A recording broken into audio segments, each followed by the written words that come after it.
Chapter 101 Wait and see what happens, eh? Just wait and see what happens. Lu Shiyan lowered his head and took a step back. Then said 4 words briefly. What do you mean? Do I still have to look at their faces? What a joke. King Ming said very dissatisfied. It's not about Xia Zixio, nor the 19th princess, but the 7th princess. This matter is very strange. You know what happened in Beatty County some time ago. This kind of wine was produced by His Highness 6th Prince. I'm sure it's this kind of knife burning. The same 100 kilograms of grain is exchanged for 1 kilogram of wine. Lu Shiyan saw that Prince Ming was a little hesitant, helped Prince Ming to a chair, and then stood aside and said respectfully, Why do we need to see 7th sister's reaction? Prince Ming's heart tightened. In fact, the one he feared the most was 7th princess. Think about it. This time, as far as I know, the 7th princess does not sell this kind of wine. Either the production is too small, or the 19th princess does not want to cooperate with the 7th princess on this matter. After all, she also wants to develop herself. Strength. So I say wait and see what happens. And see the reaction of the 7th princess before making a final decision. Lu Shiyan said with a sly look. Then let's just forget about the fodder. Prince Ming nodded, and then asked a little unwillingly. Ha ha! Now that the 19th princess has food, this little fodder is nothing. So we neither say we want it nor say we don't want it. We just hang it like this. She is the one who will suffer the most. What will she do? Lu Shiyan was really insidious and came up with a very sinister idea. At this time, whoever strikes first will be very passive. Well, okay. Let's take a look first. Although King Ming was very unhappy, he nodded, then picked up a jar of wine on the table, poured himself a glass, took a sip and sighed. It's really good wine. How could it fall into the hands of 19th sister's son? Hee hee. It doesn't matter. I guess the 7th princess has tasted this wine by now. With her well-informed knowledge, she will definitely know what happened this time. So I said we should wait and see what happens. Lu Shiyan couldn't help but I swallowed my saliva and thought to myself, damn, you've already drank half the jar. My mouth is so dry that I don't know how to reward me with a glass. It turns out that in King Wen's fiefdom, there were also many informants of Prince Ming. These princes sent a large number of people to each other's fiefdoms, and they needed the latest and most timely news. The more critical the moment, a valuable piece of news is likely to be worth thousands of dollars. This time, there was an open sale of burning knives in King Wen's fief, and King Ming's men bought 1 jar. Moreover, the spy had a very good drinking capacity. He drank 1 jar of wine without falling down, but went back with 2 jars of wine. After returning, King Ming he was very happy and rewarded this man heavily. But the 2 jars of wine were kept by King Ming himself. This person is also very depressed. He is a real drunkard himself. He should have won this. But he didn't expect that Prince Ming would ignore his status and just stay and enjoy it. Lu Shiyan's plan of waiting and watching suddenly made Xia Zixio and the 19th princess suddenly calm down. They were originally waiting for King Ming to send someone to ask for fodder. But unexpectedly, there was no movement at all from King Ming. It seemed that there was no such thing. Same. This was a bit beyond the expectations of the 19th princess. I thought Prince Ming would be furious. But now it's so silent that people are a little confused. But this kind of quiet atmosphere was indeed what Zhu Xiaobao wanted. He took the 4 elders of the Du family to work in Dantian Paradise. Now Zhu Xiaobao has 30 or 40 people in his hands, which is enough. Although he is still very busy. But it's much easier now. Many things just need to be explained. And to Zhu Xiaobao's surprise, the 4 elders of the Du family actually have their own strengths. Du Ping is very experienced in winemaking. Duan is very talented in the design and production of various institutions. And Du Xing is good at breeding and planting. Du Wang is a good hand at weapon manufacturing. He is originally a very accomplished blacksmith. Moreover, Tong Wuxin's family members are all loyal. They never say a word, but they do things very seriously. Now Zhu Xiaobao has divided the people into 2 groups. One group of people, under the leadership of Du Ping, is busy brewing Xiao knife. This time, they have successfully opened up the market. Of course, they are in urgent need of large-scale production. The 19th princess is waiting there. Another group of people, led by Ying Xiuxiu and others, are mass-producing toilet paper. And the 7th princess is still waiting to load it. Of course, the pulp for making paper is pounded into a paste and shipped from the female barracks. Zhu Xiaobao separated the steps as much as possible to avoid leaking his own processing methods. From now on, these people are still very reliable. And the step-by-step approach is also successful. Zhu Xiaobao and Du Wang are making arrows. The golden stone bow only comes with 5 arrows. Now Zhu Xiaobao wants to help Jumei make hundreds of arrows. Du Wang's blacksmithing skills also opened Zhu Xiaobao's eyes. Every time he hammered, the force and position were just right, which was pleasing to the eye. It was much better than the blacksmith Huang back then. Of course, he is infinitely better than Zhu Xiaobao. But Zhu Xiaobao's theoretical knowledge is very good. He was pointing with his fingers behind his back. And Du Wang was so convinced that he nodded repeatedly. Moreover, it was also the first time for him to practice Zhu Xiaobao's steel filling method. In this regard, Zhu Xiaobao can say he was very experienced. So Du Wang looked at Zhu Xiaobao as if he were looking at an idol. But Zhu Xiaobao does have a lot of background. And every time he says something, he has never heard of it. Half a month has passed in the blink of an eye. During this period, Jumei was the one who had the hardest time in Dongtian Paradise. I run 3 laps around Dongtian Paradise every day, which is almost 30 kilometers. Then came the practice of archery. The golden stone bow has now found its rightful owner in her hands. She can draw the bow to its full length effortlessly. What's more, to Tong Wuxin's surprise, Jumei's archery skills have improved rapidly. It was already effortless for her to draw the bow. Then she would be calm when aiming. Her eyesight was also excellent, and she could clearly see the bullseye 200 paces away. Jumei, what did you do before? Why has no one discovered your talent? Tong Wuxin asked out of curiosity. I helped my master herd the cows. Those cows were disobedient, and had to be held by me every time before they would go back. So I just kept holding them. As the cows grew up, so did my strength. Jumei, he said with a bit of regret, recalling that the days were quite happy at that time. The only thing that made him unsatisfied was not having enough to eat. Then why didn't the master want you anymore? Tong Wuxin became more and more curious. Later, my strength was still increasing, but the cows couldn't move. They were disobedient. So I beat them. As a result, I beat several cows to death every month. The owner sold me. He said it was a loss. Big, Jumei said very regretfully. Ever since she killed the cow, she always had beef to eat. So sometimes she killed the cow intentionally. Ha! I didn't expect you to be so evil-minded. Are you happy here? You have meat to eat every day. Tong Wuxin couldn't help but laugh when he heard this. This huge beauty is really interesting. I'm so happy! But I'm just afraid that little piggy will sell me out. You don't know. Every time I'm happy, I'll be sold out, Jumei said with a little worry. She calls the little treasures piglets, because in her eyes they are too small and do not look like their owners. Nor are they as majestic as those previous owners. No! As long as you train well, Xiaobao won't sell you out. But if you keep calling him Xiaozu, it's hard to say. Maybe he will really sell you out. Giggle. Giggle. Tong Wuxin couldn't help but smile, and said that every time he heard Jumei call Zhu Xiaobao little pig, Tong Wuxin couldn't help but want to laugh. What makes Zhu Xiaobao most angry is Jumei's behavior of giving him random nicknames. Then don't tell him. I just called him that when he wasn't around. Okay? To be honest, I'm really a little afraid of him. He can always make such delicious food. If he doesn't want me anymore, I won't be able to live. Jumei became even more worried. Ha ha ha ha. Silly girl. Okay. Okay. I promise you. I won't tell him. As long as you train well, I guarantee that no one will dare to sell you. Tong Wuxin liked this honest girl from the bottom of his heart.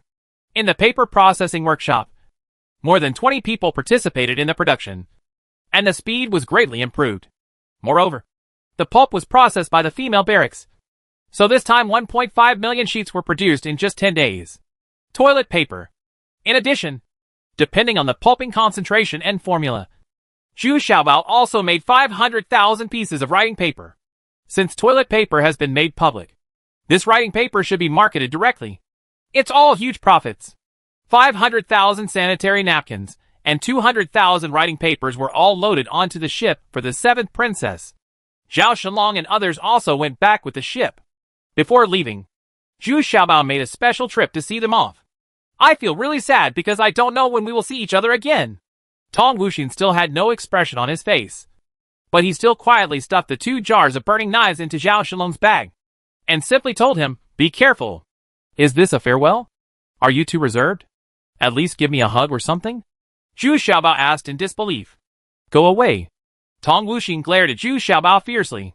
Only now did she understand why Wu Yu couldn't help but scold this little fat man. He was indeed very annoying. Boss, did I say something wrong? Zhu Xiaobao asked aggrievedly. You didn't say anything wrong. And Wu Xian didn't say anything wrong either. Zhao Shenlong said slowly. What did Wuxing say? Zhu Xiaobao asked in surprise. As if Tong Wuxing didn't say anything. I don't mean to say get out. Zhao Shenlong suddenly snorted very briefly. Hey. Got it. I'm leaving now. A few days later, the seventh princess once again received this month's toilet paper and soap. And this time, there was an additional kind of writing paper. The seventh princess looked at the table full of fresh gadgets and felt unspeakable annoyance. Duanmuki, tell me how she got these things? And this burning knife. I don't even know about this. Why is there a new thing? Duanmuchi's head grew bigger again. Chapter 102, Wait and See What Happens, B. The mood of the seventh princess has now gradually evolved from joy, doubt, and surprise to jealousy and jealousy. This 19th sister is really incredible. If I had known this, I shouldn't have let her go to Shiyuan City. Instead, I would have taken her with me and returned to my fiefdom. Ever since I started dating 19th sister, I have never stopped having these new things. And I can't put them down every time. Look. Look. Last time it was jade square leaves. This time it's writing paper. It's better than brocade silk. And she asked me to price it. She said the cost was 1 tael of silver per knife. And this burning paper knife. Duanmuchi, it sounds like you are also very intelligent. Why can't you get the same thing? The seventh princess was writing and drawing on a piece of writing paper. The more she wrote, the more convenient and satisfying she felt. But there was something in her mouth. The more I talk about it, the more crazy I get. Princess, I'm sorry for my incompetence. But this is really unbelievable. Duanmuki was going crazy now. He had already met Zhao Shenlong and others, and knew that these things were Zhu Xiaobao's handiwork. But what should he say? Woolen cloth? How is your investigation going with the Zhu Xiaobao I asked you to investigate? Did he do it? Also, 19th sister is a bit too much. She didn't even mention the burning knife. What's wrong? You want to get rid of it? Are you firing me? Are your wings strong? Have you forgotten who asked her to become the lord of Shiyuan City? The seventh princess put down the brush in her hand and took a sip of the burning knife. Like Prince Ming and others, she was also a member of the gang. She bought a few jars and came back. Although the seventh princess is not as obsessed with drinking as King Ming, she still feels very energetic, especially when teaching military field drills. After drinking a little, she immediately feels so heroic and domineering. Intuitively, she knew that this kind of wine would definitely be very popular. Daxia was founded on martial arts, and everyone was martial-minded. This kind of wine would undoubtedly enhance the momentum of the warriors. If you take 1 or 2 sips of this before killing the enemy in battle, your courage will increase even more, and the coward can turn into a king. Princess, please forgive me for being blunt. The 19th princess did not promise to sell all the things to us, so this does not seem to be a way to vent her anger. And I think the 19th princess is still on our side. As long as there is new things are all delivered to you in a timely manner. As for the burning knife, I guess it is not necessarily her conscious effort. Do you remember that His Highness the 6th Princess Beatty County appeared some time ago? Duanmuchi quickly said that he was afraid that the 7th princess would attack the 19th princess because of her greed. Yeah, I know. But didn't you say that the person who brewed this wine has been killed? Otherwise, Brother 6 would have started brewing this wine himself long ago. The 7th princess also nodded. And this matter can be considered it was a major event in Beatty County. And His Highness the 6th Prince personally went to handle it. But what is very strange is that His Highness the 6th Prince failed to master the brewing technology of this kind of wine. So he actually killed this person. This is very surprising. It's puzzling. With His Highness's shrewdness, it's impossible to miss such a good opportunity to make a fortune. This is the strangest thing.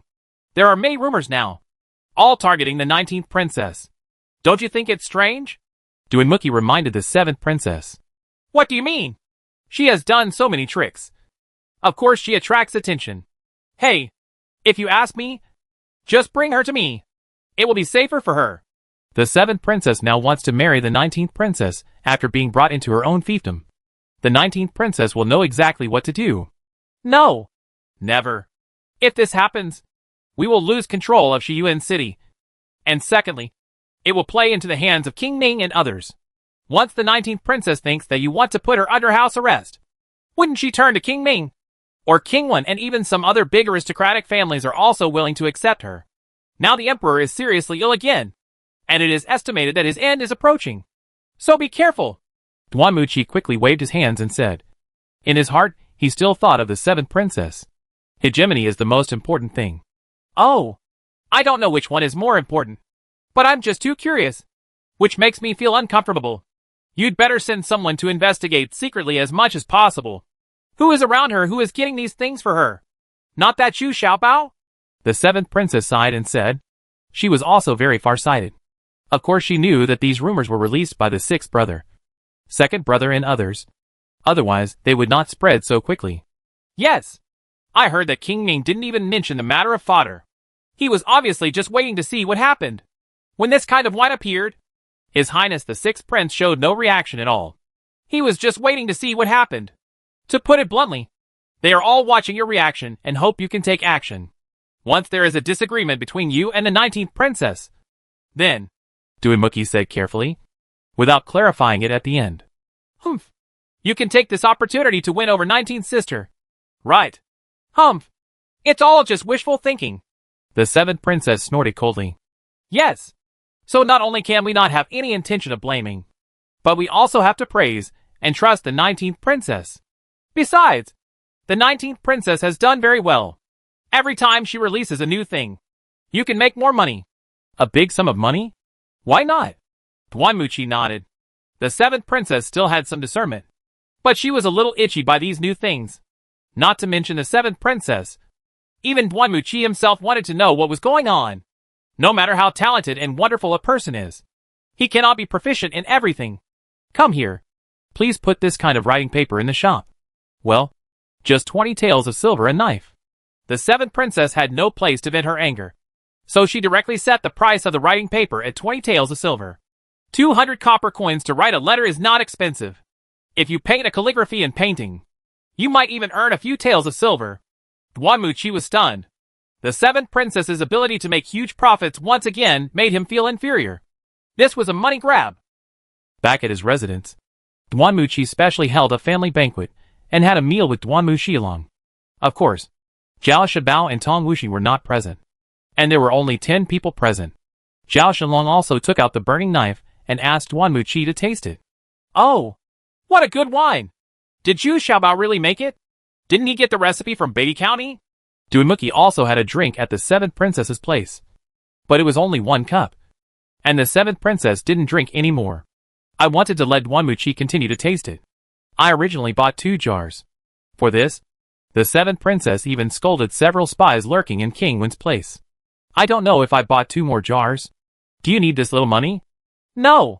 It's just that after he drank the wine he stole unintentionally, he immediately knew how to brew it. And sir, you have also tasted it.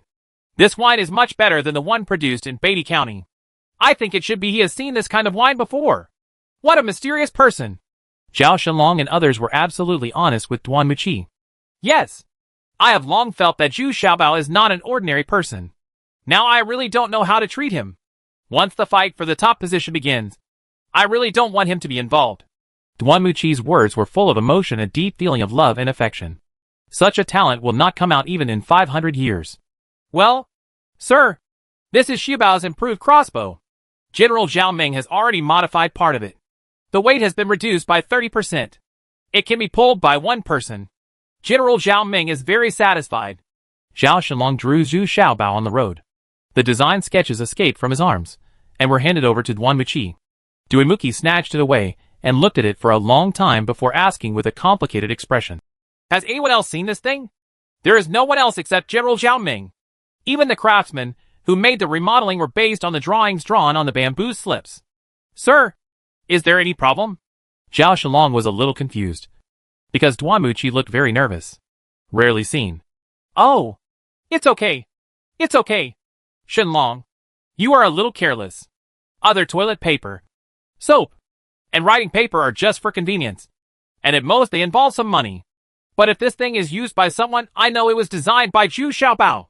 That would be too dangerous. This is a long-range attack weapon that can influence the situation of the battle. and no one in power will ignore it, Duanmuchi said happily. But once the world is in chaos, what do you want to do with Xiao Bao? Wuxin is living with him now. Zhao Shenlong is also very worried. After all, Duanmuchi is working for the 7th princess. But now they have nothing to do with Zhu Xiaobao. Very good. They don't want to see the 7th princess deal with the 19th princess one day, thus involving Zhu Xiaobao. I don't know either. Now the chaos has begun. The emperor's situation is unknown, and no one can see him. Several princes, and those very large aristocratic families are waiting and watching, secretly preparing. The consequences are unpredictable. And I feel, once Zhu Xiaobao is involved, he will be the most unpredictable factor. Maybe the entire battle situation will change because of him, Duanmuchi said a little confused. Although he wanted to help the 7th princess create a hegemony, he didn't have much the chance of winning. And now his subordinate Duanmu Xilong has such a good relationship with Zhu Xiaobao that he even moved to live with Zhu Xiaobao unintentionally. This was something Duanmuchi didn't expect. Sir! These 2 jars of wine were brought to you by Xiaobao. He said thank you for your protection along the way. Zhao Shenlong took over the 2 jars of wine that Zhu Xiaobao gave to Duanmuchi, the 2 best jars collected by Xiaobao. The packaging is also very exquisite, and you can tell that they are very carefully packaged. Zhao Shenlong then said with some hesitation, Sir, if the missions sent out in the future are targeted at the 19th princess, can you send other people instead of just a few of us? Zhao Shenlong's intention was very obvious. Targeting the 19th princess would be tantamount to targeting Zhu Xiaobao. And they all felt very embarrassed. Ha ha! I understand what you mean. I think before Xiaobao and I left, I asked him to come to me if he was in danger. I didn't expect that he also said 5 words to me. Duanmuchi nodded gently. He nodded and said, What 5 words? Being with you is like being with a tiger. Chapter 103 Upgrading and Transformation. Since everyone was waiting to see what happened, Shiyuan City also seemed very calm. This made the 19th princess feel a little strange that King Ming didn't come to ask for the fodder. Therefore, the 19th princess is not in a hurry, and will not take the initiative to send it over. But the more this happens, the more uneasy it becomes. Prince Ming's character is not very tolerant, and his methods are also very sinister. Therefore, it seems calm. But Shiyuan City is still loose on the outside and tight on the inside, and has strengthened its precautions. Compared with the calmness of Shiyuan City, Zhu Xiaobao's place is in full swing, and several processing workshops are very busy. It must be said that these people who stay in Dongtian Paradise work really hard. They work almost 12 hours a day. Zhu Xiaobao feels a little embarrassed. There is no overtime pay or bonus. The only benefit is just eat very well. Among Tong Wuxin's servants, Zhu Xiaobao selected 2 middle-aged women to help with the cooking. These 2 women were already good at cooking, and now they have adapted quickly. Zhu Xiaobao's cooking methods surprised them, but they learned quickly. Originally, these things were not difficult. Moreover, Zhu Xiaobao still likes to run to the kitchen whenever he has time, and often cares about and gives guidance to them, because Zhu Xiaobao himself is very picky about what he eats. That's it. These people are very satisfied and are glad that they have found a good home. Zhu Xiaobao is considering whether to help everyone set up an account and help them save some money, so that they can have some savings in case they need it, or if they don't do it themselves. Unexpectedly, this idea was rejected by everyone. They thought Zhu Xiaobao wanted to drive them away. I don't want to keep them for a long time. Why do you think so? Are my people not doing a good enough job? Or do you not believe in them? Tong Wuxin also asked Zhu Xiaobao very angrily for the first time. No. I just think they have done a good job. So I don't want to treat them badly. If I work so long every day, I must be rewarded. I also want to return the contract of selling myself to them. What did I do wrong? Zhu Xiaobao also felt aggrieved. Why didn't anyone understand his idea of making such progress? Being a slave and becoming an addict? Don't mention this to me again. My people are loyal and have followed my mother and me for many years. They have never made any mistakes. Why don't you want them anymore? Where do you want them to go? Tong Wuxin was also very worried. I don't understand Zhu Xiaobao's thoughts. Why must we eliminate their slave status? The greatest wish of these people is not to escape from slavery, but to live with a good master. Okay, maybe I'm too ahead of my time. But if the work is so hard, there must be some reward. Right. Zhu Xiaobao sighed and said, Of course, you can give a reward, or give out some food and clothing during the Chinese New Year. That's fine. Hurry up and do your own thing. Don't think about it. Tong Wuxin was relieved now. It seems that Zhu Xiaoxiao really wanted to be nice to his servants and express his kindness. Okay, it's up to you. I can't understand their thoughts. Zhu Xiaobao shook his head, and then said to Tong Wuxin, Well, I know. Anyway, I told them that if something happens to me one day, they will follow you from now on. Tong Wuxin nodded and said, thinking that he would often encounter dangerous situations. Tong Wuxin thought about his future affairs. No, I will arm you to the teeth. You won't die so easily.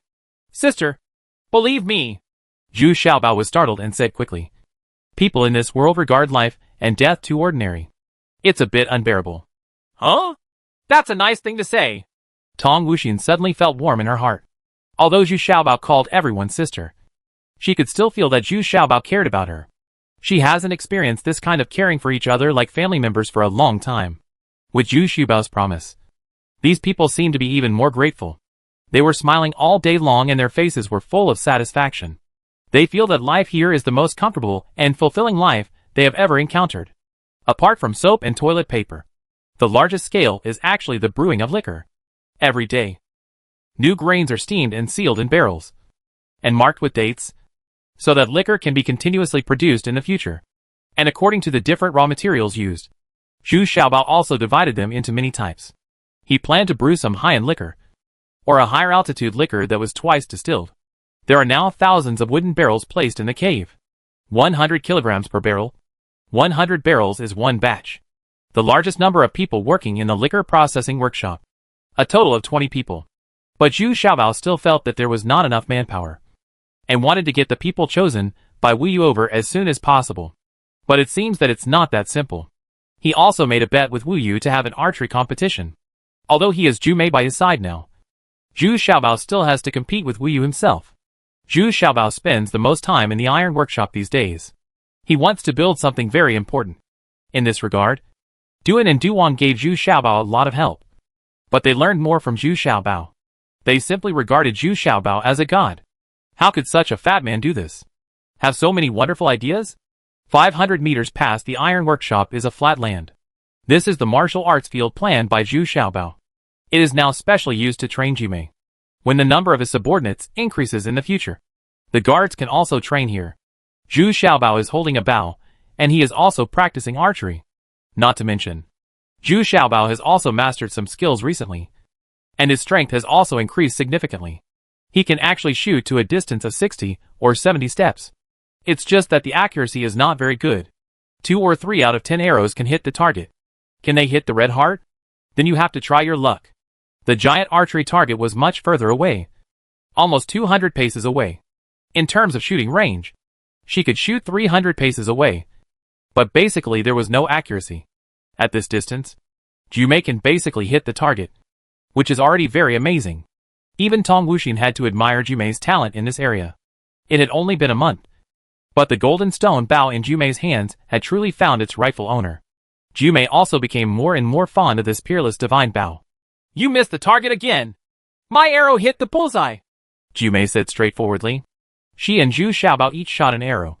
Jumei hit the target even though she was 200 steps away, while Zhu Xiaobao only missed the target after shooting 60 steps away. Shut up! Are there any rules? Talk to the master like this. Do you deserve a beating? Zhu Xiaobao shouted in anger. That's what it is. Do you have to enforce family law again? It doesn't hurt when you hit me. Jumei was really a little afraid of Zhu Xiaobao, and muttered inwardly. What she was afraid of was that Zhu Xiaobao wouldn't give her something delicious. Zhu Xiaobao now specially made a law enforcement stick specifically for punishing Jumei.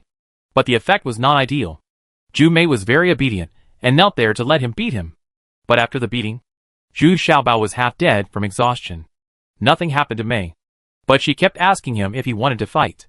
If he didn't, he would stand up. This makes Zhu Xiaobao very embarrassed. You're just pretending. Why don't you be so straightforward and show that you're thick-skinned and not afraid of being beaten? Xiaobao, in the competition between you and Wu Yue, wouldn't it be? Okay. If you have Jumei, why do you have to practice by yourself? Tong Wuxin is also a little strange. Zhu Xiaobao usually doesn't like to practice martial arts and archery.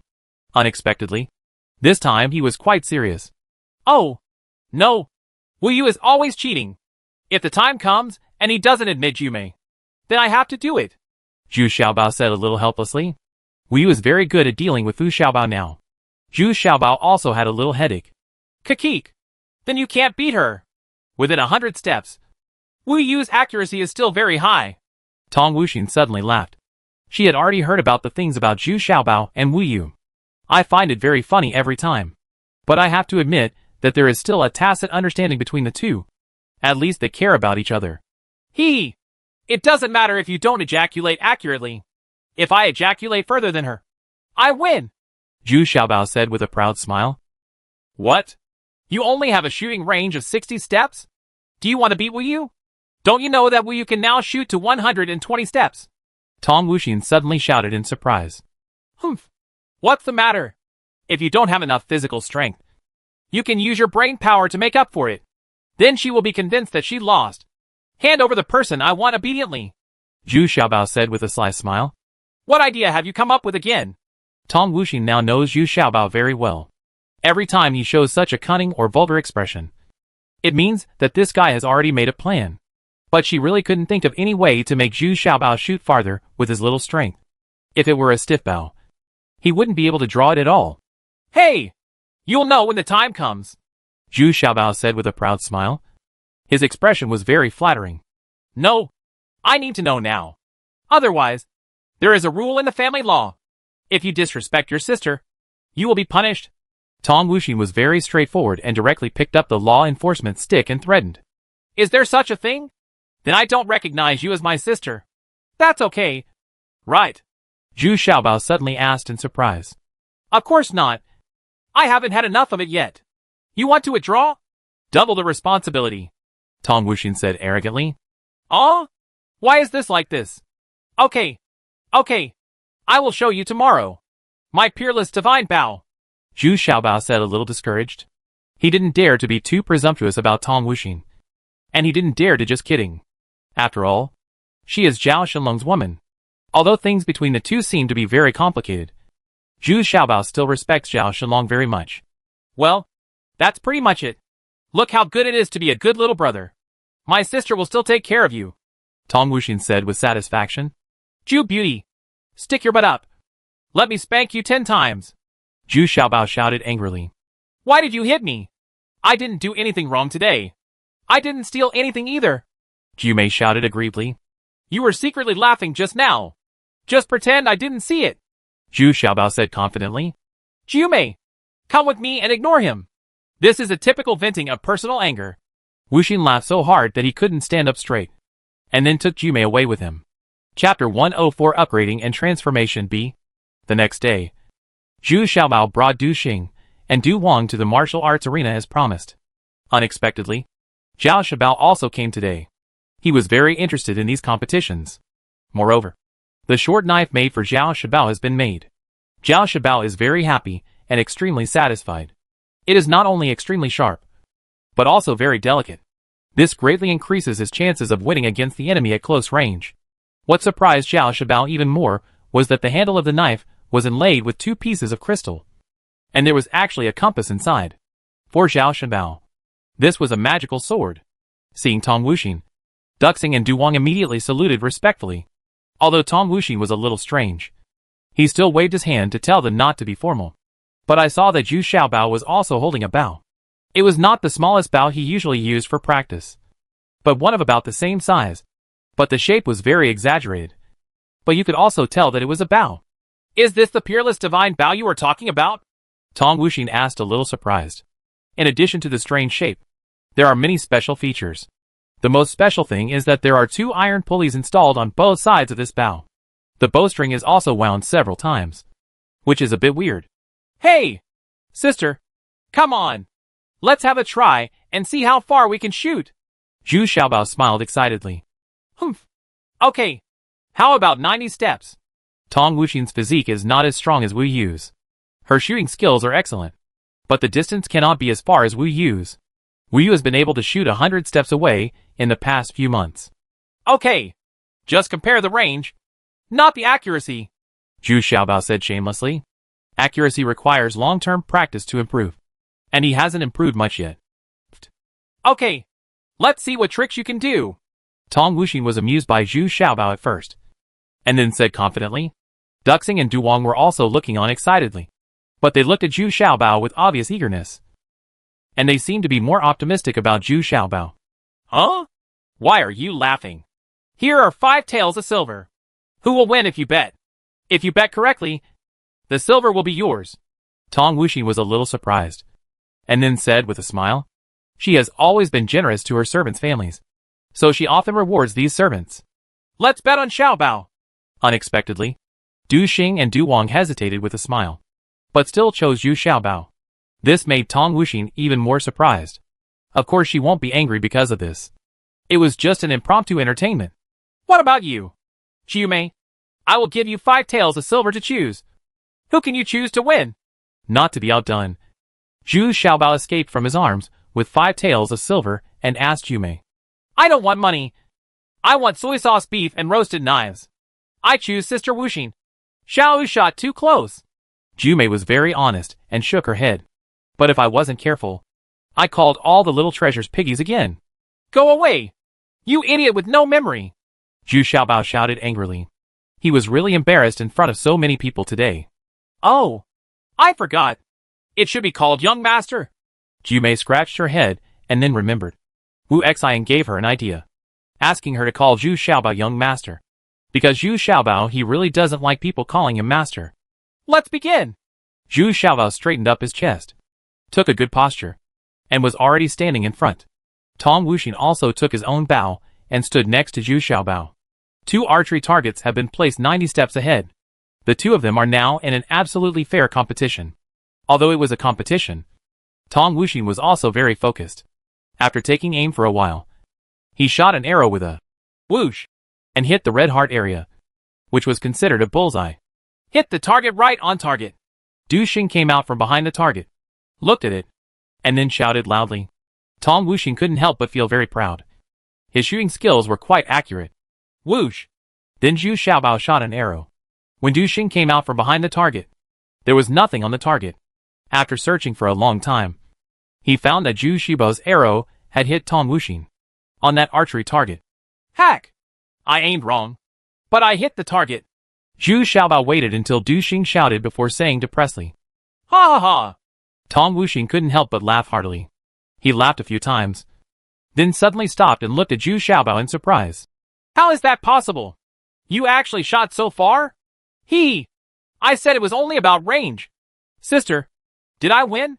Zhu Xiaobao said with a proud smile. That's not necessarily true. We all hit the target. Who said you won? Tong Wuxing still couldn't believe it, and said unconvinced. Again, this time there's no need for a target. It just depends on who can shoot farther. Okay, I'll make you convinced that you lost. Zhu Xiaobao cried out in a show of weakness. Whizzing! The 2 of them fired an arrow each again. This time, there was no target at all. Just looking at the distance at which the arrow landed, Tong Wuxing was shocked again. Zhu Xiaobao's arrow actually landed further than hers, and it exceeded the target, nearly 20 steps.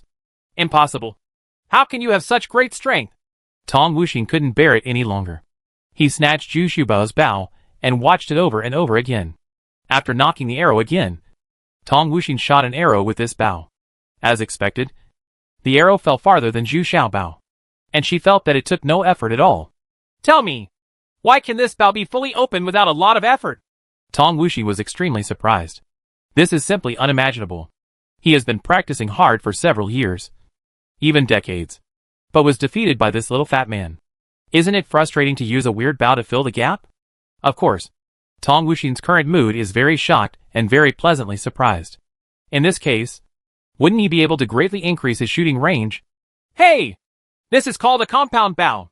It saves effort, but it also has shortcomings. It cannot shoot continuously and quickly like Jiumei, but it uses less force and is easier to aim calmly. Zhu Xiaobao explained simply. Then can I also greatly increase the shooting range? Tong Wuxing suddenly became excited, and the shooting range was doubled at once. How helpful it would be to him. A distance of 200 steps can intimidate the opponent. Theoretically, it's possible, but it has to be tailor-made for you. This is the only distance my bow can reach when fully drawn. Zhu Xiaobao nodded and said.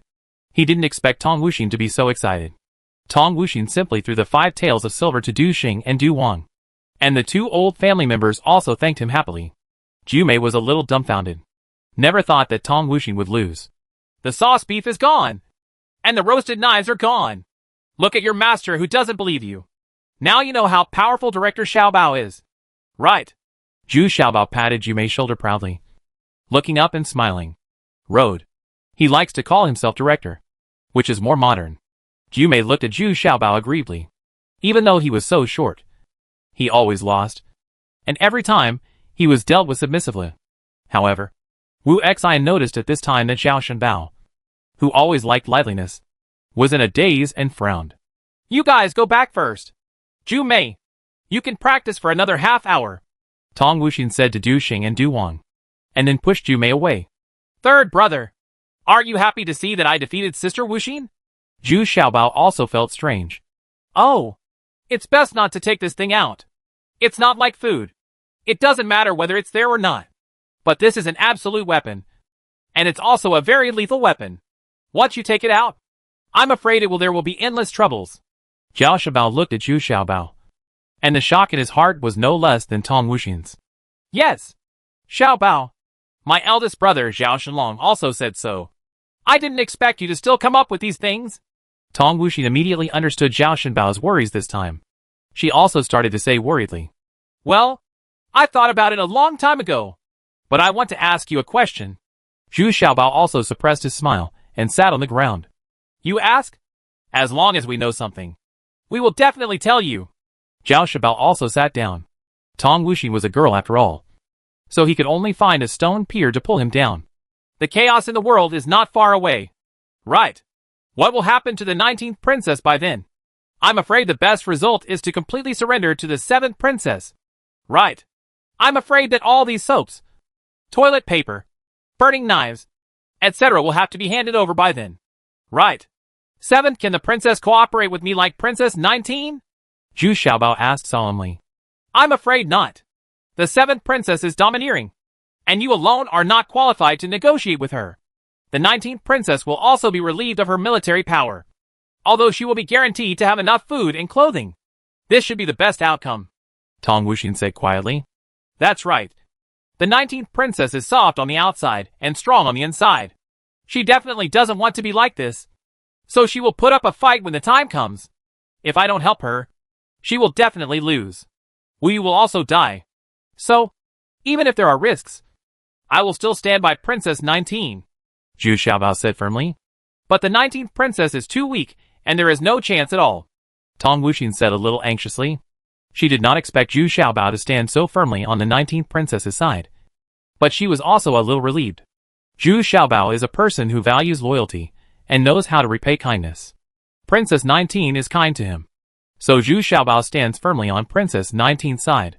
If the world is in chaos, will the 7th princess be able to bring peace to the world? Zhu Xiaobao asked in return. That's not the case. At least it's possible. Zhao Shenbao was moved at his heart and said hesitantly. It seemed that Zhu Xiaobao was more optimistic that the 7th princess would not succeed, or that Zhu Xiaobao hoped to help the 19th princess take advantage of the chaos and take advantage of the situation. If chaos really breaks out, will you make enemies of the 19th princess? I remember that you are not the direct subordinates of the 7th princess. At least I won't use these things on you. Zhu Xiaobao looked at Zhao Shenbao intently. And copper has no heart. Neither can we. This time when the eldest brother goes back, he will explain to Mr. Duanmu that we will not accept any mission involving the 19th princess and you. Zhao Shenbao said in a low voice. How much time is left? Zhu Xiaobao was very moved. What he was most afraid of was friends turning into enemies. After hearing these words, he felt much more at ease. Then he asked softly. He also knew something about the old emperor's illness again. Maybe half a year. No more than a year at most. Yeah, that's enough. Chapter 105 Upgrading C. After a month of trial production, the effect was still very satisfactory. Princess 19 couldn't wait to take the burning knife to King Wen's feet for sale. And this time, she also pushed out the toilet paper. Now that the 7th princess has started selling it, there is no reason not to sell it. You will always earn more, and it will be more reliable. King Wen is once again in a frenzy here. Scented soap and soap have already been snapped up by people. But now there are 2 brand new products. And burning knives are simply the new favorite of most people. Once you taste this thing, you will basically become addicted. It is much stronger than the original light wine. Especially those who are good at wine have found their true love. The major aristocratic families, and the princes and nobles all sent people to rush to buy. But what was more depressing was that they had to queue up for everything. And there were also purchase restrictions. What's even more terrible is that this time, they also launched the best Shadozi, which is actually a twice distilled liquor with an alcohol content of 70 degrees. It can still be ignited with a little fire. People who saw it were stunned. In King Wen's fiefdom, an extremely rare and fiery scene appeared. The street directly in front of the front gate was actually crowded and crowded. Some ladies, who don't go out all year round, also arrived in carriages. They were not rushing to buy knives, but they were attracted by toilet paper. There was news from the 7th princess that this kind of cotton jade square leaves are better than imperial square leaves, and the price is cheaper than imperial square leaves. Of course, sales were also launched in Shiyuan City at the same time. But the difference in sales between the two places was not very obvious. Although Shiyuan City was very poor, the sales volume was not comparable to that of Kingwen. But it was also very popular. Many people came from the fiefdoms of Kingwen and King Ming to buy all the products. And they still bought out all the products. However, the 19th princess paid more attention to the market in King Wen's fiefdom, because the food here was very abundant, and she hoped to exchange it for food. Of course, it is impossible for the 19th princess to pay no price at all. She also gave King Wen considerable rewards. That's 10% of sales. What King Wen has to do is to ensure the normal operation of the shop, because Princess 19 does not have that much manpower and energy to maintain the normal operation of the store. Moreover, part of King Wen's income was settled in banknotes. His fiefdom had a high grain yield. And the best thing about him was grain. What is lacking are weapons and equipment. These all cost money to buy. King Wen originally wanted to take over the management rights of Shadozi, but Princess 19 did not agree. She made it clear that she wanted to run it by herself. Even the 7th princess does not have the right to operate the knife-burning business. The implication is that if King Wen doesn't want to, she can open a shop somewhere else. Now the 19th princess is very confident. Therefore, King Wen did not insist. It was already a great honor for the 19th princess to operate here. What made him happy was that the 19th princess did not show any expression at all to Prince Ming. Even the fodder that was originally promised was not delivered on time. It seemed that she was looking at Prince Ming's attitude. This 19-year-old girl is much tougher now. Could it really be that little fat guy who did it? King Wen also heard the news spread by His Highness 6th Prince. When he first came here, he thought it was nonsense. But now that he thought about it carefully, I am afraid it really had something to do with this little fat man. Otherwise, why did the 19th sister beg her to give to that little fat man as soon as they met? The fat man eliminated the slave mark? The 19th princess had no control over King Wen's thoughts. She was very happy now that she finally had no shortage of food and had some money. So she began to add some weapons and war horses. This time, a total of 5,000 jars of burning knives were sold to King Wen. And the original price of 6 taels of silver per jar was restored. A total of 600,000 kilograms of grain was transported back. There are also 8,000 taels of silver. This is just the profit from burning knives. And the profit from toilet paper has not been settled yet. But the price of 3 taels of silver and 1 knife did not scare those rich officials. It was much cheaper than the 7th princess. I bet many people have already bought it from the 7th princess and know the price of this thing. King Wen was also congratulating himself. Fortunately, 19th sister decided to locate her shop here. Otherwise, these toilet papers would probably be enough for him to work for a while. There are too many female relatives in the harem. Who doesn't want to use the best things? Moreover, these jade square leaves are suitable for both men and women. And everyone feels very comfortable. Now King Wen only needs to intercept a little bit to finish his harem. The sales of knives and toilet paper in Shiyuan City also gave the 19th princess a small gain. Of course, they were not as good as those sold by King Wen. Although the sales volume was smaller, they were already sold out. Only then did I realize that the aristocratic families in Shiyuan City, large and small, also had a lot of background, and were not as poor as they seemed. But there is good news, and there is bad news. The bad news is that the old emperor's body is no longer, well, and this time it seems to be even heavier. But no one has seen it, and now they are all waiting and guessing. All orders came from the eunuchs, and nothing was said about the emperor's condition. In fact, well-informed people have known about this matter for a long time. But the 19th princess had few eyes, and the news came slowly. So it was only now that she got a rough idea through Xia Zixio's source. She was anxious, hoping that the old emperor could hold on for a few more months. She had just begun to improve. If the fight started, it would be difficult for her to develop quickly. After returning from Kingwen, the 19th princess went to Cave Heaven Paradise immediately. Of course, she wanted to see how Zhu Xiaobao was preparing the next batch of goods. The money in her hands was so useful now that she could spend it in a blink of an eye. Empty. Arriving at the paradise of Cave Heaven, the 19th princess felt relieved. The next batch of wine was almost ready, and the output had increased to 8,000 jars. Looking at these neat little wine jars, Princess 19's eyes shone. They were bags of grain and boxes of silver. Among them, there are 300 golden wine jars that are even smaller, weighing only 1 kilogram. However, according to Du Ping, who was present, these are newly developed top-quality Shaodown knives. But no one is allowed to open it without Zhu Xiaobao's permission. Even the 19th princess is no exception. This made the 19th princess more curious and more certain that this wine was probably created by Du Ping and others, and Zhu Xiaobao only played a supporting role. But after looking around, I was surprised to see no figure of Zhu Xiaobao. Later I found out that Zhu Xiaobao was actually practicing archery. This made Wu Yu a little surprised and even more amused. I originally thought that the last agreement was just a joke, but I didn't expect that Zhu Xiaobao was really practicing archery seriously.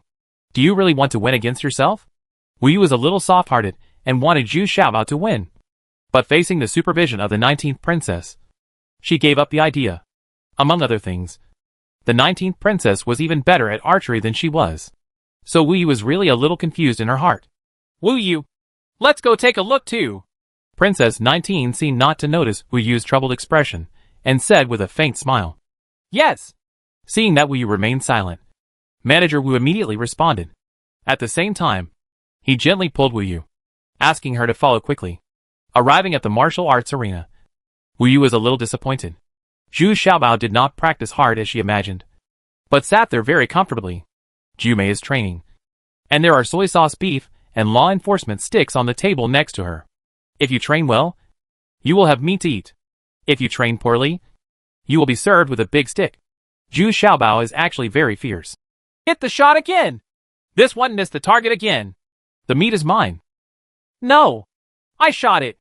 If you don't believe it, go and see it. Jumei shouted aggrievedly. Then why didn't you wave the red flag? Zhu Xiaobao said lazily. After waiting for a while, he saw Du Xing waving the red flag 250 steps away. And then he snorted and said, Okay, you're welcome. Yes, it's so slow to wave the flag. How efficient is this? Jumei? Is this a gold and stone bow? You can actually pull the gold and stone bow? Director Wu was so shocked at this time that he didn't know how to express it. The golden stone gong, that was the legendary peerless weapon, was actually right in front of me now. Huh? I've met the princess. Zhu Xiaobao was also surprised.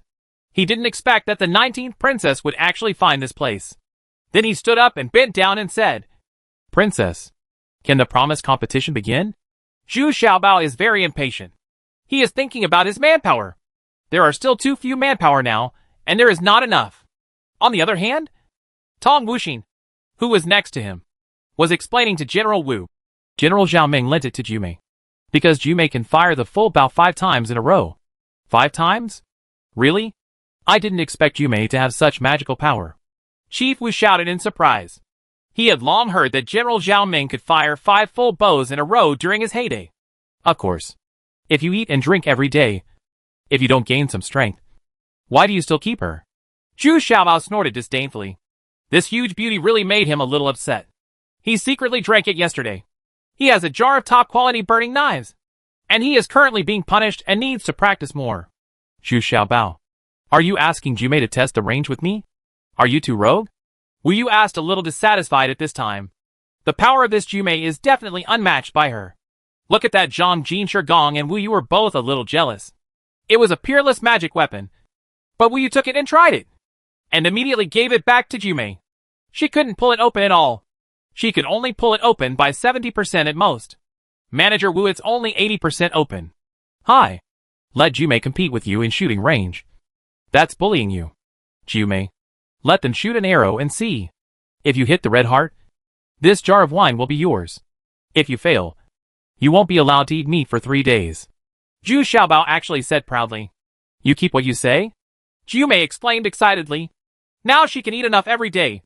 But her control over alcohol is stricter. Only when she behaves well can she get a glass of wine as a reward. Today, Zhu Xiaobao got it all at once. As soon as it came out, Jiu Mei was immediately eager to try it. She opened her bow and nocked an arrow. This time, Jiu Mei actually calmly took aim for a while. In just a moment, Commander Wu's jaw dropped. With such a hard bow, Jiu Mei could still draw the bow at full capacity and aim calmly.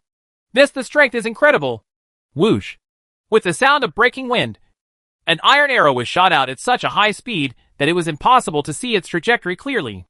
After waiting for a while, Du Xing came out from behind the 250-step archery target and looked at the arrows on the dam.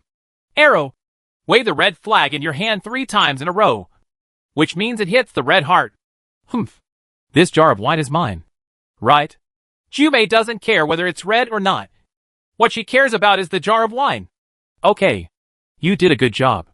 Let's rest nearby, Zhu Xiaobao said with satisfaction. Then he turned around and asked Wu Yu. We were comparing shooting ranges. I remember that you wanted me to take 50 steps? Humph. I'll give you 50 steps.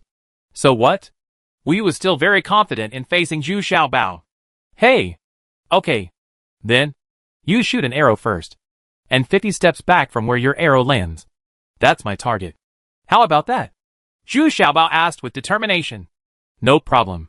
Although Wu Yu was a little confused, she confidently took out her bow, chose the best arrow, nocked the bow, and shot at the target about 150 steps away. However, Wu Yu's strength was not enough to reach this range. The arrow fell more than 10 meters away from the target and stuck on the ground. Chapter 106, Shoot Farther. Manager Wu nodded happily. Wu Yu's strength was still increasing. And now Wu Yu was in very good condition. And his martial arts was also improving by leaps and bounds. It was a period of rapid growth. This state started when Wu Yu defeated Gao Taiwa for the first time. But it also benefited from the guidance of many people. Especially the footwork of the Yuanong sword, which was of great help to Wu Yu. But the increase in strength is still the result of Wu Yu's own efforts. Humph. It's your turn. 130 steps. Minus 50 steps. As long as you can shoot to a distance of 80 steps. You win. Wu Yu put away her bow, regarding her range, already very satisfied. This kind of bow is also a new one. A strong bow with 2 loads and 5 buckets. Hee! Zhu Xiaobao looked at Wu Yu and was a little surprised. Yu Yu's kung fu seemed to have improved again. But this time Zhu Xiaobao confidently shouted. Take my iron stone bow. Come!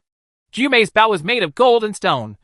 So Zhu Xiaobao also gave his bow a very majestic name, Iron and Stone Bow. But what was very depressing was that no one responded when she was pretending to be cool. Looking back, Jiu Mei was eating meat and drinking wine desperately. She didn't like shooting at such a short distance. So she had better hurry up and have a good meal before talking. Today's wine is hers, but this beef with soy sauce is not hers. How much she can eat depends on her on-the-spot performance. Jiu Mei, you foodie. I told you to bring me my iron stone bow. Zhu Xiaobao shouted angrily. Oh, got it. Jiu Mei stood up reluctantly and took out Zhu Xiaobao's weird-looking bow from under the stone table. What kind of bow is this? Why is it so weird? You just want to beat me with this bow? Wu Yu was stunned when she saw this weird bow. If it didn't have a string, she wouldn't believe it was a bow. Look, this is my peerless divine bow. Zhu Xiaobao took his bow and then said with a proud smile. Everyone was a little confused about this bow. And the scene was actually very quiet. Except for the sound of Jiu Mei feasting happily. Of course, only Tong Wuxin was calm. She had already seen this bow. Zhu Xiaobao's posture was already very standard. But he was still a little shorter standing next to Wu Yu. And the bow was also one size smaller, which looked a bit disharmonious. Zhu Xiaobao pushes the front handle and pulls the back handle, raising the angle of the bow. The flight trajectory of the bow and arrow is a parabola, so it is better to raise the angle of the bow. It's just that Zhu Xiaobao's left hand was shaking slightly. In order to win the beauty, Zhu Xiaobao changed his bow string again, but he didn't expect that it was a bit difficult to pull now. But what is surprising is that after Zhu Xiaobao fully opened the bow, he still aimed for a while, and his left hand on the front stopped shaking. After he stabilized, He released his right hand, and the arrow actually shot properly. Go out. Following a beautiful arc, Wu Yu's eyes turned from disdain to surprise. The arrow actually followed the trajectory of her arrow, and seemed to have the intention of surpassing her. Puff. Zhu Xiaobao's arrow actually landed 5 or 6 steps in front of Wu Yu's arrow, and it was also stuck on the ground. The feathers at the tail of the arrow were bright blue, forming a perfect match with Wu Yu's white arrow feathers. Sharp contrast. This arrow feather was specially found for Zhu Xiaobao by Tong Wuxin, in order to give him his own unique logo, which might play an unexpected role in the future. How is this possible? You actually shot further than me? Wu Yu murmured in disbelief. Of course. I'm a man. So of course I can come farther than you. Zhu Xiaobao shouted with a pun. Even his face looked vulgar. But no one paid attention to Zhu Xiaobao's words. General Manager Wu and the 19th Grand Ancestor looked at each other with somewhat incredulous expressions. General Manager Wu was more of a faint surprise, but he tried his best to suppress his emotions. Don't let others see it. Wu Yu didn't care so much. She snatched the iron stone bow from Zhu Xiaobao, stretched out her hand and said rudely, Here, give me an arrow.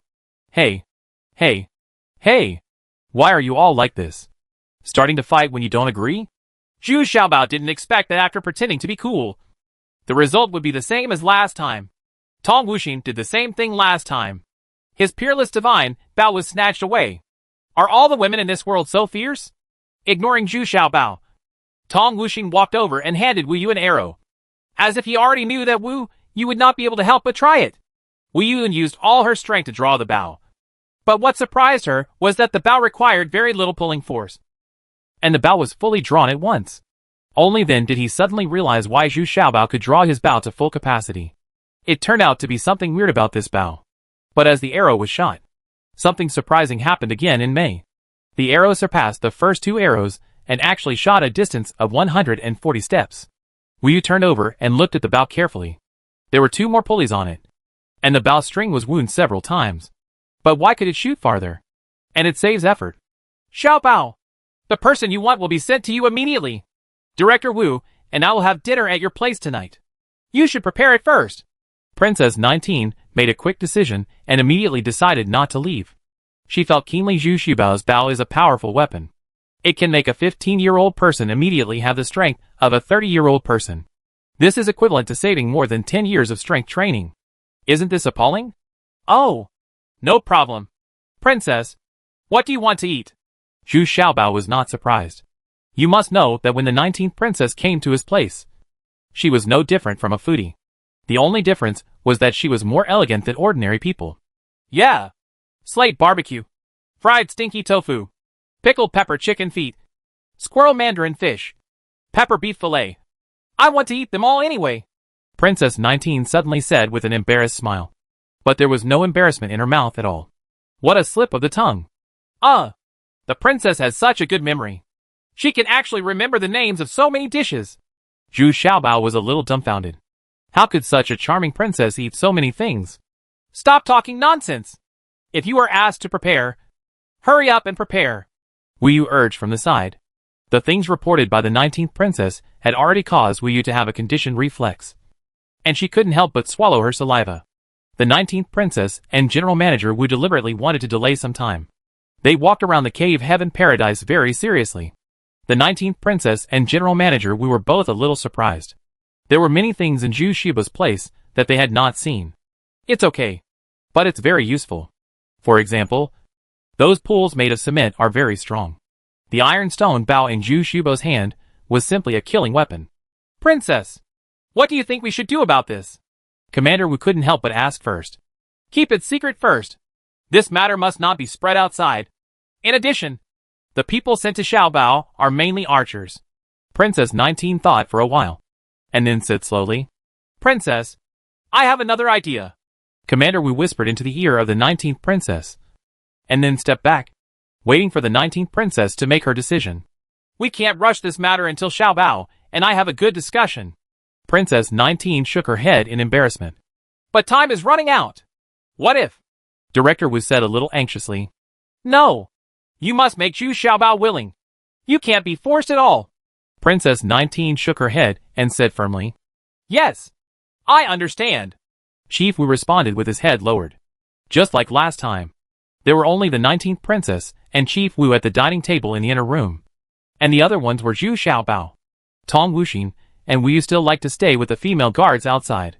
In fact, Tong Wuxin also knew that Princess 19 was probably going to have a deep talk with Zhu Xiaobao today. Anyone who sees such an iron and stone bao will be shocked. Wasn't he stunned at first? But Tong Wuxin is relieved now, and no longer has to worry about her side. Anyway, she has decided that they will not help each other, and will only be responsible for protecting Zhu Xiaobao and Dantian Paradise. The same is true for Zhao Shenbao. So at the table outside, Wu Yu, Wu Lijia and others, and Zhao Shenbao Tong Wuxin were drinking happily. This 1-pound top-quality Xiao Daozi amazed everyone. And it was even more powerful than Xiao Daozi. And it's even hotter in the mouth. And when you swallow it, it feels like a line in your stomach. I really don't know if Zhu Xiaobao can further strengthen the burning knife. It is said that Zhu Xiaobao has set a sky-high price of 5 taels of gold a jar for this top-quality burning knife. Good wine. It's actually stronger than the Xiao knife in front of me. Xiaobao. I really don't know what to say about you. How many weird things do you have? Manager Wu took a sip of the top Xiao knife and couldn't bear it. He patted the table and sighed. Hey, it's just a slight change. In fact, the principle is the same. Princess. Please. Zhu Xiaobao himself just took a very small cup and greeted the 19th princess. Well, this kind of wine is too strong. I'd better drink less of it. Princess 19 shook her head. Not everyone likes this spicy and fiery feeling. Ha ha. The princess asked me to accompany you. I'm afraid you have something else to tell me. Right? Zhu Xiaobao asked with a smile. This was also expected. Well, apart from the people in Cave Heaven Paradise, who else has seen this kind of iron and stone bao? How many such bows can you make? Princess 19 asked in a low voice. It's not difficult to make. But this kind of bao also has shortcomings. It can't fire as quickly as an ordinary bao. But the advantage is that it saves effort. And it can aim stably when the bao is fully opened. As for other people, no one knows. Oh. It was also on a whim at that time. In order to defeat Wu Yu, I just thought of making this bao. Zhu Xiaobao didn't seem to regard this bao as very important. Instead, he made such a bao just to compete with Wu Yu. Okay. This matter must not be spread. Also, the person you want, Wu Yu, has already been chosen for you. To enter the paradise of Cave Heaven, you have to carefully screen, and don't let anyone with ulterior motives sneak in. Princess 19 said very seriously. Really? Great. I am short of people right now. Princess, don't worry. I will investigate in secret. And I won't let them do the most important things when I first come here. Zhu Xiaobao was very happy. Princess 19, I finally gave him manpower. Which meant that I could be completely independent. Chapter 107, Ugly Women Are in Power. The 19th princess really kept her word. Wu Yu brought more than 200 people to the Cave Heaven Paradise the next day. Zhu Xiaobao was very excited and specially dressed up and prepared to give a passionate speech. After all, these are all his direct descendants. When you meet for the first time, you must leave a deep impression on these people. In the martial arts arena, 200 female guards were neatly arranged in 4 rows. There were also 60 people in their 30s and 40s, a bit older, and many of them were couples. Most of these people are craftsmen or middle-aged women doing chores. Zhu Xiaobao was very happy because many chores really needed such a group of people. After getting closer, Zhu Xiaobao stood on the high platform in the center of the venue and took a closer look. He suddenly felt a little confused. Those middle-aged men and women were very ordinary. But something is wrong with these 200 female guards. No matter what, they are all tall and ugly. And some of them have decent looks. But they are dark. Otherwise, my face is full of acne. There was also a buck-toothed girl who kept giggling at Zhu Xiaobao. Wait. Am I dazzled? Or is the sun too dazzling? Sister Wuxin, please help me see if there is anyone normal here? Zhu Xiaobao asked incredulously. He didn't ask Wu Yu, but directly asked Tong Wuxin. Tong Wuxin couldn't help but almost laughed out loud. He understood Wu Yu's little thoughts in his heart. But the style of the painting was so funny. Tong Wuxin tried his best to stay calm and said, Nothing? They are all very good. They are all tall, strong and well-trained. But why do I feel so awkward? Zhu Xiaobao shouted, very annoyed. What's the awkwardness? You look good to me. They are all strong and have honest faces. Unlike some people who are so mean-spirited. Wu Yu said plausibly from the side. Wu Yu? This is the ugliest one you can find. Isn't it? It's really hard for you. I gathered all these crooked melons and cracked dates. Let me tell you, you have seriously affected my mood. Zhu Xiaobao at this time. He shouted angrily. Hey. Hey. Hey. Are you choosing a guard or a concubine? Do you think you are the prince? The requirements are so high. Tell you. Do you want love or not? If you don't like it, I will take Ing Xiuxiu and the others away too. Wu Yushi said very forcefully that she now has a lot of trump cards and can often win several battles with Zhu Xiaobao. Okay. Now that everything has been delivered, you can go on stage and say a few words. In fact, people can't just look at appearance. And the people standing behind are not that bad. Tong Wuxin felt a little sympathetic to Zhu Xiaobao and looked forward to it. It was indeed quite depressing to expect a group of shrews to come for so many days. Humph. Just say it. If I don't like it in a few days, I'll return them all. Zhu Xiaobao could only snort angrily. Then Zhu Xiaobao walked onto the podium of the martial arts arena and found a stool so that he would not look shorter standing between Wu Yu and Tong Wuxin. At least it's almost as tall as them. Fellows. As soon as Zhu Xiaobao spoke, the audience burst into laughter. His title was quite special and sounded very country-like. So everyone couldn't help laughing. Zhu Xiaobao also smiled awkwardly. And then said, Do you know why I call you that? That's because you have to live together here for a long time. And you will never see each other when you raise your head. Therefore, fellow villagers should take care of each other and respect each other. Help and make progress together. Wu Yu and Tong Wuxin looked at each other and couldn't help but want to laugh. Zhu Xiaobao's opening remarks were still very novel, but they made them laugh a bit. My name is Zhu Xiaobao, and I am the master here. You can call me young master. Here, it doesn't matter whether you are good-looking or ugly. As long as you train hard and work hard, I guarantee that your future will be bright. Life is beautiful. Zhu Xiaobao gradually entered the state, and became more and more enthusiastic as he spoke. He stood on the bench and kept waving his chubby arms. In the end, he even raised his arms passionately and shouted, Construction home. Everyone has a responsibility. Learn from the little treasures and pay tribute to the little treasures. However, the audience was indifferent to Zhu Xiaobao's impassioned performance. They just stared at Zhu Xiaobao blankly, not knowing what he was doing, and did not even realize that he wanted to roar along. Damn it! I'm done! Zhu Xiaobao lowered his head in frustration, and finally waved his hands in frustration, letting Tong Wuxin continue to talk about the rules of the paradise and some necessary behavioral norms. Zhu Xiaobao went back to his room without even looking back. When he came back, he hugged Ing Xiuxiu, Lu Tong, Lu Feng, and the other three people wildly. I was injured today. I was scared. You guys comfort me well. Ah! Let go quickly. If Sister Wu Yu sees it, she will blame us again. Ing Xiuxiu and others shouted in a panic. However, the resistance from Ing Xiuxiu and Lu Tong and Lu Feng was very weak, and it seemed like they were giving in half-heartedly. This made Zhu Xiaobao feel refreshed. Just when he was about to go further, there was a sound coming from outside the door. He sneered. Humph. You don't need them. How about I comfort you? Ah? Wu Yu, you're not done yet? Can't you let me relax for a while? Do you know how hard I was hit just now? Zhu Xiaobao said sadly.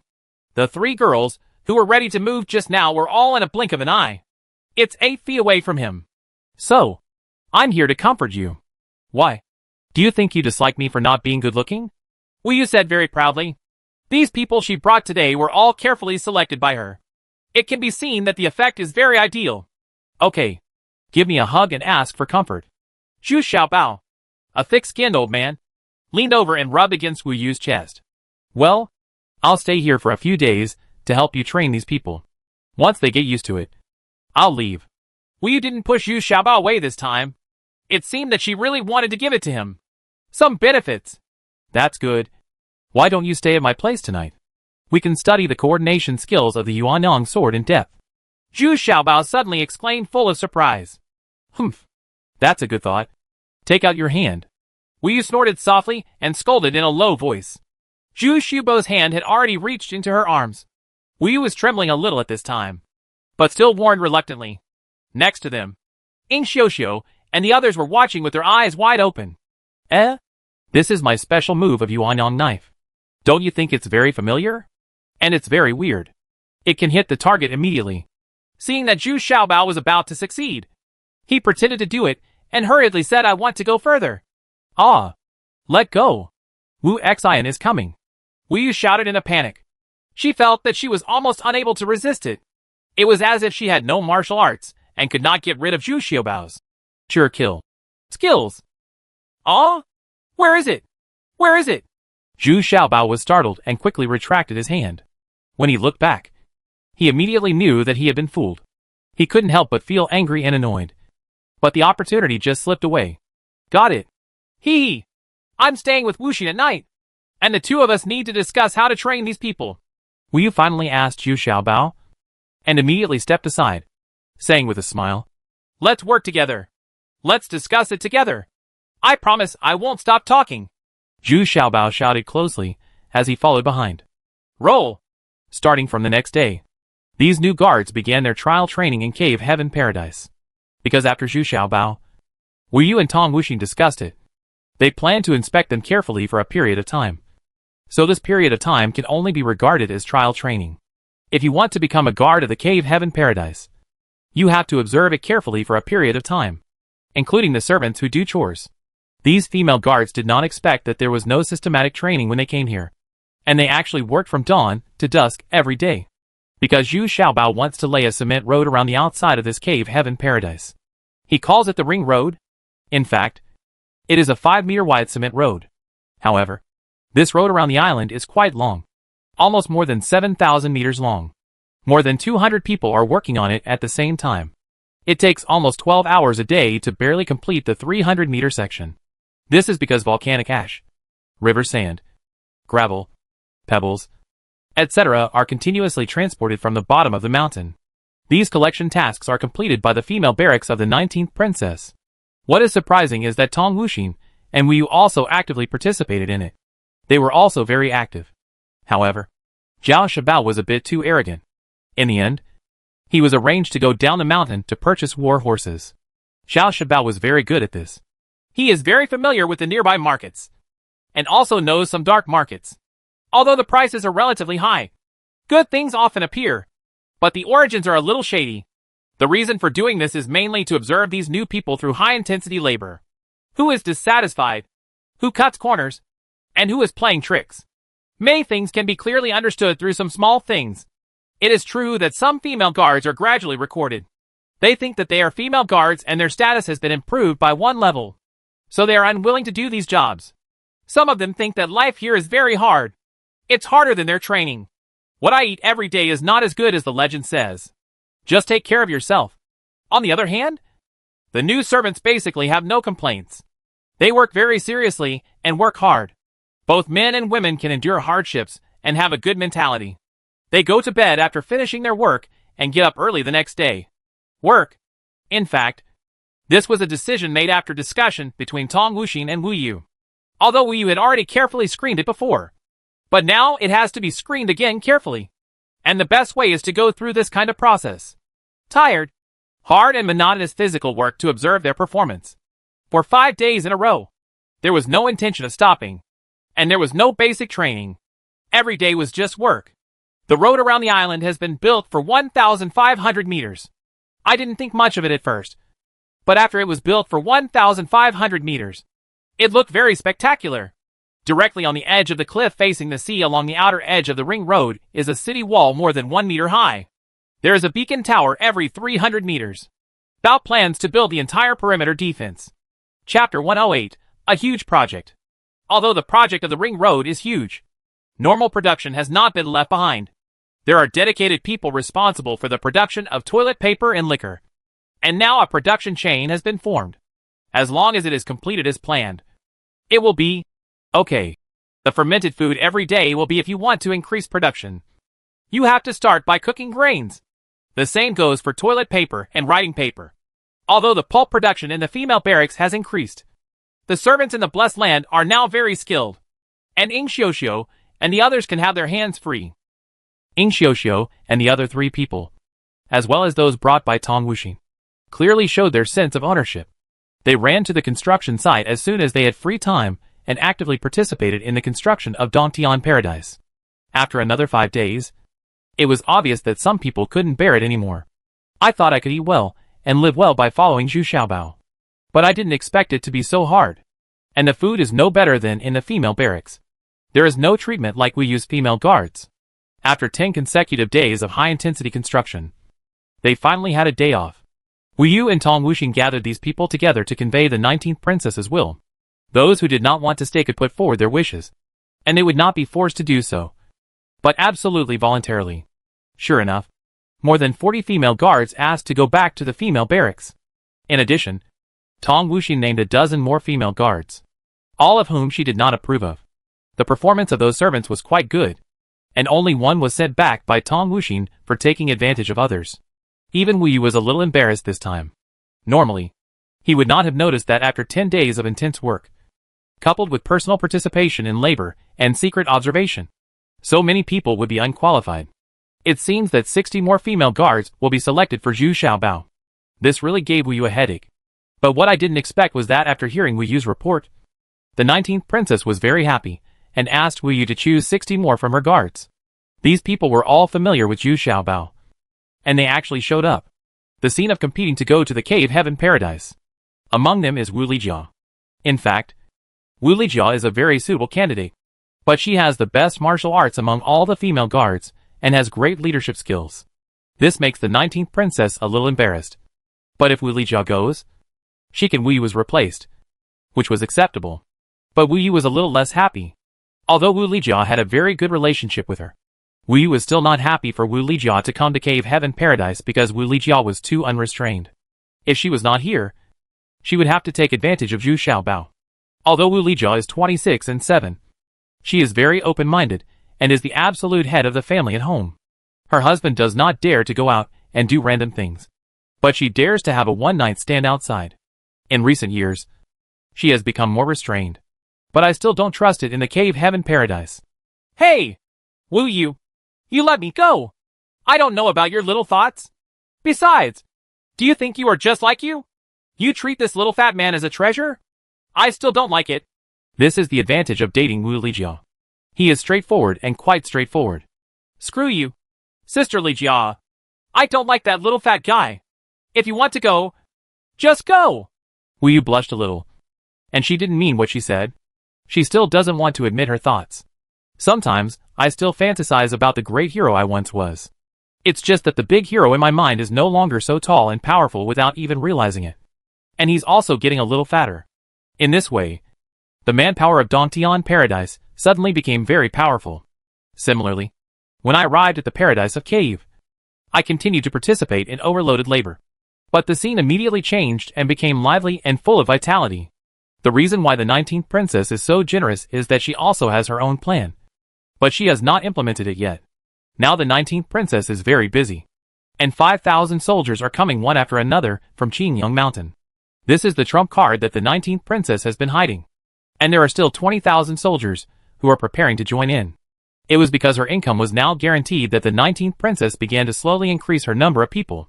Similarly, Xia Zixio also moved the private soldiers from his original place over in batches. The two people have similar ideas.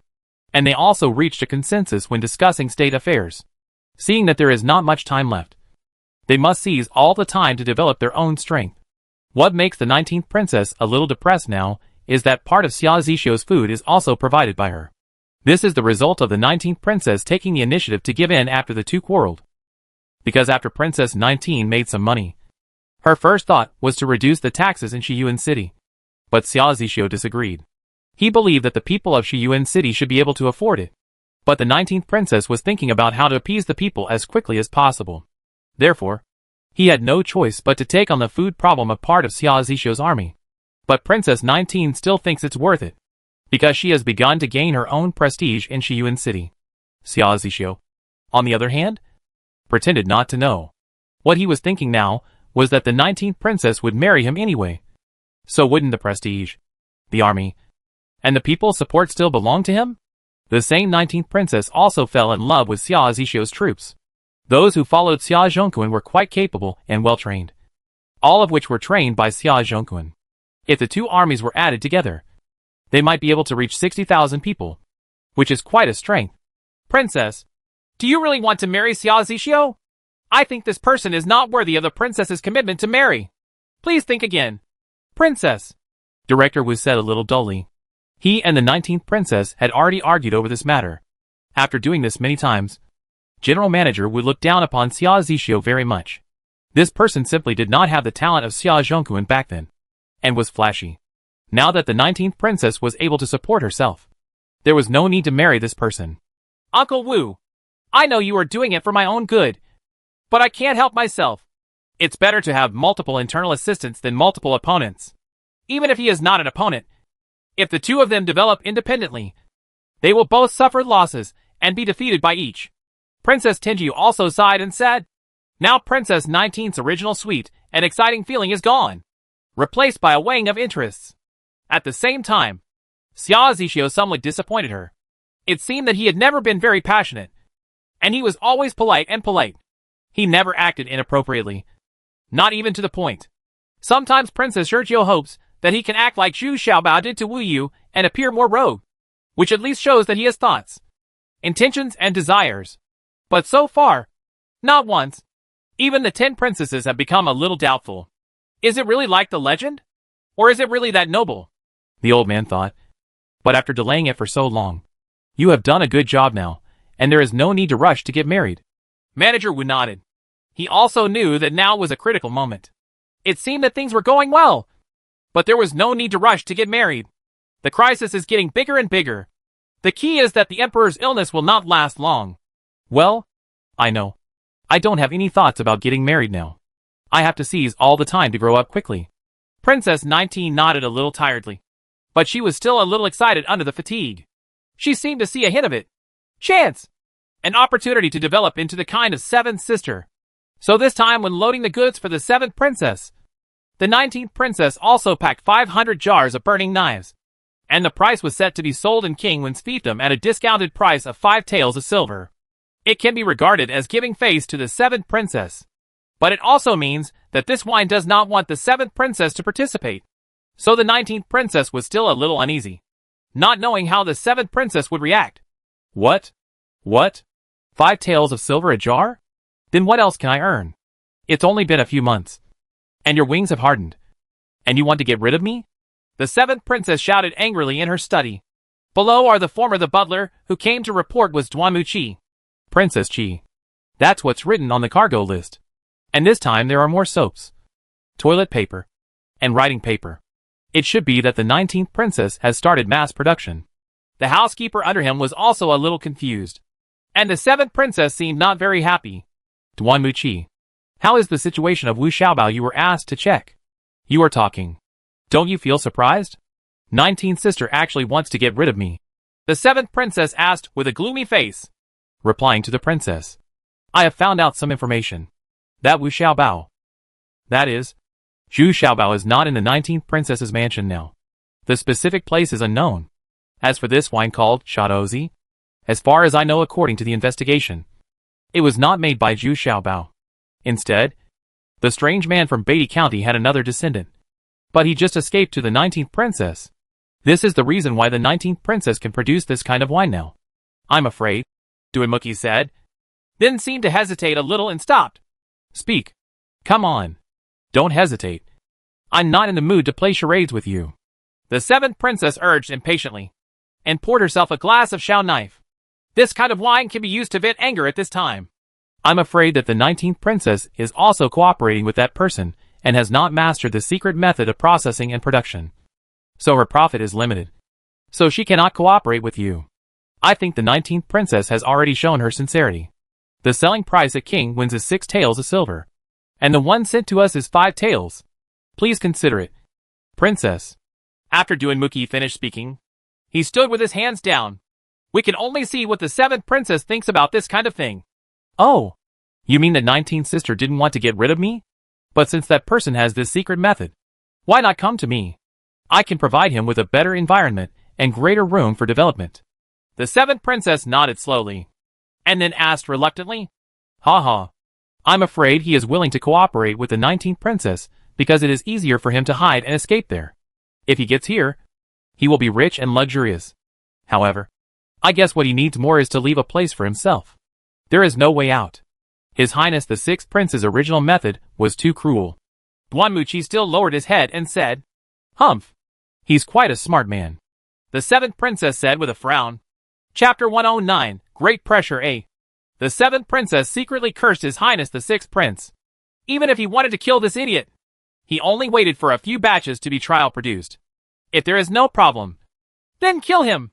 It's actually cheaper now than 19 sisters. But then I thought about it. If His Highness the Sixth Prince could really brew this kind of wine, wouldn't it be even worse? You can't even get any benefit from it. Now His Highness the Sixth Prince Shangwang's strength is the most mysterious. Everyone is a little confused about how many people he has. They can only make a rough estimate. It should be at least 1.5 million. And he has a very close relationship with all the major families. Therefore, His Highness the Sixth Prince also poses the greatest potential threat. Then what should we do now? I heard that at Kingwen's place, the 19th sister has to pay 10% of the tax. This time, my second brother is really cheaper. The seventh princess said a little unwillingly. Ha ha. I thought that the 19th princess had already thought carefully about you. She was sold by Kingwen for 6 taels of silver per jar. But what she gave us was 5 taels of silver per jar. This is comparable to the 10% tax. That's a lot. What's more, we will distribute the knives shipped here. So the price is not determined by you. Duanmuchi smiled slightly and said the calculation clearly. Humph. So I have wronged the 19th sister? The seventh princess was a little satisfied at this time, but her mouth was still strong. Come here. Put those burning knives on the shelves. 10 taels of silver a jar. Ah? Princess, is it too expensive? Duanmuchi shuddered after hearing this. These 7 princesses really dared to raise a price. It was doubled again. Humph. Do you want to buy it?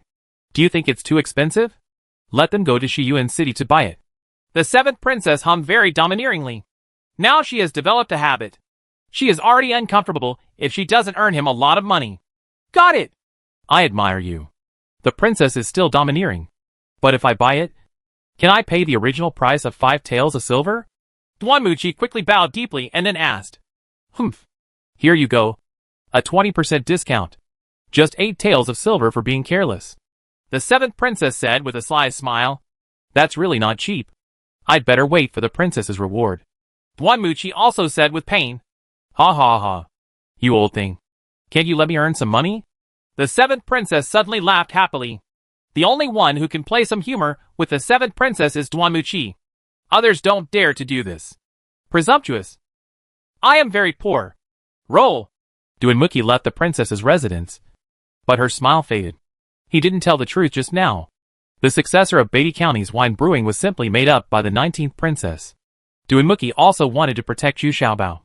Help the 19th princess to tell the lie. But he was still a little tangled in his heart. After all, he was still working for the 7th princess. And he had no intention of betraying the 7th princess. But now, he had no choice but to lie against his will for the sake of such a fat man.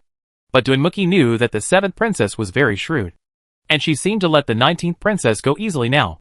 In fact, it was because she was too busy, and she still needed the 19th princess to guard Shiyuan City for her. Fortunately, Duanmuchi now knew that Zhu Xiaobao had moved away from the 19th princess's barracks and established a cave paradise on his own. In this case, even if the 7th princess wants to take back Shiyuan City, it will not harm the little treasures. Duanmuchi always believed that the best outcome for the 19th princess would be to move to the 7th princess fiefdom, which would also ensure her lifelong wealth. In Dantian Paradise, Zhu Xiaobao is still very busy, and the road around the island is still under intense construction. Zhu Xiaobao spent a lot of time drawing a map of Daxia. Although it was very inaccurate, this was the limit of what he could do. The other one is a detailed map of Dantian Paradise. This map is relatively accurate. Zhu Xiaobao needs to plan it carefully. Judging from the experience of later generations, planning in advance can avoid unnecessary waste of resources and be reasonable. Use of land resources. Zhu Xiaobao was in a good mood since the 19th princess selected 60 new female guards. The most surprising thing among them was that Wu Lijia also came to Cave Heaven Paradise. Speaking of which, these 60 female guards are the most powerful ones, and are very familiar with Zhu Xiaobao. But as happy as he was, Zhu Xiaobao suddenly felt that his pressure had increased sharply. So many people were eating with him. We must ensure their safety, stability, and peace of mind. Now Zhu Xiaobao has carved out a piece of flat, fertile land, almost 1,000 acres of land. It occupies 1/7 of the usable land area in the blessed land. Duan is responsible for growing grains and vegetables here. And there is also a large area for raising cattle and horses. War horses are needed for training, while raising cattle is needed for daily living. And the distiller's grains left over from daily processing also need to be properly utilized. These distiller's grains mixed with other forages are the best cattle feed. Of course, this was due and suggestion. And Zhu Xiaobao was very satisfied.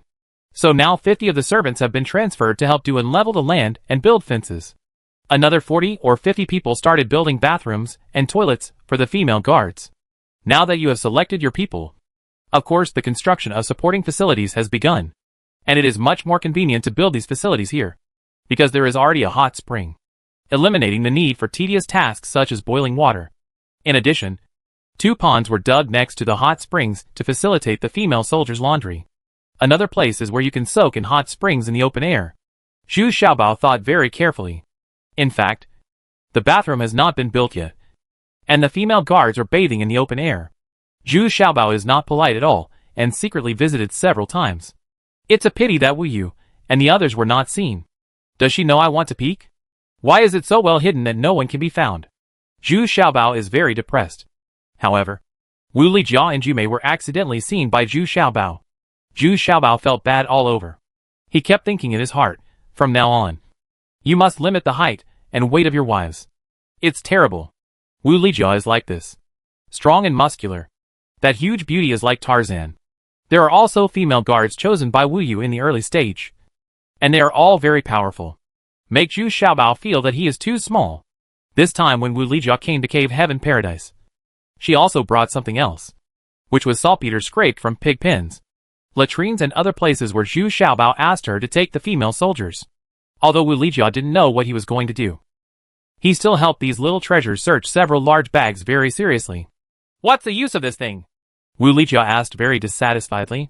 Because of these dirty things, Wu Lijia often got angry with the female soldiers because they were not willing to do these things. Hey! Sister Lijia! You are the most reliable in doing things. Here, this is the roasting knife you want.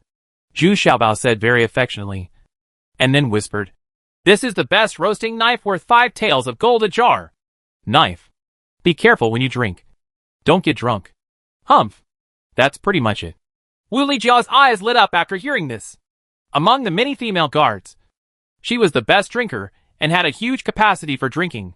But now, with Zhu Xiaobao's kind reminder, I am a little more restrained. Zhu Xiaobao said that drinking alcohol harms the liver. With saltpeter, of course it is used to make black/gunpowder. Zhu Xiaobao enthusiastically arranged the charcoal, saltpeter, and sulfur into black/gunpowder according to the ratio of black/gunpowder.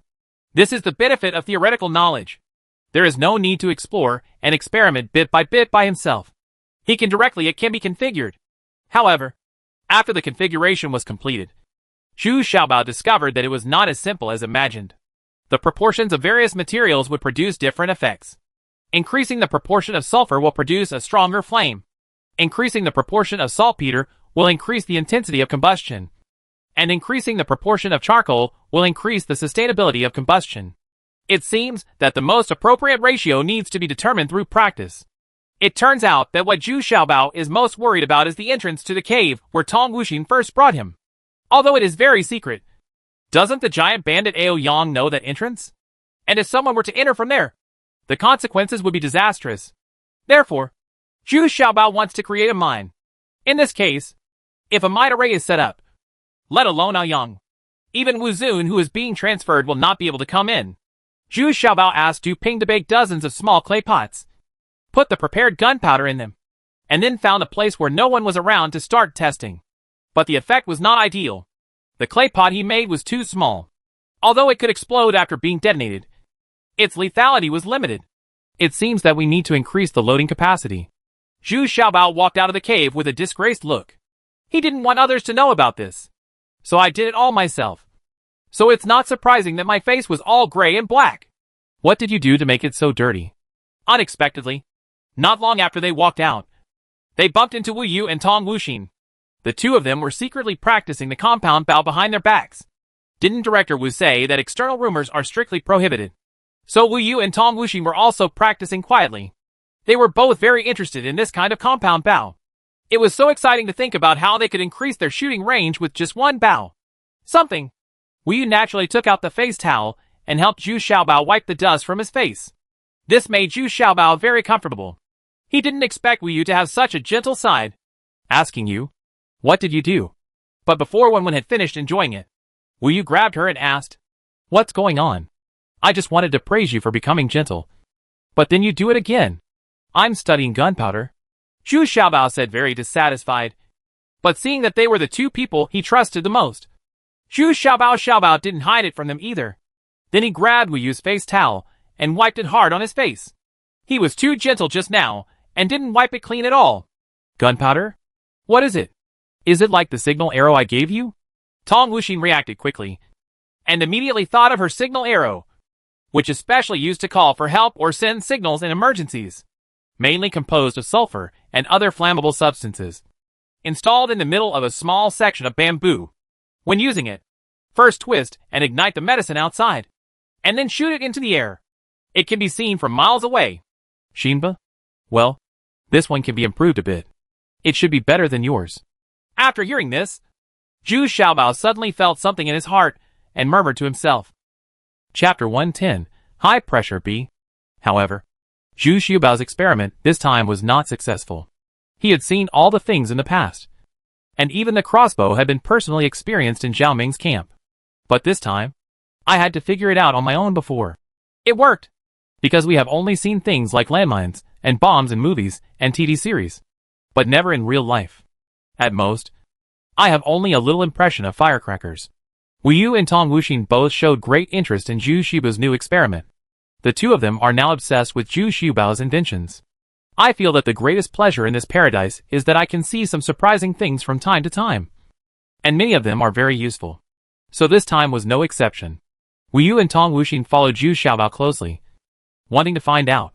Wu Yu even used a beauty trick to let Zhu Xiaobao take advantage in a very subtle way. In fact, the two of them had already discovered Zhu Xiaobao's evil deeds of peeking at the female soldiers in the shower. And they also knew what Zhu Xiaobao wanted to see the most, because he kept looking around, searching, and finally slipped away a little frustrated. Gone! It's just that neither of them exposed him. This is the time when you are most curious. Oh, I just want to make a mine. A bomb or something like that. The hole is always a hidden danger. And if there is a need one day, I can help you. But now my experiment is a failure. Zhu Xiaobao was not defensive at all against these two people and expressed his thoughts. Landmine? Bomb? What is that? Is it like a catapult that throws a big fireball that can burn? Tong Wuxin reacted quickly because she had seen such a scene before. That kind of catapult can deal with large scale when it comes to the army. The lethality is still very high. It's just too bulky and takes a long time to throw once. Yeah, it's almost the same. But it's much lighter and can have many forms. It's still unclear right now. Zhu Xiaobao thought for a while before saying. Then show us quickly. Wu Yu said very excitedly. Touch it. It's very deep. I need to get a feel for it. I'm a little unsure about the shape of the mine. Zhu Xiaobao said shamelessly, and seemed quite confident. Go away, you little bastard. You want to take advantage again. Don't think that we don't know about you peeking at the female soldiers taking a shower. Wu Yu immediately yelled angrily. After all, Tong Wuxian was right next to her, and she felt very embarrassed. Oh, I'm just looking for feelings. Zhu Xiaobao sighed. Wu Yu is getting harder and harder to fool now. How innocent she was at first. Humph. It seems that we are forced to take action. Wu Yu and Tong Wuxin immediately picked up the little treasures without even touching the ground with their feet. Okay. I give up. Why don't I take you there? The little horses got up and yelled like killing pigs. We arrived at a very secluded place. This place was the most remote place in the entire cave paradise. And there was a female guard on duty at the intersection. Today it was Lu Fang. And the three of them came here interchangeably. How come I don't know about this house? You never told me? Wu Yu asked in surprise.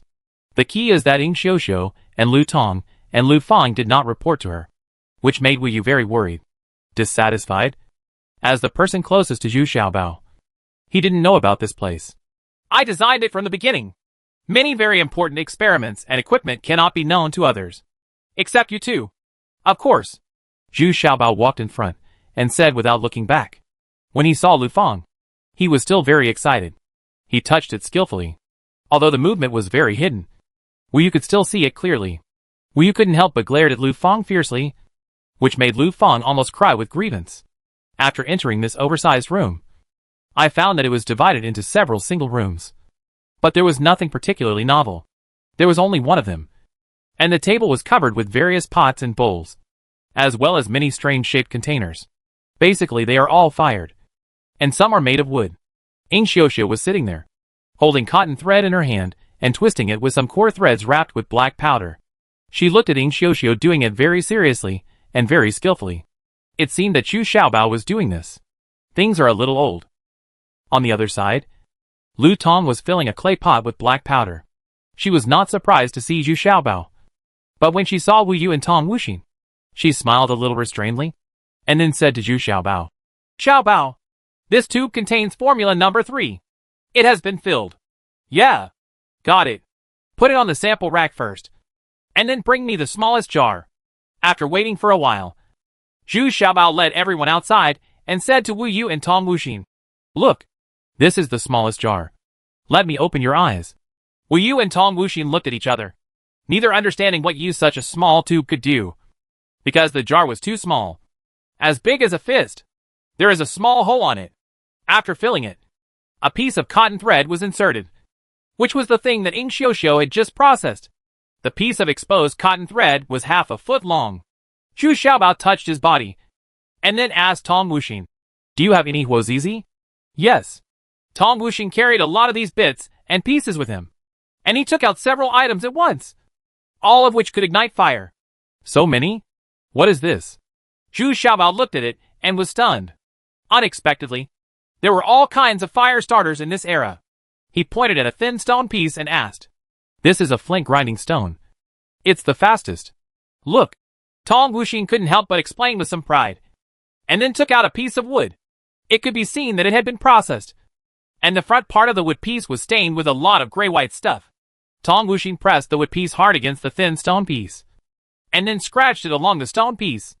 The wood piece shone little by little, and then burned. This reminded Zhu Xiaobao of matches, but the process with chips ignited very slowly, and were not as fast as matches because of the lack of potassium chloride. But this has surprised Zhu Xiaobao. The so-called flint is also brushed with a layer of material containing red phosphorus. Zhu Xiaobao is still not sure whether it is phosphate rock. Where did you buy this? Can you buy it in bulk? Zhu Xiaobao asked with great interest. No. This is passed down from the Shijue tribe. It's hard to buy. And it's expensive. If you want it, I'll leave this to you. Tong Wuxin said generously. No. I just want to know where it was produced. 1 or 2 pieces is useless. Zhu Xiaobao shook his head in disappointment. Okay. What to do now? The wood chips are almost burned out. Wu Yu asked impatiently from the side. Oh. Yes. Yes. Come on. Light this. Zhu Xiaobao said, pointing to a piece of cotton thread stuck on the small clay pot. In fact, that was the fuse. Tong Wuxin looked at Zhu Xiaobao, then took the wood chip in his hand and lit the fuse. Unexpectedly, Zhu Xiaobao took Tong Wuxin and Wu Yu and ran away, followed by Ing Xiuxiu and Lu Tong. After running for more than 10 meters, Zhu Xiaobao stopped, turned around, and saw that the fuse had burned to the filling hole of the small clay pot, and then quickly burned it in. Boom! With a loud sound, the small clay pot exploded, and a dazzling fire burst out. At the same time, many broken pottery fragments also flew everywhere. A small pit appeared where the small clay pot had been placed, and the surrounding 1 or 2 meters away was a patch of black and gray. The farthest broken pottery fragment actually flew to Wu Yu's feet, and Wu Yu quickly took a step back. What is this? How could it explode? And it's so powerful? Tong Wuxin asked in amazement. She had seen burning boulders launched by catapults. The huge boulders were pre-filled with sulfur. Tung oil and other flammable substances must be ignited before being projected. The effect is indeed very shocking. It can cause a large area to burn, and it can also kill and injure many people where it is thrown. But it is definitely not as light and convenient as this small clay pot. The black powder you just saw is called gunpowder. What Lu Tong filled into the small jar is black gunpowder. The jar filled with black gunpowder is called a bomb. But the power is still not enough. Zhu Xiaobao shook it. He shook his head and said, although the explosion scene is scary, the damage is very small. Then let's make it a big one. Wu Yu immediately thought that making it a big one would be, okay. Well, I'll try it tomorrow. Add some iron thorns to increase the lethality. It seems that the number 3 formula is the most powerful. Zhu Xiaobao murmured to himself while still comparing the results of these experiments. Xiaobao, what are you doing with this kind of thing? Do you want to give it to the 19th princess? After Tong Wuxin was surprised, he asked a little worriedly. No, this kind of thing is too dangerous and immature. I just want to increase the defense of my cave paradise. And I don't want the princess to know about it for the time being. You are not allowed to tell anyone, including the princess. Zhu Xiaobao shook his head and said, and then looked at Wu Yu, saying that everyone else would listen to him. But he was not sure whether Wu Yu would report to the princess, because the relationship between Wu Yu and the 19th princess was too close. I know. If you don't let me tell you, I won't tell you, Wu Yu said a little tangled. But in the end, she still stood on Zhu Xiaobao's side. It's not that I won't tell you, but this kind of thing is so powerful. Once people know about it, both Prince Ming and the 7th princess will search for the source frantically. They can easily find it here, but then a disaster will be imminent. Zhu Xiaobao said with a solemn expression. Then why do you want to do such a terrible thing? Tong Wuxin also nodded. She had thought of this just now. I feel great pressure. So many people are following me now. I have the responsibility to ensure your safety and the safety of Cave Heaven Paradise. So I have to make the defense here impeccable. I want you all to know, no matter what the situation, you are the safest here with me. Zhu Xiaobao waved his hands vigorously. At this time, he didn't look like the rogue little fat guy, but rather looked like an overlord. Chapter 111, High Pressure C. After hearing Zhu Xiaobao's heroic words, Tong Wuxin nodded, very pleased. You are still responsible. It's not in vain that I brought all my wealth here. Although Wu Yu was also very moved, she was a little unconvinced. Isn't it enough for me to protect you? This place is easy to defend and difficult to attack. And no one can get in. That's not what you said. A capable person can climb up the rock with his bare hands.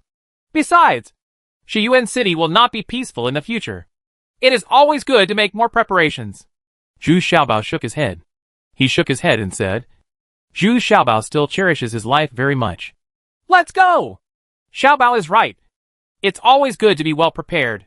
Let's come back tomorrow. Then let's see the power of the real big explosion/bomb. Tong Wuxin agreed with Zhu Xiaobao's idea. She pulled Wu Yu to leave first, because Zhu Xiaobao was still busy with his experiments. No intention of stopping. While the two were walking on the road, they were still talking. Wu Yu, have you noticed that Xiaobao's strength has increased a lot? And he seems to have grown taller too. Well, I also discovered that he can touch my chest. Now he can actually touch my shoulder. Oh, if you didn't tell me, I would have forgotten that after this month, Xiaobao will be 17 years old. It's time to grow older. Wu Yu also exclaimed with a little joy, and then suddenly remembered that Zhu Xiaobao's birthday seems to be next month. Oh, then what are your plans, Mrs. Xiaobao? Tong Wuxin was immediately happy and started joking with Wu Yu. Ah, good sister. You are making fun of me too. I will not marry such a wretched little bastard with no martial arts skills. Whoever wants to marry him will marry him. Wu Yu immediately scolded with a shy face. But she was thinking in her heart on Zhu Xiaobao's birthday. What gift should I give him? This is what you said. Don't regret it when the time comes. I don't mind the relationship between brother and sister. Tong Wuxin also said with a joking smile. Stop talking. Stop talking. You are always making fun of me. Let's think about how to celebrate his birthday and let him feel our care and love. Wu Yu quickly changed the topic. For Wuxin, she couldn't bear the teasing. Tong Wuxin was also very open-minded. And sometimes, he was not reserved at all when he spoke. The next day, Tong Wuxin and Wu Yu arrived at Zhu Xiaobao's laboratory early. Unexpectedly, Zhu Xiaobao was already in the laboratory. He didn't go back last night, but worked all night. Once Zhu Xiaobao turns on the academic master mode, it is basically like this. There is no rest time, and even the most exquisite meal can be careless. How's it going? Is it done? Oops. You didn't sleep all night? Really? You don't know how to cherish yourself. If I had known this, I wouldn't have left yesterday. I had to take you back to sleep. Wu Yu looked at Zhu Xiuba's slightly tired face, suddenly felt distressed, and he shouted with a bit of complaint. Really? Then take me back and sleep with me tonight? Zhu Xiaoma asked in high spirits. Go away! What a beautiful idea! I mean watching you sleep. Wu Yu's face suddenly turned red. Unexpectedly, she was so impatient that she actually said something ambiguous. That's so boring. Besides, I can't sleep even if you're watching from the side. Zhu Xiaomao curled his lips and said, Okay, there's so much nonsense. Have you finished it yet? We're still waiting to see that powerful bomb. Wu Yu quickly changed the topic. After all, Tong Wuxin was still watching with a smile. Xiaobao, are you still experimenting outside today? Tong Wuxin asked, because she saw 2 clay pots the size of wine jars placed on Zhu Xiubao's experimental table. They estimated each weighed more than 10 kilograms. There seems to be too much movement in the test explosion here. That's okay.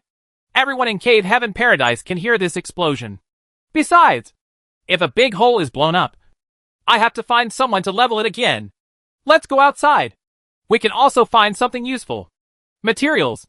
Zhu Xiaobao shook his head and said, joking, so much black/gunpowder has been loaded in. And a lot of iron sheets and iron spikes were added inside. He wanted to see what this homemade explosive/how powerful is the bullet. Okay, then let's set off quickly. Wu Yu immediately became excited when he heard this. He needed the knife to go out and experiment. You can imagine how powerful this thing is. Ing Xiuxiu and Lu Fang each held a bomb. Not to mention, it was actually quite heavy. The pot was thickened, and there were a lot of iron pieces and spikes in it. How could it not be heavy? Lu Fang's hands were not idle either, and she took a lot of things, including the modified Xian cannon for Ting Wuxin. According to Zhu Xiaobao, it was much easier to use than the one Tong Wuxin was using now. Tong Wuxin is also full of expectations for this. A group of 6 people were hoisted down by the hanging box. Aren't these 2 huge supports set up on the Cave Heaven Paradise? Zhu Xiaobao was using the principle of the pulleys to save effort and effort. Now he can lift almost 1,000 kilograms at a time. Now it is not pulled by manpower, but by 2 horses, which improves the efficiency a lot. A round trip only takes 10 minutes. In this way, it took 6 people and 6 horses an hour to land safely. There is still no land below, so we have to take a small boat to get to the shore.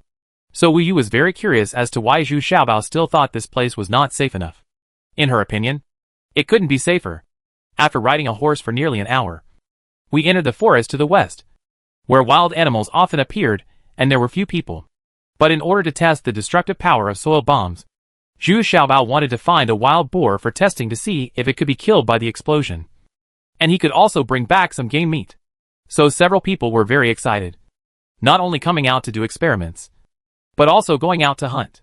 After all, they are all young, so they all like to come out and have fun. Even Tong Wuxin looked very excited. She had killed a lot of wild beasts alone, but there was no fun at all. It was all for safety or to satisfy her hunger. Let's take a look at my modified letter cannon first. How about it? Zhu Xiaobao took out the modified letter cannon. It was actually a piece of bamboo filled with gunpowder, sulfur and other flammable substances. The gunpowder was in the innermost part, and the sulfur, the flammable materials, were rolled up with a piece of cotton and stuffed into the lower opening of the bamboo, with a piece of fuse left on the outside. Just light the fuse and shoot out with a bow and arrow. And that's it. It is much more convenient to use than Tong Wuxin. The original signal arrow was ignited first and then shot out. But now it only needs to light the fuse. Tong Wuxin lit the fuse and shot an arrow into the air. The arrow began to ignite the flammable material in the cotton cloth at a height of 30 or 40 meters. When it reached a height of about 60 meters, the gunpowder inside was also ignited and exploded almost at the highest point, emitting a dazzling explosion. Fire light. Ah! This kind of message cannon is more eye-catching than the previous one. I think it can be seen dozens of miles away. Tong Wuxin immediately shouted in surprise. The purpose of the signal arrow is to be visible to people in the distance and serve as a call for help or a warning. Now that it can explode in the air, it is of course more eye-catching. It's a small skill. Nothing important. Zhu Xiaobao said, pretending not to care. It feels so good to be pretentious. Deshing! You feel very proud, don't you? Wu Yu couldn't help but hum. In fact, she liked Zhu Xiubao's pretentious look very much. She felt it was cool. as if it was really a trivial matter. Find a place where wild boars are infested. Let's bury the bomb there. When the wild boars come, it will depend on your archery skills. Shoot the fuse with one arrow. Zhu Xiaobao hasn't finished detonating it yet. The device had to be detonated by Wu Yu and Tong Wuxin's shooting skills. This time, Zhu Xiaobao personally dug a hole to bury the mine. Not to mention burying it halfway. It really looked like a certain part of a woman. Zhu Xiaobao looked at Wu Yu's breasts and hummed. What am I talking about? I need to find something. It feels like, if you still don't believe it, do you think it's exactly the same as yours? How can I be that big? Get out, Wu Yu said casually. And then she realized what she was doing and shouted angrily. Keek. Okay. Stop making trouble. If you keep doing this, the wild boar won't dare to come over. Tong Wuxin suddenly laughed so hard that he couldn't stand up, and then waved his hands repeatedly and said, Ing Xiuxiu and others nearby also tried their best to suppress their laughter and looked at Wu Yu. What's so funny? I think it looks a lot like yours. Yours is the biggest here. Wu Yu glared at Ing Xiuxiu, and then said angrily, looking at Ing Xiuxiu's increasingly developed breasts. Wu Yu just a little jealous. Okay. Hide far away this time and find a shelter. Zhu Xiaobao quickly buried the bomb/bomb, and then put a lot of food next to it, which was still very fragrant. Yes. Let this scent lure the wild boar over. 20 meters away, a big tree was found. Several people hid behind the tree. Tong Wuxin climbed up the treetop. Among them, she was the best in archery, so the task of lighting the fuse was leave it to Tong Wuxin. Why haven't you come yet? There are wild animals here. There are jackals, tigers and leopards. How come there isn't even a rabbit yet? Zhu Xiaobao got a little impatient with the waiting and couldn't help shouting in a low voice. Shu! Here we come! At this time, Tong Wuxin made a silent gesture on the tree. Standing at the highest position, she saw a wild boar and 2 little wild boars coming over from a distance. They were smelling got the scent. Seeing the wild boar getting closer and closer, several people were holding their breath attentively, for fear of making some noise and alarming the wild boar. It is difficult to deal with a wild boar with cubs when it goes crazy, and if they are alerted and run away, all the hard work will be wasted. The female wild boar seemed to be very excited. After searching for so long, she finally found the source of the scent. However, she was also very alert and cautiously explored the food on the ground. At this moment, an arrow accurately hit the fuse. This arrow had no arrowhead, and its head was lit. Boom! A loud bang. Chapter 112 Yi Qi Hong A. There was a loud boom, and several people around him were shocked to the point of having brief tinnitus. And they felt that the earth was also shaking. Several small trees around the bomb were also blown down. A large pit several meters in diameter appeared on the ground. The big wild boar was blown up and turned over several times in the air, and then fell hard to the ground. The 2 small wild boars were blown up and flew more than 10 meters, and fell to the ground, dead. But the big wild boar was not dead yet. Half of its face was blown off. One front hoof was also blown away, and the other front hoof was still on fire. The big wild boar was in pain and frightened. At this time, he was completely crazy and bumped around. After waiting for a while, he found the body of the little wild boar. The injured wild boar became even more crazy. The only remaining they discovered Zhu Xiaobao and others hiding behind the rocks. The wild boar rushed over like a madman. Run! Zhu Xiaobao's first reaction was to run for his life. But Tong Wuxin and Wu Yu were staring at the wild boar intently. When they were still more than 10 meters away, a sharp arrow accurately hit the wild boar's other eye. The wild boar immediately lost its direction, but due to the effect of inertia, it still rushed in the direction of Zhu Xiaobao. Wu Yu drew out his sword, jumped over the wild boar, and cut off the wild boar's head with one strike from a condescending position. Humph! Don't run away. I said I will protect you as long as I'm here. Wu Yu turned around and shouted proudly. At this time, Zhu Xiaobao had already escaped 5 or 6 meters away. Good sword skills. Good archery skills. Tong Wuxin also jumped down from the tree and smiled at Wu Yu. Both of them were very happy. Unexpectedly, they cooperated very well. Wow! It's so cruel. Even the pig's head was chopped off. Only then did Zhu Xiaobao take a closer look and explained in an exaggerated manner. Humph! Are you talking about me? Isn't it just to save you? Besides, who blew up half of this wild boar's face? Wu Yu replied even more rudely. What a pity. One braised pig's trotter is missing. Zhu Xiaobao was still looking at the pig's front trotter that was unfortunately blown away. Then Zhu Xiaobao surrounded the wild boar and began to observe carefully to see how many iron thorns had penetrated into the wild boar's body, how deep they were penetrated, and the damage done to the wild boar by the broken pottery shards. Once recorded, determine the effective killing area of this soil bomb/bomb based on the surrounding conditions. Okay. Take the prey and leave quickly. The smell of blood here is too strong and will attract other beasts. If you encounter a pack of wolves, it will be difficult to deal with. Tong Wuxing waited for a while before reminding him from the side. Road. Several people tied the wild boar behind a horse and dragged it. Then they ran to a relatively safe place and found a small river to start processing the wild boar. They set up a fire to barbecue the wild boar. Zhu Xiaobao always brought condiments with him when he went out. Tong Wuxing also brought a bag of burning knives. Unexpectedly, the wild boar meat barbecued by Zhu Xiaobao was very distinctive and fragrant. This meal had a unique flavor. After taking a rest, they were going to go into the deep forest again in the afternoon. There was still a bomb to test. Zhu Xiaobao didn't drink. He just knocked around on the rocks and caves. He collected a lot of stones and some unknown plants. Many things he had never seen before. He wanted to take them back and study them carefully. Ichiban.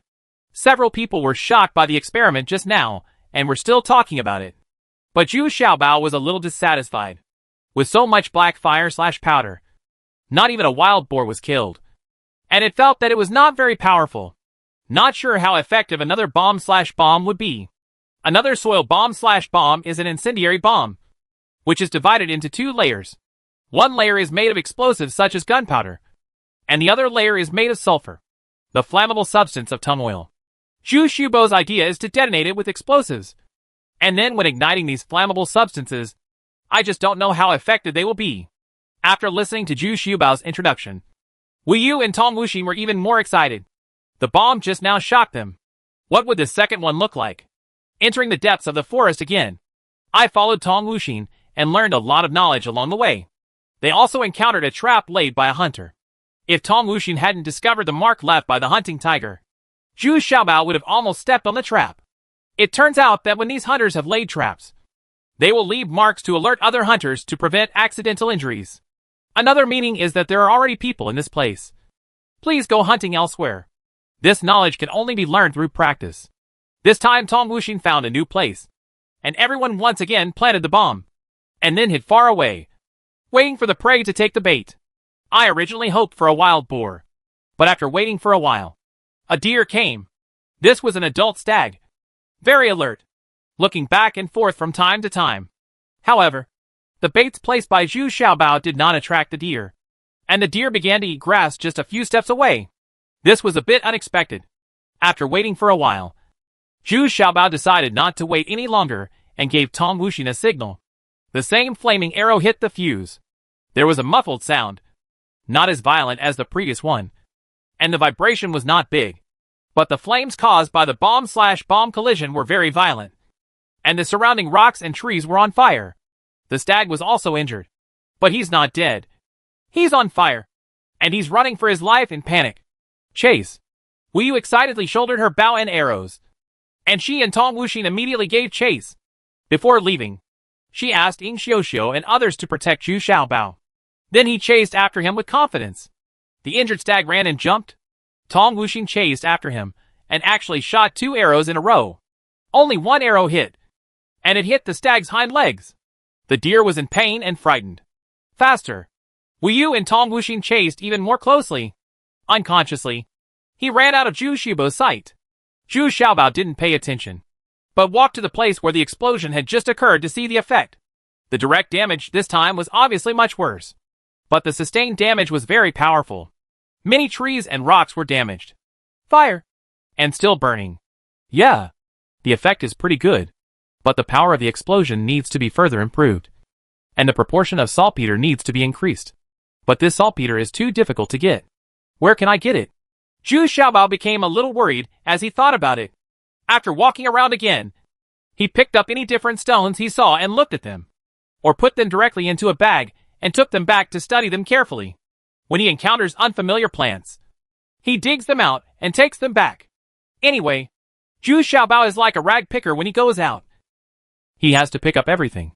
Ing Xiuxiu, Lu Tong, Lu Fang and other 3 people have become accustomed to it. Everywhere they go now, they help search together. Any special stones or plants they find are brought back to Zhu Xiaobao. Stones and other things are easy to identify, and they are no different from those of later generations. But plants are difficult to distinguish. Many plants are not available in later generations, and they all require the understanding of Zhu Xiaobao Chongqing. Several people were looking around. They had to wait until the fire here went out before they could leave. Otherwise, it would cause a forest fire, which would be no joke. Besides, we still have to wait for Tong Wuxin and Wu Yu to come back. Xiaobao! Run! A cry of surprise came from behind Zhu Xiaobao. When Zhu Xiaobao turned around, he saw that Lu Tong had been held to the neck by a masked man's knife. Ing Xiuxiu was kicked over by that person. Lu Fang was fighting another masked man, but he was obviously at a disadvantage. The other person didn't seem to be trying to be cruel, but was just fighting in a relaxed manner. Zhu Xiaobao was immediately shocked and ran away. Unexpectedly, he heard a soft snort in his ears.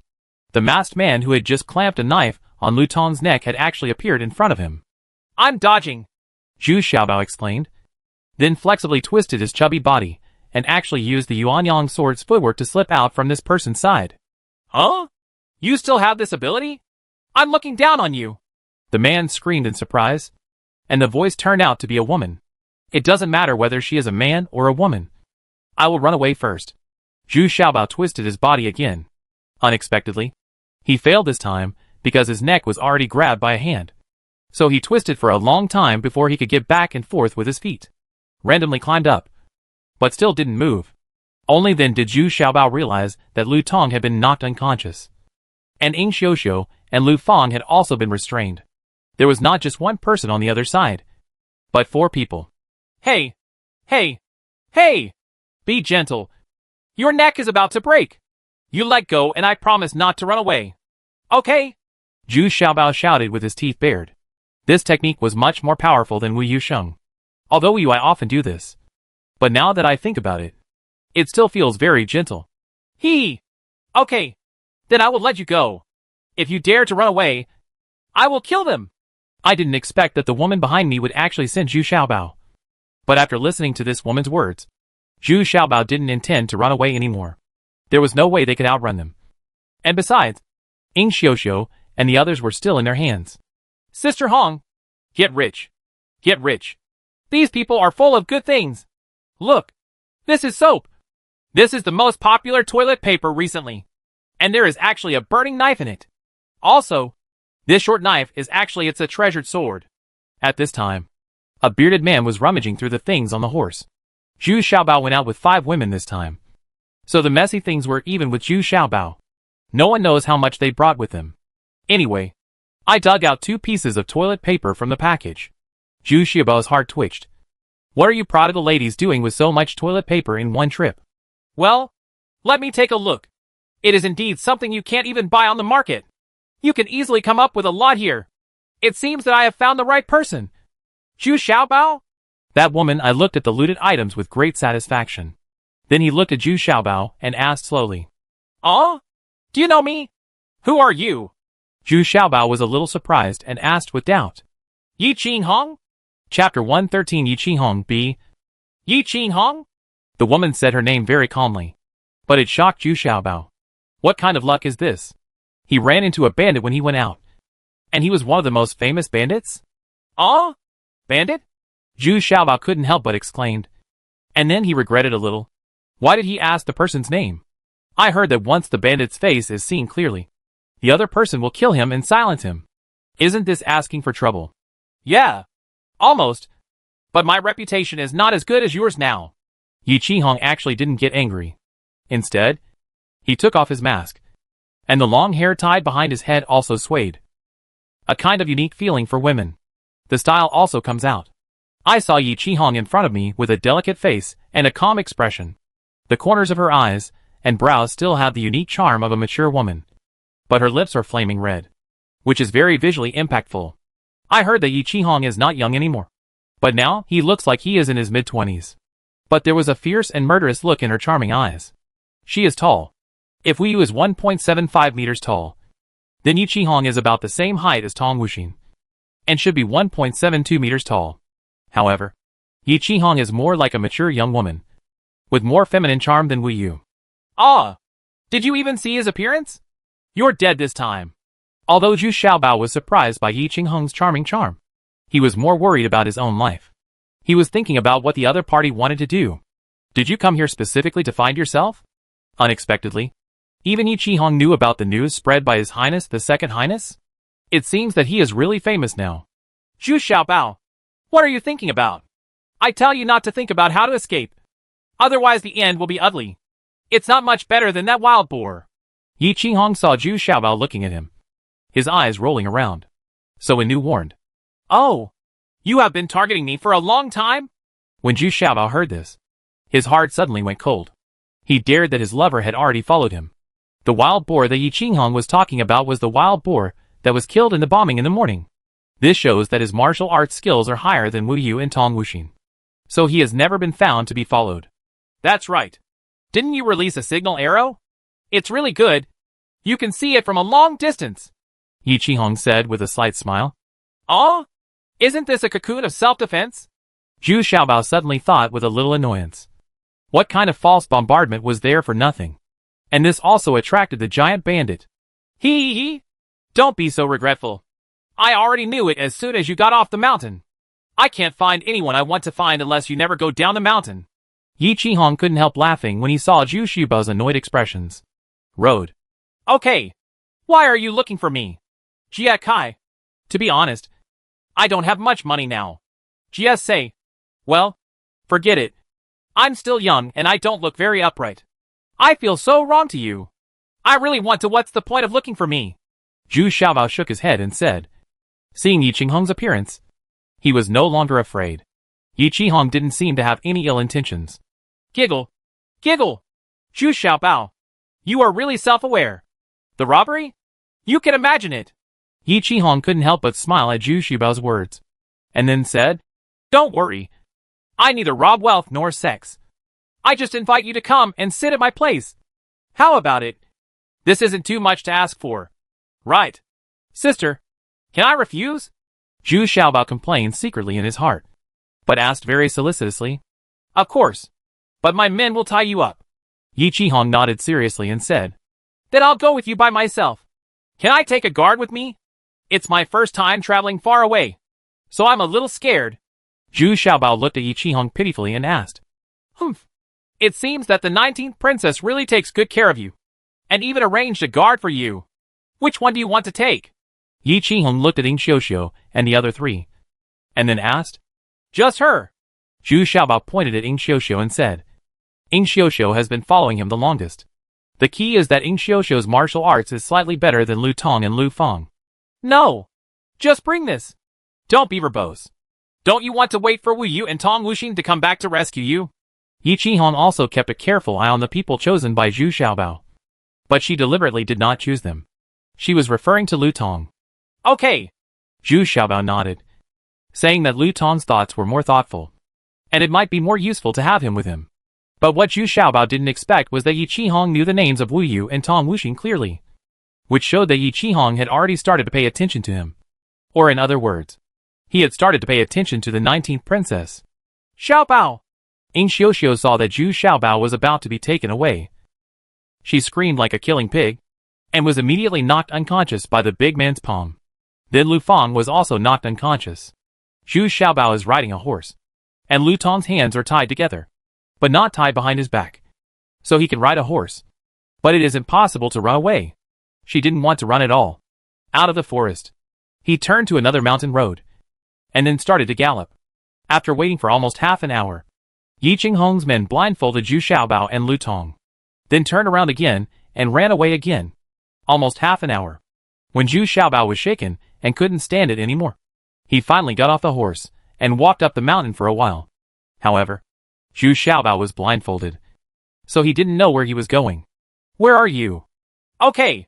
Take off their veils.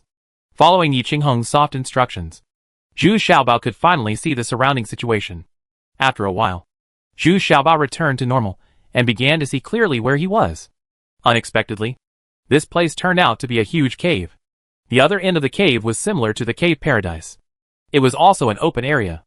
There were actually many people washing and cooking inside. Not far away was a clear water pool. Yichihong actually has hundreds of people here. And it looks full of vitality. Whenever there is popularity, it is easy to generate this kind of vitality. This is a unique commonality of human beings living in groups. How about it? Isn't my place better than your paradise? Yichihong asked a little proudly. My place is bigger than here. And there are more people. These people are your slaves. Zhu Xiaobao looked at it. Although the place was very good, it was far worse than the paradise he planned. So he avoided the important thing and said it lightly. You can't be considered my slave. Just a servant. Because my slave mark hasn't been eliminated yet. Yichihong said openly at this time. He turned around and pulled the back of his collar farther away. The snow-white back of her neck was exposed. And sure enough, a very clear slave mark was imprinted on the lower part of her neck. Then Yichihong turned around again, pulled up her clothes again, and started talking about her hiding place again. Huh? What's the use of your big place? My place is very hidden and safe. Unlike your place, people who hang up and down all day have long known that they just can't get up. Yes, I also feel that I have been targeted for a long time. That's why I am eager to strengthen the defenses. Zhu Xiaobao sighed and said, It is impossible for people who purchase and ship goods every day not to know. But now the shallow water under Dongtian Paradise, the area has been controlled by the 19th princess. And ordinary people are not allowed to approach it. Just that thunder bomb you made? Yichihong didn't know about bombs, but he thought they were very similar to the thunder bombs thrown by catapults. But they seemed to be much more powerful. Not necessarily. I'm still in the experimental stage. It's not that easy to make some inventions. Zhu Xiaobao shook his head. This is the truth. The saltpeter in his hand is almost used up now. This kind of pigsty and toilet, the saltpeter collected was so little that it was not enough. Well, come and sit at my place. I invite you to ask me for something. Yichihong shook his hair, and then walked forward. Zhu Xiaobao had no choice but to follow behind. How could this be so serious? Begging is simply forcing me to submit. If you don't follow quickly, the big man behind you will be ready to take action. These people live in various caves. Yichihong's cave is in the innermost one. It is decorated very elegantly. There are a lot of wooden furniture and the stone walls are covered with cloth tints, making it look very elegant inside. There were a lot of lanterns lit around, and the light was very soft. The cave is warm in winter and cool in summer. But now in December, it actually feels warm inside. Two little maids in relatively bright clothes served tea to the two of them, which was actually jasmine tea. This made Zhu Xiaobao a little surprised that he actually drank the jasmine tea he made here. Ha ha! Isn't it strange? This kind of tea is not difficult to buy. But your soap and burning knives are hard to buy. Oh, by the way, there is also the toilet paper that just came out this time. Ha ha. But today you are all I brought it. Yichihong looked at Zhu Xiaobao with a smile. He didn't feel there was anything wrong in taking Zhu Xiaobao's things, but he felt that they were too little. Sister, these things are given to you. Let's do it this way. If you want more, tell me the number, and I will have someone bring it to you. See if you can let me go back. Zhu Xiaobao had a smile on his face. He said, If you can exchange your life for a few dollars of toilet paper, it must be a good deal. No, I won't ask for your things in vain. I can exchange them for you. But I do have something to ask for today. Yichihong shook his head, and then said with a somewhat gloomy look, Tell me, what do you want me to do? Zhu Xiaobao said, patting his chest. I want the top quality burning knife you just launched. Yichihong said softly. Huh? Is this the thing? Zhu Xiaobao was a little discouraged. He spent a long time working on a higher grade liquor, and just for this thing, he came all the way here. He seemed a little depressed. Follow me. Yichihong didn't feel much relieved. Instead, he stood up and walked towards another cave. Chapter 114 Reciprocity A. Yichihong took Zhu Xiaobao to another cave. Zhu Xiaobao discovered that Yichihong's residence was surrounded by caves of different sizes, and a low-lying land in the center was home to a lot of livestock. This may be due to the geographical environment, and there are no crops. Their living environment is still very surprising. They all live in their own caves. This place should be very hidden. At least Zhu Xiaobao felt that he was getting dizzy. They came to a relatively large cave with many beds inside. Several injured people were lying there, and there were two middle-aged women who were responsible for taking care of the injured. The most eye-catching thing is that there is an old man sitting in front of a table, frowning. There are many medicinal materials on the table. Mr. Gu. He's here. Yi Qihong nodded to the old man, and it was obvious that she respected the old man. Well, sit down. The old man didn't seem to have any special expression. He just glanced at Zhu Xiaobao and then said lightly, This is Mr. Gushin, one of the 7 famous doctors today, and my savior. Yi Qihong introduced Zhu Xiaobao respectfully, with a little pride in his words. One of the 7 famous doctors. Living in seclusion here is indeed something to be proud of. Oh, I've met Mr. Gu. Zhu Xiaobao remained the same, bending down as a salute. But he was also curious as to why this famous doctor was willing to live here. Well, I need your best burning knife. I have a patient here who needs to scrape the bones and remove the poison. Guzhen put down the medicinal materials in his hand and said directly. He was not interested in things like price. He just hoped to achieve his goals. Needs. Scrape the bones to remove the poison? Do you need anesthesia? Right. Isn't there any anesthesia? As far as I know. 1 pound of datura flour, also called yanghua. 1 tawa. Zuixinhua. Dog walnut. Raw grass acupuncture. Angelica dahurica. Angelica. And chuanxiong cost 4 qian each. It seems that you can prepare an anesthetic and analgesic medicine. Zhu Xiaobao doesn't know much about medical treatment, but he is familiar with the formula of the legendary Huaduo anesthesia powder. I remembered it very clearly, but it turned out later that this was not the formula of Huatuo's Mafe powder. What you mentioned only has local anesthesia effect, and the analgesic effect is not very good. It is of no use for scraping the bones to remove poison this time. Huh? Do you still know these medicinal materials? Have you studied medicine? Guzhen shook his head and said, and then suddenly asked in surprise. No. I just saw some prescriptions and knew a few medicinal materials. But I don't understand anything else. Zhu Xiaobao quickly shook his head. This thing requires practical experience, and he doesn't dare to talk nonsense. Oh. Then you go out and bring me the wine I want. That's it. Guzhen nodded a little suddenly. How much medical skills can he know at such a young age? So he didn't want to talk nonsense with Zhu Xiaobao. Just wanted his wine. Okay. I'll ask someone to go back and get it. Zhu Xiaobao didn't pay attention. Most of these strange people have weird tempers and are difficult to communicate with. It's better to send the best burning knife over quickly so that he can go back as soon as possible. The one who was injured was my subordinate Deming. It has been a month since the poisonous gas penetrated into his bones. Although Mr. Gu has prepared a prescription for antidote. The poison was too deep, and he needed to scrape his bones to completely remove it. However, this process was too painful. So Mr. Gu has never dared to scrape his bones. He had no choice but to come up with this method. Yi Qihong seemed to intend to explain to Zhu Xiaobao the reason for inviting him here. Caught me just for this? You can go to King Wen's fief to buy it. Besides, using an ordinary burning knife can have the same effect. Isn't it just to make him drunk? Zhu Xiaobao was very puzzled. Said, Ha. You don't know. This time the top quality Xiao Daozi was sold out as soon as it came out.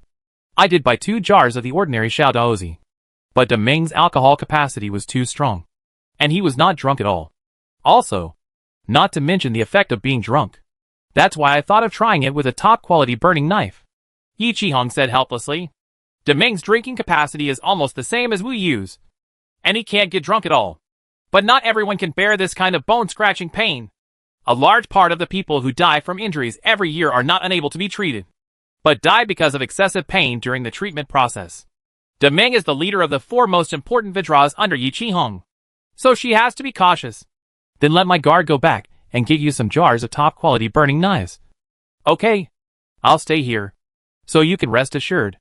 Zhu Xiaobao asked. Okay, then I'm sorry for you. I will pay you the money and the corresponding rewards. Yi Qihong nodded, and then said, Pay? You're not. Zhu Xiaobao asked, a little surprised. But halfway through his words, he suddenly felt that he was asking for trouble and quickly shut up. Thieves. And big thieves. Right? Yi Qihong finished Zhu Xiaobao's unfinished words indifferently, and then said, I only rob those landlords and gentry who are rich and unkind. Especially those who torture and abuse their slaves. I'm just going to be more ruthless with these people. I understand. You are a thieves who kill the rich and give to the poor. In fact, I am also very opposed to this slavery system. And I am a victim of it. Zhu Xiaobao nodded repeatedly. At this time, it is better not to offend this beautiful gangster. That's great. What's more, I did come out of slavery, and I have something in common with Yi Qihong. Ha ha. So the news coming from the imperial city is true? Are you the Zhu Xiaobao who was almost beaten to death by the 14th princess? And the 19th princess went to ask King when to remove the slave mark for you? You are indeed not an ordinary person, ah. Yi Qihong looked at Zhu Xiaobao and smiled. They are ordinary people. They are greedy for life and afraid of death. They just want to live their own lives. They have no ambitions and no martial arts skills. Don't believe the rumors easily. Zhu Xiaobao waved his hands and shouted. That was really ridiculous. I won't kill you. I told you. I only kill those who are rich and unkind. And I only kill those who torture and kill slaves. Yi Qihong couldn't help laughing, feeling that this little fat man was indeed different from others. The difference is that although he is called greedy for life and afraid of death, the expression on his face is not so nervous, and he always feels that he is very confident. That's good. Why don't I ask my guards to go back immediately and get you the best burning knife? 2 jars are too few. How about I fetch you 6 jars? 6 or 6 will go smoothly. Zhu Xiaobao followed closely. Then he said, he didn't care about a few jars of wine. He wanted to get out of danger as soon as possible. Staying with a group of bandits, he always felt a little scared. Okay. Let my people take her to the place where you were invited. And then wait there and bring her back. Yi Qihong nodded. With all the little treasures here, she felt very relieved. And the purpose of sending Lu Tong back was to keep her secret. She would definitely not let anyone know about this place. As soon as Lu Tong arrived here, she was put under house arrest in the cave. Now that she was asked to go back, Lu Tong was not very willing.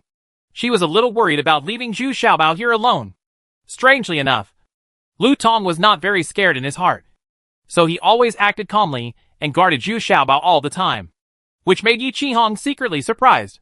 Because Yi Qihong could see that Lu Tong's performance came from the heart and was not pretending. But Lu Tong was very wary of Yi Qihong. And Yi Qihong was also a little amused. Little girl. This is a little unreasonable. After seeing off Lu Tong, Zhu Xiaobao felt a little embarrassed. After all this time, he still had to go back to Cave Heaven Paradise. He must have spent the night here. He seemed a little uncomfortable. He didn't know what to eat for dinner. Is it worthy of my own appetite? Sure enough, dinner was very simple. With multi-grain steamed buns, some vegetables, and some stew for Zhu Xiaobao. The taste is really not that good. But Zhu Xiaobao can only make do with it. Now I really miss my bracken tofu. You will sleep in this cave at night. How about I send a few maids to stay with you? I treat you as a guest. Yi Qihong arranged Zhu Xiaobao's residence, and then asked a little hesitantly, because always she felt that Zhu Xiaobao was not old enough. And she was not sure whether she should arrange some maids for Zhu Xiaobao to sleep with him. No. I'm still young. I don't need any maids. Just let me live here alone. Zhu Xiaobao said quickly, joking. This isn't a bandit's lair, so I'm still in the mood to take advantage. Besides, who knows? Could someone be spying on me secretly? Wouldn't that be embarrassing? Ha ha. That's fine. In fact, the maids I have here are really not as good as those guards of yours. Let alone those 2 highly skilled martial arts men Tong Wuxin and Wu Yu. Yi Qihong chuckled before saying, Oh? You even know their names? You really investigated carefully enough. Zhu Xiaobao was once again surprised by Yi Qihong's magical power. Wu Yu didn't care. After all, he was the most trusted guard of the 19th princess. But Tong Wuxin didn't show up much. And to his surprise, Yi Qihong also caught him clearly. What's the point? You've been here in Shiyuan City for so long. If I didn't even know this, do you think I could survive until now? Besides, Tong Wuxin also fought against the giant bandit Aoyan once. So it can be considered as fighting against me. We share the same hatred. My subordinate Demeng was injured by Aoyan. Yi Qihong shook her hair and then said softly, Is that so? Is the giant bandit Aoyan very powerful? Zhu Xiaobao asked in surprise. Now all these legendary characters have emerged. Especially the giant bandit Aoyan. Who has already heard of it? I didn't expect it to appear now. Very powerful. But even though he is quite strong, I am no match for him. And he has been tracking me all these years. He wants to catch me, Yi Qihong said with a slight frown. I understand. You are a thief, and he is a villain. You two are incompatible with each other. Zhu Xiaobao shouted as if he suddenly understood. No. He has now taken refuge with the eldest prince. And I escaped from the eldest prince. Do you think he is trying desperately to catch me? This is also an order personally passed down by the eldest prince, Yi Qihong said helplessly, and there was a trace of hatred in his eyes. Chapter 115 Reciprocity B. Wu Yu and Tong Wuxin chased for a long distance before shooting the injured stag. They were very happy. But the weight of this stag was not light. The two had no choice but to tie up the front and back legs with ropes and carry them back together. This delayed a long time. When they arrived at the place where the soil bomb was tested, Wu Yu was immediately startled. She saw Ing Xiuxiu and Lu Fang crying there, with anxious expressions on their faces. Looking at Zhu Xiaobao, they had disappeared.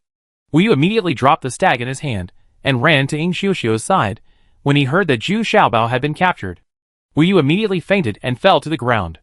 Tong Wuxin was also dumbfounded. He thought that based on his own insight, the area should be safe. But she didn't expect that Yi Qinghong's martial arts was far superior to her own. So she didn't notice it at all.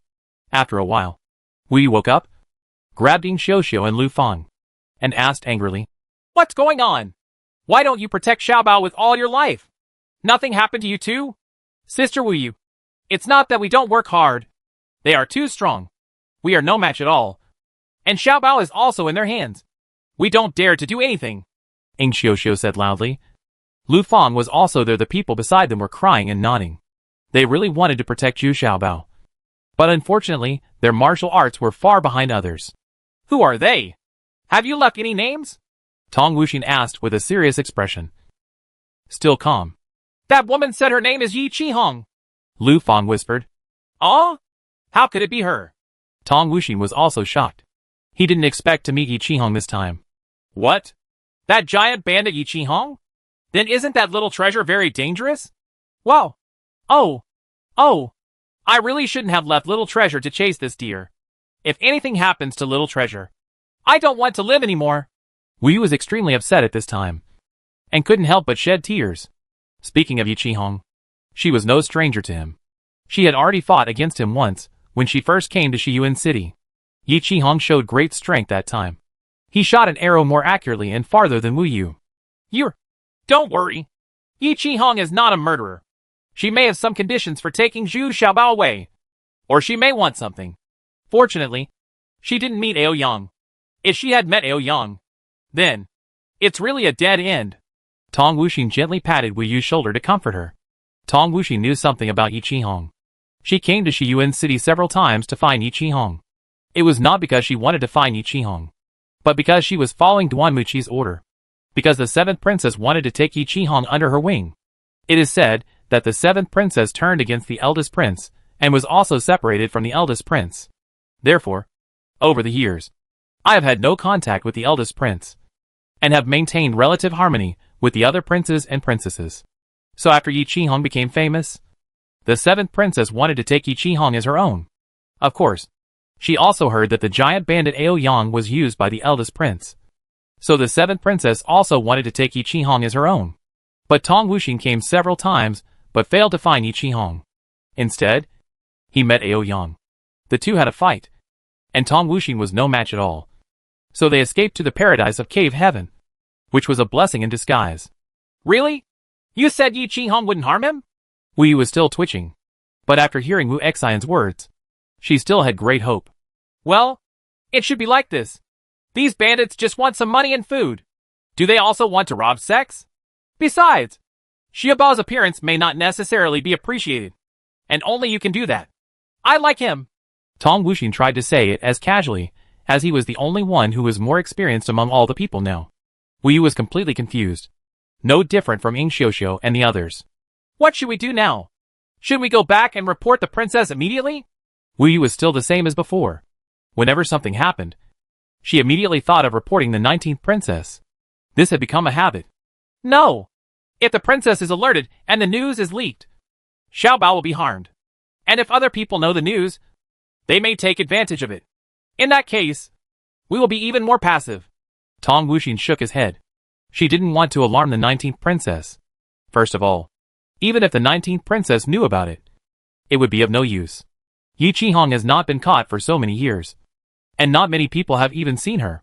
Secondly, Tong Wuxin also felt very humiliated, having Zhu Xiaobao arrested in his own hands, which was a bit depressing. Wu Yu was inexperienced, but he would also make such a mistake. It was really inappropriate. Okay, we will wait here. But if there is no news after tonight, we must go back. Even if we send out all the people from Shiyuan City, we must find Xiaobao. Wu Yuxi nodded helplessly. She was now afraid that the princess would blame her. Zhu Xiaobao's current role could not be replaced by anyone. Waiting until night, Wu Yu didn't even have an appetite for dinner, and didn't eat anything. The anxiety in her heart became more and more serious. She didn't stop crying all night. Ying Xiuxiu and Lu Fang were also crying with her. The Tongwu Xian was also upset. Fortunately, just when a few people could hardly bear it anymore, Lu Tong came back, followed by a big man. But this big man was not afraid at all when he saw Wu Yu and others, but was very calm. I'm going to kill you! When Wu Yu heard that this group of people had kidnapped Zhu Xiaobao, she couldn't help shouting angrily. The sword had already been unsheathed. If Tong Wuxin hadn't stopped him, Wu Yu would have its time to take action. Hey! Kill me! That little fat guy will never come back. Well, I didn't expect your dinner to be very delicious. I haven't eaten either. The big man smiled nonchalantly. Very relaxed, he dodged Wu Yu's sword. You're... Calm down. He is right. Now that the little treasure is in their hands, you must not be impulsive. Let's just ask for a few jars of wine. You go back and I will wait here. Remember? Hurry up, go back quickly. Tong Wuxin was worried about leaving Wu Yu here, for fear that she would fight with him on impulse. So it was better to let Wu Yu go back. I'm going too. Xiaobao also told me to bring more things, so that I can be prepared. Lu Tong added at this time. Okay. You and Wu Yu go back together. Tong Wuxin nodded, and he felt more relieved when Lu Tong went back with him. Lu Tong was thoughtful and attentive, so he felt more at ease with her by Wu Yu's side. Without saying a word, Wu Yu led Lu Tong onto the horse and left. She was anxious. Zhu Xiaobao felt uncomfortable staying in that cave. He didn't expect that he was used to being served by Ying Xiuxiu and others. He was really not used to it when no one was serving tea or water. The most depressing thing is that I don't even know what time it is here. I can't even sleep. I'm not used to the change of environment. Zhu Xiaobao simply lay on the bed and began to recall the medical knowledge he had read before.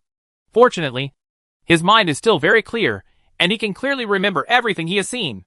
However, there are really not many anesthesia drugs, or modern anesthesia technology is simply impossible to achieve here. Suddenly, Zhu Xiaobao remembered that there was a seasoning in the family recipe that could greatly enhance the taste of other seasonings, but it had no seasoning effect on its own. However, there are records that say that eating this herb and fruit can make the mouth feel numb. Zhu Xiaobao was thinking, since it can make the flavor of condiments thicker, can it also double the effectiveness of medicines? It's just that she has never found this kind of grass fruit, including his father, who has been looking for it for many years with no results. I think it may be extinct. After thinking about it, Zhu Xiaobao couldn't help but feel sleepy, and he fell asleep in a daze. But Zhu Xiaobao didn't sleep for long before he was woken up by someone. Alas, this is not his territory after all. People can come as they please. Zhu Xiaobao opened his eyes in a daze, and it was Guzhen. This old man was standing beside his bed with a face full of doubts. Gu, immortal doctor. What are you going to do? Zhu Xiaobao asked in surprise. Suddenly there was someone standing next to him, and he was indeed a little worried. Fortunately, the other party is an old man. Otherwise Zhu Xiaobao would have suspected that the other party had any bad habits. Your name is Zhu Xiaobao? Where did your anesthesia formula come from? Are there any other formulas? Guzhen stared at Zhu Xiaobao a little nervously. He prepared a portion of the medicine according to the formula Zhu Xiaobao said. He was shocked to think that it actually had better results than his prescription, although it still did not meet the requirements for surgery.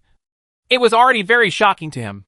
Isn't it a little crazy to think that the formula I have been researching for so many years is not as good as the formula that a little fat guy casually told me?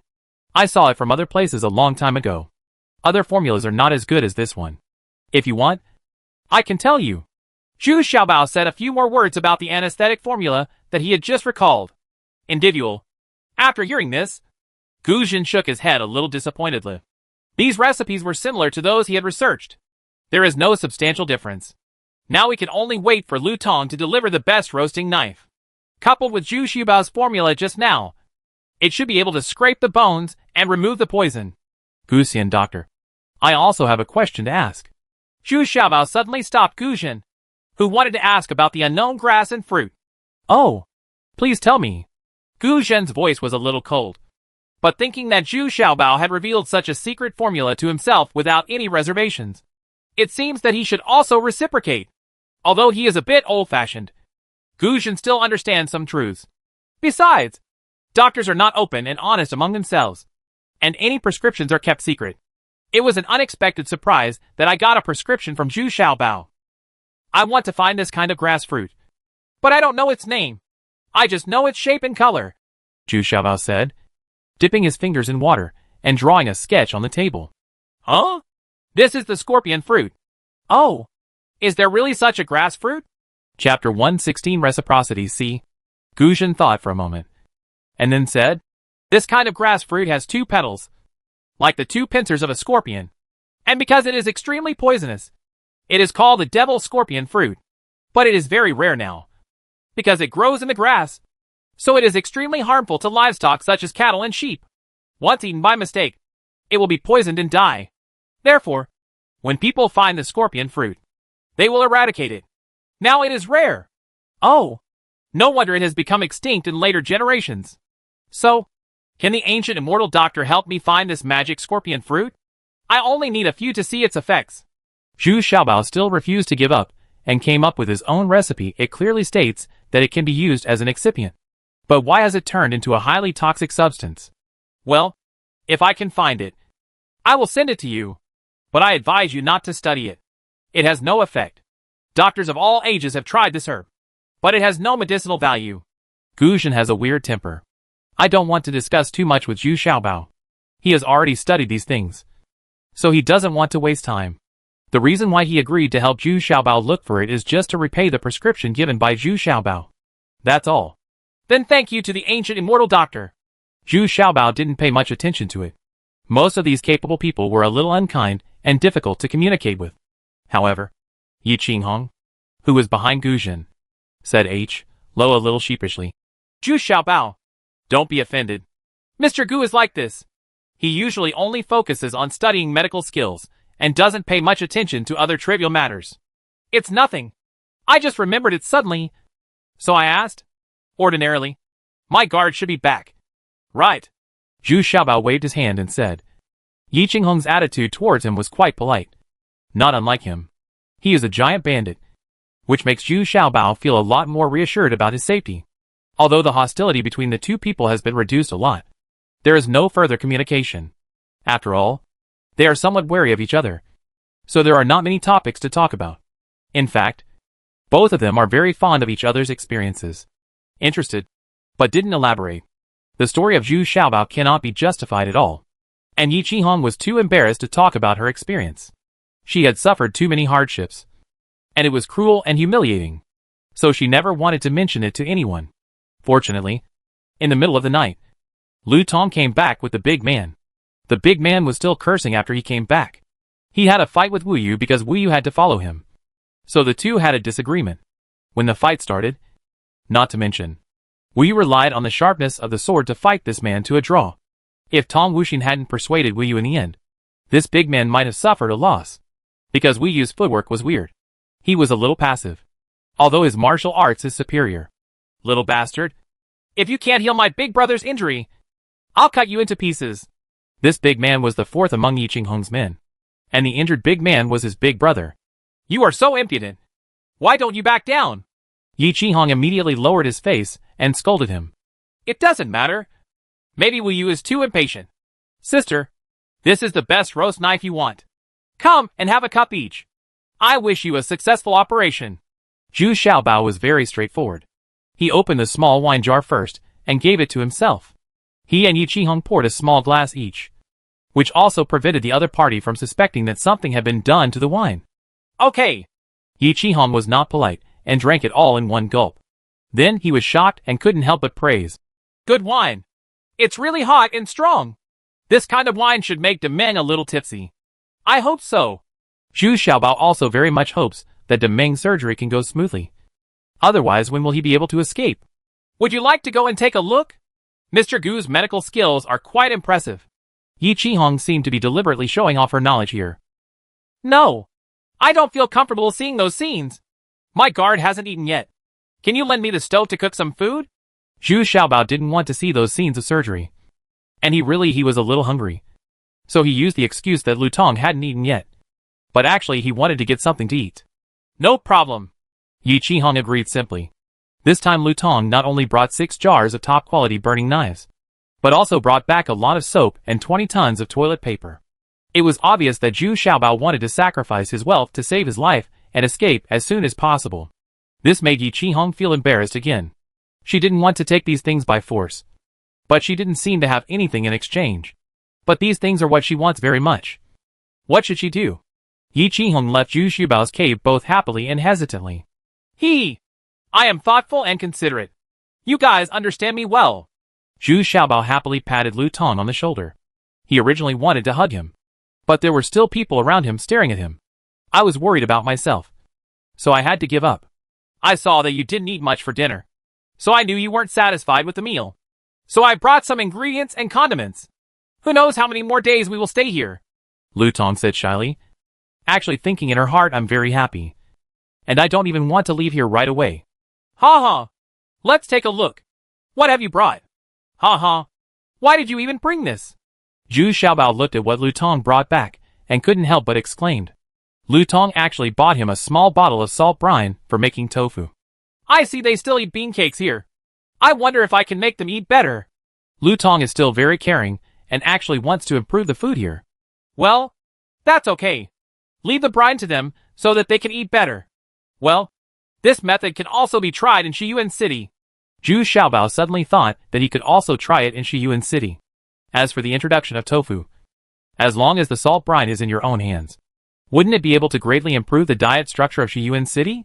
Anyway, they had nothing to do, so the two of them had enough time to grind some beans and make tofu. I really made bracken and tofu soup. The 2 guards outside the cave drooled from the smell. What on earth was this? They didn't see any special ingredients they brought in. But it smelled so good? Oh, the food at home is the most delicious. Tong, your cooking skills have improved a lot. Go back and reward her. After Zhu Xiaobao finished a bowl of tofu soup, he immediately felt physically and mentally comfortable, and took Tang Yin in his arms. Where is the test? Asked Lu Tong to serve him another bowl. This guy is now enjoying himself more and more. What's the reward? I don't want anything. Lu Tong said in a low voice with a blushing face. I want what I want. A big hug. It's inconvenient to have so many people here. Come back and wait for Wu Yu to be away. Then you come to me, and we can fulfill our promise. Zhu Xiaobao looked at Lu Tong with a stern look and said with a smile. I don't want it. I don't want to be driven down the mountain by Sister Wu Yu. Lu Tong's face became even hotter, and he had no choice but to move Wu Yu out. Humph. How dare she? Let me tell you. I am the real master in Cave Heaven Paradise. And she must obey me. Zhu Xiaobao shouted arrogantly while Wu Yu was away. Chi chi chi. Lu Tong covered his mouth and kept laughing. Zhu Xiaobao was bluffing. When Wu Yu was really there, Zhu Xiaobao was very honest. Xiaobao, can I come in? At this time, Yi Qinghong's voice came from outside the door. A little more respectful than before. It must be that the operation went well. Come in! Come in!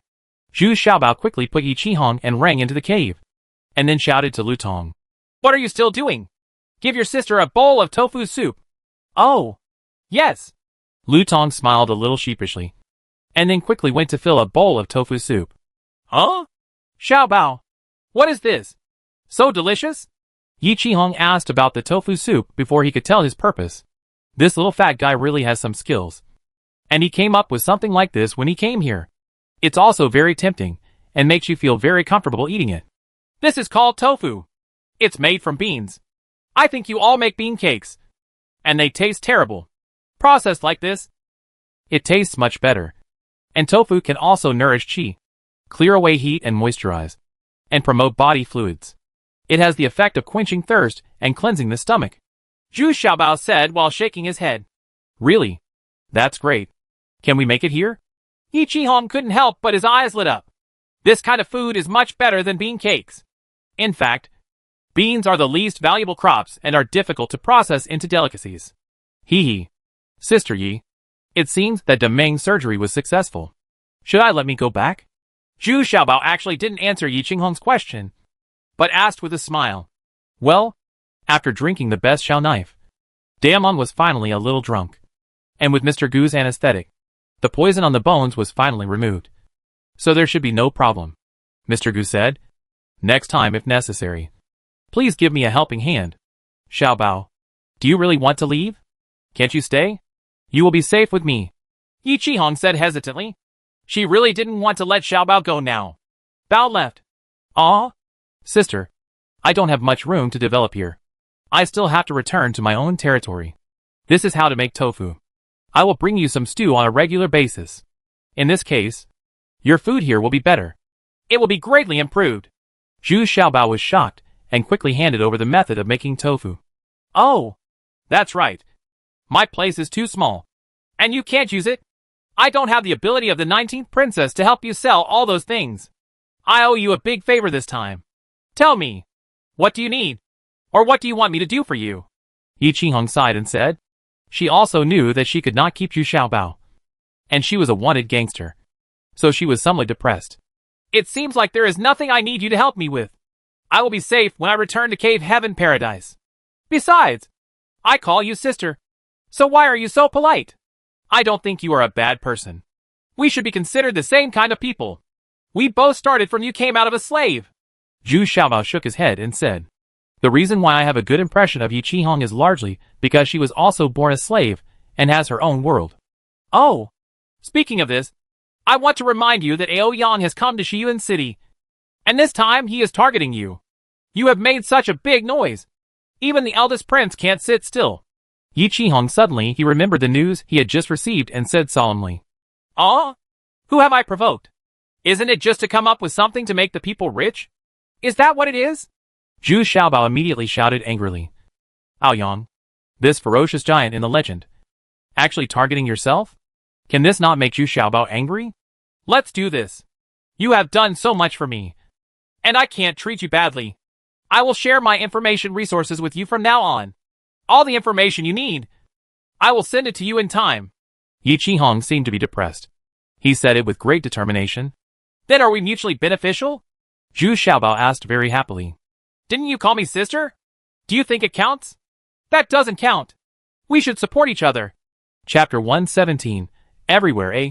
Yi Qihong looked at Zhu Xiaobao in a daze, with a long-lost soft light in his eyes, as if for the first time in his life.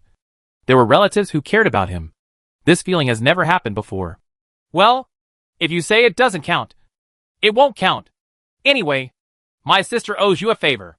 When the time comes and you need it, just send me a letter. Yi Qihong said gently. Really? Okay. If you need anything, please send me a message. Zhu Xiaobao said happily immediately. By saying this, Yi Qinghong actually let Zhu Xiaobao go. So of course Zhu Xiaobao was very happy. However, Zhu Xiaobao did not leave immediately, because Yi Qinghong also wanted to serve Zhu Xiaobao with wine to see him off. Firstly, he wanted to talk to Zhu Xiaobao.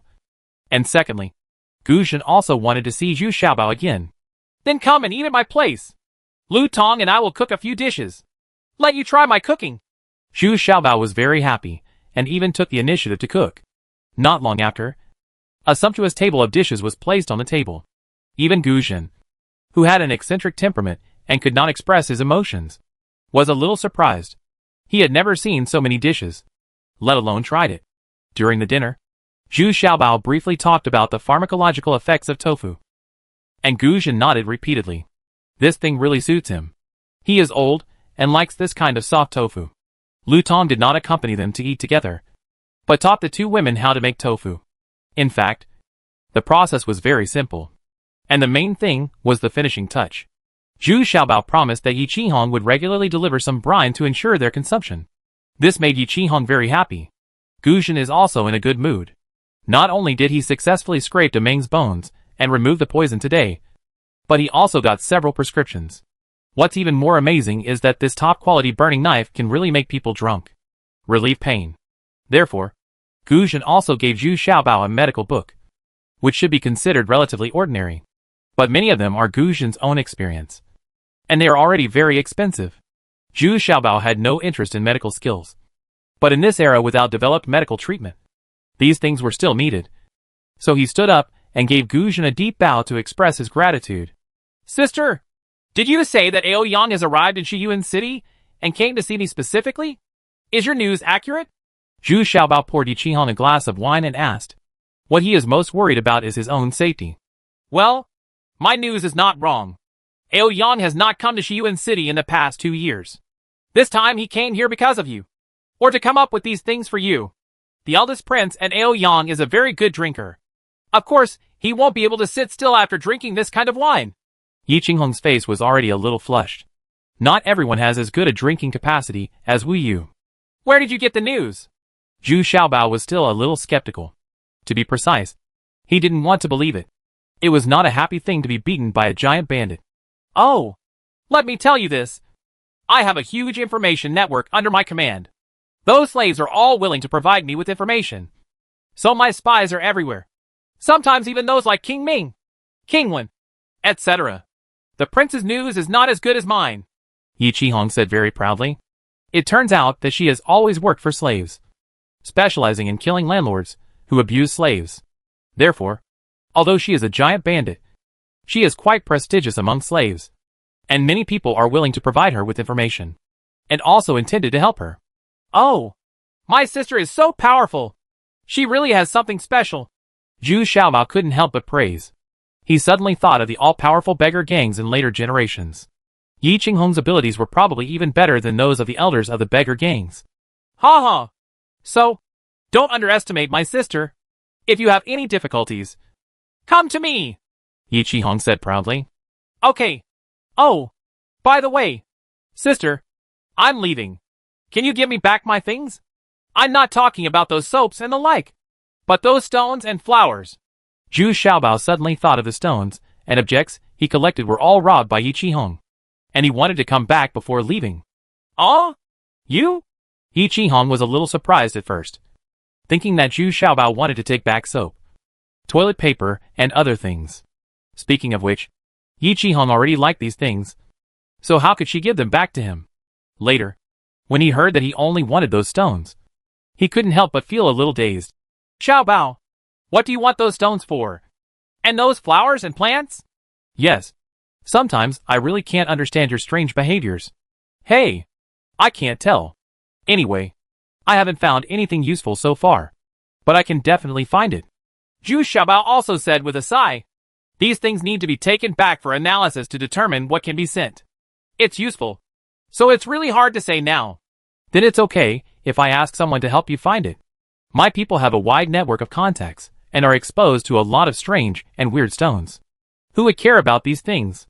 Yi Qihong said with a bit of laughter and tears. Collecting these what can stones be used for? Really? That's great. Remember, each stone must be marked with where it was found. Anyway, bring me all the stones that you think are different. Zhu Xiaobao suddenly shouted overjoyed. Yes, Yi Qihong has a large number of slaves under his command. These people are truly in contact with nature every day. Of course, it's a little effort. The meal lasted for more than an hour. Zhu Xiaobao asked for a lot of knowledge about medical skills. But judging from Gu Zhen's answers, the medical skills of this era were still very backward. Even the most basic acupuncture points can only be marked with more than 300 points, which is less than half the 720 in later textbooks. And there are still many places that are wrongly marked. Zhu Xiaobao pointed it out to Gu Zhen. But Gu Zhen was not very happy, and the two of them had some disputes. However, Zhu Xiaobao did not insist too persistently. After all, he was not a doctor, and there was no need to compete with Gu Zhen. In the end it was nothing. But when Zhu Xiaobao wanted to leave after the meal, he felt a little embarrassed. His stones were thrown aside and mixed with many other stones, making them indistinguishable. Zhu Xiaobao may have wanted to give it up, but one of the stones was very special, and it was probably some kind of ore. So Zhu Xiaobao had no choice but to follow the servants and pick them out by himself. Yi Qihong was also a little embarrassed and had no choice but to accompany Zhu Xiaobao. But I didn't expect that all the rubbish stones were thrown next to the pig pen, and I just had to use some stones to pad the latrine. Zhu Xiaobao finally recovered all his stones due to the stench of the pig pen, and accidentally discovered that one side of the pig pen was covered with white saltpeter. So he said with a little pity, I didn't expect there to be so much saltpeter here. It's a pity. If I hadn't been in a hurry, I would have scraped these things off and brought them back. Oh? What do you want these things for? Yi Qinghong asked in surprise, covering her nose. She really wanted to leave here as soon as possible, but it was too dirty and smelly. I can make something, but now I don't know what it can be, and I can't explain it clearly, but I really need this kind of white thing. Ouch. Come on. It stinks. There are so many of these things. Why do you have to look for them here? Yi Qinghong said a little impatiently. How many? Where are they? Take me to see them. Zhu Xiaobao was shocked and asked quickly. Okay. I really can't do anything about you. You like these useless things so much. Come with me. In order to leave here quickly, Yi Qinghong had no choice but to hold Zhu Xiaobao's hand and go to another cave. The cave here is not for people to live in. It is actually very open inside, and the two groups of stone walls are very high, so it doesn't look like a cave. But one side of the stone wall was actually covered with white saltpeter. It's a thick layer that has been accumulated for I don't know how many years. Wow. How much is this? Tens of thousands of kilograms. Right? Zhu Xiaobao explained in amazement. Didn't this solve this problem easily? What's this? There are several caves like this over there, and they can't live in. There are as many as you want. Yi Qinghong said with a bit of disdain. I want. You have people scrape off these white saltpeters and collect them for me. I want as much as I want. What do you want? Wine. 100 caddies for a jar. Grain. 100 caddies for a jar. 100 kilograms of toilet paper. One knife for 10 kilograms. Zhu Xiaobao said excitedly. Huh? Is this thing so valuable? Do you really want it? Yi Qinghong was also a little confused. This thing could easily shave off 100 pounds. That would not make him rich. He was worried that he had no reason to speak to Zhu Xiaobao again. I need some toilet paper. I want it. I want it all. It seems like it was God's will that you caught me here. Sister, I love you to death. Zhu Xiaobao danced and actually hugged Yi Qinghong. Just put your mouth to it. Ah, I hate you. How dare you take advantage of me? Yi Qinghong suddenly shouted in a panic. She had not been close to anyone for several years since she escaped from the eldest prince. Suddenly being held by Zhu Xiaobao like this, I felt a little overwhelmed. According to her martial arts skills, she can throw all the little treasures 8 feet away with just a raise of her hand. Hee hee. I was so excited that I couldn't control it. Sorry. Hee hee. You are my sister anyway, so it doesn't matter. Zhu Xiaobao said with a mean smile, with a wisp of elegant fragrance on his hand, as if it was his own the smell of soap. Little rascal. Don't talk nonsense when you go out. Yi Qinghong blushed slightly and glanced at Zhu Xiaobao, and then said in a low voice, I really didn't do anything. What can I say? Zhu Xiaobao shouted very dissatisfied. He said, come out with me and discuss how to transport it to you. Yi Qinghong pulled Zhu Xiaobao out of the cave a little annoyed. Wu Yu and Tong Wuxing were still waiting there. Wu Yu had not eaten for a day and a night, and her mouth had blisters. She looked very anxious. Her eyes were red and swollen, and she became dazed. She just kept looking at Lu Tong. The path away. Suddenly Wu Yu's eyes widened suddenly, and she saw 2 horses appearing in the distance. There is a little fat man sitting on the horse. Chapter 118. Everywhere B. Wu Yu shook her head vigorously, making sure that she was not mistaken. It was indeed the smiling little fat man who was back. Wu Yu immediately ran over excitedly, crying as she ran, and did not care whether Zhu Xiaobao was in front of the horse or not. Without any preparation, he pulled Zhu Xiaobao off the horse and hugged him tightly. He couldn't bear it anymore and burst into tears. Sister, can you please be gentle? At least let my feet touch the ground. Zhu Xiaobao was hugged so hard that he couldn't breathe. The most terrible thing was that he was hung in the air by Wu Yu, making it difficult to breathe. It's all my fault. It's all my fault. I will never leave you again, and no one will be able to get close to you again. Wu Yu turned a deaf ear and kept mumbling. Lu Tong was still smart and stretched out his feet to Zhu Xiaobao's feet so that he could step on them. Tong Wuxing next to him also understood and stretched his feet to Zhu Xiaobao's feet. In this way, Zhu Xiaobao it's not that uncomfortable anymore. After a full 5 minutes, Wu Yu finally came to his senses. Tong Wuxin smiled and teased. That's all. My feet are always on Xiaobao's feet. I'm tired. Ah, I didn't pay attention. Wu Yu then realized that she was hugging Zhu Xiaobao tightly. And Zhu Xiaobao was also held by her quietly, enjoying the softness of her breasts. I don't know where the 2 stepping stones came from, but they are still so soft. It seems that God is helping me. Not to mention how beautiful Zhu Xiaobao is in his heart. It is true to say that if you survive a catastrophe, you will be blessed later. Ooh, Xiaobao. Is it comfortable to step on? Tong Wuxin couldn't help but feel angry and annoyed when he saw Zhu Xiaobao's shameless and vulgar look. This guy actually didn't feel like he was stepping on someone else's feet, just enjoying it so unscrupulously. It's comfortable. It's so comfortable. I didn't know the stepping stones here were so soft. I must pick up 2 of them later. Zhu Xiaobao was still rubbing Wu Yu's chest back and forth, with his eyes closed, murmured, Dream on you. Tong Wuxin was angry and funny, and pulled his feet back. It's so annoying. Wu Yu also pushed Zhu Xiaobao away with a shy look on her face. Now, Zhu Xiaobao immediately lost his focus, sat on the ground, and couldn't help shouting. Ouch! You threw me to death. And you are just greeting a person who has escaped safely from the bandits' lair. And no sympathy left. Okay. Stop making trouble. Tell me what's going on. Tong Wuxin and Wu Yu immediately took a step forward, pulled Zhu Xiaobao up, and asked eagerly. I'm warning you. Don't throw me down again. Zhu Xiaobao hugged Wu Yu and Tong Wuxin with both hands, and then proudly recounted his experience with Yi Qihong. Well, fortunately, it's pretty much what I know. She is either a person who kills innocent people indiscriminately, or she hates the wealthy landlords who torture and abuse slaves. And she is very cruel to these people. This may be related to her experience. Yes. Tong Wuxin nodded and said after listening to Zhu Xiaobao's story. What kind of experience does she have? Tell me. Zhu Xiaobao asked with great interest. I'm not very clear about this. Anyway, those men do very perverted things. The reason why Ao Yang was recruited by the eldest prince is because they have the same temperament. They are both cruel and murderous people. And both of them they all have a very scary hobby. They all like to eat people. And they often disembowel living people and use them as food and drinks. Tong Wuxin said a little timidly.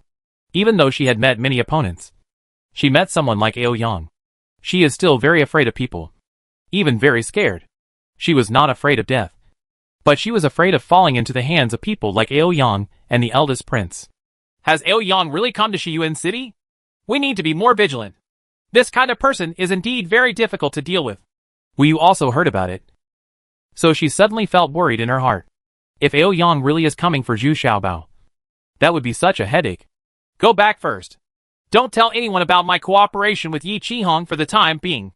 Although Zhu Xiaobao didn't know what Tong Wuxin meant by those perverted things, he could guess some of them. I'm afraid they were better than those horror movies.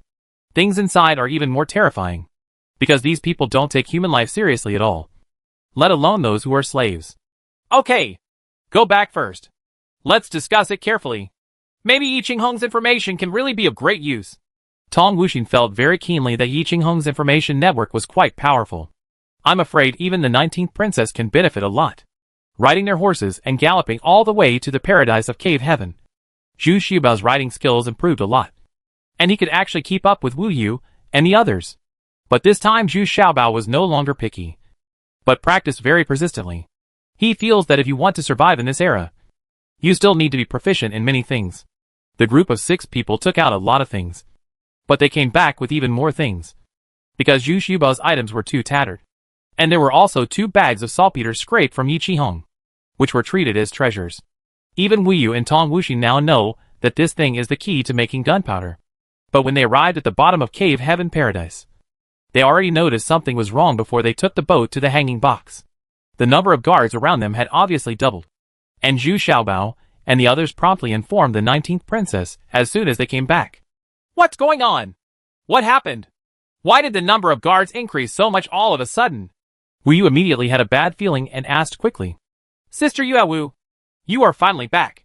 Something happened in the female barracks.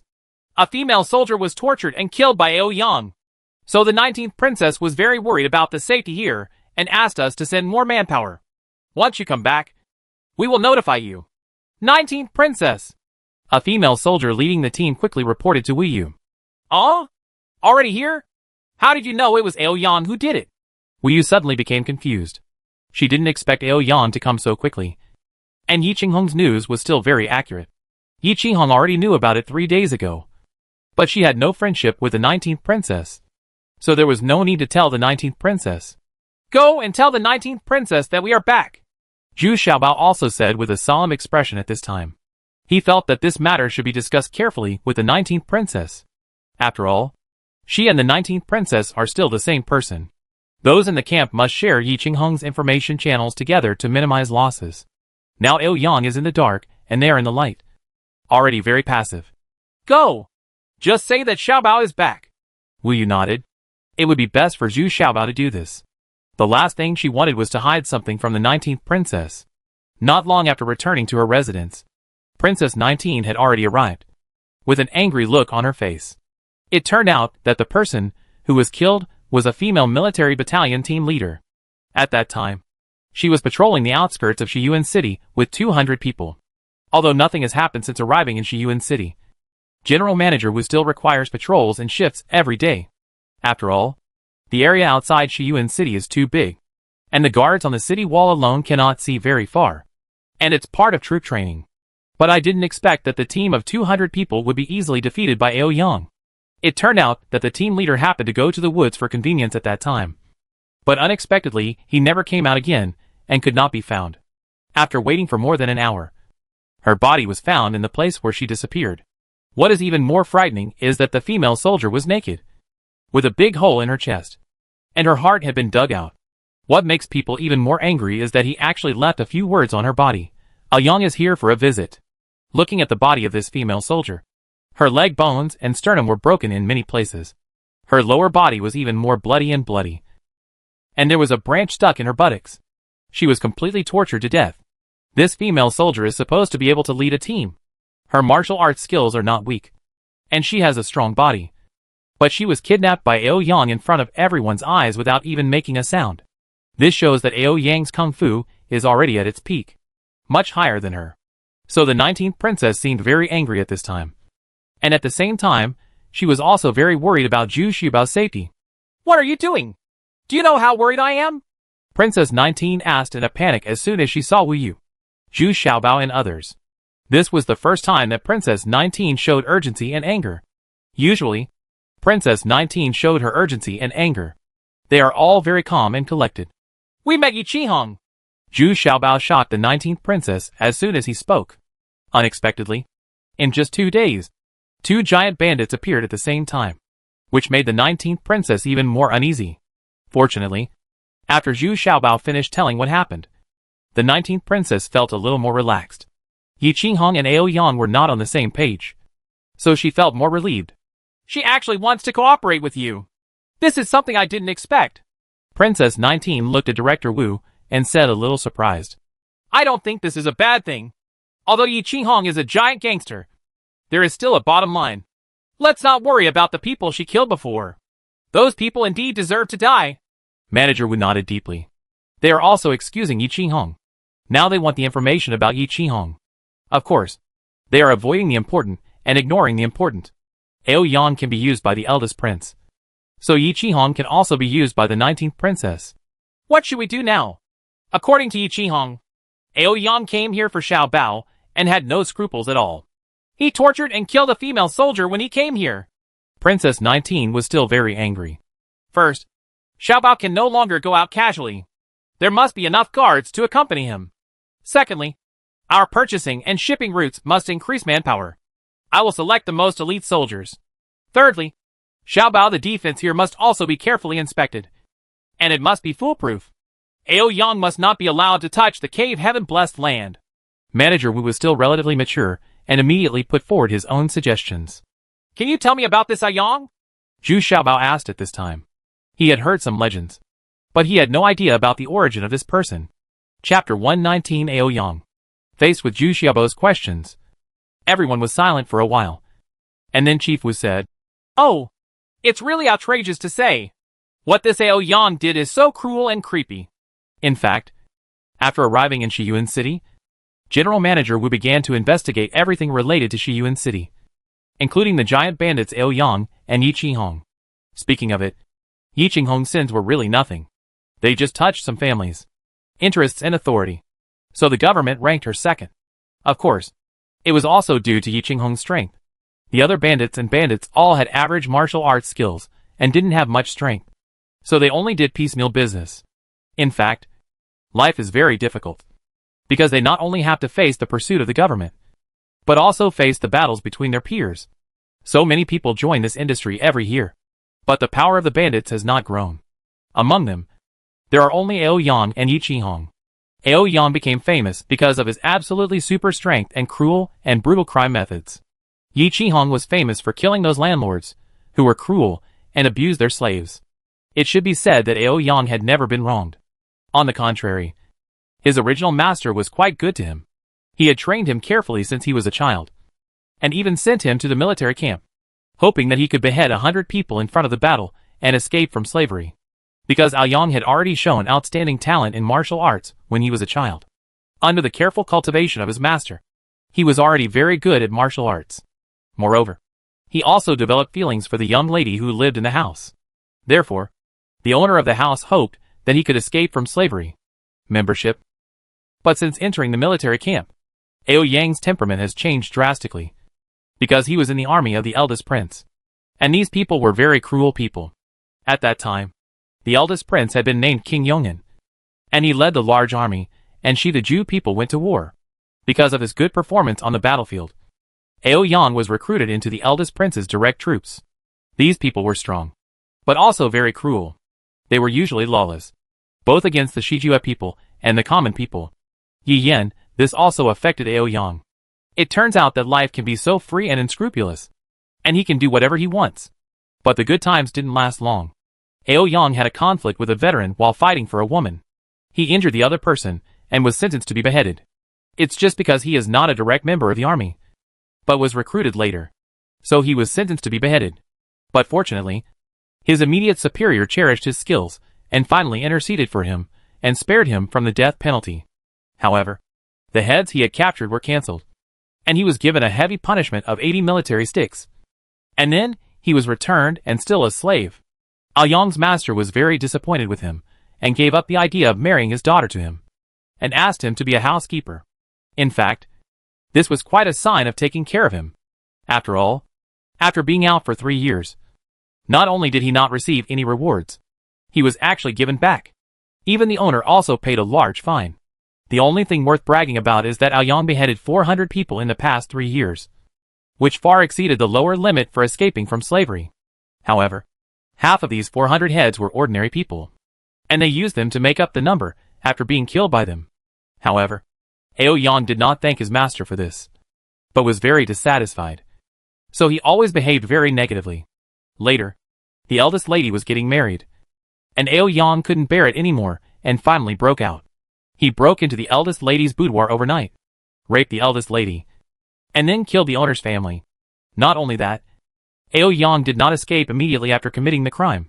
Instead, he closed the door tightly and lived in the master's house for another half-month. During this half-month, he tied up all the living people and held them captive every day. 1 or 2 women were raped and killed, and the men were all starved to death. But Ao Yang didn't worry at all. He simply ate human flesh and still lived a very comfortable life. It wasn't until the young lady was brutally tortured to death by him that he left with a guilty conscience. Even if I don't leave, the smell of corpses in the house has begun to spread outside, attracting the attention of people around me. In this way, Ao Yang began his career of murder and robbery, and he lived a very carefree life, because his martial arts was very good. Although he had no fixed residence, he did not neglect his martial arts practice at all. And even unexpectedly he grabbed a martial arts secret book, which made his martial arts improve by leaps and bounds, and finally became a terrifying gangster. Originally, he brought more than a dozen people with him, hoping to build a mountain and become the king of the mountain. But he had a bad temper, and would beat him severely if anything went wrong. His men would either be beaten to death by him, or they would run away quietly. Who dares to follow him? So Ao Yang has been working alone since then. But he is indeed very powerful. The original lord of Shiyuan City, Xia Zikan, led 3,000 people to surround him. But he still let him run away. Not only did he run away, but he also killed Xia Zikan. He has more than 60 soldiers, including a partial general. This made Xia Zikan very frightened and angry. But he never went after Aoyang again. He didn't have that much energy. And he didn't have such powerful generals under his command. Besides, Aoyang has been very familiar with the geographical environment in this area over the years. It is basically a home battle, and is not afraid of these government troops at all. Later, Aoyang acted even more arrogantly.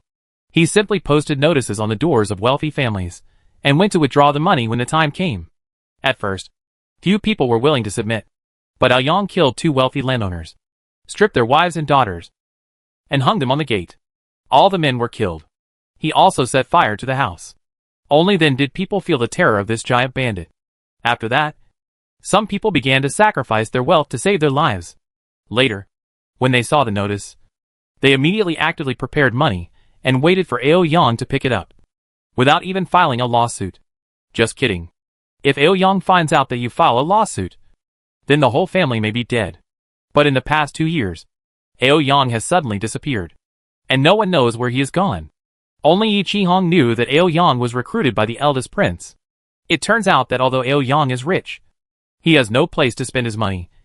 So he goes directly to a brothel? Hotel? That's too arrogant. After all, this is the realm of official uniforms. Being besieged by hundreds of people?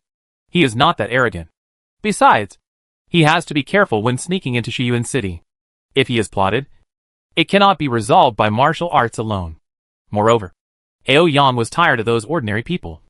All of them had the same virtues. When they saw him, they trembled and had no intention of resisting at all. Even if he was tortured to death, no one would dare to resist, which made him feel a little bored. So later he went after Yi Qihong specifically. Only a girl like this is strong enough. But although Yi Qihong's martial arts is not as good as him, he is well informed, elusive, and difficult to find. Even if he is found, Yi Qihong's martial arts is still quite good. He can fight and run, and he is also proficient in makeup. After fighting several times, Aoyang is a bit cheaper. Didn't take it either. Later, Aoyang gave up and went to the eldest prince's fiefdom. The border wars there had never stopped. So this kind of place was his favorite. He could do whatever he wanted, even if he showed his face in public on certain occasions. Few people knew him. However, as time went by, Aoyang's actions still attracted attention. After all, he killed people too casually, and he still did the same thing, actually posting notices on other people's doors. But this is not Shiyuan City. When the eldest prince heard about it, he was very angry. There was someone more arrogant than him. So he sent 2 masters to wait for Aoyang to come and withdraw the money. Aoyang did not escape this time, because these 2 were the eldest prince's golden armored guards. Their martial arts were even higher than his, and they had nearly 100 followers. So Aoyang had no choice but to capture them without help. The eldest prince became interested in this giant bandit from Shiyuan City, and personally came to the cave where he was hiding. As soon as he entered the cave, he smelled a strong smell of blood. This made the eldest prince very excited. He liked the smell of blood the most. At the same time, there were 6 or 7 women tied up in the cave. They all looked pretty good. All those with bad looks were killed by Aoyang. The eldest prince suddenly laughed heartily. He actually untied Aoyang and killed people, and dug out their hearts together with him. Then he even brought out some good wine, and the 2 of them drank together. In the end, they actually discussed the experience of cannibalizing human flesh. And the more they talked about it, the more speculative they became. Later, the eldest prince decided to pardon Aoyang and signed his slave status in his own name. In this way, although he was still a slave, Aoyang became a sinless person in the blink of an eye, and was deeply appreciated by the eldest prince, because he could accompany the eldest prince to feast together, and no one else liked eating human flesh so much. However, Aoyang did not appear in public. The eldest prince Xia Ziyuan also had his own way of employing people. Although he was cruel by nature, he was also very scheming. This time, it was the intention of the eldest prince to send Aoyang back to Shiyuan City. He set other people so that they could be easily recognized. And Aoyang was originally a giant bandit in Shiyuan City, and he was very familiar with the geographical environment. So it was perfect to send him here. Manager Wu slowly recounted these things, and Tong Wuxin also made some additions to the deficiencies. The 2 sides complemented each other, and even talked about Ao Yang's life experience very closely. How can this person be so powerful? After hearing this, Zhu Xiaobao felt his scalp numb immediately. Manager Wu meant that he was no match for Ao Yang. Well, his martial arts is even more powerful than my elder brother. Otherwise, I wouldn't have been so embarrassed by him last time. I was ready to commit suicide. Tong Wuxin also said with lingering fear. Last time when she met Ao Yang, Tong Wuxin was determined to die, because she knew that falling into Ao Yang's hands would be more terrifying than death. Okay, I'm going back first. Xiaobao, hurry up and improve the defense of your area. If you need someone, just ask Wu Yu to arrange it for you. You have to hurry up, and try not to go down the mountain. Princess 19 gave her instructions again and again before leaving. Oh, why do I feel cold on the back of my neck? It seems that I really need to seize the time to strengthen my defense. Zhu Xiaobao shrank his neck. After hearing what Ao Yang did, Zhu Xiaobao knew there are such terrible people in the world. And it's still for myself. Chapter 120 Knowledge is Power. The 19th princess and Chief Wu had already left. She was a little flustered out of concern for Zhu Xiaobao. After all, Zhu Xiaobao was too useful now. But great power would inevitably lead to danger. Now all the 19th princess can do is to strengthen patrols around Shiyuan City and send more manpower. No matter how strong Ao Yang's martial arts is, he will not dare to compete with the army head-on. It is simply hitting an egg with a stone, because a person's power is always limited. This time Xia Zixio was also very active, sending 2,000 men and horses to patrol back and forth along Shiyuan City, 4 shifts a day and night. The 19th princess also sent 1,000 troops. She was mainly responsible for the border and patrol outside the West City Gate. Now the number of troops in Shiyuan City has quietly increased to more than 40,000, of which Xia Zixio has 30,000. Princess 19th's troops are basically relatively hidden and are known to the outside world as 8,000. In fact, he had part of his strength. This was the result of discussing with Xia Zixio. After all, the rapid increase in the number of people will attract close attention from all parties. After the 19th princess left, Zhu Xiuba's place was also very quiet, and there was no joy after returning. On the contrary, everyone was a little worried and silent. What should I do? You are a person who doesn't know martial arts. And now you are targeted by a powerful gangster? I asked you to learn martial arts, but you refused to work hard. Do you regret it now? Wu Yu said a little complaining. She was really worrying about Zhu Xiubao's safety. It was now obvious that he and Tong Wuxin might not even be able to deal with Yi Qihong, let alone Ao Yang. Well, in fact, it's useless even if I study martial arts hard. This thing also requires talent. I can't compare with you in this aspect. But if force is not enough, we can use our brains to do it. If Ao Yang, just let me if you are in trouble. How can I protect you?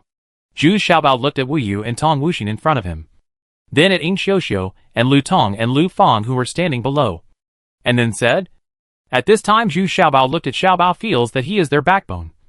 And if he wants to defeat Ao Yang, he has to rely on himself. Xiaobao is right. In fact, Ao Yang is not scary. As long as we increase our precautions and don't give him a chance to get close, it will be much safer. And Xiaobao's new gadgets may be able to restrain Ao Yang. Here, Tong Wuxin said encouragingly. What he needs most now is confidence. If he loses confidence first, he will already be at a disadvantage. What's more, if Xiao Shabao is included, Ao Yang may not be able to take advantage when faced with the siege of 3 people. Then let's start going down the mountain less now. As long as we are in the cave heaven paradise, we are still very safe. Wu Yu also nodded. She also knew that she was a little out of control just now. After all, Zhu Xiaobao didn't have much talent in martial arts, and she was a protector. His people should comfort him instead of blindly blaming him. I don't have to go down the mountain, but you have to help me connect with Yi Qihong. The things she needs and the things I need must be exchanged immediately. This is the delivery place. Bring more people with you in case you run into Ao Yang. Zhu Xiaobao thought for a while, and then said, it is indeed a bit inconvenient for him to go down the mountain. Everyone has to guard him. If there is danger, they will be very passive. It is much safer to let Tong Wuxin and Xiao Shabao take people there. Their martial arts skills are not weak, and their martial arts experience is very rich. Now that each of them has a short sword in hand, they are already even more powerful. When they encounter Ao Yang, they may not be able to defeat him together, but they can escape intact. What? What? You just made an appointment with Yi Qihong when you came back? Hey, Zhu Xiaobao, don't you have a crush on this female gangster? I can tell you, she is quite old, and she is ruthless in doing things. Don't be too fanciful. Yes. Wu Yu exclaimed, a little dissatisfied after hearing this. She felt a little bit sad in her heart. She didn't know why Zhu Xiaobao believed in Yi Qihong so much. Although Zhu Xiaobao had already told what happened with Yi Qihong, Wu Yu still didn't believe it. Hey! Hey! Hey! Where are you thinking? Am I that kind of person? Besides, she has the saltpeter I need in her hand. If I don't trade with her, why don't you go to the latrine and pig pen to plunder it for me? Besides, I asked Sister Wuxing to go for me, but I won't go. Zhu Xiaobao shouted very angrily. I'm just reminding you. I don't care. I'll go too when the time comes. Wu Yu was a little speechless. What happened to her today? She always had random thoughts. But Wu Yu was still worried. She wanted to see this Yi Qihong. That's fine. If Wu Yu goes with us, our advantage will be even greater. Maybe we can kill Aoyang. Tong Wuxing is still a little biased towards Wu Yu, knowing that she was frightened this time. So I've always been a little distracted. Moreover, Tong Wuxing could clearly see what Wu Yu was thinking. But Wu Yu himself refused to admit it. Well, okay. Let's go together. Anyway, Lu Tong knows what is needed. I have to calm down and do some research now. If you are fine, don't disturb me. Zhu Xiaobao did not hesitate anymore, but immediately entered his own laboratory. Time is of the essence now. I have always thought that people in this era are not very efficient. But I did not expect that the situation has changed so quickly. Now we must seize the time and come up with some self-defense weapons. Zhu Xiaobao immediately entered a state of full-body preparation for war, and even carved 6 characters on the wall of the laboratory. Knowledge is power. He wants to use his knowledge to defend his rights. Doesn't Zhu Xiaobao believe that he can't deal with a bandit like Aoyang with his own knowledge? Then why talk about helping the 19th princess to fight for world supremacy? It's just that I didn't pay too much attention before, thinking that the pace of this era would be very slow. But I didn't expect that it is already very urgent now. Zhu Xiaobao also asked Du Ping, Duxing, and Du Wang to install the simple blast furnace and the coking kiln according to his design. It's already our own territory anyway, so why don't we take care of it all?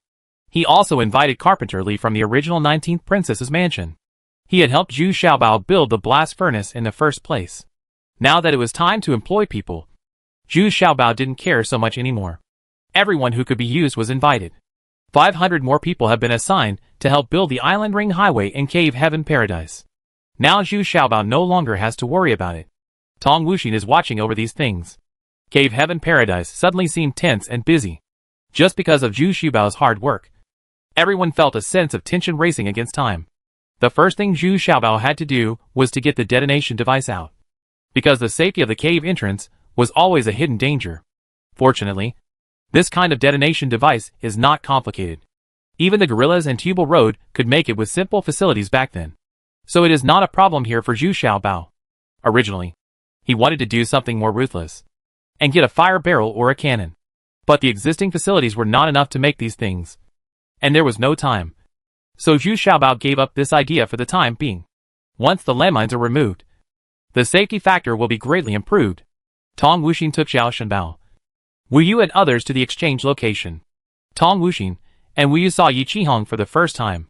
Both sides looked at each other, especially Wu Yu, who kept comparing in her heart. She is afraid of being compared to Yi Qihong. But she has the biggest advantage in her heart, and that is her age. Yi Qihong is much older than her, and is now 26 or 7 years old. However, Tong Wuxing and Yi Qihong quickly became familiar with each other. She made a special trip to see Yi Qihong at the beginning. Now that they meet, they can actually chat for a few words.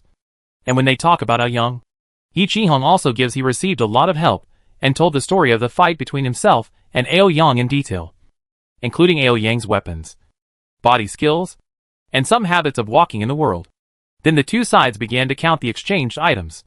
Each side brought 100 carrier pigeons and handed them to the other party for the purpose of sending messages.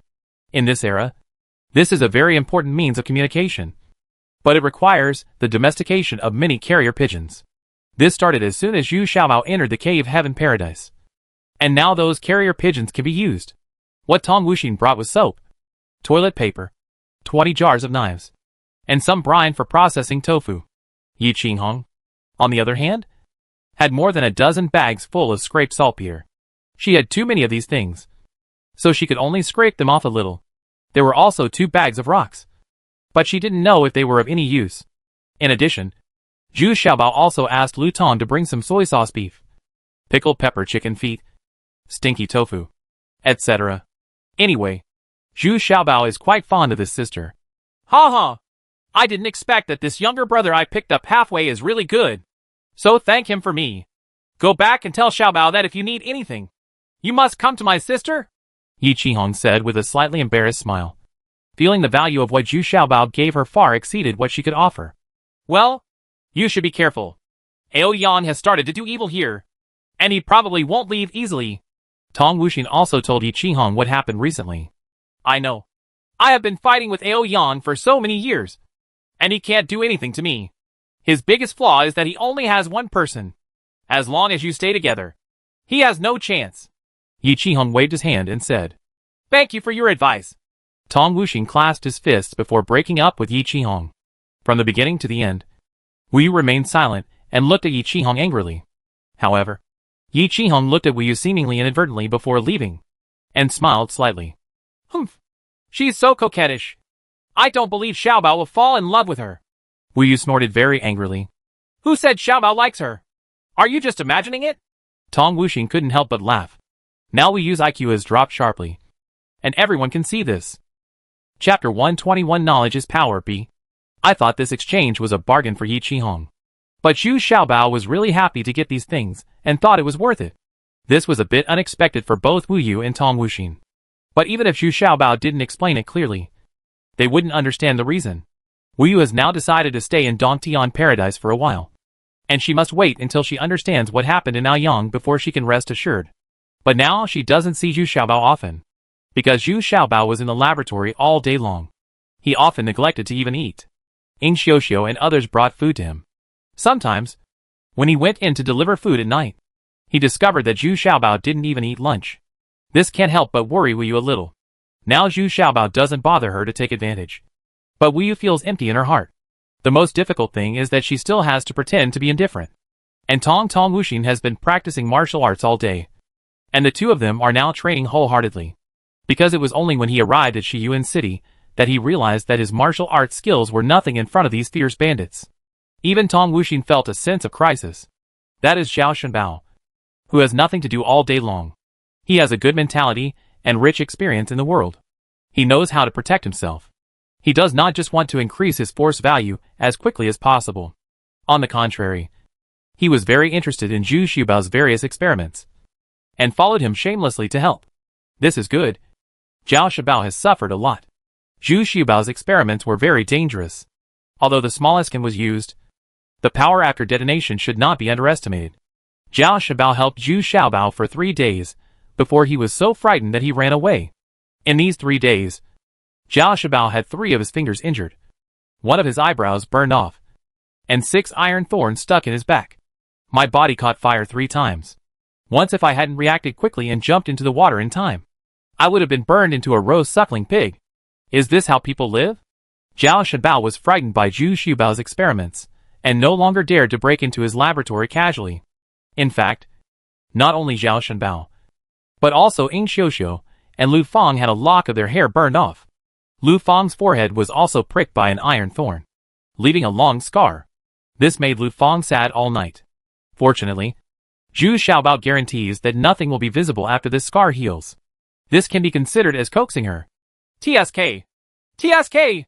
Being a scientist is life-threatening. Am I too dedicated? Even before the explosion reached Aoyang, I have already suffered several injuries. Zhu Xiaobao also suffered several injuries on his body. There was also a big bump on his forehead, which was left when a small bomb was detonated and accidentally exploded ahead of time. He didn't pay attention when he was running for his life and hit his head against a tree. It had only been a few days when Tong Wuxin and Wu Yu came to the laboratory. They almost didn't recognize Zhu Xiaobao. Even Ing Xiuxiu and Lu Tong and Lu Fang were dressed in tatters, black and yellow, almost like a beggar. How did you do this? How can you still act like a master? You are the same. Why are you so disgraced? Wu Yu exclaimed in shock, and only complained to Ying Xiuxiu and the others. Hee hee. Don't blame them. They did a good job. Most people really don't dare to risk their lives like this. Zhu Xiaobao was very protective of Ying Xiuxiu and the others. To be honest, it was only at this time that he could see how loyal they were to him. He didn't take his own safety at heart, and always protected Zhu Xiaobao before escaping. How about I find a few coolies for you? The kind with rough skin and thick flesh. Which is better than doing these dangerous things yourself. Wu Yu said with a little heartache. No. It's almost done. Let's go. It's time to install these things. Zhu Xiaobao wiped the dust on his face and said with a smile. Now he finally has a sense of accomplishment. But he doesn't know if he can produce the desired effect. This time when he went down the mountain, Zhu Xiaobao brought more than 100 people, all of whom were the most elite bodyguards around him. Originally, he only had 200 female bodyguards. Now this half is the strongest, trained by Wu Lijiao. After finding the entrance to the cave, 100 people immediately surrounded it. This place was easy to blockade. As long as a few archers stood above the cave, they could cover the blockade below. Moreover, Tong Wuxin and Zhao Shabao also searched the area early to make sure that no one was lurking and following them, and then returned to Zhu Xiaobao's side. This time Zhu Xiaobao proudly showed everyone his research results in the past few days. Of course, the female guards were watching from a distance and were not allowed to get close. Isn't this similar to the bomb last time? Wu Yu asked, a little confused after seeing it. Except that this landmine has more bumps on it, giving it a three-dimensional effect. Everything else is no different. Hee hee. It's completely different inside. Otherwise I could be burned like this? Zhu Xiaobao pointed at his head and said, "That's really funny." But Zhao Shanbao, who was standing by, was still frightened and took half a step back unconsciously. Then this time, I will shoot an arrow to detonate it, Wu Yu said confidently. The last time it was Tong Wuxin detonated it. It was like setting off firecrackers. The feeling was different between the one set off by others and the one set off by oneself. So Wu Yu was very excited. I want to detonate it myself this time. Hee! The biggest highlight this time is that no one is needed to detonate it. Instead, it needs to be put under pressure and explode by itself. Zhu Xiaobao shook his head and said, "But what to use to exert pressure?" Zhu Xiaobao couldn't help but look at Zhao Shanbao, which frightened Zhao Shanbao, and waved his hands repeatedly. Don't look for me. I don't have this ability. Last time, such a small jar blew up 3 of my fingers. This time it's like this big guy. Don't look for me. Your Ying Xiuxiu is plumper and should be able to bear it. Go to H.L. Ying Xiuxiu glared at Zhao Shanbao fiercely. There was still a wound on her face that had just scabbed over. So Ying Xiuxiu was very angry at Zhao Shanbao's suggestion. Ha ha! You can't use people to do experiments. I will bury it here. You roll the stone down the hillside. As long as it reaches here, it should be able to detonate, Zhu Xiaobao said with a smile. This time, he was full of confidence. Okay, I'll do it. Zhao Shanbao didn't refuse this time, because he was the best at concealed weapons. It wouldn't be a problem to roll this rock over and hit the landmine. After Zhu Xiaobao had buried the mines, Zhao Shanbao started to roll the rocks over from a long distance away. It was a bit like playing bowling, but the speed was very slow because the slope of this section was very small. While everyone was waiting with bated breath to see Zhu Xiaobao's latest achievement, the landmine did not explode. After waiting for a long time, there was still no movement. What the H.L.? My fingers were so sensitive when they exploded, but now they don't sound? Zhao Shanbao looked at Zhu Xiaobao and asked in surprise. Well, maybe the weight of the stone is too light. The force of pressing down must reach a certain weight to detonate. Change to a larger stone. Zhu Xiaobao thought for a while. It should be a stone rolling along the slope and placed directly on it. The pressure generated by the stone is different. The rolling stone is composed of downward and forward forces. It creates less pressure than placing it directly on one point. Zhao Shanbao looked at Zhu Xiaobao with some doubts, then changed to another big stone, and still rolled it down the hillside. Watching the stone rolling slowly, everyone's heart slowly lifted. The moment it rolled past the place where the mines were buried. Boom! With a loud noise, Zhao Shanbao said, "Ouch!" With a bang, it flew backwards. Looking at the place where the mine was laid just now, a big crater was created. It was much more powerful than the earth bomb that exploded the wild boar last time.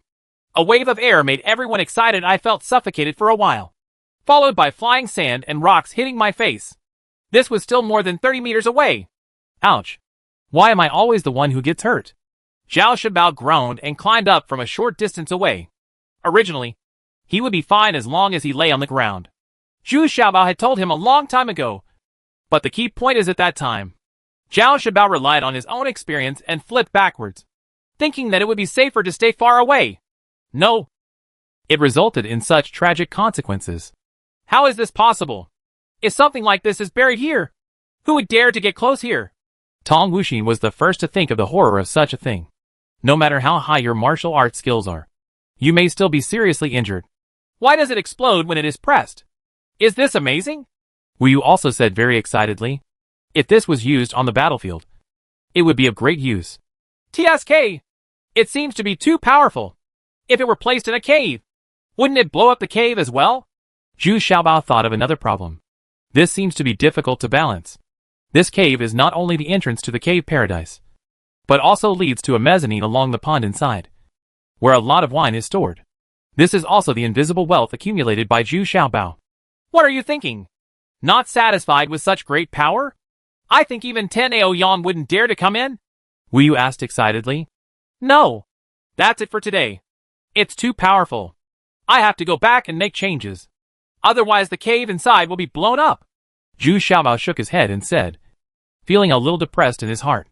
There are many things that you wouldn't think of at the beginning, and you won't consider the serious consequences until you actually do them. Well, I understand what you mean. It seems that it is too powerful. The cave at the entrance may not be able to withstand it. Tong Wuxin immediately understood Zhu Xiaobao's concerns, and couldn't help but admire him very much. Bao Yan has considered the consequences. If the cave is really blown up, she will also feel it is a pity. But if we reduce the power of the explosion, we won't be able to kill Aoyang. Tong Wuxin asked with some contradiction. It doesn't matter if it doesn't kill him. I can burn him to death. Chapter 122 Knowledge is Power. See. This explosion made Tong Wuxin and Wu Yu even more shocked. In just a few days, the power of Zhu Xiaobao's new gadget had increased. Because this time, the landmine is much smaller than the last landmine/bomb. But the power after the explosion does not seem to be much smaller. And this detonation method makes people feel incredible. If it is used in this way, wouldn't it no one dares to come near this place? But there is also a question. That is, if someone steps on it, won't they also be bombed? Oh, go back. It seems you didn't think it through well. Zhu Xiaobao said a little depressed. Recorded the damage range of the explosion, and then took the people back. After returning home, Zhu Xiaobao dived into the laboratory again, daring to work on these things as if he was possessed by a demon. He was addicted. Now he is only one step away from success. So Zhu Xiaobao wants to work hard and improve his plan again. Even Yin Xiuxiu and the other three actively followed. They no longer care about their image. Seeing the power of landmines makes them very excited. After another night of overtime work, Zhu Xiaobao walked out of the laboratory with satisfaction. He also took a shower and changed his clothes. Similarly, Yin Xiuxiu and the others also went to bathe and change clothes. When they came to Zhu Xiaobao again, their appearance was still quite good, except for some scars. Everything else had recovered well. Xiuxiu, go and invite Wu Yu and Wu Xian. I'm going to implement a defensive plan. By the way, let's get something delicious today. I haven't had a good meal in several days. Zhu Xiaobao looked at the three girls. It's really hard for them, but they can persist. Wu Yu and Tong Wuxin arrived much faster than expected. Zhu Xiaobao was clinging to Lu Tong from behind, and Wu Yu caught her in the act before she could even take back some of her small moves when instructing her to cook. Lu Tong was also angry and anxious. Why was he so unlucky?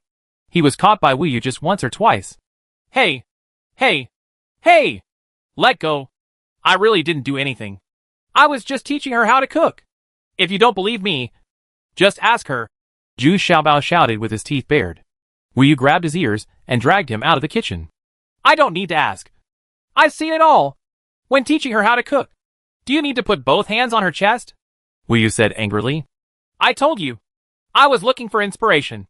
That's how the shape of my landmine came about. Zhu Xiaobao was still quibbling. Bah! You said the same thing last time. Are you still looking for inspiration now? Wu Yu shouted angrily. Isn't it? These things are big or small. I have to find the most suitable one. Sister Wuxin, don't you think so? Zhu Xiaobao took advantage of Wu Yu's negligence and ran behind Tong Wuxin and said, Okay, stop making trouble. What on earth are you going to do when you call us here? Can we really plant that mine? Tong Wuxin somewhat amusedly protected Zhu Xiaobao and Wu Yu at the same time. Humph. Let's talk business first, and I'll settle the score with you later. Wu Yu took the opportunity to sit down. Could it be that she was really holding on to such a trivial matter? Knowing that Ing Xiuxiu, Lu Tong, and Lu Fang were all powerful people, after being determined to follow Zhu Xiaobao, could it be possible to really drive them away? Well, okay. You first select the 10 most trustworthy guards, and then we will arrange them. Zhu Xiaobao stopped messing around and said seriously, Okay, let Wu Lijiao lead the team. She is the most reassuring. Wu Yu immediately thought of a candidate among these female guards. Apart from Wu Yu herself and Tong Wuxin, Wu Lijia has the strongest ability, and she is also very experienced. Now the 200 female guards are trained by Wu Lijia. After eating, Zhu Xiaobao and others came to the entrance of Shandong. This time they entered the cave and began to lay mines. But this time the mines were very small, about the same size as a rice bowl. However, although the size is small, there are indeed a lot of mines. The entrance to the cave is almost full. Zhu Xiaobao also made special marks. And there is also a set of formulas. Follow the formulas to move up and avoid these mines. Remember, turn around in 3 steps and move sideways in 2 steps. Just follow these marks and walk like this. No matter how you walk, you won't step on the landmines. Zhu Xiaobao warned again and again. The female guards tried following Zhu Xiaobao's instructions. And it was true that no matter how you walked, as long as you followed the instructions, you wouldn't be able to step on landmines, and it was very safe. So there won't be any landmines planted outside the cave entrance? Tong Wuxin followed the instructions for a few steps and remembered them immediately before asking, because she felt that the entrance to the cave was the most important. No. This thing is quite powerful.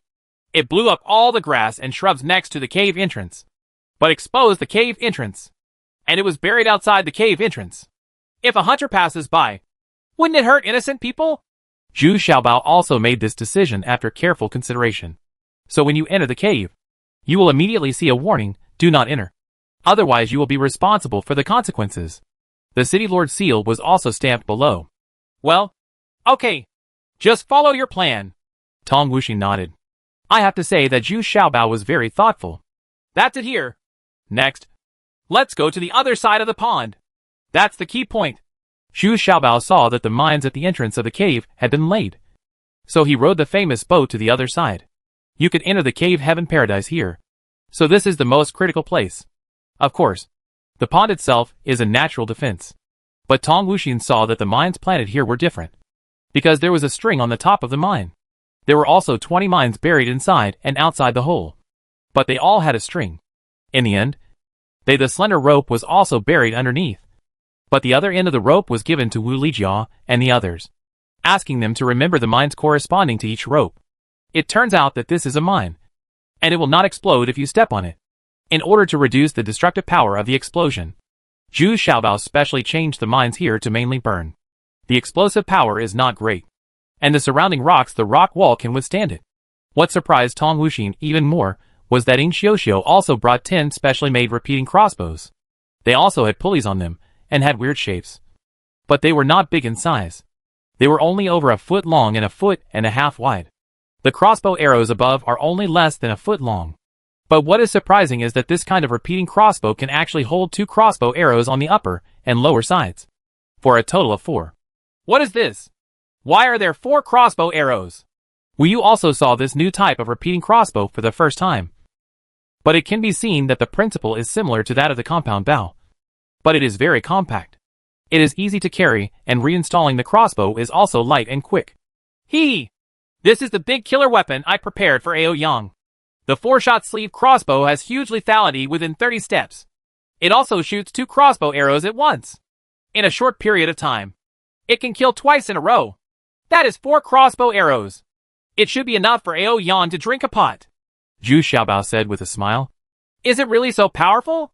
Shall I try it? Wu Yu was immediately very excited and eager to try it. She was very interested in these things. Wu Yu, Tong Wuxin, and Wu Lijia each took a 4-shot sleeve crossbow, found a relatively open place in the cave, selected the target, and pulled the trigger. Swish! Swish! Swish! 12 crossbow arrows were shot at the opposite rock wall at extremely high speeds. And the tails of the crossbow arrows were still trembling slightly. The flight path of the crossbow is almost a straight line. And it is very powerful. At close range, this kind of lethality completely crushes ordinary bows and arrows. It's too scary. It's hard to dodge this kind of crossbow, Tong Wuxin said with a sigh after firing a round. There were only 3 people and 12 crossbow arrows. If 10 people shot them at the same time, Ao Yang would really be unable to dodge those 40 crossbow arrows. Ha ha! Is this an improved version of the sleeve crossbow I gave you? It's really amazing. Zhao Shabao was dumbfounded when he looked at it. After a while, he smiled, but he asked with some doubts. But you? How come planting landmines is different from the previous ones? You still have a rope with you? What's the use of it? Well, why don't you step on it and give it a try? Zhu Xiaobao said with a smile. No, I haven't thought about missing arms or legs. Zhao Shabao immediately shook his head like a drum. He was frightened by the landmines yesterday, and there is still a patch of gray on his face. Then I'll step on it. Zhu Xiaobao walked forward with a relaxed expression and stepped on it a few times. But there was no movement at all. This is not a landmine. What's the use of burying it here? To scare people? Zhao Shabao asked a little confused. Come on. Come on. Everyone. Get back. Zhu Xiaobao led everyone back for more than 20 meters. And then said to Wu Lijia. Sister Lijia, you can pull now. Wu Lijia was also nervous. She had seen the power of the landmine yesterday. This distance seemed a bit close. But since Zhu Xiaobao trusted him so much, Wu Lijia also took a deep breath. And then pulled hard. Boom! The power of this explosion was not great. But the range of the fire was quite large. And the rocks surrounding the explosion were on fire, burning very violently. Everyone was shocked to see it. Especially the 10 female guards, who were on duty here. They were all very surprised to see what Zhu Xiaobao, the seemingly harmless little fat man who smiled all day long, actually did. So scary. This is the same as the second type of bomb we detonated last time. It mainly burns? Tong Wuxin immediately thought of the stag that was burned last time. The consequences were still very tragic. Right. How about it? This set of defensive measures is enough to deal with Ao Yang. Right. As I said, force cannot make up for it with brain power. Knowledge is power. Have you replied this time? Zhu Xiaobao asked proudly. Virtue. Wu Yu couldn't help but feel proud when she saw Zhu Xiaobao's proud look. But she snorted with disdain. Then if Ao Yang doesn't come here, wouldn't it be in vain? Hee hee. Impossible. Ao Yang might have seen such a big movement outside the cave entrance yesterday. Maybe he was nearby at the time. Otherwise, why did we arrange for someone to guard here last night? Just to prevent him from getting in? Ah. Zhu Xiaobao shook his head and said, it turns out that a landmine was detonated yesterday, and it was in time to attract Ao Yang's attention. Chapter 123, Silver Armor Guard. Under the adoring eyes of everyone, Zhu Xiaobao felt great. He looked around and then said, the defense measures here are all secret, and must not be disclosed to anyone. If there is any need for the princess, I will tell you personally. But whoever leaks the secret now will be killed. Unexpectedly, Zhu Xiaobao said the last word so simply, which made people feel in awe. Zhu Xiaobao is becoming more and more like a real master. And he is becoming more and more independent. After Zhu Xiaobao, Wu Yu and others left. Wu Lijia came back to his senses and sighed. I didn't expect that the little kid back then really grew up. He is getting more and more powerful. Sister Lijia, what should we do now? Asked the female guard next to her. 2 people in a class. Keep an eye on me in turns. Either Ao Yang doesn't come, or if he comes, I will make him pay for our sisters' lives. Wu Lijia's face suddenly darkened, and he said coldly, as soon as Ao Yang arrived in Shiyuan City, he tortured and killed a female soldier, which made Wu Lijia very angry. Now that she had such a big advantage, of course she wanted to avenge her sister. Too much bullying. Too much bullying. Prince Ming Xiaoziming was furious in his study. Now, even the 7th princess has started selling burning knives. But there is no movement at all here. It's obvious that you don't want to give yourself any face. So King Ming couldn't bear it anymore, and finally got angry. Lu Shiyan next to him was also a little scared. When King Ming is angry, he can do anything. It took a lot of effort for me to climb to this position. Don't let Prince Ming kill you accidentally. Yes. Yes. What Princess 19 is doing is a bit unkind. But we can't force her to do business with us. Lu Shiyan hesitated for a long time, but couldn't find a very appropriate word. King Ming was overbearing. I'm used to it, and can't reason with him. Why can't I force it? They still owe me several months of fodder. I don't care about her. But she thinks I'm easy to fool? Sure enough, Prince Ming immediately shouted angrily. For his own interests. King Ming remembers it clearly. But I heard that King Wen has exempted them from the supply of fodder. So Princess 19 is waiting for us to take the initiative to exempt them from the task of supplying fodder. Lu Shiyan didn't even dare to wipe away the spittle that splashed on his face. Lowered his head and said softly, What? Wait for me to take the initiative and exempt them from the forage task. Has Xia Zixio burned knives and drank too much? Is he starting to daydream? I will ask him to bring me the fodder tomorrow. Otherwise, I will go to his place to let the horses go. Go! King Ming suddenly became even more angry. Originally, Lu Shiyan had been very careful to avoid mentioning Xia Zixio and only talked about the 19th princess. But Prince Ming's reaction immediately reminded him of Xia Zixio. He sent people to kill Xia Zhongquan. And of course, he didn't want to show mercy to Xia Zixio. What's more, Xia Zixio also hated him deeply. So Prince Ming didn't want to accommodate Xia Zixio at all. But he didn't expect the arrival of the 19th princess to complicate things. Ah! King Ming is 1,000 years old. You must not do it. They are just waiting for you to ask for fodder. I heard that they have already prepared it. As soon as you ask, they will send the fodder over. Now this little fodder is very important to them. It's not that difficult anymore. Lu Shiyan quickly advised. When the time came, King Ming aggressively went to beg for fodder, and was sent back in the blink of an eye. How could he come to Taiwan? Do you think King Ming really lacks that little fodder? Then what do you want to do? Didn't you see it? They are targeting me deliberately. The little bastard is taking the opportunity to retaliate. Do you think I don't know? The more Ming Wang thought about it, the angrier he became.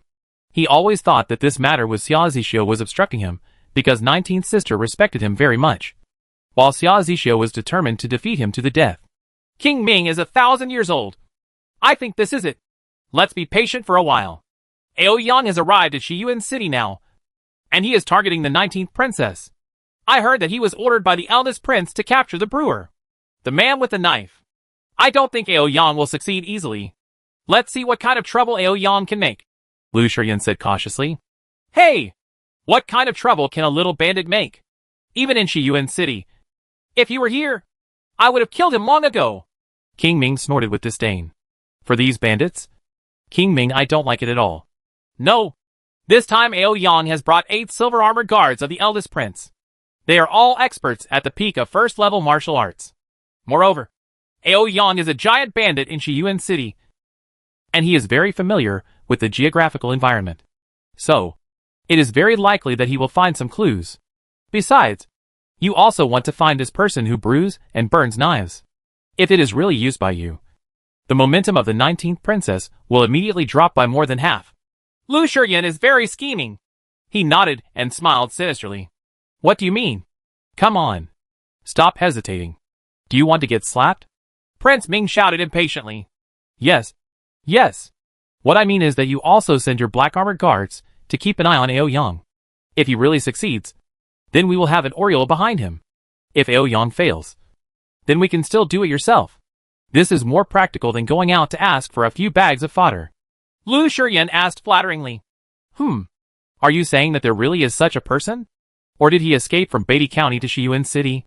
Prince Ming immediately said with his eyes shining. He was now fascinated by this kind of burning knife. He was simply drunk. The best. This is real wine. This is the wine that men should drink. To show that Wang is a prince. He really doesn't care about anything so much. But ever since he drank Shadaozi, Prince Ming became obsessed with it. Addicted? This thing weighs 2 kilograms in a jar. Considering his drinking capacity, he drank it very happily. And the wonderful thing is that after drinking the Shadaozi, he is also very strong and hot in bed. And he is completely different from usual.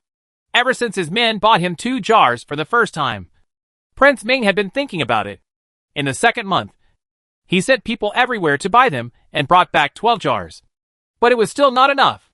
Now if he drinks the same wine as before, it will be as bland as water, and he won't feel anything at all. What's deplorable is that with only a small amount of sales every month, King Ming can't even guarantee the volume for half a month. That's not all. What's even more terrible is that this month, the best quality roasting knives have been released, which cost 5 taels of gold per jar and come in mini jars that weigh 1 kilogram. But as he drank, he got even more excited, and his whole body felt like it was on fire. He fought 5 times in a row on the bed of the princess and his wife, and he forced the princess and wife to beg for mercy. This was the first time since they got married. Prince Ming felt like he suddenly became young and powerful. But this top-quality burning knife is even more outrageous. It costs only 5 taels of gold per jar, but it is still unavailable. It was cut off by King Wood in half, and the price increased to 10 taels of gold per jar from the 7th princess. There is a price but no market, so you can't buy it at all. Otherwise, King Ming would be so angry. Come here. Call me the Black Armored Guards. King Ming immediately became energetic and summoned his most capable Black Armored Guards.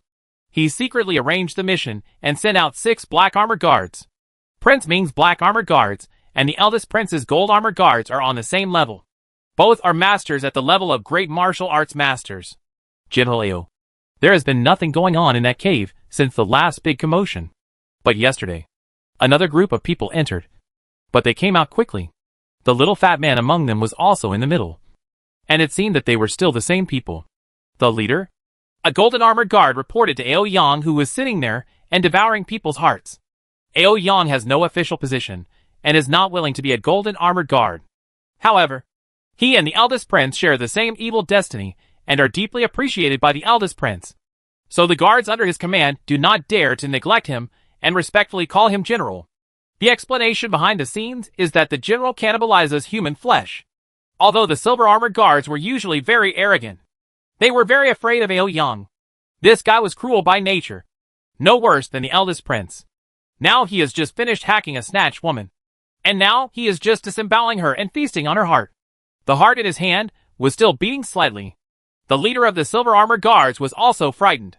Well, it seems that the cave is the passage leading to the mountainside. No wonder the bitch Tong Wuxin didn't come out after I waited for so long last time. So there is such a place. No matter whether that little fat guy is brewing or not, the person who burned the knife should be captured first. Ao Yang stuffed all the live meat into his mouth, then took another sip of wine, and he was satisfied. Like the eldest prince, he was addicted to cannibalism and would eat it every now and then. General Chiao, is there any agency ambushing you inside? Do you want to send someone in first to take a look? The leader of the silver armored guards was still very careful, so he asked first. Hey, haven't you already checked it out? There are only a dozen or so of them, and the one with the highest martial arts skills is Tong Wuxin, who is only a first-level martial artist at most. Besides, I've been there before, and there's no place to hide people. The most troublesome thing is that pond. On the other hand, don't forget to bring a few boards with you. We'll go in the middle of the night, when people are most lazy. Ao Yang stood up and stretched. He had been warming up in the past few days. A few women robbed a few houses and took these 8 silver armored guards to eat meat and make a little fortune. But he always felt that it was not satisfying enough. After all, those women were too weak and had no resistance at all. He preferred to torture and kill strong and fierce women. This time, he planned to kidnap Tong Wuxin and bring him back, which could be regarded as bringing back some game for the eldest prince. Yes! The leader of the silver armored guards clasped their fists, and then took the remaining 5 people to get ready. The other 2 had been lurking near the entrance of the cave, but they were far away, so Tong Wuxin and the others didn't notice it. In the middle of the night, Ao Yang and others arrived at the entrance of the cave. Ao Yang felt as if he was revisiting his old place. He turned around with a smile and asked, unexpectedly, I'm back again. Tong Wuxin, you can't escape this time. Who dares to go in first? I'll do it. A very strong silver armored guard stepped forward. He wanted to show off. He ate and played with Ao Yang and shared a lot of silver coins, so he wanted to get the top spot. Okay, old Hey, grab those female guards and you can choose one first, Ao Yang said arrogantly. Thank you, General Ao. After saying that, the big man picked up the machete in his hand and rushed in. Chapter 124, Nowhere to Hide. Wu Lijia and his 10 female guards were working diligently, and did not dare to slack off at all. You must know that this is the greatest trust Xu Xiaobao has in her, and he asked Wu Lijia to come here to guard her. It can be said that Wu Lijia admires and respects Zhu Xiaobao more and more. Now he is no longer considered a child at all. Wu Lijia found it incredible when she thought about what Zhu Xiaobao had done. This time she came to Cave Heaven Paradise at her own request. Among all the female guards, she was the only one who was flat. Sister Lijia, there's something going on. The female guard responsible for keeping an eye on the hole opposite the pond suddenly said to Wu Lijia. Everyone, listen. Get ready for battle immediately. Wu Lijia looked at it and immediately ordered. Then he immediately sent someone to notify Wu Yu, Zhu Xiaobao and others. Everyone was excited and nervous. The person facing them was probably Aoyang, the #1 bandit in Shiyuan City. But this was the first time for him to use these strange defensive weapons invented by Zhu Xiaobao. Everyone wants to know how effective these newly invented things are in actual combat. So although there was some nervousness, no one was scared. On the contrary, I was very excited. The person who came in was not Aoyang. Although they had never met him, they had already seen the previous drawings and figures in Shiyuan City. Aoyang was much taller. But the person who came in now was a stocky and muscular man with a black face. There was a distance of about 50 or 60 meters between the two sides across the pond, and the hole through which the black man came in could let in some light. In contrast, the light here in Wu Lijia is much darker, which means they are looking at the light from the dark. And the terrain is slightly higher, so you can see it very clearly. Not only that, Wu Lijia also held a drawing in his hand, which marked the various embedding points of landmines. Zhu Xiaobao used the straight line distance between the two sides as the center line to draw the coordinates, so each embedding point was clear at a glance. This is also to prepare for future replenishment and demoning. The black-faced man was very cautious after entering. He looked around for a while, but found that there was not much space after entering the east entrance, and there was no place to ambush. So he felt relieved. He was holding an iron rod in his hand. He was also very experienced. He used the iron rod in his hand to explore the road ahead in case there were any traps. In his opinion, the only thing that posed a threat was traps and arrows on the opposite side. So he also had a shield in his other hand. Degree. Ha ha! General Aoyang, there's nothing going on inside. You can't even hide your figure. The black-faced man tested it a few times, then turned around and shouted with a smile. Ha ha! Okay, let's go in. Aoyang felt relieved after hearing it at the entrance of the cave, and then ordered. There were 2 more silver-armored guards who wanted to rush in first, but they didn't expect that such a simple victory was actually snatched away by Lao He. I feel a little anxious about something. At this moment, a loud noise came from inside the cave. Boom! This sound was much softer than the big guy's sound that Zhu Xiaobao had experimented with before, but it was still very loud to Aoyang and others' ears when it was so close. Then the scream of Big Lao He came from inside the cave. Voice. My legs! My legs. Aoyang and others immediately did not dare to go in again, and could only wander outside the cave entrance full of doubts. After a while, De Lao He crawled out on his own. He looked really miserable. One of his legs was blown to pieces. Fortunately, he had a shield in his hand. Otherwise, he might have been injured as well. How many people are there? What weapons are they using? Aoyang pulled De Lao He out and looked at his legs. They were probably useless. There was no one. I don't know what happened, but it exploded out of the ground. De Lao He is still a little confused. He clearly didn't see a single person. So why did it explode? Could they be from the Thunderbolt Hall? Aoyang was also stunned. The Thunderbolt Hall is a very unique sect that does not participate in the battles between the rivers and lakes, but mainly sells their thunderbolts. But Aoyang had seen their thunderbolt before, and it was not very lethal. Its main function was to contain the opponent and cover himself to escape smoothly in times of crisis. Could it be that Thunderbolt Hall has launched a new Thunderbolt bomb? But even if it's a person from the Thunderbolt Hall, someone still needs to be able to cast the Thunderbolt bullet. It's impossible not to see a single figure. Lao He's Kung Fu is not weak, so it's impossible not to see even a single figure. Silver Snake, go in and take a look. Pay attention to the nearby rock walls and the pond. The opponent is probably hiding in these 2 places. Aoyang thought for a while before ordering again. Since the opponent is setting up a trap here, if you are on guard, it means that it is very important inside. Could it be that you were scared away just because of a thunder bullet? Impossible. Yes. Silver Snake is thin in stature, but he is good at light kung fu, and his martial arts is also very high. So it is a soft whip. This kind of weapon is more helpful for him to fly over walls and walls. As long as he can wrap himself around anything, he can do it. Use your strength to climb to the top. As soon as Silver Snake entered, he found that there was a small pit where Lao He was just now, because Zhu Xiaobao was afraid of blowing up the entrance of the cave. The mines he laid were all small and not very powerful. But it's still scary when you're so close.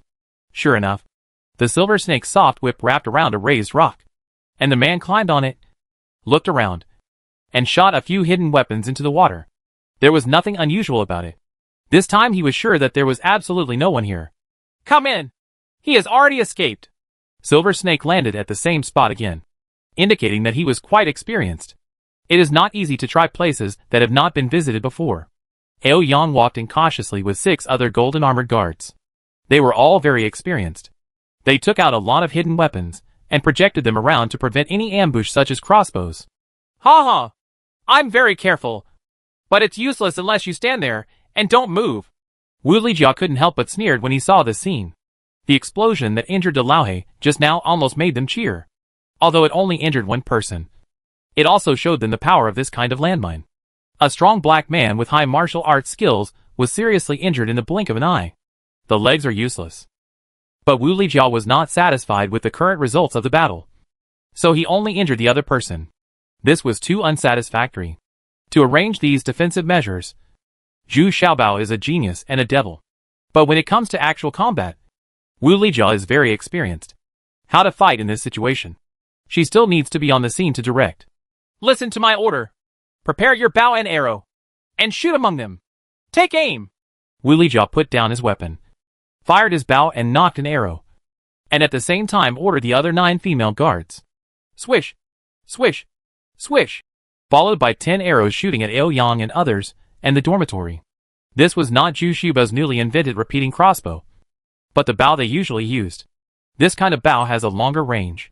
Wu Lijia can shoot 120 steps away, but now this distance is only 60 or 70 steps away, which is not a problem at all for them. Be careful. There is an ambush on the other side. Ao Yang was very strong in martial arts and immediately noticed the crisis. The other golden armored guards were also strong in martial arts. If fighting alone, Wu Lijia was no match for anyone. Therefore, once they are on guard against such arrows, it will be difficult to kill them. But Wu Lijia's move was not to shoot them, but to make them move. So all 10 arrows were shot towards the middle of the crowd. This forced Ao Yang and others to jump away. This time it was unlucky. The silver armored guard on the far left jumped a little too much and landed on a landmine. With a loud boom, the golden armored guard was immediately blown up and started screaming in the air. Because it was then that he realized that he was even worse than that old black man. Both of his feet were blown off. What's going on? Is there someone else around? Ao Yang suddenly asked in shock. But they couldn't allow him to think too much and instinctively dodged to the right. Even though it was a small landmine, the impact of the explosion was also very large. So they had no choice but to dodge to the right. But there were also mines laid on the right side. This time, they stepped on the mines on the right side again. Ao Yang and others seemed to be surrounded by people bombing them. After the bombing was finished here, it started again on the other side. The worst thing is the Silver Snake. He had the fastest reaction and dodged towards the rock wall. This was a good idea at first, but the mine explosion spread upwards. Isn't this unlucky? This brought him closer to the killing range, and 2 iron thorns penetrated his arms. With a scream, he actually fell from the rock wall and detonated another landmine. This time it was even worse. He was blown into 2 pieces in the air. Before he died, he was still wondering, why? Why doesn't my experience work? I'm the one who got hurt the most? Quick! Quick! Exit the cave! There is something weird here! Ao Yang was also blown to pieces. Fortunately, he was lucky and quickly ordered everyone to exit the cave first. This time when they came in, 6 landmines were detonated one after another, killing one and seriously injuring the other. And all the remaining people were injured. Their bodies and faces were wounded by broken pottery shards and iron thorns. It was because of their high martial arts skills that they had shields in their hands to prevent them from being completely wiped out. When the Laohe saw the sad images of a few people coming out, he immediately felt calm and was very happy. Fortunately, I didn't follow them in this time. Otherwise I might have lost my other leg. What on earth is this? It's definitely not a thunderbolt. Ah! I'm so angry! Aoyang couldn't help shouting as soon as he came out. In all these years of being in the world, I have never suffered such a big loss. What's even more depressing is that I still don't know what the other party is using. But one thing is for sure. This thing exploded when I stepped on it. General Aoyang, what should we do now? The leader of the silver-armored guards asked with a grimace. He suffered heavy losses this time, and he didn't even know how to explain it to the eldest prince when he returned. What else can we do? Don't go in and take them back. Can you handle the job? Aoyang looked at him coldly and said, Yes. The general said yes. Please give me your orders. General. The leader lowered his head and said helplessly, That thing should have been buried in the ground in advance. I guess it will be gone after the explosion. Let's prepare well. And then rush in again. Don't scatter to both sides this time. Rush through the pond as quickly as possible. And then occupy on the other side. As long as we stand firm. With our martial arts, none of these girls can escape. Aoyang said angrily. Although it was chaotic just now, he could still see clearly that the other side was all female soldiers. And there are not many people. And they are not too old. He now really needs to eat someone alive to vent his anger. Yes. Chapter 125, Nowhere to Hide B. I thought that Aoyang would launch another attack immediately. But who would have thought that Aoyang did not do so? Instead, he left with his people. He had to make thorough preparations, while the injured two people stayed outside the entrance of the cave. Always watching. I'm afraid that when they are away, the female soldiers inside will start planting those kind of thunder bombs again. Wouldn't all the previous efforts be wasted? When Wu Yu and Tong Wuxi arrived, Aoyang and others had already withdrawn. This made Wu Yu somewhat regretful that she could not see Aoyang's embarrassed appearance at that time. The female guards were all chattering and excited. Wu Yu was very annoyed when he described the wonderful battle just now. He had known that he would have stayed here. Zhao Shenbao didn't come. He knew what he should do at this time. Zhu Xiaobao also came. He wanted to see the effect of his landmines. He was full of praise for Wu Lijiao's on-the-spot performance. Wu Lijiao was also quite proud. Her decisiveness just now caused Aoyang to be caught in the explosion. And at least one person died, and another was seriously injured. Do you think they will come again? Zhu Xiaobao knew nothing about fighting. So he raised his head and asked Wu Lijiao. Of course. With such a huge loss, how can they explain themselves if they don't get any benefits? But the martial arts of these people are really high. Each of them is at least a first-level martial artist. They must be the guards around the eldest prince. Wu Lijiao thought. He thought for a moment and then said, Well, Sister Lijiao, thanks to you this time. Wu Yu also admired her sincerely. Wu Lijiao's performance in battle has always been very calm and decisive, which even Wu Yu can't match. Guess what they did? Tong Wuxin also calmed down and asked, thinking, Hee. I guess I have to either bring in reinforcements or rest and heal my wounds. Wu Lijiao said with a smile. It was her first time to defeat so many masters in one fell swoop, so she became more and more confident. Then let's seize the time to rest and wait for them to come again, so that they never come back. Zhu Xiaobao refused to leave this time. He wanted to see the actual effect of the battle in person. Moreover, Zhu Xiaobao was well prepared and asked Ying Xiuxiu and others to bring a lot of food as a reward to the female guards. Of course, the war is about to begin, and alcohol is not allowed. But just like that, the female guards almost cheered for joy. What Zhu Xiaobao brought were all delicacies that were rarely available in ordinary times. It's rare for a battle to be so relaxed and joyful. Ying Xiuxiu and others also brought their own weapons and bows and arrows. And they also wanted to participate in the battle. Even Zhu Xiaobao brought his Silverstone bow. Another unexpected person also came along. And that was Jumei. She was brought here by Tong Wuxin. Jumei has not participated in actual combat yet, so let her experience it this time. This time Aoyang and others left for a long time. It took 3 hours before they heard another movement at the cave entrance opposite. And there was a lot of movement as soon as it came up. Aoyang and others rushed in quickly. And then they saw Aoyang raise a wooden board and fly out, land in the pond, and slide quickly on the water. Looking at Aoyang again, he jumped up into the air at an extremely fast speed. Not only did he catch up with the plank that was sliding forward, he also put one foot on the plank and used the momentum to jump forward again. Everyone on the opposite side was stunned. Is this the ability of a great martial artist? It was really quite powerful. Among them, only Tong Wuxin could do this. But she had to take advantage of the situation twice to fly across the pond. This can only be accomplished by stimulating internal energy with a breath of true energy. Looking at the 5 people behind Aoyang, they also performed the same operation, except that their speed was much slower than Aoyang, and they had to use the momentum twice in a row to jump to the other side. And only then did everyone realize that these people were actually wearing armor and iron helmets. And they also brought a pair of wheels and axes from Aoyang. Just with this outfit, Aoyang's weight increased by more than 100 kilograms. But in order to fight against Yushiba's landmines, Aoyang would rather sacrifice some speed and flexibility. It turned out that Aoyang took 5 other people to the eldest prince's hiding place in Shiyuan City. The people here had already received the message, so they were very active in cooperating with Aoyang and others' requests. Not only did he help them heal their injuries, but he also prepared a sumptuous banquet to put them at ease, because it was obvious that these people didn't get any benefits. In addition, according to Aoyang's request, a suit of armor was prepared for each person. Although the quality was average, it was enough to protect against the iron spikes splashed by the explosion. This was also the decision made by Aoyang and the others after discussion.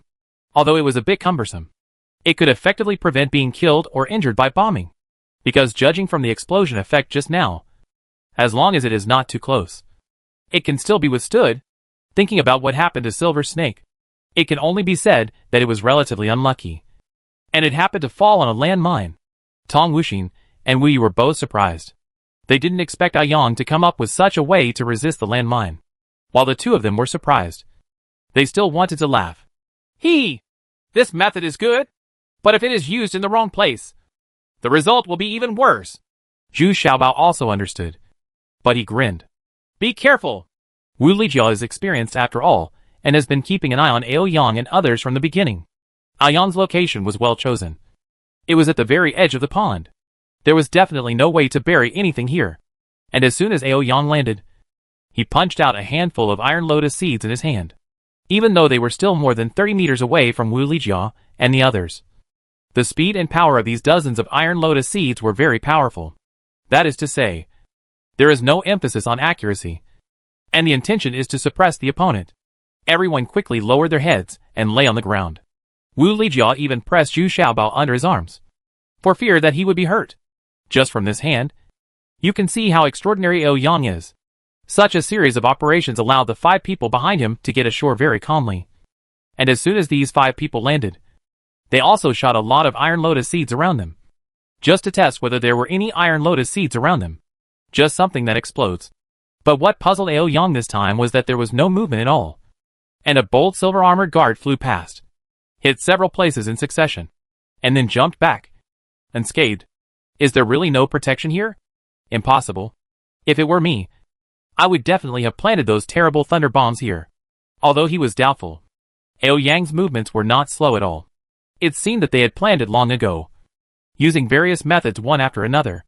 I saw the 5 silver-armored guards finishing the iron lotus seeds in their hands, then took out their bows and arrows, and fired a series of arrows at them. These silver-armored guards have been fighting with the eldest prince and the Shijua people for a long time, so their shooting skills are quite exquisite. The process of drawing an arrow, setting up a bow, and firing a series of shots takes less than 3 seconds.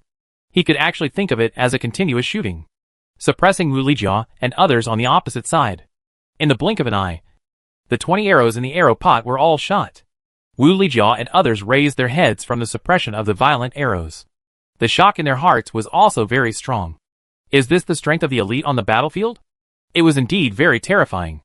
Only 5 people could suppress so many of them. Aoyang felt that he was in an advantageous situation, and it was a good time to launch an attack. As long as he could rush down these female soldiers at the fastest speed, he would be a tiger among the sheep. It would definitely be a one-sided advantage. Charge! Whoever catches the bitch belongs to whoever. Aoyang raised a pair of wheels and axes and shouted, then took the lead to charge over. He finally saw clearly that the female soldiers on the opposite side were actually quite good, strong and healthy. Really his favorite type. Boom! Before Aoyang could finish his words, there was a dull explosion behind him. Aoyang's heart suddenly trembled, and 10,000 grass mud horses flew through his heart. Didn't you just investigate? Why did it explode again? My own people haven't moved anywhere. How could it also explode? This is not common sense. But there was no time to think about these issues. Ao Yang felt that his back was starting to heat up. When he looked back, he saw that his back was on fire, and the armor on his body was continuously transmitting heat to him. Looking at the other 5 people, they are also in a miserable state. It would have been better if they didn't wear this armor. But now they are suffering even more.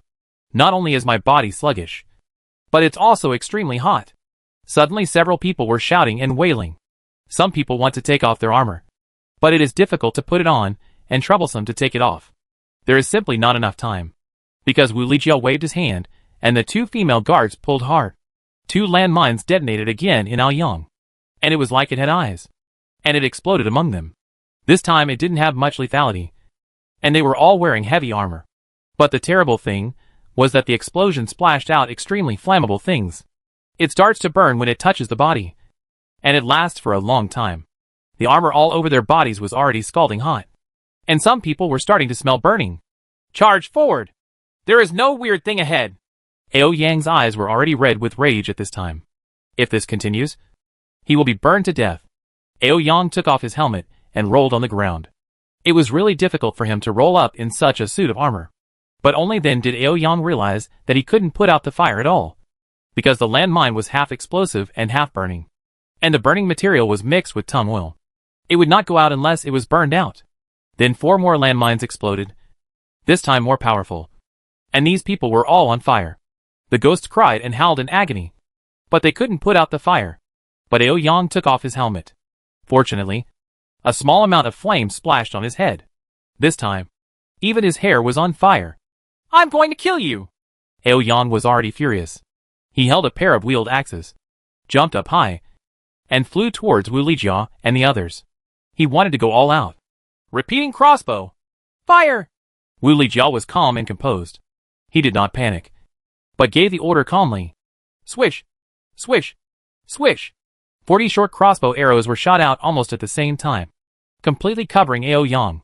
There's no place to hide. Chapter 126, Nowhere to Hide. See? Ao Yang was anxious and angry in midair. But there was nothing he could do against the female guards on the opposite side. Seeing that they were less than 20 steps away, the first thing they had to face was the shooting of 40 crossbow arrows. Moreover, these 40 crossbow arrows are very fast, seemingly much faster than ordinary arrows. You can even hear the sound of breaking wind. Hi! Ao Yang roared in the air and quickly waved a pair of wheel axes in his hands. He really didn't expect that this pair of wheels and axes saved his life, because the side of each axe is about the size of a small basin. The 2 axes were swinging up and down, actually blocking most of the vital points of the upper body. Ao Yang was also protected by armor, except for 2 arrows in his legs and arms. He was fine. This made all the female guards present look a little dazed. But Zhu Xiaobao still held up the silver stone bow and hadn't fired yet. His movements were slower. His aim took longer than others. And he was still muttering. You are standing still. Don't move. Whoosh. Zhu Xiaobao's arrow also shot out. But it seemed that the shot was too low, which is a bit regretful. But what is surprising is that Ao Yang fell from midair at this time. And the arrow hit Ao Yang's lower body without any bias, hitting the vital point. Ouch! Where the L did you shoot? Ao Yang suddenly screamed in pain and fell directly to the ground. He didn't care how painful the fall was. He quickly tried to pull out the arrow. But the arrow was all over the place. It has a barbed hook, so it's easy to shoot it in. But you'll have to tear off a large piece of flesh to pull it out. The problem is that this piece of flesh is very important. Ao Yang grinned and had no choice but to break off the exposed arrow shaft first. And he had to deal with the rest after he went back. I'm sorry. I'm sorry. I didn't mean to do it. You must be in pain right now. Right. Zhu Xiaobao was also stunned and quickly greeted with a smile. I'll kill you. I'll settle the score with you later. Ao Yang originally wanted to go back and kill this hateful little fat man right away. But the pain was too much. It was just like what this little fat man said. Very painful. One of them was probably shot. Looking again, the group of female guards were quickly drawing out their crossbows, loading the arrows, and preparing for the second round of killing. How dare Ao Yang kill Zhu Xiaobao again? And his body is still on fire. Look at the iron armor on your shoulders that are burning red. If you don't run away, you may be cooked. Ao Yang turned back, ran out for more than 10 meters, and plunged into the pond. But he immediately sank, because the armor on his body is too heavy. There are 2 axes in his hand. That is to say, Aoyang sank in time, and the second round of crossbows fired by the female guards was missed, which was a bit regretful. At this time, the other 5 silver-armored guards were burned to the point of despair and jumped into the pond one after another. But there were 2 silver-armored guards, who were bumping into each other here and there. It turned out that their faces were burned. Their eyes could no longer open, and they couldn't distinguish between east, west, and north, and they were just bumping into each other. The 2 people immediately became the targets of the female guards. The third round of crossbow arrows enveloped them in all directions, and they were finally pierced by random arrows, until their death. They never figured out what it was that ignited themselves and illuminated others. But gradually they both lost consciousness, and the smell of barbecue came to their noses. Next, they couldn't even smell it, because there was no air coming in, only air coming out. Under the pond, Aoyang threw away his axe, held his breath, took off his armor, and walked slowly back to the shore from the bottom of the pond, and then climbed ashore in embarrassment. The same is true for the other 2 people. Their martial arts are so strong that they can persist for such a long time. But I also choked on my saliva several times. There was another one who never came back up. He was not used to water, and was injured. He sank to the bottom, and never got up again. Wu Lijiao led everyone to cautiously approach the 2 corpses that had been burnt to black ash. After repeated confirmation, he added a few more stabs. After all, the other party was a master. If he was not dead, and had to fight to the death, it would still be very scary. By the time Wu Lijiao discovered that Aoyang had crawled back to the other side, it was already too late to draw his bow and arrow. Aoyang had already escaped from the cave entrance with a silver-armored guard. But the last silver-armored guard had just climbed ashore at this time. Wu Lijiao raised his hand and fired an arrow. This silver-armored guard was also amazing. He was able to dodge sideways and barely avoid the arrow. But then, he was horrified to find that another long and thick arrow was shooting at a high speed with a sharp cracking sound. He jumped in midair and couldn't escape at all. Puff! There was a very dull penetrating sound, which could be heard clearly even from such a distance. The silver-armored guard was nailed firmly to the rock wall, and he actually hung there, screaming, his hands and feet holding on for dear life, struggling, but hanging there unable to move. The vitality in the body is rapidly disappearing. Only then did everyone look back, and it turned out that Jume was holding a gold and stone bow and shot such an arrow from a long distance. Even though it was just such an arrow, the terrifying momentum was unprecedented. Even Zhu Xiaobao, who did not understand martial arts, felt the terrifying arrow with the aura of death. This is the aura of the peerless magic weapon, and it is also the first time that Jume has shown powerful evil aura in front of everyone. Ha ha! Not bad. It's as accurate as mine. Zhu Xiaobao was very pleased and couldn't help but praise. But he didn't forget to show off too. Well, no. My shot was more accurate than yours. You just shot that person in the lower part. Obscene. Unexpected Jume shook her head and corrected. Shut up. I hit the vital part. Do you understand? I originally wanted to reward you with a jar of burning knives, but now I announce that it is cancelled. Zhu Xiaobao suddenly shouted angrily. This giant beauty. Why don't you know how to pat yourself on the back? I finally hit an arrow. This was my first time killing an enemy in battle, although the location of the shot is a bit embarrassing. Why? You shot a key part. But he didn't die. The man I shot, he's dead. Jume still pointed at the man still hanging on the rock wall unconvinced, and said unwillingly, she just couldn't figure it out. Why was the bottle of wine that was so well maintained taken back? Okay, Jume, as long as you shut up, I'll reward you with the wine. Okay, silly sister? Zhu Xiaobao calmed down and said with a smile. Okay, then I won't say that your ejaculation is inaccurate. Jume also nodded seriously. Suddenly, the female guards around him burst into laughter, which made Zhu Xiaobao very annoyed. So he had no choice but to laugh and say, don't be as smart as this silly girl. Okay, hurry up and clean the battlefield. Xiaobao, stay with me. Wu Lijiao stopped smiling at this time and said to the female guards. Tong Wuxin had already jumped down and dived into the water.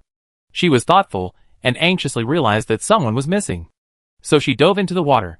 Sure enough, there is still a silver-armored guard lying at the bottom of the water, dead long ago. because the armor on his body was too heavy. He couldn't float up. Tong Wuxin asked several female guards, who were good at water, to go into the water.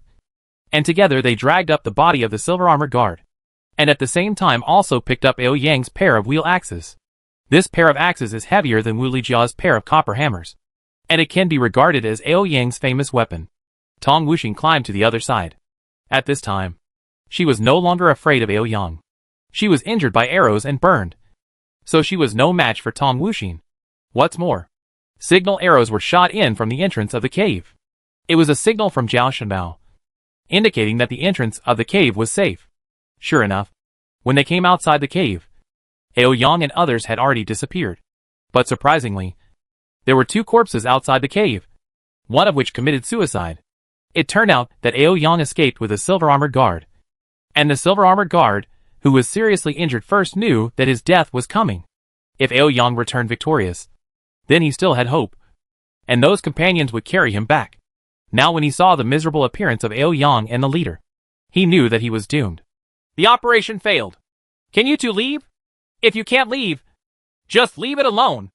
Ao Yang looked at Delaohe, then at the seriously wounded man, and said without any room for negotiation, the leader of the silver-armored guards, on the other hand, was a little bit unbearable. But he also knew that this was the inevitable result. Old Su, if you have anything else to explain, I will convey it to you. The leader of the silver-armored guards asked in a low voice. Oh, please take care of my family and children. I have many enemies. Lao Su sighed and looked at Ao Yang deeply. In fact, he was more afraid that Ao Yang would target his wife. This person has no friendship at all. Once he is gone, he has no worries at all. By saying this, he was tantamount to giving his wife to this leader, exchanging his wife for the safety and future development of his children. There is nothing that can be done about it. This is how it is in this era. The weak eat the strong. Although I am unwilling to do so, it is better than falling into Ao Yang's hands. Humph. Okay. There's so much nonsense. Let's do it quickly. Ao Yang threw out a short knife impatiently and snorted coldly. Of course he knew what the silver-armored guard was thinking. So he was very angry. If the leader really accepted it, he would have nothing to do with him. In addition, Ao Yang was already very annoyed. So Ao Yang was not willing to wait for a moment. The seriously wounded man gave Ao Yang a sharp look, picked up the short knife, gritted his teeth and stabbed himself in the heart. The technique was clean and neat, killing him with one blow. When the big man next to him saw this, he quickly stood up and supported his body with the crutches he had just made, saying that he would definitely be able to move. Let's go! Ao Yang checked once, and for all to make sure there were no clues left, and then left quickly. He was also afraid that Tong Wuxin and others would chase him out. In his current state, he would definitely not be able to defeat those female guards. Ao Yang was confident that he was more familiar with the geographical environment of Shiyuan City than the female guards. So he took 2 silver-armored guards to a remote path to prevent Tong Wuxin and others from chasing him. Wu Yu was counting the trophies. Although there were 9 masters, they didn't have much on them. They took out some banknotes and weapons, and there was nothing that could prove their identity. It seems that it has been prepared for a long time. However, the soft armor and weapons they wore were of high grade, with the worst ones reaching 7th grade. Collecting them together can be considered a small gain. In fact, the most important thing is that the female guards of Dantian Paradise achieved their first victory here. And it was such a hearty victory. Chapter 127. The Trap Beast Still Fights. Ao Yang fled in a hurry with 2 silver-armored guards, and he was very confused in his heart. This time, 6 of the 8 silver-armored guards, who followed him out, were dead.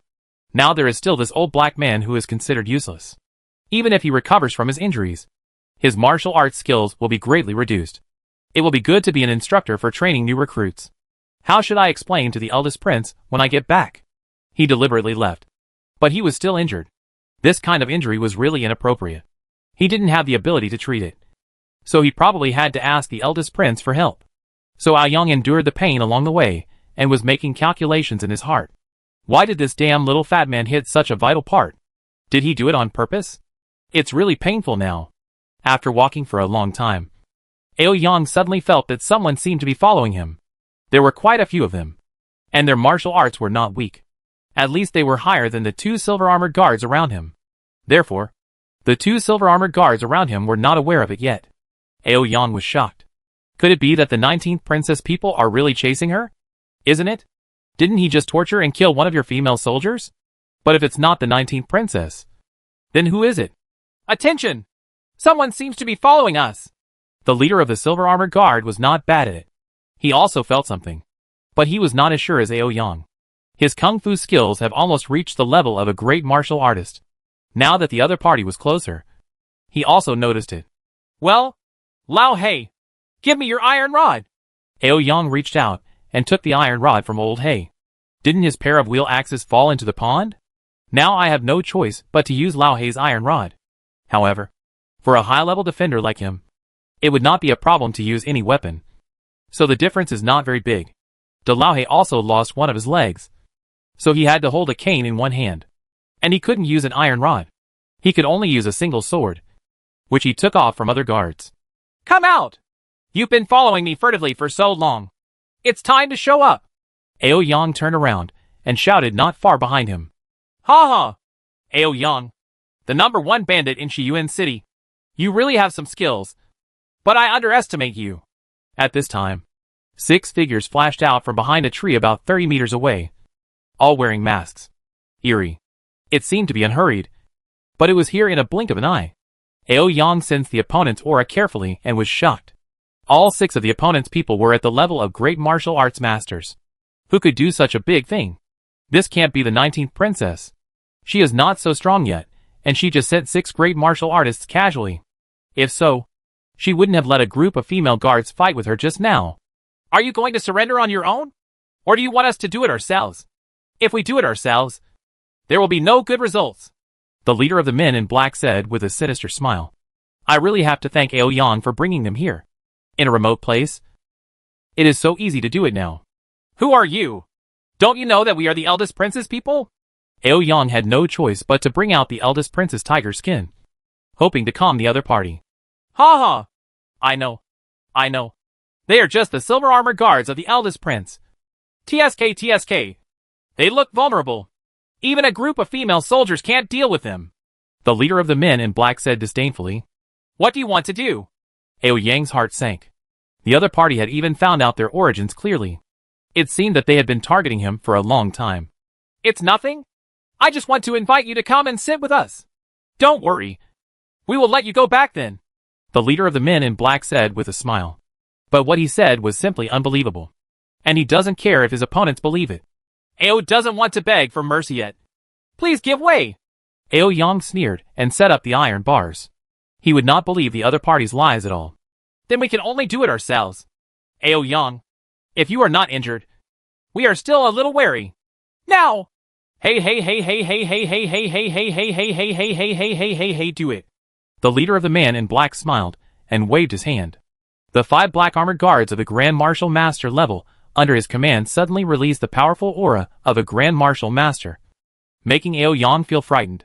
This was the first time he faced 5 Grand Martial Masters at the same time. Fight them! The leader of the Silver Armored Guards was also fighting for his life at this time. He couldn't surrender at all. His wife and children were in the eldest prince's fief, and all his family property and land were also there. How could he be captured without mercy? The same Lao Hei also gritted his teeth and prepared to fight. He was injured, and now he could only hold on to the idea that he would not lose even if he fought to the death. Humph! Let me see how talented you great martial artists are. Although Ao Yang was injured, he was still very arrogant. He knew that only by risking his life could he have a glimmer of hope to escape. The 2 sides had fought, and they immediately saw the gap. It was not as big as usual. The 5 people on the other side were actually playing around the 3 of them. They were not really ruthless, but were practicing their various martial arts. How could they be so powerful? It's not easy for such a good opponent. I haven't had a good fight for a long time. But just like that, Lao Hei was stabbing left and shooting right. His body was constantly being injured, and blood was already dripping from his body. Ao Yang was 1 against 3, but he was very brave. Unfortunately, the weapon was not in his hand, and he was also injured. His lower body was getting more and more painful, which greatly reduced Ao Yang's strength. He was also stabbed on the body and stabbed on the shoulder. But it is not that easy to capture Ao Yang immediately. The leader in black seemed to be impatient. He suddenly drew his sword in his hand, shouted loudly, jumped up high, and struck the silver-armored guard with his sword. The leader. The silver-armored guard was already having a hard time dealing with it. And now they were even more horrified as they looked at the knife that struck them. Get out of the way! I'll do it! You help me block them both! Unexpectedly, at the critical moment, Aoyang actually stepped forward and wanted to help him resist the knife, which immediately moved him very much. This silver-armored guard tried his best to block the two men in black who were chasing Aoyang, and his own safety was entirely entrusted to Aoyang. But what made him shocked and angry was that Aoyang actually took advantage of this gap to rush out quickly. He didn't help him block the knife above his head at all, but took the opportunity to escape. Aoyang! You villain! The silver-armored guard yelled in backup. But it was too late. The knife above his head finally fell on his head, and his head was split in two. Even the leading man in black was a little surprised. Aoyang was so ruthless that he even betrayed his teammates. However, it was true that he succeeded in his evil plan and escaped without a trace. Aoyang was originally very familiar with the environment here, but now that he is far away, he is like a fish entering the sea and a bird returning to the forest. It is already impossible to catch him again. De Lauhe was also dumbfounded. Is there such a despicable person? This is exchanging their lives for a chance to escape. Before he could react, the man in black led by the opponent kicked him over. At the same time, his hands were twisted behind his back and tied up in an ugly way. In Prince Ming's study, the man in black who was named the leader stood neatly under Prince Ming and was carefully reporting back. That person has already been recruited. Aoyang and the others did not succeed this time, and they were also hit hard. Even Aoyang was seriously injured. Huh? How is this possible? 8 silver-armored guards. No one dares to look down upon them anywhere, let alone in Shiyuan City. Could there be other forces taking action? King Ming found it incredible. Said, reporting back to Chitos, it was indeed the 19th princess people who did it. They took advantage of the terrain and thunder bullets. My subordinates also felt that it was probably Aoyang and the others who were too careless. They suffered this defeat. The black-armored guard, he also felt a little guilty. He didn't even believe what Big Lauhe said. Did Parak Hall come up with something new? Otherwise, it wouldn't make sense. Prince Ming was a little confused. This 19th princess was so weird. She could do something unexpected every time. Only 3 days later, Aoyang finally made it to the eldest prince's mansion. He passed out before reaching the door. He had not treated the wounds, which caused the wounds to become suppurative and infected. In addition, he had to avoid being chased along the way. It's already very strong to be able to hold on to this point. But the eldest prince didn't care about this. He was concerned about where his 8 silver-armored guards were. He had 12 gold-armored guards, 24 silver-armored guards, 36 bronze-armored guards, and 7 more. The 800-guard army composed of 128 armored guards was invincible. They could really defeat 10 of them. They once defeated the 8,000 armored cavalry of the Shijue people, and were famous in the Great Xia Kingdom. Those were all carefully selected by him. Now that 8 silver-armored guards were suddenly missing, the eldest prince was of course very anxious. Cure him for me. I don't care what method you use. I want him to be able to speak, the eldest prince said, pointing to the most capable doctor under his command. Yes. Yes. Yes. But I am afraid that General Aoyang's lower body is completely destroyed, and he will no longer be able to have sexual intercourse between men and women in the future. The imperial doctor said a little embarrassed. What kind of big deal is this? If it's over, it's over. Do you still want to continue the family line? It's good if you can save your life. The eldest prince snorted indifferently. This is completely a trivial matter. Hey! I know it! The imperial doctor received the eldest prince's instructions and immediately took action with confidence and boldness. In Cave Heaven Paradise, the 19th princess was accompanied by Chief Wu. When she came to the scene again, looking at the 6 corpses on the ground, the 19th princess couldn't believe her eyes. It was so miserable. The worst, it was the silver snake, which was blown into 2 pieces, followed by the man who was nailed to the rock wall by Jume. Not only did this man go through the baptism of explosion and fire, but he was also firmly nailed to the rock wall in the end. It can be said that he has tasted the suffering of others. The others were not much better. They were all burned beyond recognition. That is to say, the one who committed suicide was more dignified, and his original appearance could still be seen. Did you do this? How many people did you dispatch in total? Chief Wu asked in confusion. 10 female guards. Wu Lijia said proudly. Huh? Isn't this incredible? Chapter 128 Temptation A. Although several people were burned beyond recognition, 2 of them could still be recognized clearly. Chief Wu recognized one of them. He had fought against him when he was young, and his kung fu was comparable. But since General Wu lost one of his legs, he is no longer a match for this person. Didn't expect to show up here. But what's even more incredible is that according to the observations and perceptions of Tong Wuxin and Zhao Shenbao, the martial arts of these people should be at the level of first-level martial arts masters. If they use real swords and guns, even 50 female guards led by Wu Yu may not be able to defeat them. Not their opponent. But now we only send 10 female guards, and it's all done? How powerful is this combat power? Manager Wu and Princess 19 looked at Zhu Xiaobao in a daze. This magical little fat man was creating miracles again and again. How should we make good use of this genius? Don't look at me. These things of mine are only defensive at best. They are of little use in attacking a city. Zhu Xiaobao shook his head, knowing that this time he was too good, and he was defeated by people like Aoyang without any damage. And return.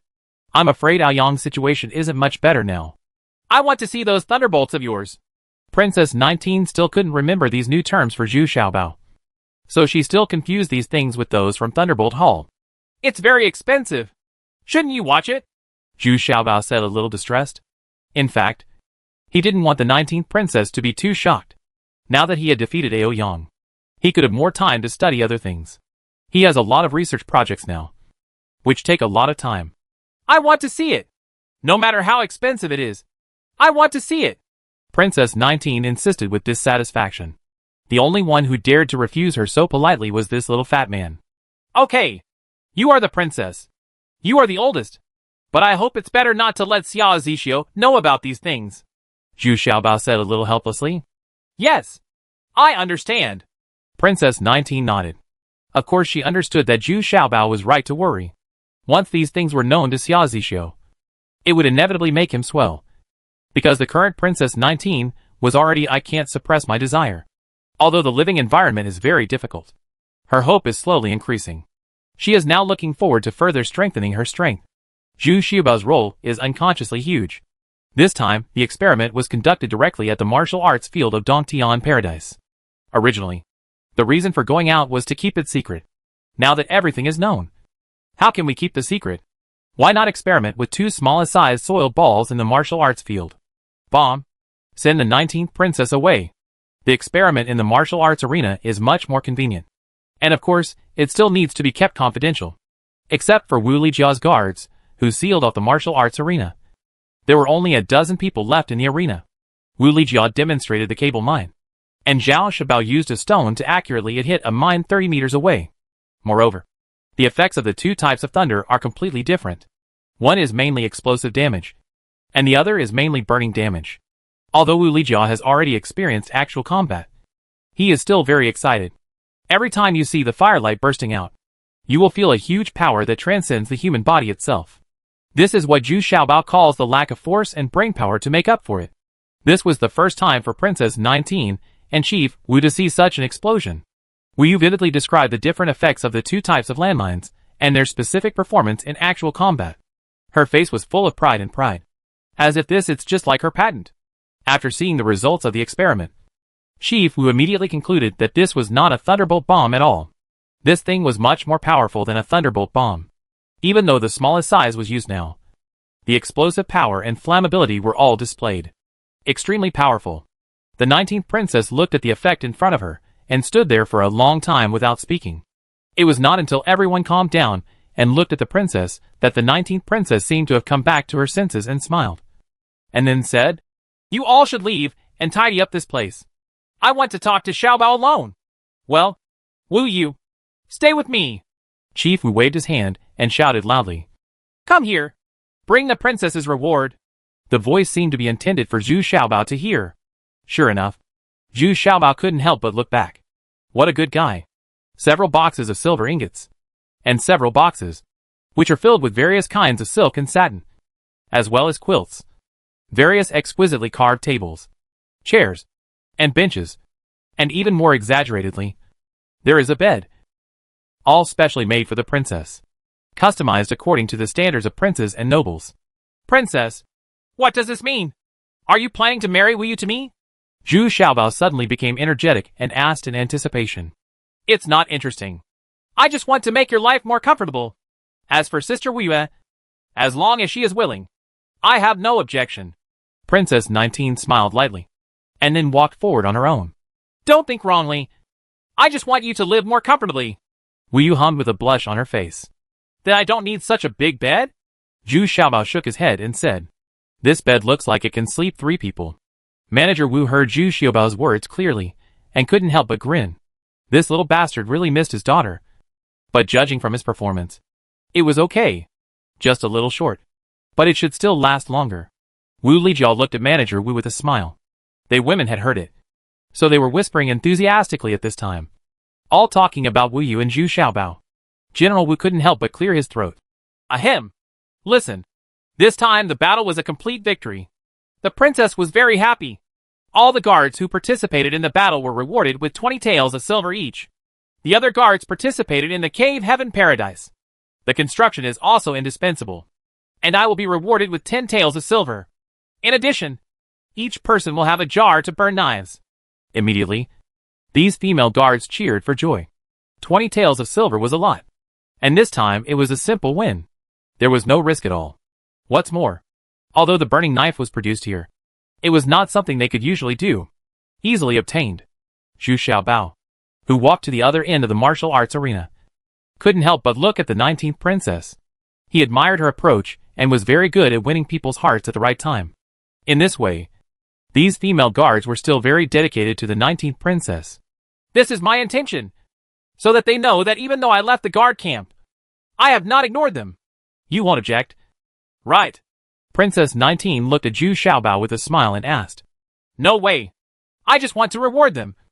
And now I can save it. I wonder what the princess wants to talk to me alone. Zhu Xiaobao shook his head and said with a smile. Little slippery man. You already knew this. Princess 19 looked at Zhu Xiaobao angrily, and then said, Tell me honestly, can these things of yours be mass-produced? I mean, at least can it handle 50,000 troops? No. Zhu Xiaobao replied simply, and then said, This thing is only suitable for defense, and it has to be laid in advance. The range of damage is not large. 50,000 horses can be lined up for several miles. I can make more than 100 with the ingredients I have on hand. Xiaobao, you know that although my current situation has improved, it is still very dangerous. So I hope you can help me to the best of your ability. Princess 19 said a little disappointed. Let's do this. If the princess needs these things, I will send them as much as I have here. I will do my best. Zhu Xiaobao spread his hands and said, Okay. You can also think of other ways. For example, the 4-shot crossbow. I don't have enough people now, so I can only try to upgrade the equipment as much as possible. Princess 19 complained tactfully. Intuitively, Zhu Xiaobao should have some reservations. Okay. I will do my best. Princess, please stay and have dinner together today. It can also be regarded as a celebration banquet. With the arrival of the princess, it will also be an encouragement to the guards. Zhu Xiaobao said enthusiastically. Okay. Let's stay and celebrate together today. Princess 19 nodded. The two people's private conversation suddenly created a sense of distance between them. Zhu Xiaobao and Princess 19 felt it. Only Wu Yu didn't notice it at all. She was still very happy. The two people she cared about most today, let's get together and have a great meal tonight. King Ming couldn't find any useful information from the Lao He. He waved his hand and asked people to carry the Lao He out.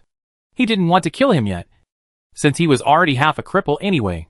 Chateaus, you don't seem very happy? Lu Shiyan asked cautiously. In fact, he knew in his heart that although he had captured a silver-armored guard of the eldest prince this time, there was no substantial gain. Ran away from Aoyang. So he was also worried because he was the one who gave the previous plan. Humph. What's there to be happy about? 6 black armored guards just caught such a loser. Aoyang ran away, and the brewer didn't find out at all. Can you make me happy? King Ming was annoyed.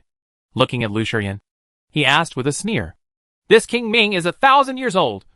And these 19 princesses are really unexpected. Even Perak Hall is involved with her, which is really unexpected.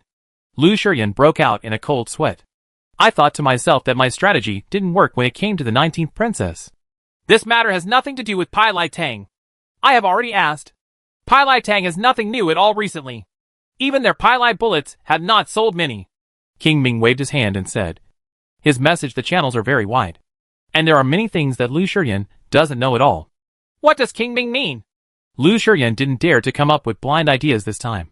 Or he might lose his head and have no place to reason. I want to test. How powerful is Shiyuan City? How capable is my 19th sister? Prince Ming said seriously. And the teacup in his hand was also held in his hand, and slowly turned into powder. Chapter 129 Temptation B. There is a reason for King Ming's anger, and many things are beyond his control. What was originally very beneficial to him changed unknowingly. The price of food increased, and King Wen's place suddenly became more prosperous. Following this, the price of land in King Wen's fiefdom increased, and the enthusiasm of landowners and common people to grow food increased. Food that could not be sold at a high price began to sell well. Even King Wen's army increased its manpower, and continued to increase the amount of iron and stone purchased. On the contrary, the price of food here in Mingwang has also increased. But they have passively followed the increase. Not only the fiefdoms of Prince Ming, but also the fiefdoms of other princes. The food supply has also increased accordingly. The one who benefited the most was the 7th princess. In just 2 months, she built 4 new warships, and repaired and updated 8 warships. What is even more worrying is that the people of Shiyuan City have now begun to stabilize. And half of the taxes have been cancelled. People's lives have also improved significantly. What is even more incredible is that the 19th princess also launched the food called tofu suddenly made the originally unpalatable soy food delicious. The key to making soy products is in the hands of the 19th princess. But even so, this food called tofu is still very cheap, and can burn a variety of patterns. There are also many workshops for making tofu. Princess 19 will sell the stewed tofu to them regularly according to their output. Although it is not cheap, the dosage is very small, which does not affect people's enthusiasm for processing tofu. But the terrible thing is that this kind of tofu cannot be insured for a long time. Even if it is purchased from Shiyuan City and returned to him, it will be spoiled, which makes King Ming very depressed.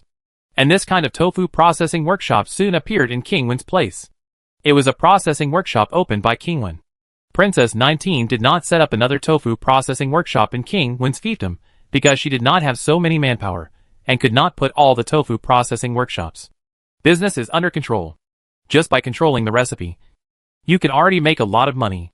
So now if King Ming wants to eat some tofu, he has to send someone to King Wen's fief to buy it, and then send it back to Kwai Ma, so that it can still be kept relatively fresh. Because his fiefdom and King Wen's fiefdom were connected together. Even the harem of King Ming is not very peaceful. Although the 19th princess's monthly soaps and teas are delivered on time. And even this month, beautifully decorated removable napkins and boxes made of mahogany are added. Drawing one was very convenient and practical, and caused a lot of contention in the harem, because there were only 10 boxes in total, and the princess kept 4 boxes alone.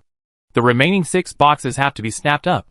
What worries Prince Ming even more is that Mrs. Princess's sexual interest has greatly increased now. Since Prince Ming has performed beyond her level several times, Mrs. Princess seems to have found the feeling of her youth. So she has shown great enthusiasm again. This made King Ming both excited and panicked.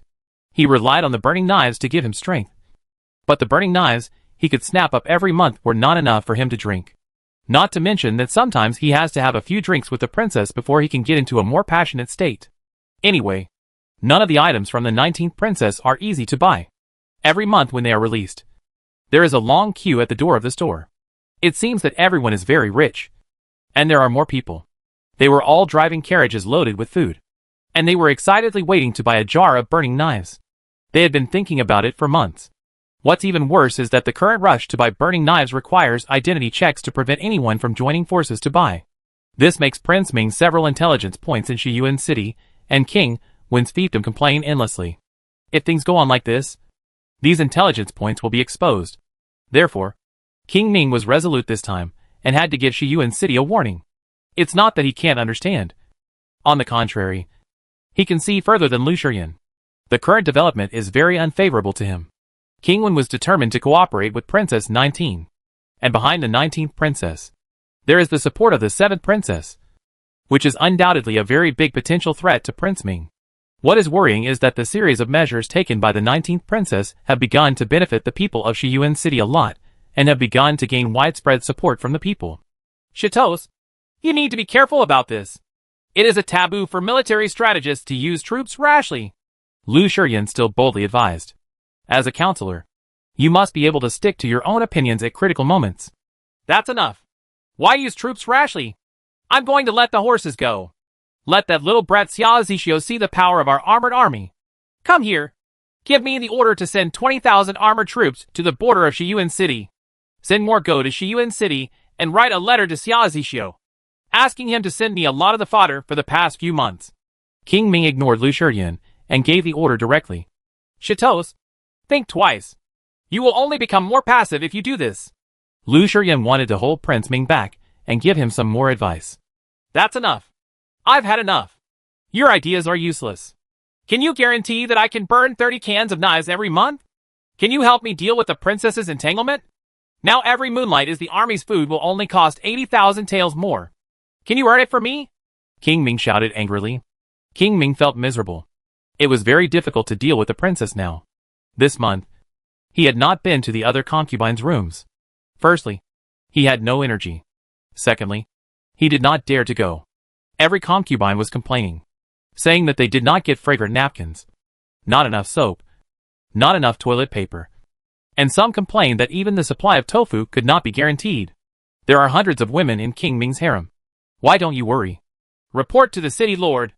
King Ming's armored army suddenly marched on the border of our Shiyuan city. Report to the city lord. King Ming sent someone to write a letter. Reporting to the city lord. King Ming's troops are constantly provoking, and 6 of our defenders were wounded. The reports one after another made Xia Zixio extremely angry. He was now confident. Not only did he have more troops, but he also had Zhao Ming's 10,000 troops stationed in charge. Moreover, the fodder that King Ming wanted was already prepared. As the saying goes, he had it in his hands. Don't panic. Humph. King Ming is too presumptuous. This is still the kingdom of Daxia, and there are royal laws. He thinks he can scare me like this? Humph. It's a dream. Come here. Give him the fodder he wants, and see what he does. Xia Zixio shouted arrogantly. Now those who are confronting King Ming are Xia Zixio's troops. Zhao Ming's troops are all stationed not far from the inner city of Shiyuan. He will not confront King Ming. He only needs to ensure the safety of Shiyuan City. What? You're adding more troops again? Why don't you discuss it with me? Aren't you irritating King Ming? Princess 19 rushed to the city lord's palace and asked dissatisfiedly. He is the provocation. Did Zhang Bing do anything wrong? I will not blindly compromise like my father. And in the end, he was plotted against me. Xia Zixio had a look of resentment on his face. I kept them all in mind, wishing I could kill Prince Ming with my own hands. But now is not the time. What we did before was just to get him to give up the task of supplying fodder. In fact, the opportunity has already appeared, but you just ignored it. Princess 19 said unwillingly. What she originally thought was to come forward and have a good talk with Prince Ming, and then open a shop there. In this case, a relative balance would still be maintained, but the task of fodder for the 2 princes would be eliminated. But I didn't expect it to be messed up by Xia Zixio. But as a son of a human being, Xia Zixio couldn't bear too much responsibility for doing this. So the 9th princess tried her best to speak tactfully. What opportunity? It's not like we can't come up with this little fodder. I just don't want him to succeed. I just want to see him in a hurry. So I want to kill him and avenge my father. Xia Zixio gritted his teeth and shouted fiercely. Shouted? But Princess 19 is a little disappointed. But now Xia Zixio is at the most emotional moment, and he can always think about the revenge of killing his father, which can be regarded as bloody. Don't blame too much. What disappoints the 19th princess is that Xia Zixio's current confidence was not earned by himself, but gradually increased through the help of the 19th princess. Now, even half of the food needed by Xia Zixio's troops is provided by the 19th princess. It's nothing. I've already given him the fodder. Let's see what else he can do. Xia Zixio shouted domineeringly. At this time, he was the lord of Shiyuan City. This feeling was very good. There are 30,000 troops. Weapons and armors have also increased a lot, and the soldiers' treatment has also been improved.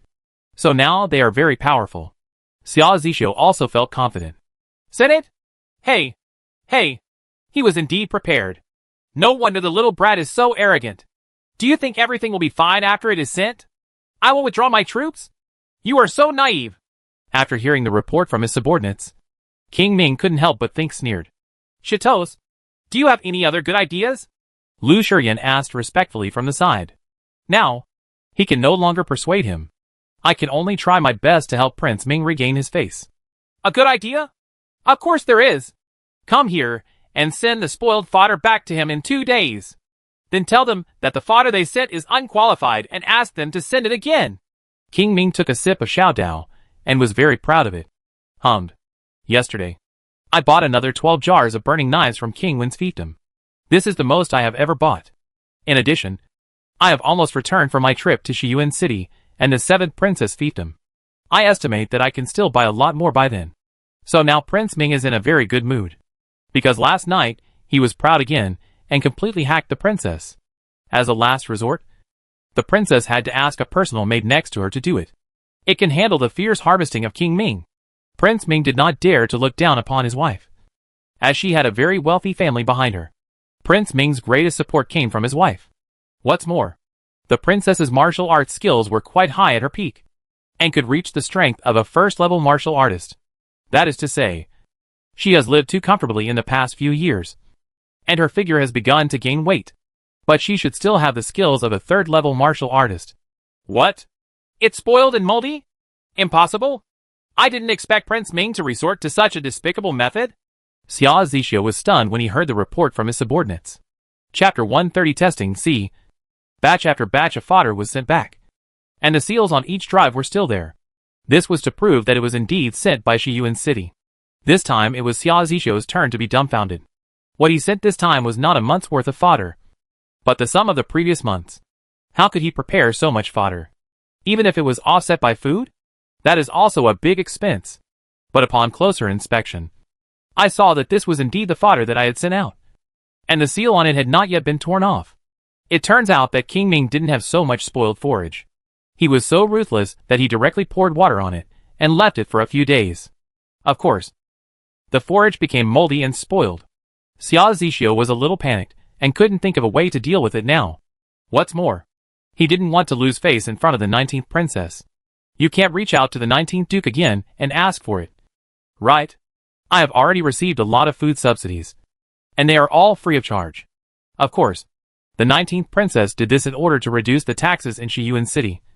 But it was already very difficult. But the effects have also been seen. The people of Shiyuan City have begun to settle down, and their enthusiasm for buying land and growing food has gradually increased. Why do things get more and more messy when you get here? Tell Mingwang Qian's hold off for a month, and I will send it all next month, Xia Zixio said weakly. City Master Xia, my prince said, that won't work. Just because your fodder is substandard, our horses won't be able to eat it. Please deliver the fodder within 3 days. Otherwise, a subordinate is here, the man said in a very threatening manner, with an arrogant look on his face, not taking Xia Zixio seriously at all. Bold! Damn slave! This is not the place for you to run wild. Xia Zixio felt even more shameless and shouted angrily. I don't dare. I'm just conveying King Ming's oral instructions. If you ask City Master Xia to give you a reply, don't you have to ask the 19th princess for instructions?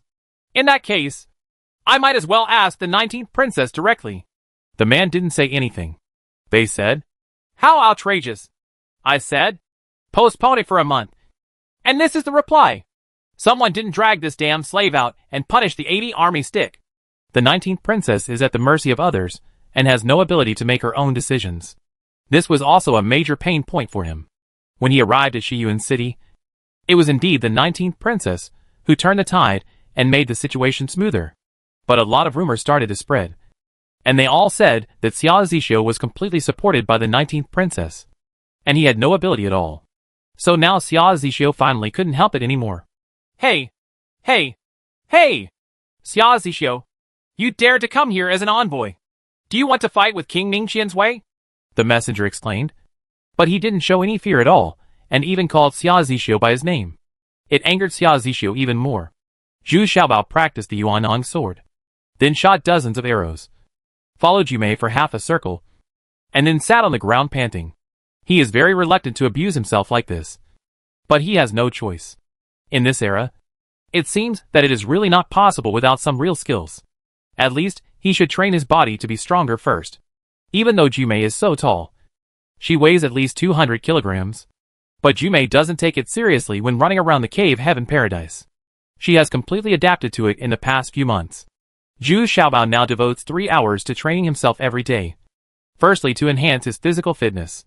The second is to grow taller. In the past 2 months, he himself felt that he seemed to have begun to grow, and his height began to increase. The key was that his lower body began to move.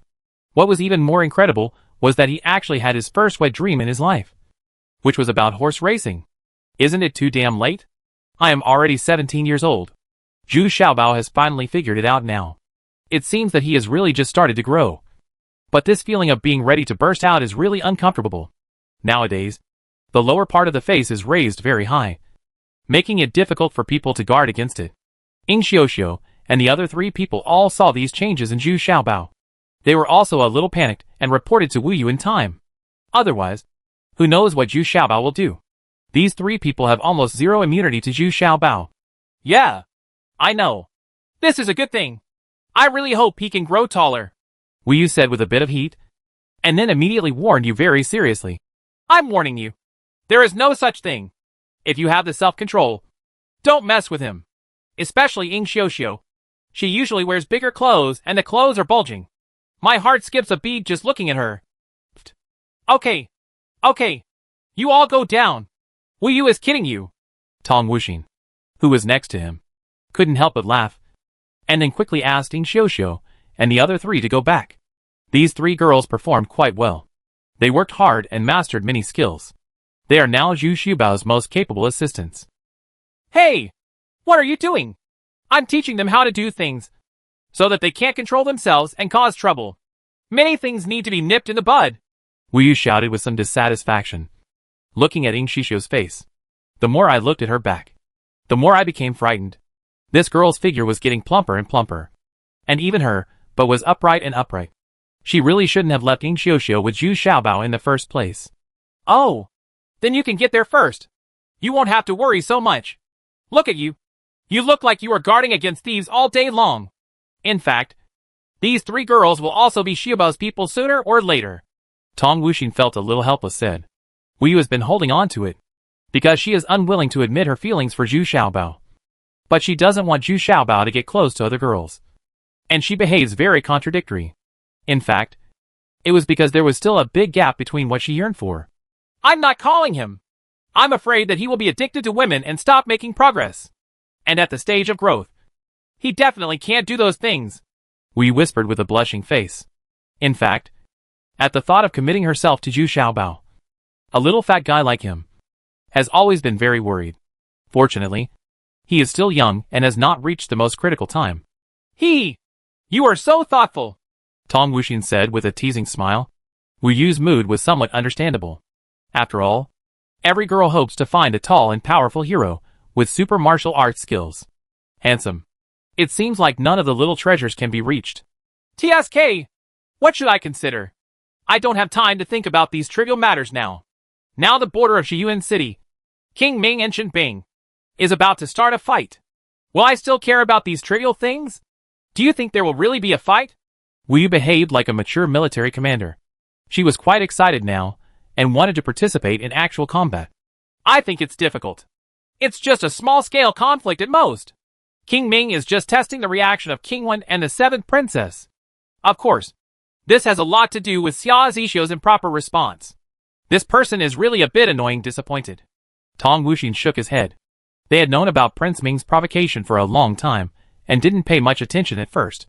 But I didn't expect that Xia Zixio would make things more and more tense. As if both sides were riding a tiger. Now Princess Ninth is eager to calm down this incident. She needs a stable development environment, and seizes as much time as possible to develop and grow. Oh, I really hope to have a real fight. What a pity, Wu Yu said with some anticipation. But she also knew that Princess 19 did not want to break up with King Ming now. And now King Ming's intentions were very different. Understand? It's aimed at Xia Zixio. Let's go! Let's just protect the cave paradise and that's it. Let's go and find Xiaobao. He should be still training. This guy has been working very hard recently. It seems that he also wants to grow taller. Tong Wuxin, I don't want to worry too much about the affairs of Shiyuan City. Anyway, if Xiao Ming is in charge, nothing big will happen. But she was very concerned about Zhu Xiaobao's movements. And this was what she cared about the most. And during this period of time, Tong Wuxin has completely integrated himself into the cave heaven paradise. The life here is what he wants most. When he found Zhu Xiaobao, he was watching Jumei milking cows. Didn't the cave heaven paradise also breed a lot of livestock? Among them were more than a dozen cows. Jumei is very good at raising cattle. She was herding cattle for her original owner from the earliest days. Zhu Xiaobao was really shocked when he saw Jumei's skillful milking techniques. Moreover, it was incredible that the cows were very cooperative when they saw Jumei and worked hard to release milk. They were frightened by Jumei. Well, if you don't cooperate well, it will be a hug and throw. Those cows have experienced hardship and are scared when they see the huge beauty. As for the cows plowing the fields, that's even more exaggerated. They all trotted all the way when they saw Jumei happily pulling the plow. And they were all afraid of not performing well. If you get picked up and thrown by Jumei, you will basically be unable to get up for a whole day. If you don't do it right, you might just fall to death. Jumei, your strength has increased again. How about I make you a sword so that you can protect me better in the future? Zhu Xiaobao said sincerely. Having such a female guard by your side is really a blessing. Strong protection. I don't want to use a knife. I like to use a stick.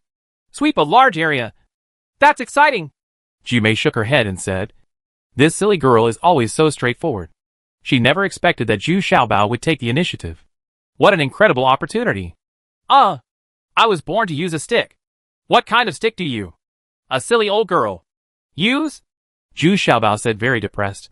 Now even when he sees Jumei, he can't help but look at her breasts and butt. But every time he is frightened and quickly retracts his evil eyes.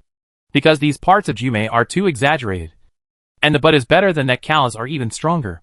This is the legendary awesomeness. Xiaobao, what are you doing?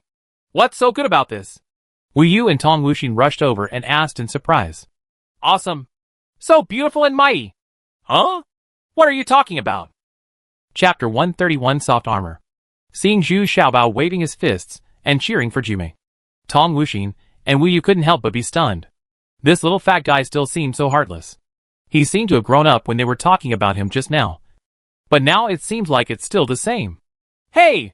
Do you know that King Ning's armored troops have all lined up at the border of Shiyuan City and are about to start a war? Why don't you take it seriously at all? Wu Yu was still very disappointed and didn't care about national affairs at all. What a mature man should look like. Now you actually enjoy watching Jumei milking a cow. Isn't there Xia Zixio? Why do you want me to worry? Your idol is showing off his power in front of the battle. Isn't this what you women admire the most? Zhu Xiaobao rolled his eyes at Wu Yu and snorted a little unhappily. Dao. To be honest, he didn't like Xia Zixio at all.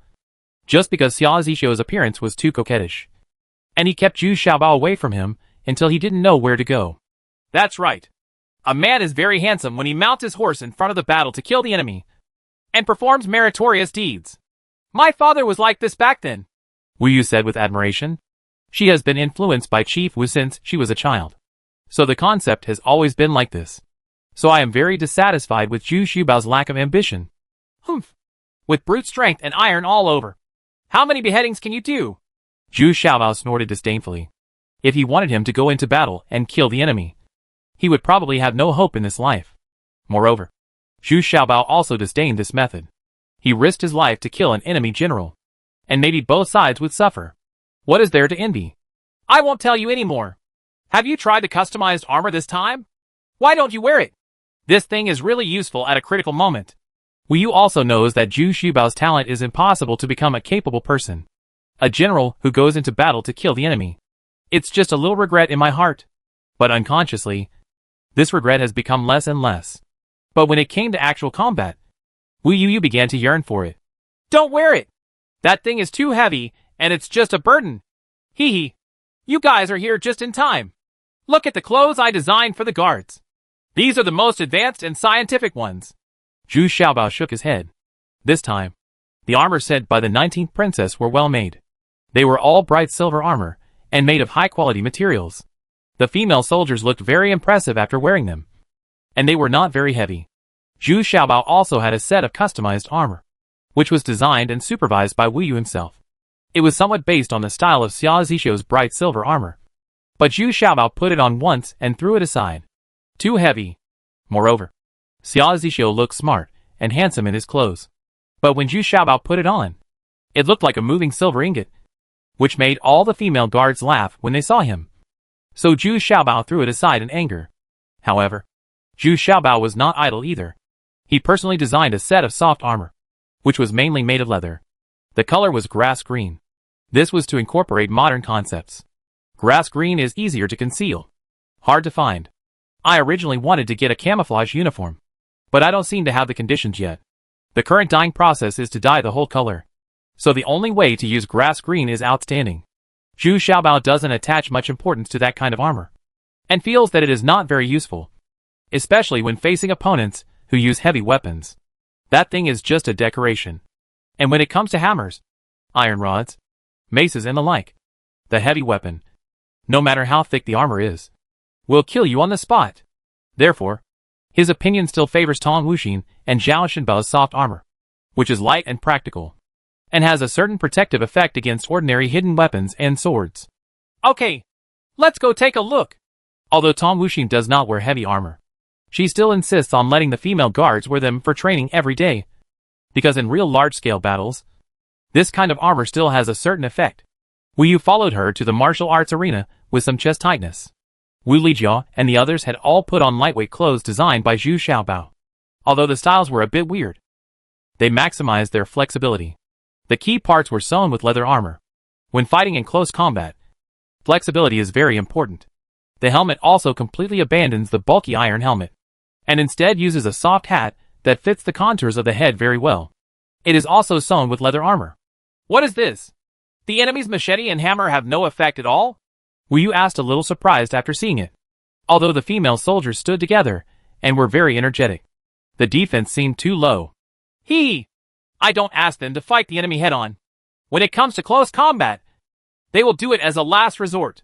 Besides, in close combat, flexibility is more important than defense, Zhu Xiaobao said, shaking his head. According to the history of the development of ancient wars, the distance between the two warring parties increased as time went by, because long-range shooting weapons continued to innovate and advance. What Zhu Xiaobao wants now is to defeat his opponent before he gets close. Just like the last time I faced Ao Yang and others. When I got close, I already had an absolute advantage. Obviously Zhu Xiaobao's ideas are not accepted by everyone, but I am still very excited to wear the newly improved uniforms now, because this style is indeed very attractive. Moreover, Zhu Xiaobao also demonstrated on the spot. 100 female guards were wearing armors, and 100 female guards were wearing new uniforms. They were also standing hundreds of steps away. The female guards wearing armors were clearly visible at a glance. They were shiny and reflective. It shines with silvery white light and can be seen very clearly. But the female guards wearing grass green leather armor looked very blurry, as if they could not be seen clearly, and blended into the surrounding environment. Did you see it? This is the importance of color. This way it is easier to hide and less likely to be discovered. Zhu Xiaobao couldn't help but say after looking at Wu Yu's surprised expression. I don't know how you came up with it. You even took the color into consideration. As long as it's not a large-scale close combat, this kind of soft armor is still very effective. Tong Wuxin fell in love with this kind of clothing at first. She often performs various tasks for such a task of tracking lurking. Of course, the most aware of the importance of this function of confusing vision. Yeah, it's a bit of a secret, but I'll go down the mountain first. I'm going to the princess. Xia Zishou's 30,000 troops have already faced off against Prince Ming. I'm taking this set of soft armor with me. Wu Yu clicked. She nodded, and then said that she still hoped to experience large-scale combat firsthand. Alas, you are a woman. Why do you like fighting so much? Really, isn't it good to take her with you in the paradise of cave heaven? Zhu Xiaobao shook his head and said, as a female guard leader, if I don't participate in these battles and accumulate experience, how can I teach other female soldiers? How can I help the princess fight in the future? Wu Yu said without hesitation. She has had a sense of mission since she was born, and that is to help the 19th princess went to war. And even Commander Wu always had this belief. Okay. Well, here's a little gadget for you. It's not lethal, but it can scare the other person. Zhu Xiaobao was very worried about Wu Yu. So before leaving, He gave Wu Yu a few thumb-sized things. Then he whispered into Wu Yu's ear, and then took the opportunity to touch it. Disgusting. Wu Yu was filled with joy, but she snorted habitually, then went back to tidy up and went down the mountain. Seeing Wu Yu leaving in a hurry, Zhu Xiaobao was a little helpless. He didn't want Wu Yu to participate in any battles. He just wanted her to stay in the cave heaven paradise. Wouldn't it be nice to live like this? But I also know that I am wishful thinking. After all, the 19th princess is the backbone of these people. Xiaobao, there is nothing we can do about it. If the 19th princess falls, you will have no support here. Wu Yu is not only for the 19th princess, but also for you, Tong Wuxin said softly from the side. Yeah, I know. So I have to prepare a lot. Zhu Xiaobao sighed. Huh? What are you preparing? By the way, what did you give Wu Yu just now? Tell you, but you are not allowed to hide it from me. Tong Wuxin asked a little itchily. Obviously, he just saw Zhu Xiaobao Wu Yu was given a dozen firecracker-like things. But Zhu Xiaobao didn't mention a word about it. I knew you couldn't help but ask. It's a cannon that makes a noise when it's dropped. It's used to scare people, but I added some more ingredients to it, Zhu Xiaobao said with a smile. How to use it? Tong Wuxin immediately asked with great interest. Intuitively, she felt that this thing might be more useful to her. Come on. Try my skills. From here to that tree, you try your best to chase me. Remember? Use a wooden knife. Don't really hurt me. Zhu Xiaobao also changed his clothes at this time. My leather armor. Not to mention this outfit. I immediately feel more energetic and flexible. After Zhu Xiaobao finished speaking, he didn't give Tong Wuxin any time to prepare. He raised his sword and started to chop. At the same time, he coordinated with his own footwork, and suddenly caused Tong Wuxin to panic. You little bastard! You dare to sneak attack!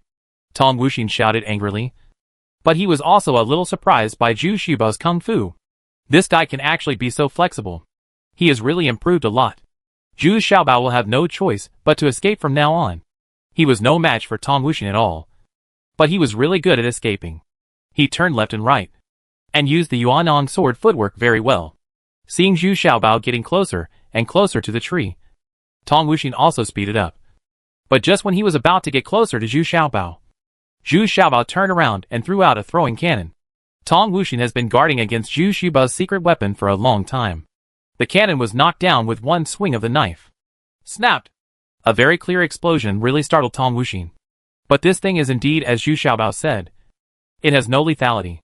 It is just a flash of light in front of the eyes, which makes people a little off guard. But Zhu Xiaobao he had already taken advantage of this gap to escape for several meters. Tong Wuxin was a little anxious and wanted to run over to catch up with him. But at this time, his nose seemed to smell something similar to pepper. What he didn't expect was that at such a critical moment, he actually wanted to sneeze and squinted. His eyes were very uncomfortable. But Zhu Xiaobao threw several cannonballs one after another. Chapter 132, Defeated A. This time Tong Wuxin learned to be smart, and no longer used the knife in his hand to block, but chose to dodge. But what Tong Wuxin didn't expect was that Zhu Xiaobao also changed his strategy. He threw it around Tong Wuxin, and suddenly 3 fireballs flashed around Tong Wuxin's feet, followed by 3 explosions. A puff of smoke followed. Tong Wuxin quickly held his breath, fearing that he would be hit by the pungent smell again. Otherwise he would sneeze again. However, Zhu Xiaobao threw 2 more cannons at him, and this time he directly greeted him. Tong Wuxin's sight was blocked by the smoke, and he did not dare to hit hard with the knife, so he could only dodge. But in the end one of them was thrown. The cannon hit the soft armor. Unexpectedly, it could explode even if it hit the soft armor. Although the sound became very dull, the body was enveloped in a cloud of smoke. Ah, sneeze! Tong Wuxin was startled and couldn't help but inhale some smoke. Couldn't help but sneeze. Suddenly I felt a little angry. You lost. Zhu Xiaobao was already leaning against the tree and looking at Tong Wuxin with a smile. It turned out that in such a short time, Zhu Xiaobao had already reached his destination. Even Tong Wuxin didn't notice that he had lost. Humph! Bring it here! Tong Wuxin was a little angry. So he put Zhu Xiaobao's ear in his hand and stretched out his hand. Being inexplicably defeated by a little fat guy with extremely poor martial arts skills was really a bit embarrassing. Tong Wuxin didn't care about his demeanor anymore and started robbing directly. Don't be angry. I prepared it for you a long time ago. I knew this thing is actually the best for you. Zhu Xiaobao was very obedient and handed Tong Wuxin a small iron box that he had prepared early in the morning. There are 12 cannons. There are also holes in this small iron box, and a belt can be passed through and worn around the waist. The reason why I use an iron box is because this thing is most afraid of being squeezed. Xiaobao, we want it too. Wu Lijia and others couldn't help shouting when they saw the wonderful scene just now. This thing is definitely a magic weapon for escaping. All of them. All of them. It will be everyone's standard by then. Zhu Xiaobao enjoys this moment of success and pretending the most. Tong Wuxin took the small iron box and put it on her body. She took out 2 throwing cannons and hit a tree 10 meters away with a shake of her hand. Her strength was much greater than Zhu Xiaobao's, so the sound of the explosion is also much louder. The effect of this thing is directly proportional to the strength it withstands. Tong Wuxin immediately fell in love with this new hidden weapon. It was definitely a weapon that could disrupt the enemy's mind. When we arrived at Xia Zixuo's camp, the 2 sides had already lined up to greet him. One of the other's generals was actually wearing a silver helmet and armor, and also had a bright silver spear. The image is somewhat similar to Xia Zixuo's, but this person's appearance is more feminine, and the look in Xia Zixuo's eyes is actually surprising and admiring. This made Xia Zixuo feel a little uncomfortable. Who is this person? This look in his eyes makes people have goosebumps. It turns out that Xia Zixuo rebuked the messenger who came to report to his subordinates, which completely angered King Ming. If he had not maintained his identity, King Ming would have gone into battle himself. The current general is Ma Songju, the brother-in-law of King Ming and the biological brother of the princess. The princess's surname is Ma, and the Ma family is one of the largest families in Daxia. However, people in the Ma family have also practiced martial arts since childhood and are not pampered. So even though Ma Songju is only in his 30s, he is still a genuine first-class martial artist. When we found General Manager Wu was frowning. This time, the people lined up were all Xia Zixuo's men. General Manager Wu only brought more than 100 followers to protect him. He came to persuade Xia Zixuo not to start a war easily. But Xia Zixuo couldn't listen at all. And he also disliked General Wu because General Wu had always opposed his marriage to the princess. So Xia Zixuo didn't want to talk to General Wu at all. Now that he is the city lord, Commander Wu is not qualified to control him in terms of rank. So Commander Wu was now riding on his horse, at the back of the generals, looking worriedly at Xia Zixuo, who was showing off his power in front of him. The formation of 30,000 troops was indeed spectacular. Even Wu Yu felt excited when she saw it. It was the first time for her to see such a big scene. No wonder Xia Zixuo is so confident. This momentum makes people feel confident and heroic. City Lord Xia is indeed a talented young marshal. Wu Yu looked at him with burning eyes, couldn't help but yearn for him, and shouted with admiration. Humph! Ignorant kid! Arrogant! You will pay the price for it. Director Wu couldn't help but hum after hearing his daughter's exclamation. Father! What's wrong? Is there anything wrong? I think City Lord Xia also has strong soldiers and horses. No worse than King Ming's men and horses. Wu Yu asked a little surprised. Humph! What do you know? You know how to fight and kill all day long. You don't know how to analyze and think at all. Are you really willing to fight with Prince Ming when you are a princess? You don't even think about it. You just look at Xia Zixuo, that idiot. Show off your power. It's not that I underestimate him. The harder he jumps now, the harder he will fall when the time comes. Manager Wu was very annoyed and scolded Wu Yu, making Wu Yu a little confused. Is the situation really like this? Unbearable? It turns out that the 19th princess is asking the 7th princess and King Wen for help. There has been no reply yet. However, she did not expect that Xia Zixuo has already started a war with the other party. Therefore, Chief Wu is very anxious. The main people in Shiyuan City are still Xia Zixuo's 40,000 troops were the main force. And now 30,000 were mobilized at once. It seemed to be very powerful. But there was no follow-up support. Xiao Ming was also calm and didn't make any move at all. He was waiting for the order from the 7th princess. But Wu Yu was still very excited. If Manager Wu hadn't been there, she would have rushed to the front to cheer for Xia Zixuo. At this time, one of Xia Zixuo's generals had fought with the opponent for 2 battles, and each side won 1 game. This made Xia Zixuo more confident, as the opponent's generals were nothing more than that. At this time, Ma Song jumped on his horse to the front of the formation and asked Xia Zixuo to come forward and challenge him by name. Xia Zixuo didn't show any signs of weakness. He raised the bright silver gun in his hand and killed him. His back was really free and elegant. Wu Yu's eyes were a little straightened when she saw it. Brother Zixio, you are indeed a talented person. And brother Yu appreciates it very much. Why don't we call it quits and you and I make an appointment to spend the night together over wine and poetry? What do you think? Unexpectedly, Ma Songju said in a very affectionate manner when he came up. That voice is still a little charming, making people shudder. Shut up! Who are you? Tell me your name. Xia Zixio's heart trembled, and he pointed angrily at the other party with a bright silver gun in his hand and shouted. He. My name is Ma Songju, and Mingwan Qiantai is my brother-in-law. If you follow me, you are considered a high achiever. Ma Songju couldn't help but smile. This style of painting is indeed a bit overwhelming. Things that are neither male nor female. Look at the gun. Xia Zixio no longer wanted to talk to him, and just stabbed him distractedly with the bright silver gun in his hand. Well, let me see what you're capable of, Ma Songju said with a smile. He also waved his spear and stabbed 3 times in a row. The two had fought, and the drums in both camps suddenly boomed, with everyone cheering for their leader. Watching this kind of scene really made Wu Yu's blood boil. After fighting for more than 10 rounds, Xia Zixio was shocked. The opponent was quite strong and not as weak as he sounded. And it seems that Ma Songju's strength is still higher than his own. But Xia Zixio's martial arts is also somewhat real. Ever since his father Xia Zhongkun was killed, Xia Zixio has been practicing martial arts desperately, and he has made great progress during this time. He and Ma Songju were fighting to the same level.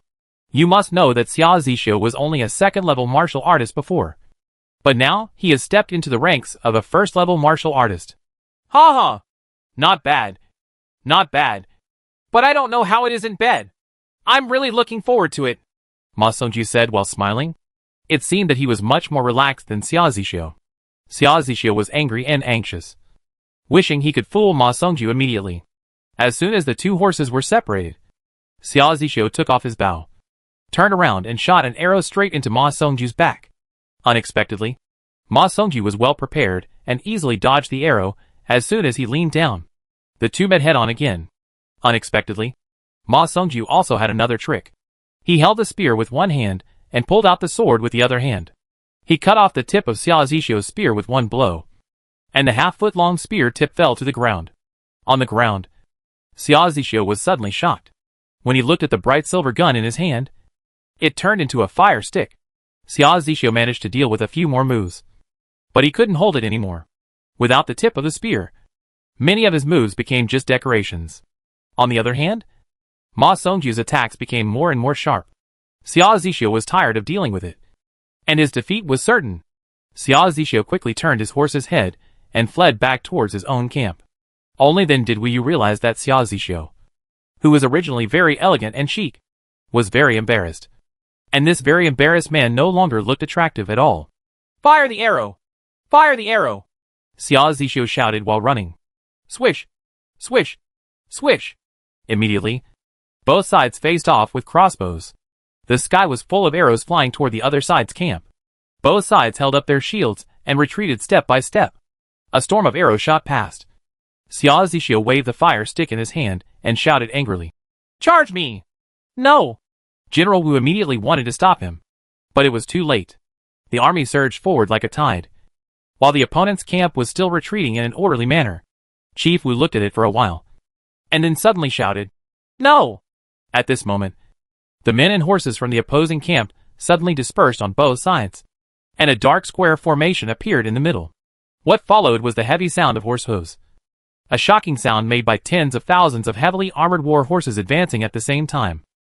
Is this King Ming's armored army? It's really scary. Wu Yu couldn't help but feel frightened when she saw this thick and neat reality. She couldn't compete with it at all. Xia Zixio, who was leading the charge with men and horses, was also shocked. He did not expect that King Ming's armored army was really dispatched. Judging from the momentum, there were 20,000 armored troops. Looking at the soldiers charging forward, they all slowed down, facing the armored army armed to the teeth. They seemed to have a feeling of being unable to compete. Hook sickle gun! Come on! Come on!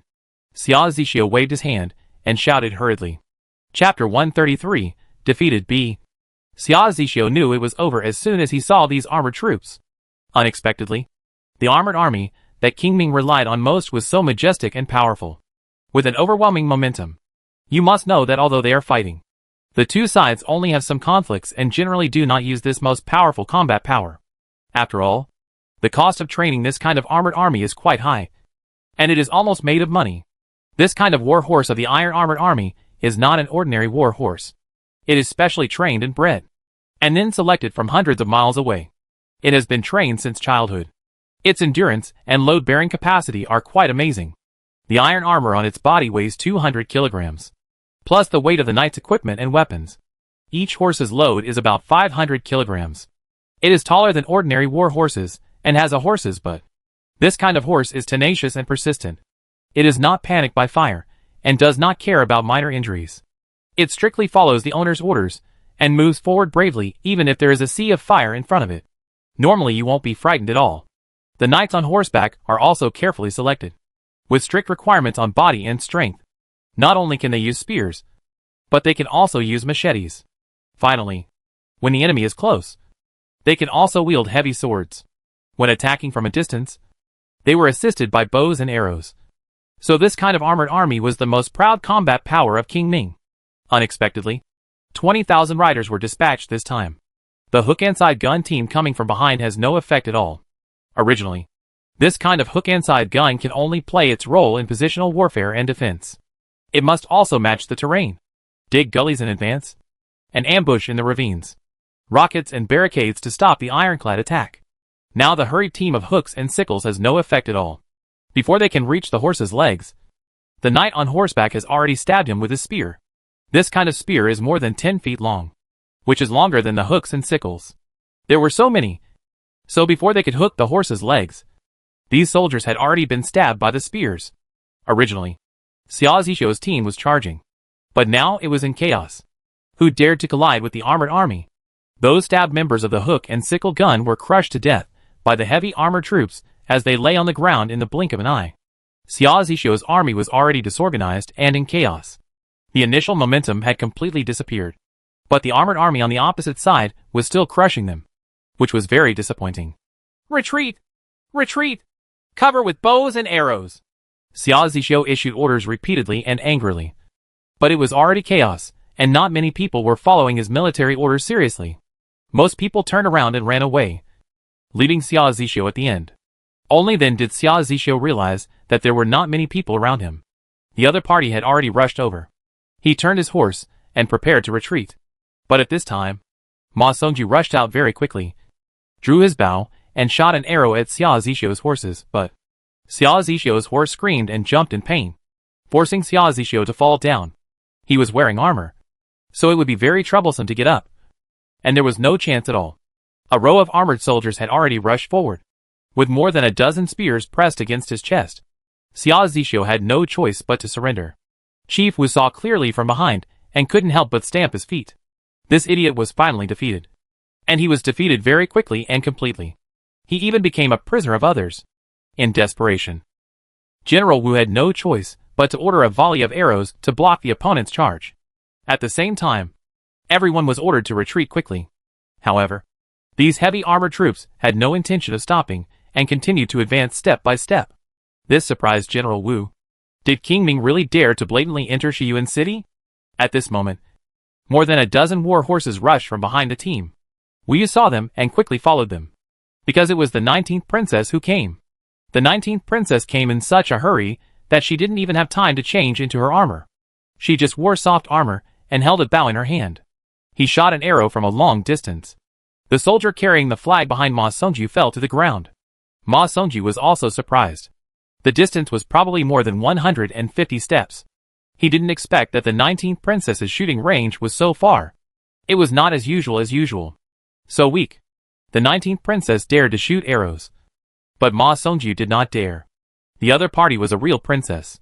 Although he did not pay much attention to these princesses and princes in his heart, he still had to show respect on the surface. Stop! Ma Song waved his command flag and shouted loudly. And the iron-armored army stopped in unison. They were still arranged neatly as at the beginning. I've met the 19th princess! Ma Songju saluted on his horse, still acting very respectfully. Humph! Let that man go! Princess 19 said coldly. Report to the princess. That's not possible. You are a princess. and we don't dare to be presumptuous. But to release her, we need the order of King Ming. I don't dare to make the decision without permission, Ma Song said with a smile on his face. Bold! Then I'll do it myself, Princess 19 shouted angrily, then urged her horse to rush over. She wanted to get Xia Zixio back first. After all, she still cared about Xia Zixio. Raise your spears! Ma Songju immediately gave the order. All the armored knights raised their spears and faced the front. That means you have to rush over and bump into it. So you can't blame me. The 19th princess was very sad, angry and helpless. The other party's method showed that Xia Zixio would not be let go. But now she couldn't rush forward at all. Facing the ironclad army, the 19th princess was helpless. Princess, don't force me. It's useless to remain in such a stalemate. Don't worry. I won't treat Xia Zixio badly. But if I don't rush back now, the people under me don't know what to do. If I wrong Mr. Xia, she is not a female general. Otherwise the consequences would be unimaginable. But Wu Yu did not expect that Xia Zixio would suffer even more tragic consequences when encountering a pervert like Ma Songju. Xia Zixio was not ill-treated. On the contrary, he was treated very well. Except for the iron shackles on his hands and feet. Everything else was very good. Someone came to help him take off his armor and scrub him because he had just fallen off a horse. When he came down, he looked disgraced and embarrassed. The dinner was prepared so exquisitely that Xia Zixio was a little surprised. Could it be that Prince Ming treated him so well? Impossible. After dinner, Xia Zixio was taken to an elegant room, which was lit with incense and exquisitely furnished. But it looked more like a place where a woman lived. This made Xia Zixio very uneasy. Sure enough, not long after, Ma Songju actually came with a smile. And behind him were two men dressed in women's clothes. They were all dressed up, one holding Ma Songju's arm on the other. Ma Songju also changed into brocade clothes, looking somewhat elegant, and actually held a fan in his hand. In fact, the weather was not hot, so there was no need to use a knife without permission. Isn't this just for the sake of being arty? Brother Xia Xian, Brother Yu is here. Brother Xian fell down before the battle and Brother Yu is really heartbroken. Ma Songju's eyes suddenly lit up when he saw the familiar Xia Zixio. And he said with a disgusting smile, Don't come over here. What are you doing? Don't do this. I don't have that kind of hobby. Xia Zixio was so frightened that his legs trembled. Oh my god. What is going on? He encountered such a pervert. If he succeeded, how could he face the 19th princess? Brother Xia Xian, don't be nervous. It's always like this for the first time. Don't be embarrassed. Once you taste the beauty of it, you won't be so nervous. Ma Songju was very excited and started to move his hands and feet. And then he turned around and ordered, You too. Why don't you help Brother Xia Xian undress and take off his belt? Yes. Come on. Mr. Xia. Don't be embarrassed. The two handsome men raised their orchid fingers and said seductively, and then began to help Xia Zi undress and take off his belt. No. You can't do this. I don't want help. Don't be afraid. What do you think this is? By the way, it's soap.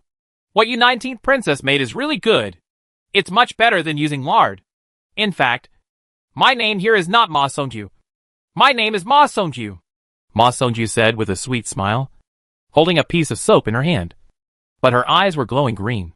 Chapter 134, Avoiding Seeing You. The 19th princess returned to the city lord's mansion very depressed and temporarily acted as the city lord's authority. However, he sent a letter to talk to King Ming in person.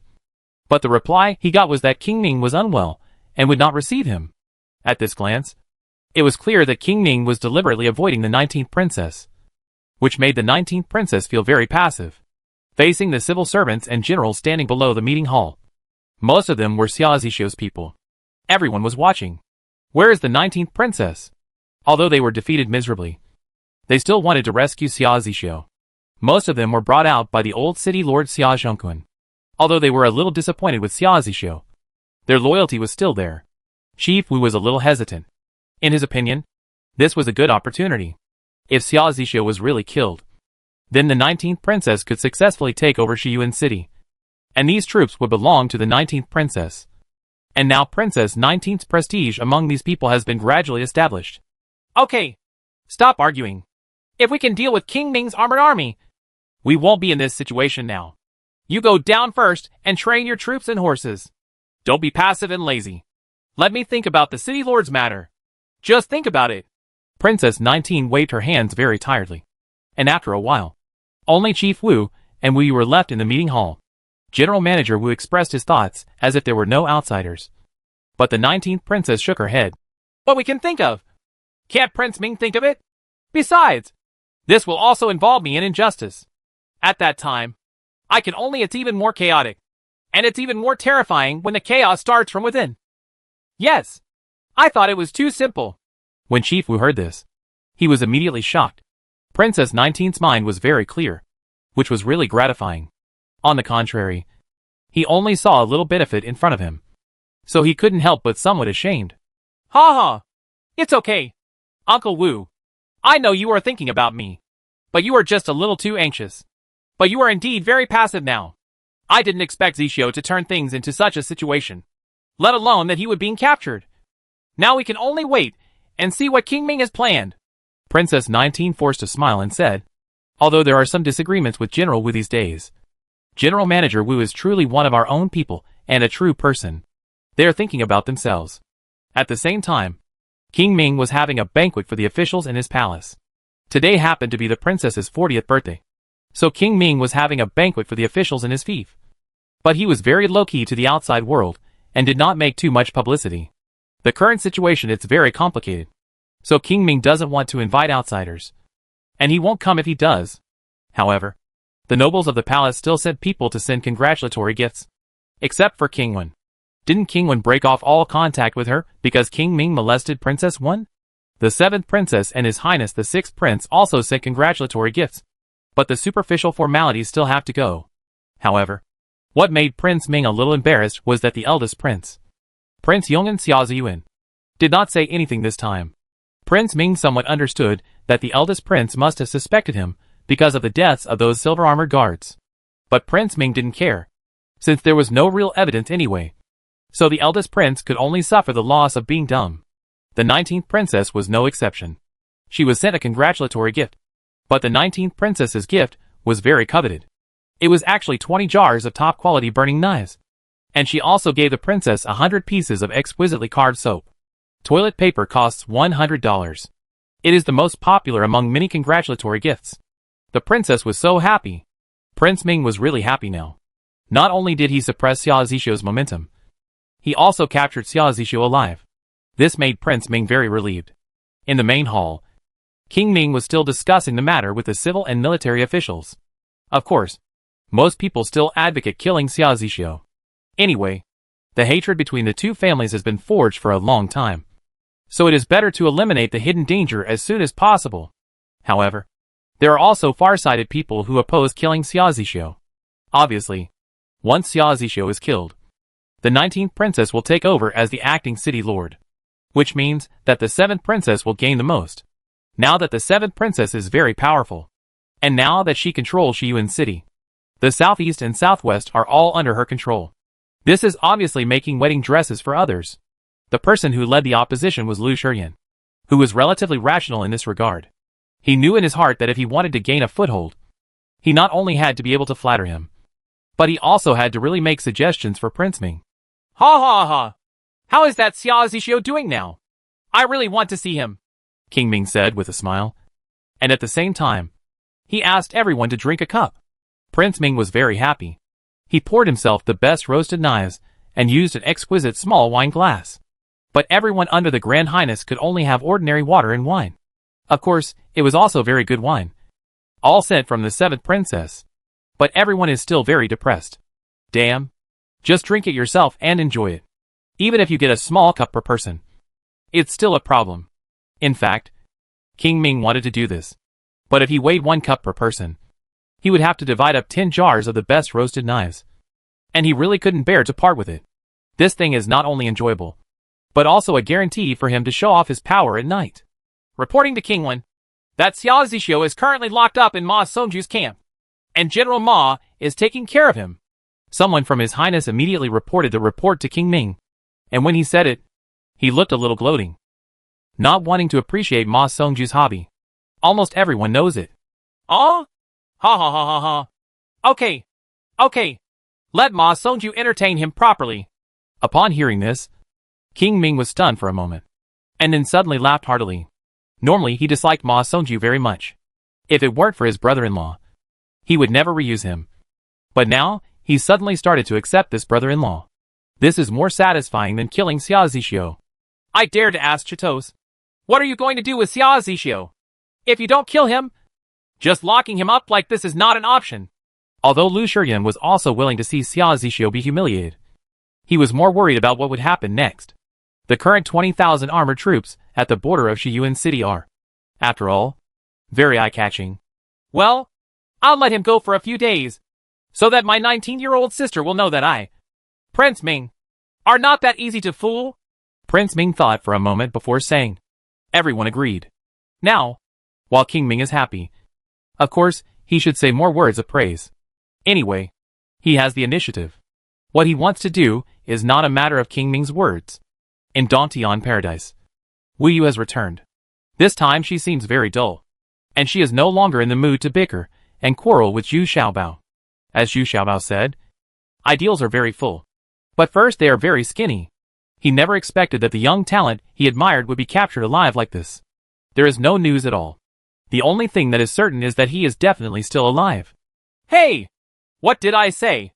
The embroidered pillow is just a piece of straw? Yeah. It's time for you to re-examine me. A genius with a slightly inferior image. Zhu Xiaobao said very happily. Humph. I'm too lazy to care about you. Wu Yu did not argue with her like before, but said listlessly. Okay. Didn't you see that Yer was in a bad mood? And you didn't know how to comfort her? Tong Wuxin hugged Wu Yu very thoughtfully, and then complained to Zhu Xiaobao. Hey! I couldn't hold it back for a moment, so I exposed this little trick.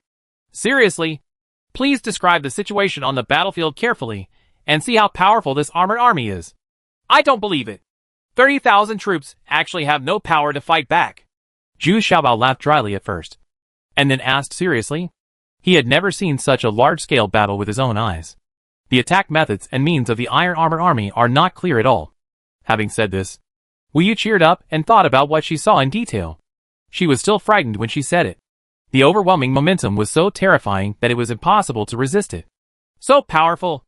How did you deal with the armored army before?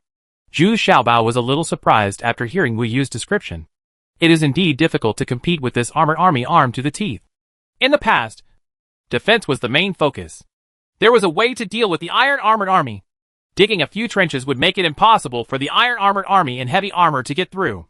But other soldiers and light cavalry would cooperate with the Iron Armored Army. So they were attacked. Once you reach the trench, you are already in a passive situation. Also, using catapults and heavy crossbows are also ways to deal with the ironclad army. But the effect is not very good, because the catapults are too heavy and have poor accuracy. The crossbow has limited damage against the heavy armor of the Iron Armored Army. Tong Wuxin had seen big scenes, so he made it clear. Wu Yu nodded frequently on the side. When it comes to fighting, Wu Yu is still very attentive. Oh, what the Iron Armored Army is most afraid of is fire attacks. Right. No matter how well trained the horses are, if they catch fire, they will probably panic. Right. Zhu Xiaobao took a charcoal pen and wrote on the paper while writing and drawing. I actually drew the shape of a tank. Of course. You don't want to use your bombs to deal with the armored army, do you? It's useless to tell you. The 20,000 armored army, 500 people per column, is also a mile wide. What kind of car is this painting? Why is it so weird? Tong Wuxin suddenly thought of Zhu Xiaobao's incendiary bombs, then shook his head and said, Zhu Xiaobao probably doesn't even have 100 bombs in his hands now. You are right. I just want to use incendiary bombs to deal with the armored army. This is called a tank, which is specially designed to deal with the armored army. Zhu Xiaobao erased the barrel on the drawing and drew a new one. Kind of like a small mobile home. What's the use of this? Such a big chariot needs several horses to pull it. Wu Yu said a little discouraged. Well, do you still remember the bicycle I built? I can let people provide power in the mecha vehicle, so that the mecha vehicle can run on its own. Zhu Xiaobao raised his head and said as he thought, Is this possible? Wu Yu asked a little doubtfully. Well, if you remove the last word, that's the answer. This can work. Chapter 135 The situation reverses. Zhu Xiaobao was very interested in this kind of heavy armored army, and couldn't help but sneak down the mountain with Tong Wuxin and Wu Yu. and rushed to Xiao Zishou's camp to observe the opponent's armored army. Now the two sides are facing each other, but neither of them has any intention of starting another war. Both sides can see the other side's camp. The iron-armored army continued to practice in formation every day as usual, because their drills were nothing special, and they were not afraid of any leaks. Instead, they were somewhat of a demonstration, which put a lot of pressure on Xiao Zishou's troops on the opposite side. In daily training, there are usually 50 people in one column and every 10 columns in a square formation, which is 500 armored troops. There are now 40 such phalanxes. Sure enough, it was so loud that the sound of heavy iron hoofbeats could be heard in the distance. What Zhu Xiaobao saw was still very shocking. It was the first time for him to see such a scene of tens of thousands of people training, let alone the armored army that shocked the great Xia kingdom.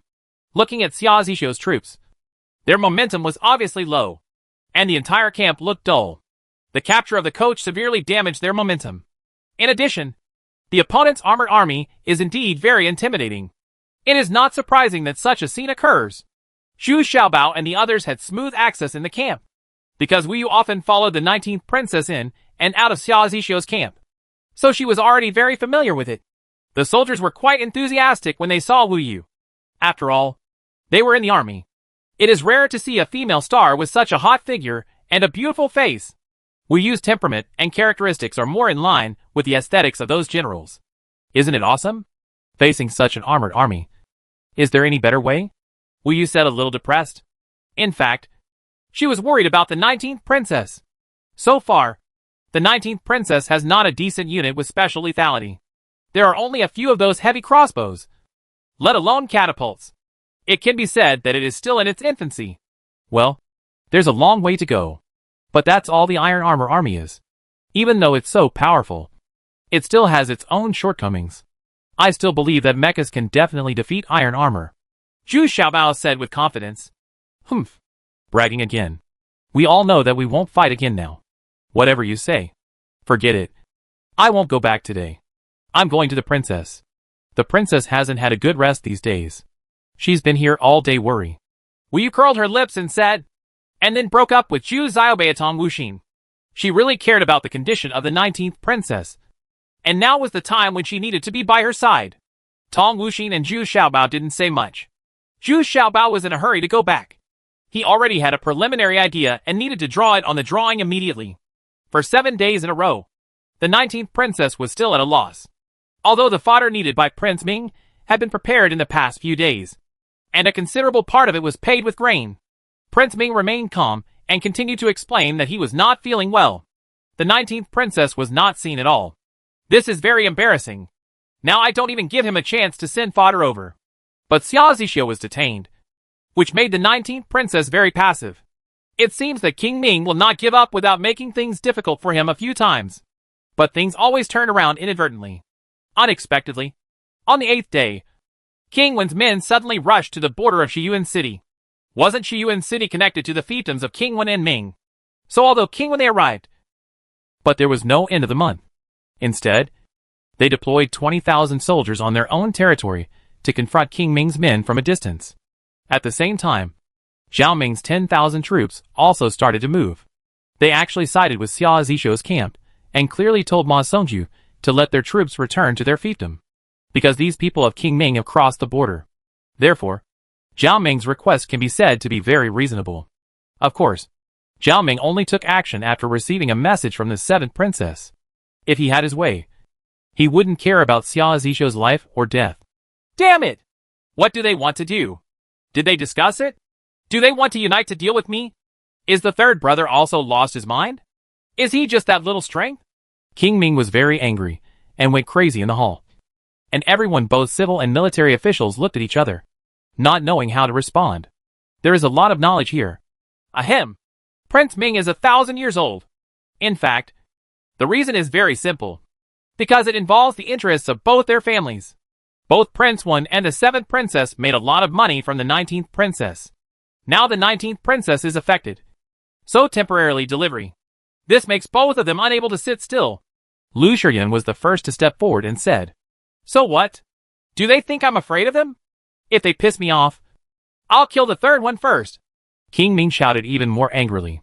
In fact, The conflict this time was ultimately to force the 19th princess to bring her business to Prince Ming's fiefdom. But Prince Ming didn't want to give up the fodder. In fact, he didn't care about the fodder. But he just didn't want to take advantage of Xia Zixio. Unexpectedly, the situation became more complicated in the end. But King Wen did not cross the line. His soldiers and horses are still stationed in his fief.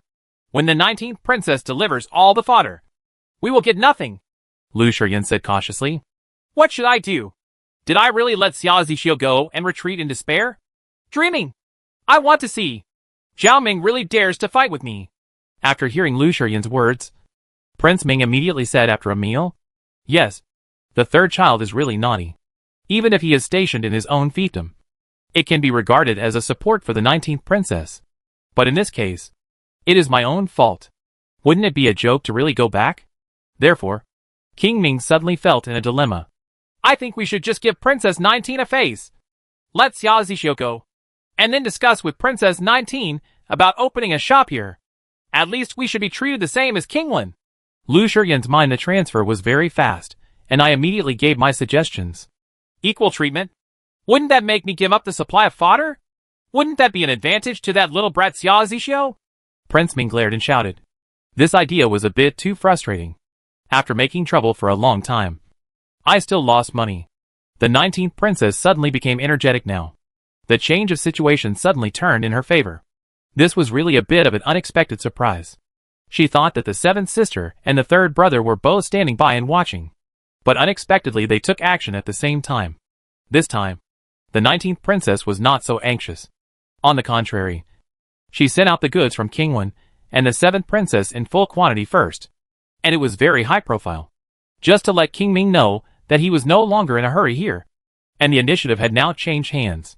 On the 9th day, drums were beating suddenly in Ma Songju's camp. And then the men and horses lined up. Instead of retreating, they took a step closer. Moreover, they were facing the two camps of Zhao Ming and Xia Zixio. And they looked very tough. Zhao Ming! What do you want to do? Do you want to start a war with me? King Ming himself stood in front of the formation on horseback. When he saw Zhao Ming, he shouted without courtesy. Oh! I have seen Prince Ming live 1,000 years. Zhao Ming sat on the horse and saluted with his hands raised. The other party was the 2nd prince, so the necessary courtesy was indispensable. But Zhao Ming's expression was very calm and calm. Respect is all respect. But his momentum is not inferior at all. Although King Ming has an armored army, Zhao Ming's strong crossbow camp is also famous. With 1,000 strong crossbows, any opponent must weigh them. If a fight really breaks out, King Ming's 20,000 armored troops will probably be lost in half. Therefore, Zhao Ming is not timid and has strong confidence in his army. Humph! Zhao Ming, you still have such a bad temper. Is this an order from 7th sister? Prince Ming snorted in displeasure. Information to King Ming Qian Sui that I am stationed in Shiyuan City. It is not the order of King Rong, but the Emperor's imperial edict. Since Qian Sui's army has crossed the border, I naturally have to control it. After all, up to now, the Emperor's order has not been withdrawn yet.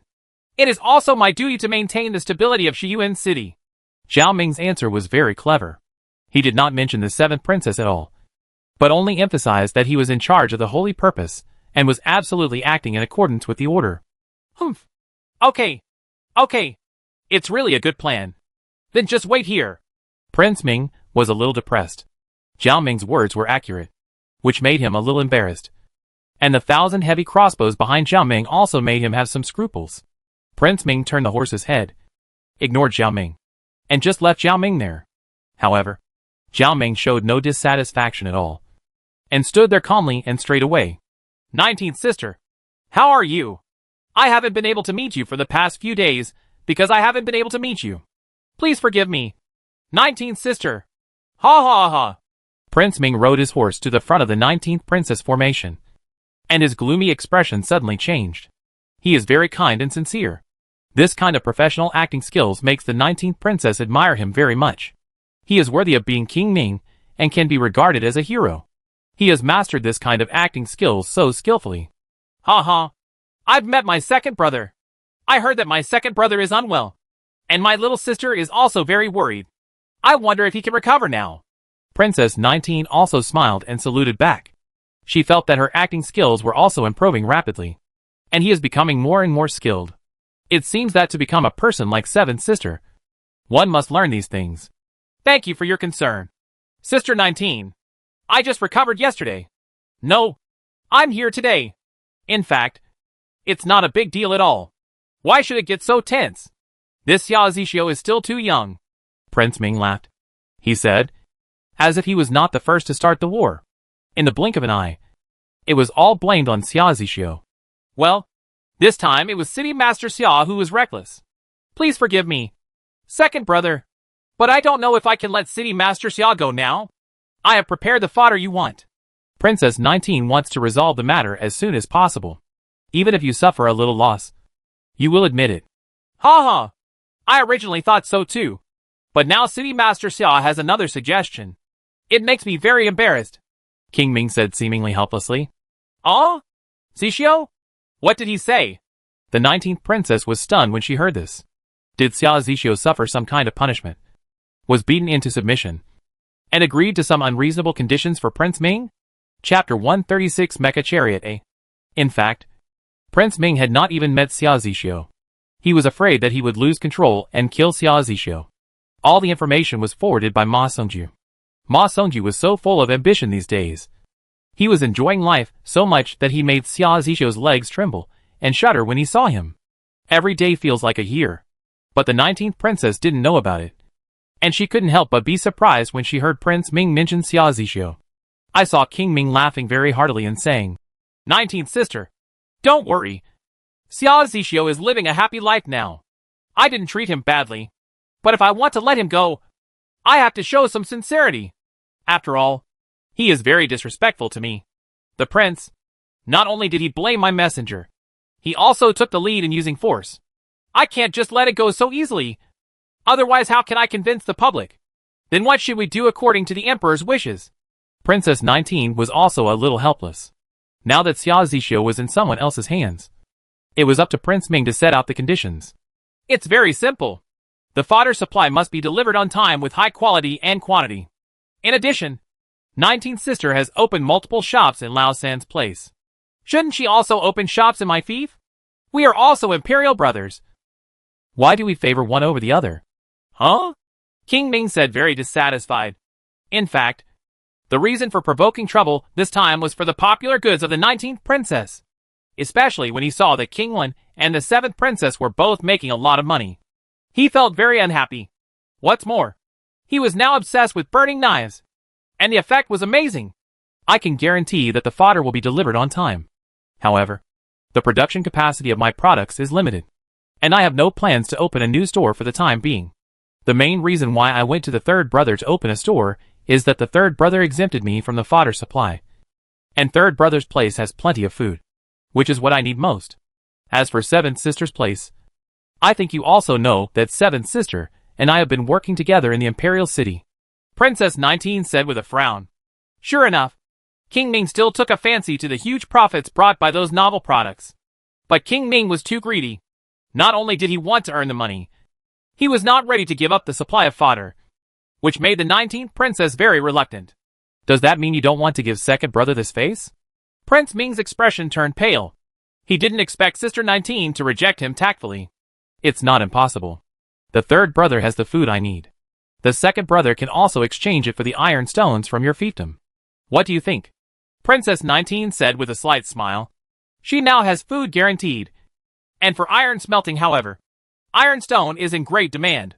She has to make a large number of armors and weapons, which all require the use of iron stone. Princess 19 is really very calm. Even in a very passive situation, she still maintains a very clear mind. How can that be done? The iron stones in my fiefdom are military supplies and cannot be traded casually. King Ming immediately refused. If this was the case, he was afraid that all the aristocratic families and ordinary people in the fiefdom would exchange the iron stones for them. Drink the wine. This thing is the basis for making weapons and equipment. Forget it. Since the second brother doesn't agree, I won't force it. Princess 19 said calmly. 19th sister, are you really not giving face to the second brother? Prince Ming was a little angry. He didn't expect that this 19th sister was much smarter than Xia Zixio. What made Prince Ming even more embarrassed was that he had already boasted in front of the princess and his wife. Big talk will definitely make the 19th princess compromise and open the shop to her fiefdom. By then, soap, toilet paper, burning knives, etc. are not enough. But I didn't expect that there would be a stalemate. Well, it's my second brother who doesn't give me face. I miss my second brother very much. I never neglect the soap and toilet paper every month. The princess and her wife try to give as much as possible, which I'm afraid my second brother won't do. Don't you know? The 19th princess also acted very aggrieved, which made King Ming speechless. Yes, the 19th princess always gives more gifts, which really makes the princess very happy. Ha ha. It's the 19th sister, who is indeed much better than that idiot Xia Zixio. No wonder Xia Zixio is upset every day, and didn't listen to the 19th sister's advice, which led to the current result. Prince Ming couldn't help but laugh and joked, and then his eyes rolled. Then he said, "Let's do this." Since Xia Zixio was not convinced by the defeat, he said that he failed to listen to your 19th sister's advice, which led to the defeat. I will give you another chance. As long as you can defeat my armored army, I will, according to your wishes. Iron stones are allowed to participate in the transaction. And in addition, you are exempted from the task of supplying fodder. What do you think? What if I lose? Princess 19 asked with a frown. She had a premonition that this was a trap. How could her own troops defeat King Ming's armored army? You failed. I will also waive the forage task for you. But you must open a shop in my fiefdom, which must not be less than the supply for the third child. And I will take 30% of the profit. King Ming said seemingly generously. But anyone with a discerning eye will know at a glance that this is a big deal for the lion. It saves fodder, but takes 30% of the profit. Which is even more ruthless than the 7th princess. I don't agree. Firstly, I won't make a bet with 30,000 troops. The casualties will be too high. Secondly, it is not an exaggeration to say that the armored army is 1 against 2. Such a bet itself is unfair. Princess 9 shook her head and said, "There is no shame in admitting the strength of the iron armored army." Ha ha ha ha. Fair. Fair. I will definitely give you a fair chance. There is no need for all the troops to participate. I only sent 2,000 armored troops. And since you said that my armored army can fight 1 against 2, then how about I give you 4,000 troops? This should be considered fair. Right. Prince Ming suddenly laughed and said, after hearing the 19th princess's evaluation of the iron armored army, Prince Ming was still very pleased. This is what he is most proud of. Combat troops. No one. Then how about victory or defeat? Princess 19 asked somewhat excitedly. Simple. Didn't Zhao Ming say that I crossed the border? Well, all my remaining troops will be withdrawn. Only these 2,000 are left. As long as you can get them to exit the border, you will win. How about it? Merely 2,010 miles of land is not difficult. Right. This method is fair. Right. And before the two sides fought, I let Xia Zixio go. King Ming seemed to have been prepared, and he immediately said the way to determine the outcome. Zhao Ming, who was standing next to him, was thinking in his heart, hoping that the 19th princess would never agree. This was obviously a trap. In terms of winning or losing, the 19th princess must be on the offensive side. Zhao Ming is very experienced in this aspect, and the defense is waiting for work. The cost of attacking is much higher. Not to mention that the methods used to deal with the iron armored army will no longer be used. Okay, but I need time to prepare. Princess 19 hesitated for a long time, then gritted her teeth and nodded. In fact, she also knew that even though she had twice as many people, it would be difficult to win, let alone repel the opponent 20 miles away. But King Ming's last words were very tempting. He let Xia Zixio go before the battle, which made the 19th princess heart move. Now that the army's morale is slack, Xia Zixio needs to come back to take charge. So the 19th princess finally nodded in agreement. Ha ha ha ha. Okay. Okay. I'll give you 10 days. And then we'll compete. Come. Leave 2,000 armored troops. And the rest will all retreat 20 miles. King Ming was very proud that his treacherous plan succeeded. Shouted. Suddenly the army began to move slowly, but in unison, and really retreated 20 miles. Only 2,000 armored troops were left. But the 2,000 armored troops were neatly arranged there, with flags flying in neat lineups, which still made people feel indestructible. Zhao Ming looked at Princess 19, sighed, then clasped his fists and left with his troops. He felt a little sorry for the 19th princess. Her previous performance was very amazing. But in the end, she fell into Prince Ming's trap. What a pity! In his opinion, for 1,000 people, no matter how many times it is, it will not be a match for 2,000 armored troops. Princess, how can you agree? This is obviously a trap. This means that we are going to take the initiative to attack. This is equivalent to hitting an egg with a stone. Director Wu also said eagerly. He had been winking just now. But the 9th princess turned a blind eye and agreed so easily. Well, I don't know about King Ming's trap, but this way I can get Zixio back. If the worst happens, just admit defeat. Princess 19 also sighed and said. In the end, she was swayed by her feelings and agreed to be with the two. Thousands of armored armies compete. Princess, do you have any countermeasures? Commander Wu asked with some frustration. No. Let's discuss it when we go back. Princess 19 also looked gloomy, turned her horse's head, and went back to mind her own business. Wu Yu looked at the princess's back and was a little worried for the princess. But this time Wu Yu did not dare to say anything, but suddenly thought of what Zhu Xiaobao said before. Mechas are better than iron armors. Wu Yu's eyes suddenly lit up, and she said to Manager Wu, Father, I'm going to Cave Heaven Paradise first. Maybe Xiaobao can find a way. Well, that's fine. Don't worry about the princess. I will comfort her. After all, it is not impossible to win with 4,000 troops. Director Wu felt moved in his heart and said immediately, he knew that if Zhu Xiaobao really started to attack, anything could happen. If he could get hundreds of those thunderbolts, it would really be possible to defeat 2,000 armored troops. Zhu Xiaobao is really studying his tank. But without the barrel, it can only be renamed a mecha tank. The first thing to solve is the power problem. It is impossible to have an engine. We can only rely on manpower. But how can we maximize the use of manpower? Now we can only make full use of the pulley block, according to the principle of saving labor but not labor. As long as the design is scientific enough, only a few people can release powerful power in a short time. Zhu Xiaobao is completely immersed in his own inventions and creations. I am afraid that it is difficult for others to experience this kind of fun. Only Zhu Xiaobao can be deeply involved in it. For a top student, overcoming one problem after another is the greatest fun of. Unexpectedly, Wu Yu barged in at this time. As soon as he came in, he said aggressively, I want your mecha chariot. Now. The more the better. Ah? Sister, are you okay? My mecha chariot is still on the drawing board. Zhu Xiaobao raised his head and looked at Wu Yu blankly. Chapter 137 Mecha Chariot B. Zhu Xiaobao looked at Wu Yu with some confusion. A few days ago, he had followed Wu Yu and Tong Wuxin to see the battle formation of the Iron Armored Army. He was sure that such a huge Iron Armored Army would not be possible with his existing resources. Way to deal with it.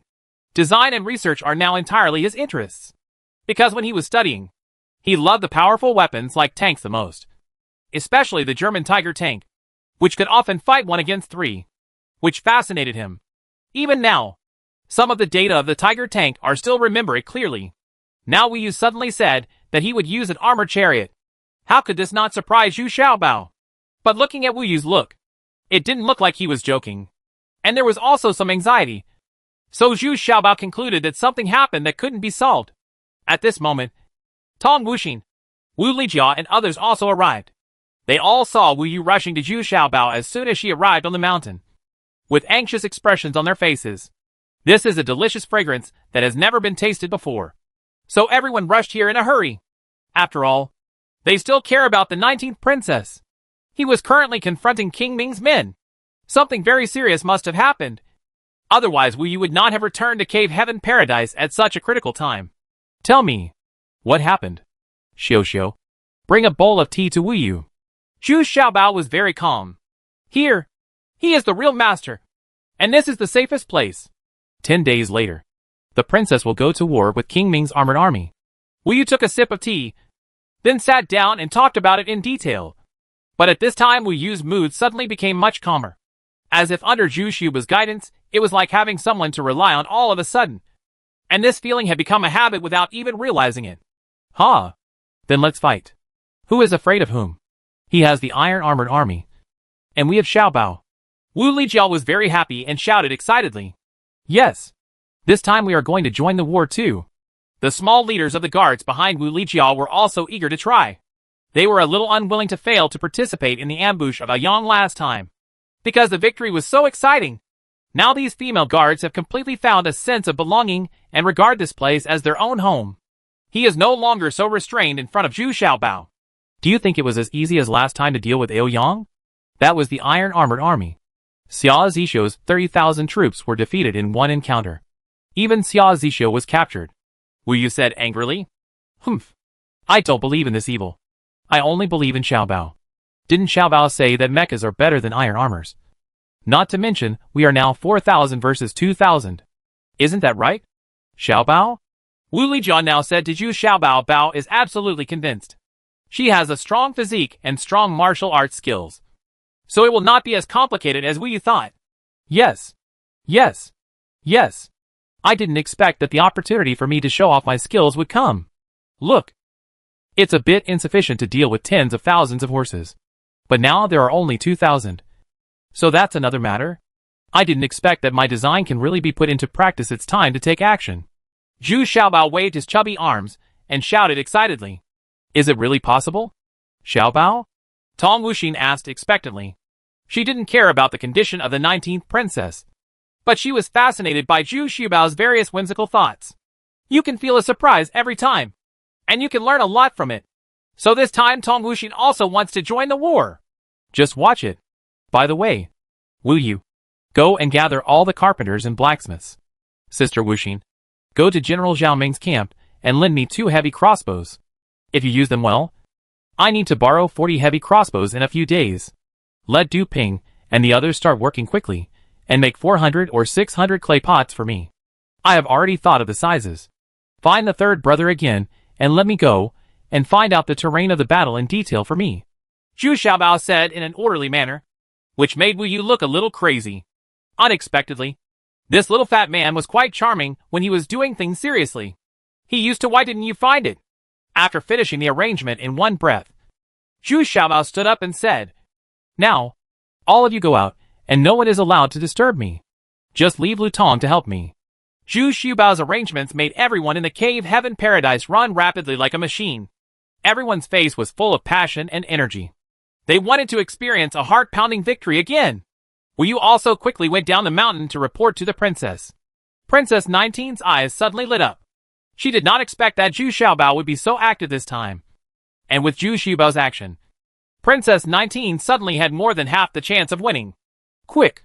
Give all the manpower and material resources to Zhu Xiaobao to use. Give money to money and people to people. Also, this matter must be kept absolutely confidential. I have already thought about it. For 1,000 people, I am here. 2,000. And there are still 2,000 left. I will use Zishou's subordinates. And I will carefully select the most capable soldiers. Princess 19 said excitedly, thinking of Zhu Xiaobao's endless new gadgets. The 19th princess couldn't sit still. She wanted to go to the cave heaven paradise. But in order to keep the secret, she still had to stay in the city lord's mansion to stabilize her military morale first. Tong Wuxin acted the fastest. When he arrived at Zhao Ming's camp, he directly borrowed 2 heavy crossbows. Although Zhao Ming didn't know what Tong Wuxin wanted a good opportunity heavy crossbow for, his relationship with Duanmu Shilong was extremely close. So he agreed without asking. As for the 40 heavy crossbows that would follow, Zhao Ming also happily agreed. What's surprising is that Tong Wuxin also found a war horse that had been eliminated by the Iron Armored Army from Zhao Ming's camp. An old horse that had passed its prime, as well as armor and weapons from the Iron Armored Army. Zhao Ming, it's all here. He has also done some in-depth research. Only by knowing yourself and your enemy can you win every battle. After designing and thinking all night long, Zhu Xiaobao had already come up with a preliminary design plan at dawn, and was anxious for the craftsmen to start making it. The requirements for appearance are not high, so we first create a test product. What surprised Zhu Xiaobao is that there are now more than 100 blacksmiths and carpenters gathered in the cave heaven paradise. It seems that there are not so many craftsmen in his own cave heaven paradise. It turned out that the 19th princess was transferred here temporarily, for fear of not having enough time. Therefore, at every critical moment, the help of the 19th princess is the most powerful. The shape of the mecha chariot is very easy to make. What is more time-consuming are the transmission gears and the wheels of the chariot. One needs to be relatively precise, and the other needs to be able to bear load and be strong. Fortunately, Zhu Xiaobao had clearly calculated the data of the gears on the drawings. If they were made according to his design, they would be able to perfectly integrate and operate with each other. It took a whole day and night to build the first mecha chariot. However, Zhu Xiaobao found that according to this design, this mecha chariot was too heavy, with a dead weight of 800 kilograms. Plus the inside it still requires 6 people to operate it, as well as some weapons and equipment, which is 2,000 kilograms. A full ton. 4 of the 6 people are specifically responsible for providing power. 2 of them use their feet to pedal. A bit like riding a bicycle, but they are transmitted to the wheels below through gears. And the other 2 provide power through a pulley set suspended in the middle. Power is also transmitted to the driving wheels below. According to current parlance, this tank is rear-wheel drive. Zhu Xiaobao asked Wu Lijia and other 6 female soldiers to board the chariot, and then put the 2 heavy crossbows on it. Wu Lijia and the others followed Zhu Xiaobao's instructions, stepped on the pedals, and pulled the chain of the pulley set. The chariot actually started to start, but the speed was a bit slow, and Wu Lijia and others were also very tired. After all, it weighed 1 ton. If you encounter bumpy roads, you will have to work harder. But Wu Lijia and the others were very excited. Who has seen such a chariot that can run on its own? It can also fire crossbow arrows from inside to outside. The thick appearance is absolutely invulnerable. And even the huge golden stone bow cannot penetrate the baffle of the chariot. No, it's too heavy. It's too slow. And there's no need to be so heavy on all sides. Just keep the defense at the front. Zhu Xiaobao shook his head, and then had the tank disassembled again. All the wooden boards on the left and right sides and the back were replaced with very thin ones. And the top panel was also removed, leaving only a thick baffle at a 45-degree angle at the top near the front of the car, so that it can effectively defend against arrows shot from the front. Viewed from the side, it looks like a convertible. As for the side, it only needs to be able to block ordinary arrows. The back of the car is in name only, mainly to form an independent space to give the female soldiers inside a sense of security. In fact, it has no defensive effect. As a result of the remodeling, the weight of the mecha chariot was reduced by half. At the same time, the 6 female soldiers on the vehicle also removed their armor and wore soft armor. Their weapons only included a short knife and a shield. With a significant reduction in weight, the thickness and size of the wheels have also been reduced, making the chariot more flexible. And the female soldiers who provide power on the chariot also feel much more relaxed. Pedaling and pulling the speed of the pulley block is also faster. Therefore, the speed of the chariot has become much faster. Wu Lijia and his men once again drove the mecha chariot, and it was actually able to trot at about the same speed as an ordinary person. Many female soldiers felt very safe following behind, which made Zhu Xiaobao seem to see the infantry following the tank. It seemed that it was already taking shape, with a tank that can move forward and enough defense. The next step is the most anticipated weapon system. Come here! Bring up my heavy crossbow and artillery crossbow! Zhu Xiaobao shouted loudly with his hands on his waist. Several female soldiers immediately brought 2 heavy crossbows over. And there was also a very large super heavy crossbow. It was said to be a super heavy crossbow, but it was more like a big slingshot, because it fired not crossbow arrows, but incendiary bombs. Chapter 138, Mecha beats Iron Armor. C. The mecha chariot designed by Zhu Xiaobao is only about 2.5 meters wide and 4 meters long, which is not very big, so the space inside is also relatively compact. The main tasks of the 2 female soldiers in the front row are to observe and launch crossbows, while the 2 female soldiers in the middle row operate the pulley block to provide greater power. However, you also have to take into account the shooting of cannonballs. The 2 female soldiers in the back row provide full power and keep pedaling with both feet. It can be said to be high-intensity physical work. The physical requirements are quite high. Now 2 heavy crossbows are placed on both sides of the front row. This kind of heavy crossbow was improved by Zhu Xiaobao. Now the wheels and base are removed and fixed on both sides of the front row. They are installed vertically, which effectively taking advantage of the space. Another large crossbow was placed above the front row, almost on the roof of the car. When the attack distance was reached, the 2 female soldiers in the middle row no longer controlled the pulley block, but responsible for launching cannonballs. It is said to be a cannonball, but it is actually an incendiary bomb the size of a teapot.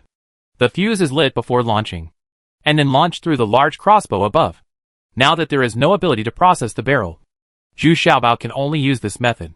The firing principle of this large crossbow is more like an oversized slingshot, shooting out projectiles. However, winding this large crossbow is quite laborious, although it also adopts the principle of a compound bow and has pulleys installed on both sides. It still requires 2 female soldiers to complete it together because the cannonball is too heavy and a powerful weapon is required. Propulsion can achieve a longer range. Anyway, the 6 members of the mecha chariot all need female soldiers with strong physiques. There is no need to worry about this. The female soldiers here at Zhu Xiaobao are all carefully selected by Wu Yu. They are all tall and strong. Unexpectedly, it came in handy. Wu Lijia and others were very excited because they had begun to actually test the weapon system of this mecha. Even Wu Yu squeezed out a female guard and went into battle himself. He was in the middle row and not only had to control the pulley group is also responsible for launching cannonballs. The female soldier who was squeezed out was somewhat depressed, but there was nothing she could do about it. The relationship between Wu Yu and Zhu Xiaobao was well known to everyone, and now she could only feel a little aggrieved. Got it. Originally, Tong Wuxi was eager to try, but seeing that Wu Yu had already climbed up first, he didn't want to go up again. Zhu Xiaobao also got on the chariot himself. He squatted in the middle of the front row and did not affect other people's operations. He mainly wanted to personally test whether his design could meet the requirements and make some records. First of all, Zhu Xiaobao is very satisfied with the speed of the chariot. Even if there are more people, the speed is still very fast, almost reaching the speed of one person. This is why Wu Lijia and others are more excited. Today very energetic. The imaginary enemy was located 500 meters away, because the distance between the two sides was almost at this distance. 500 meters? If both sides move forward at the same time, the distance will be shortened very quickly. The first 100 meters, the mecha chariot took almost 40 seconds, because the acceleration process from standstill to running was still relatively slow. After training, the speed began to speed up, and the second 100 meters almost took just 40 seconds, 25 seconds, and the speed for the next 100 meters is maintained at about 20 seconds. Zhu Xiaobao squatted there and recorded the meaning. When they were only about 100 meters away from the opponent, the heavy crossbows in the front row began to fire. Each heavy crossbow could shoot on both sides. 2 crossbow arrows were fired almost at the same time. The 2 female soldiers reproduced and installed the crossbow arrows. The speed is also very fast. One person can handle a heavy crossbow. As for accuracy, it doesn't matter much. It is against a large number of armored troops, so the probability of hitting is very high. Basically, which direction the tank is facing, the crossbow arrows shot there. Now there is a wooden man and wooden horse on the opposite side, and he is also wearing armor. The hit rate of the crossbow is quite high, almost 60 to 70%. After 3 rounds of heavy crossbow shooting, the chariot was still almost 50 steps away from the target on the opposite side. Wu Yu and Wu Lijia had already released the pulley block when they were 100 steps away and began to adjust the angle. At a distance of 50 steps, the fuse began to be lit, and then the SHLS were fired. From previous experiments, they knew that the range of this large crossbow was only 50 steps. Boom! The first cannonball actually hit in front of the target. It didn't hit very accurately, but the target that was affected by the explosion was still burned. When the second method, cannonball, is aimed, the distance is already 40 steps, and now the speed of the chariot has slowed down. Zhu Xiaobao's mecha chariot is not meant to fight the opponent head-on. This improvement has been the chariot is not very strong, and the weight of an armored army horse and knight, when fully armed, can reach 800 to 1,000 kilograms. It is not feasible to hit the opponent. We use slightly lower the angle of the crossbow in order to make the shooting range closer. In fact, this is the same as the principle of bows and arrows. Affected by gravity, only by raising the angle can the maximum shooting range be achieved. When you get closer, you need to lower the angle. Wu Yu and Wu Lijia are both masters in this area, and have much more experience than Zhu Xiaobao. Boom! The accuracy of the second cannonball was quite high, and it hit a wooden man directly. At the same time, as the explosion burned, several surrounding targets were also damaged, and then a fire broke out. All the surrounding female soldiers screamed in surprise, and then cheered. This was the first time they had seen such a powerful attack. As the chariot moved, the distance was getting closer. Wu Yu and Wu Lijia fired the third cannonball. Since they were closer, the shots were more accurate. But moving forward, Wu Yu and Wu Lijiao were a little at a loss because they could no longer adjust the angle downwards. They both looked at Zhu Xiaobao. The crossbows in the front row were still firing. Hey! What are you looking at? Do you still need a ballista at this distance? Just throw it out with your hands. How stupid! Zhu Xiaobao curled his lips and snorted. That's right. Wu Yu and Wu Lijiao both had a sudden realization.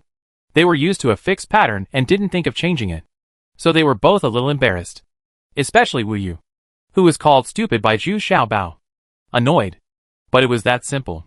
The two of them picked up the bomb. And the handle was thoughtfully baked on it, making it easier to hold it and throw it out. It seems that Zhu Xiaobao has already considered this issue. This way of launching was more convenient. Even the two female soldiers in the front row gave up their heavy crossbows and started throwing bombs outside. Wasn't the roof of the chariot removed? So now it's very convenient. You can throw it directly from the roof of the car. And the other party can't see what's going on inside the car. The baffles in the front row are arranged one by one like blinds. You can clearly observe from the inside. But you can't see the inside of the chariot from the opposite side. And arrows can't be shot in. The angle of the baffle is just right for the arrows to be fired. Because all arrows are affected by gravity, and are directed in the direction of the chariot. Shot down. Zhu Xiaobao cleverly used this feature to ensure that arrows would not be shot from the front. Just now, Wu Yu and Wu Lijiao fired 4 LS from a distance of about 30 steps. But now in the blink of an eye, the 4 female soldiers on the tank just threw out 2 rounds and 8 bombs. Zhu Xiaobao cried out in distress. Okay. It stopped. I didn't see that the other side has been blown up. It's almost burned to ashes. Are you still throwing it? I don't know that I don't have many bombs in my hand. What? Wu Yu and Wu Lijiao then jumped down from the chariot with satisfaction and walked to the targets to see the results. Right. They were all blown to pieces and almost burned out. They didn't expect the power of these incendiary bombs to be so terrifying. But Xiaobao, King Ming's armored army, this time is 2,000. It will definitely not end like this. So what should we do next? We are not wearing armor or carrying weapons. If we get closer, I can fight in close combat. Wu Lijiao suddenly thought of this very serious problem and felt happy to be patronizing him. However, when he was in front of the iron armored army, he had no advantage at all. Hey, I've already thought about it. What's the use of giving you a shield? Just run. When you get there, kick open the back door of the chariot. Then light the fuse here. And let the chariot rush down the opponent's camp on its own. Go. And you throw out these small bombs in your hands. These bombs all emit smoke. Once they explode, the smoke will be enough to give you time to run back. And this shield, did you see it? Carrying it behind your back can protect your whole body. Most parts. If you bend over and run, basically no parts can be shot. Zhu Xiaobao said, shaking his head, and then gave a demonstration. Carrying a shield, bending over, looking like the upright turtle is very funny. But there is really no part exposed. Then you don't want this chariot? Wu Yu suddenly asked in surprise, listening to Zhu Xiaobao's meaning. The chariot was meant to directly crash into the opponent's camp and blow up. Then don't do it. You will only lose some wood and steel. Zhu Xiaobao nodded and said, That's such a pity. Can you not blow it up? Wu Lijiao also said reluctantly. It was like his own weapon. He used it very well. But he didn't expect it to be blown up in the end. He was very reluctant to let it go. Remember, talent is the most important at any time. And blowing it up will prevent the other party from knowing the structure of this mecha chariot. Don't you think? You have to look further ahead. Zhu Xiaobao looked up. He stood with his head in front of Wu Lijiao and patted Wu Lijiao on the shoulder. He was a head shorter than Wu Lijiao. The scene was very funny. You little bastard. Be careful. Wu Yu will deal with you later. Wu Lijiao scolded with a bit of laughter and tears. In fact, she did not reject Zhu Xiaobao's actions. But she was just afraid that Wu Yu would be unhappy. Although Wu Yu was usually carefree, she was actually quite petty in this matter. When Wu Lijiao came to Cave Heaven Paradise, Wu Yu was worried. Humph. I'm too lazy to pay attention to you. Wu Yu was in high spirits at this time, and just snorted lightly, and then asked, How many such mecha tanks can we build? Well, time is tight. Besides, my bombs can only support 20 tails of tanks. Just 20. Zhu Xiaobao thought for a while before saying, This is already the limit. Chapter 139, From Confidence. Hearing Zhu Xiaobao say that up to 20 mecha chariots can be built, Tong Wuxin thought for a while before nodding and said, That should be enough. King Ming's armored army usually has 50 riders in a row. Now it's 2,000. The armored troops should be in 2 rows. That is, 100 cavalry. Then 20 columns. That means each chariot has to face 5 armored troops. Zhu Xiaobao didn't understand this kind of formation. And it was completely up to Tong Wuxin, Wu Yu and others to formulate the tactics. Of course, this time is called a competition. But it is of great significance. The City Bureau Princess is personally commanding it. So the 19th Princess must be notified immediately. In order to keep it secret, Wu Yu reported to the Princess at night. The reaction of the 19th Princess was even more positive. And she and Commander Wu rushed to the Cave Heaven Paradise overnight. When the 19th Princess and Chief Wu arrived, although it was already late at night, the martial arts arena in Dongtian Paradise was still brightly lit. It turned out that Wu Lijiao was letting his guards take turns to practice controlling the mecha chariot. All the female guards were it was very positive. Wu Lijiao made it clear that only 120 people could be selected. So if you want to board a mecha tank to participate in the battle, it depends on your control skills and performance. Director Wu nodded with great satisfaction. These female guards had not fallen behind in their training in Dongtian Paradise. On the contrary, they had become stronger. Everyone has a positive energy. And the grass-green soft clothes on their bodies also make people feel very energetic. Zhu Xiaobao got up when he heard that the 19th Princess was coming. He had been exhausted for the past 2 days, and had just had a solid sleep. In fact, after Wu Yu left, Zhu Xiaobao made some improvements to the mecha. Because the female guard at the back who was in charge of pedaling had no focus on her hands. It was awkward to stand there, and she couldn't use her strength. Zhu Xiaobao also tried it himself, and immediately understood. It is true that practice brings true knowledge. He immediately installed a very strong iron pipe behind the chariot, but not directly above the foot pedal, but a little later. In this case, the 2 female guards were supporting the iron pipe, and their bodies were tilted. The angle allows the 2 feet to exert maximum power. But the person feels more relaxed than before. Now the speed of the chariot has actually increased. It seems that this kind of mecha combat vehicle still needs continuous improvement to be more practical. The arrival of the 19th Princess and the chief military officer made these female soldiers even more excited. They all knew that there would be another live fire exercise, and they all hoped that they would be selected. This time Wu Yu did not get into the chariot, but stayed with the princess and was responsible for explaining. Wu Lijiao selected 5 more female guards, and these 5 were the best performers in the past half day. The 6 people boarded the chariot again. Live fire exercises began. The targets in front have been re-erected, and there are 20 wooden targets, also covered with armor. Wu Lijiao gave the order, and the chariot began to move. This time the chariot accelerated very quickly, and only began to slow down gradually after reaching a distance of about 50 steps. The 19th Princess was afraid that she could not see clearly. So she and Commander Wu followed the side of the chariot on horseback, constantly mentally evaluating the actual combat capabilities of this mecha chariot. As the arrows and crossbows fired, the cannonball in the center flew out. The targets on the opposite side were blown to pieces and set off fires. Moreover, Wu Lijiao was already very experienced now. He adjusted the direction of the chariot slightly, and immediately it can shoot at the nearby target with 4 rounds of cannonballs. It actually set all 20 targets on fire. It took less than 2 minutes in total. The chariot was still more than 20 steps away from the target. Next was the most heartbreaking scene for Zhu Xiaobao. Wu Lijiao didn't care so much and started to throw the bomb in his hand. The female guards also rushed to throw the bomb. And the scene suddenly became it was very frightening. Not to mention 20 armored troops. Even if there were twice as many, they would probably be burned to ashes. It's so enjoyable. It's so enjoyable.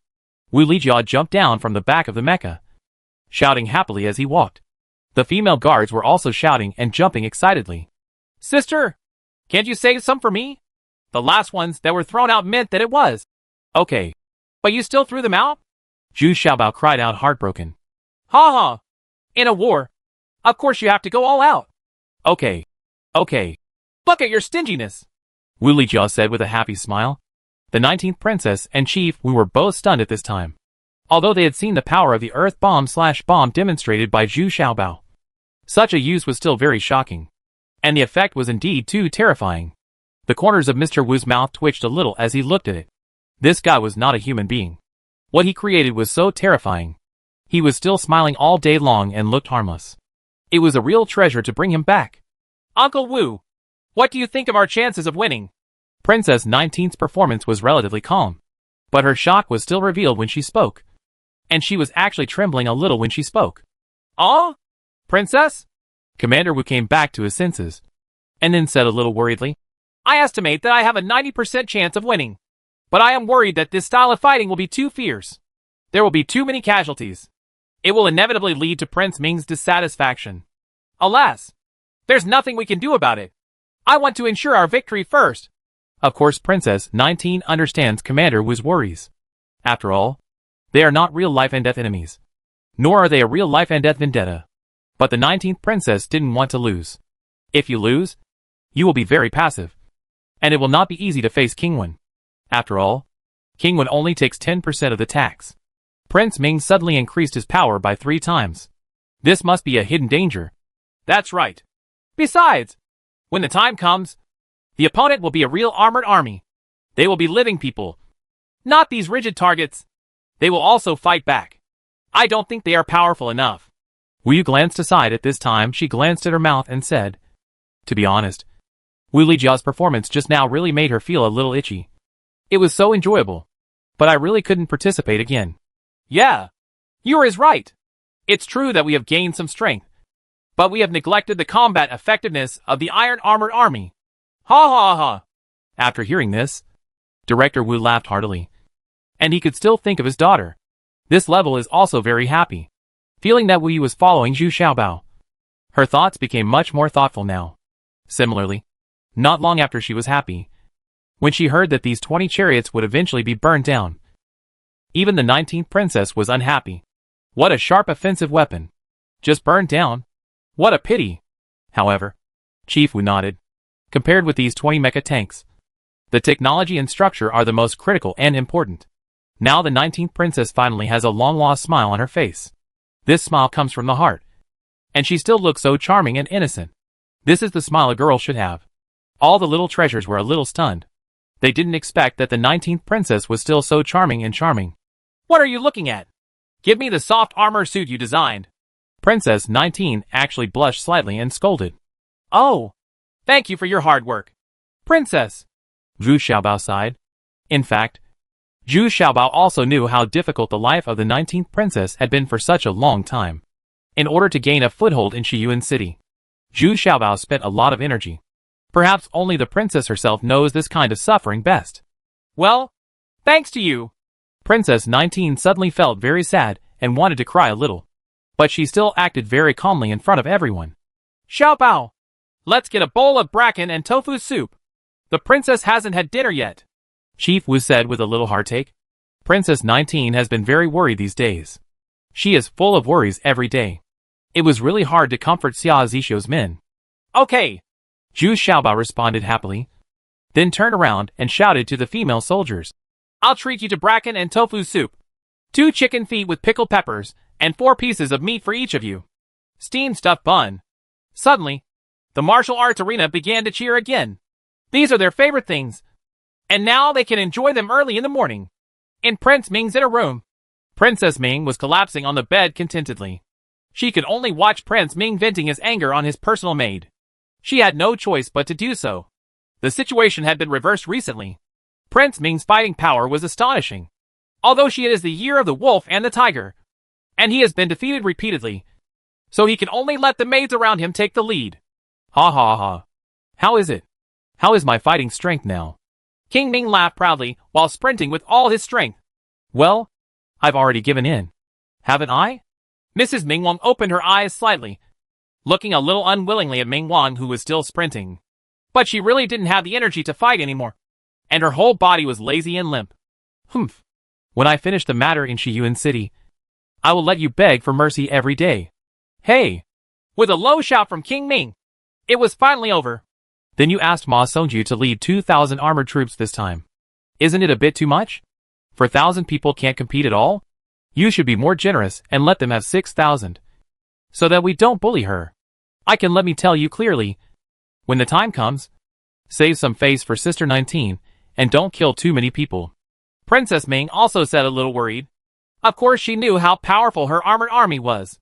What she is most worried about now is that the 19th princess was killed so tragically. and she is jealous of King Ming in her heart. After all, I am still worried that the 19th princess will become disheartened and switch to the 7th princess, which will cause great losses. Ha ha ha. I know that when the time comes, I will personally supervise the formation and ask them to be merciful. Sister 19 is still young and doesn't know how powerful my armored army is. If she defends with all her strength, there is still some hope. But if you want to force 2,000 armored troops back 20 miles, that would be a dream. Prince Ming also said with a very proud smile. Such arrogance certainly stems from self-confidence and confidence in his own armored troops. Chapter 140, Mecha beats Iron Armor A. The 10-day agreement is coming up in a blink of an eye. On this day, the people of Shiyuan City lined up early, and the leader was the 19th princess. The 19th princess was seen wearing a military uniform and a white cloak, standing under the handsome flag. Very conspicuous. Behind her are 5,000 troops from Shiyuan City, which is Xia Zixio's troops. Since King Ming's large army has withdrawn from Shiyuan City, Princess 9th today only brought 5,000 troops. These troops were only he has a strong reputation and does not participate in battles. In front of the 19th princess, there are still 4,000 troops who are participating in the competition today. 2,000 of them are the 19th princess's troops, and the other 2,000 are selected from Xia Zixio's troops. They should be considered the best. Several generals are also strong in martial arts and have participated in many battles. But it was General Wu who was commanding the battle today. Although the generals under Xia Zixio were a little dissatisfied, they had no choice but to obey their orders. Why should their own commander be captured and taken prisoner? The coach on the opposite side is still Ma Songju. He is very proud now. After the last battle, he has finally been recognized by King Ming. It is obvious that his attitude towards him has changed a lot. He is no longer disgusted and disgusted. On the contrary, he is worse. People sent many rewards. So Ma Songju has been very proud of himself recently. The only regret is that Xia Zixio will be sent back today, which makes Ma Songju very reluctant to bear it. In front of the two armies, Ma Songju was wearing a silver helmet, and the silver helmet Confucian general beside him turned out to be Xia Zixio. It can be seen that Xia Zixio's complexion is good, even much fairer and tenderer. But the expression on his face is very strange. Ma Songju seemed a little restrained, a little scared, and even more resentful. The bright silver gun in his hand has also been remade, and the tip of the gun has been reattached. Ha ha! Brother Xian, let's go and say goodbye. Brother Yu is really reluctant to leave. Don't forget to promise me to send you 10 pieces of soap every month. Brother Yu uses a lot of soap here. Ma Songju was very affectionate when he said goodbye. He patted Xia Zixio's, but, fortunately, the two of them were riding horses side by side. The 19th princess and others opposite could not see these small movements, but the followers behind Ma Songju could see them clearly. But they had long been used to it. Jun's hobbies are quite special, and many of these soldiers have been personally cared for by General Ma. Yeah, got it. Farewell. Xia Zixio responded in a muffled voice. His face actually felt a little hot, and he tightened his anus tightly. He couldn't help but feel sad and angry. What is this? What I have experienced in the past half-month has been a nightmare. Everyone is feeling bad. What's even more terrifying is that I actually got used to it in the end and found pleasure. You know that you are not good with women at all, but you didn't expect to find the long-lost pleasure in this new field? But this thing is very unpopular. So Xia Zixio now feels a bit inexplicable about hating and resenting Ma Songju. The 19th princess looked a little strange. There was sympathy between generals on the battlefield. But Prince Ming was Xia Zixio's father-killing enemy. Xia Zixio and Ma Songju's behavior seemed a bit too weird. They should be too polite. Bar? When I saw Xia Zixio running back on horseback holding a bright silver gun, he still looked very cool and like a Confucian general. His men all started cheering. But the 19th princess frowned a little. When Xia Zixio came to her, there was actually a scent of fragrant wind, which was surprising. This is very much like the rouge scent used by women. What is Xia Zixio doing? 19th sister, I'm back. Thank you for your hard work during this time. Xia Zixio saw the 19th princess smiling awkwardly, but actually she was a little uneasy in her heart. He himself found it strange that he actually wanted to avoid Princess 19. His eyes were also unconsciously avoiding the princess inspection. Well, let's rest in the back first, and we'll talk in detail after I finish this battle. Princess 19 nodded calmly, not showing any excitement or happiness. This actually made Xia Zixio feel more relaxed. He quickly rode back to his handsome tent. At this time, King Ming also brought a small number of guards, and was watching from a higher hillside. In fact, he had no sexual interest in this kind of ultra-small-scale fight. He just wanted to wait for Ma Songju to win, so that he could sit down and negotiate with the 19th princess. What he was thinking about were those commodities that were in short supply. And he also came to supervise for a while, for fear that Ma Songju would get inspired to kill all the opponent's 4,000 troops. Wouldn't that make 19th sister very embarrassed? At least you have to control it. Ma Songju sent Xia Zixu away, feeling a little melancholy in his heart. But as a military general, he could still put this trivial matter aside. Today, King Ming personally supervised the formation, and he had to perform well.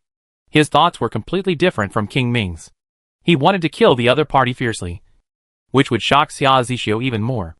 At the same time, he also inexplicably dislikes the 19th princess, because Xia Zixu is about to marry the 19th princess. The 19th princess nodded towards Commander Wu, then took a few steps back and stood under the commander's flag.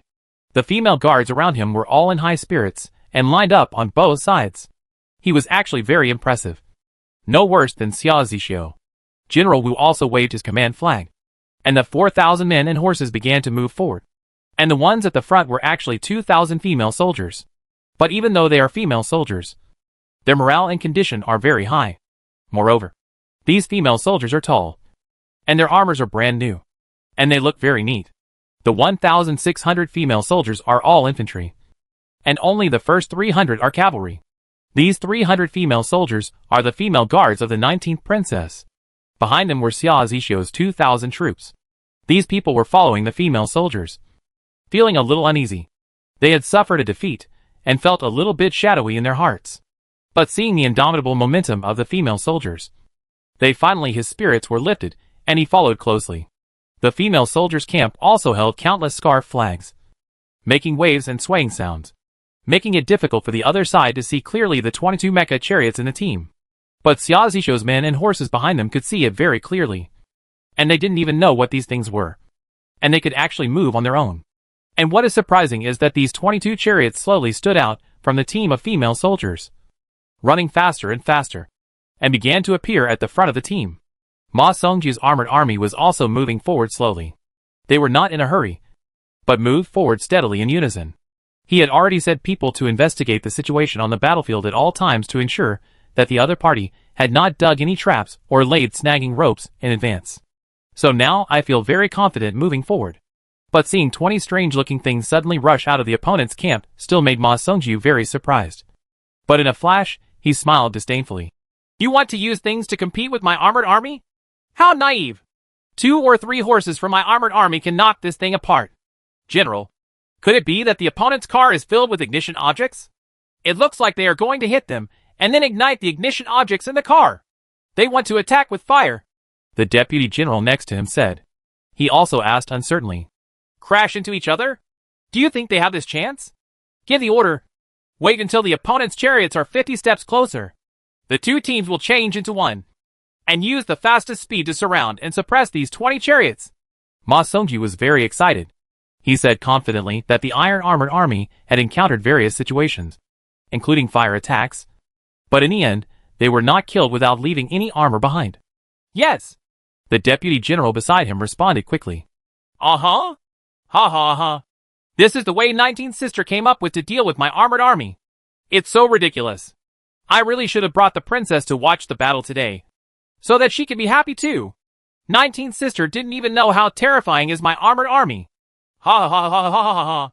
After watching the scene on the hillside behind him, King Ming laughed loudly.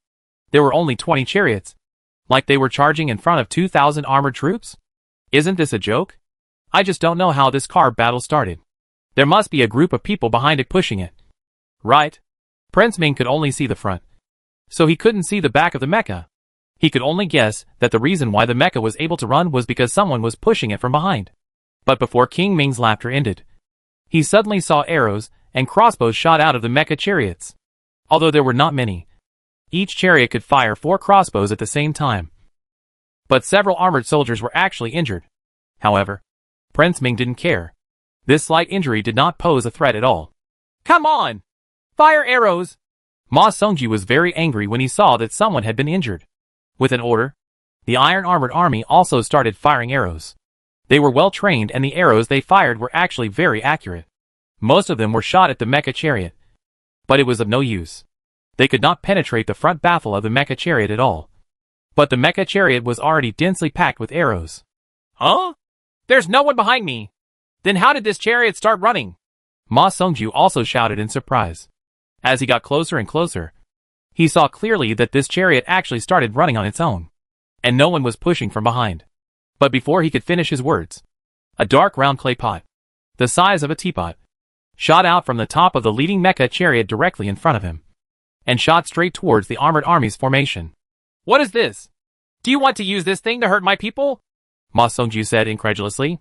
When Ma Songju thought about it, even such a big iron bump couldn't hurt the fully armed armored army. This seemed a bit too naive. Ma Songju couldn't help but laugh. Is this the way the 19th princess came up with to deal with herself after holding it in for 10 days? However, before Ma Songju's smile lines could bloom, his mouth immediately turned into an O shape. Boom! There was an explosion. And then the bodies and horses of the 6 armored soldiers were set on fire. These well-trained horses couldn't help but jump in shock. Chapter 141, Mecha beats Iron Armor B.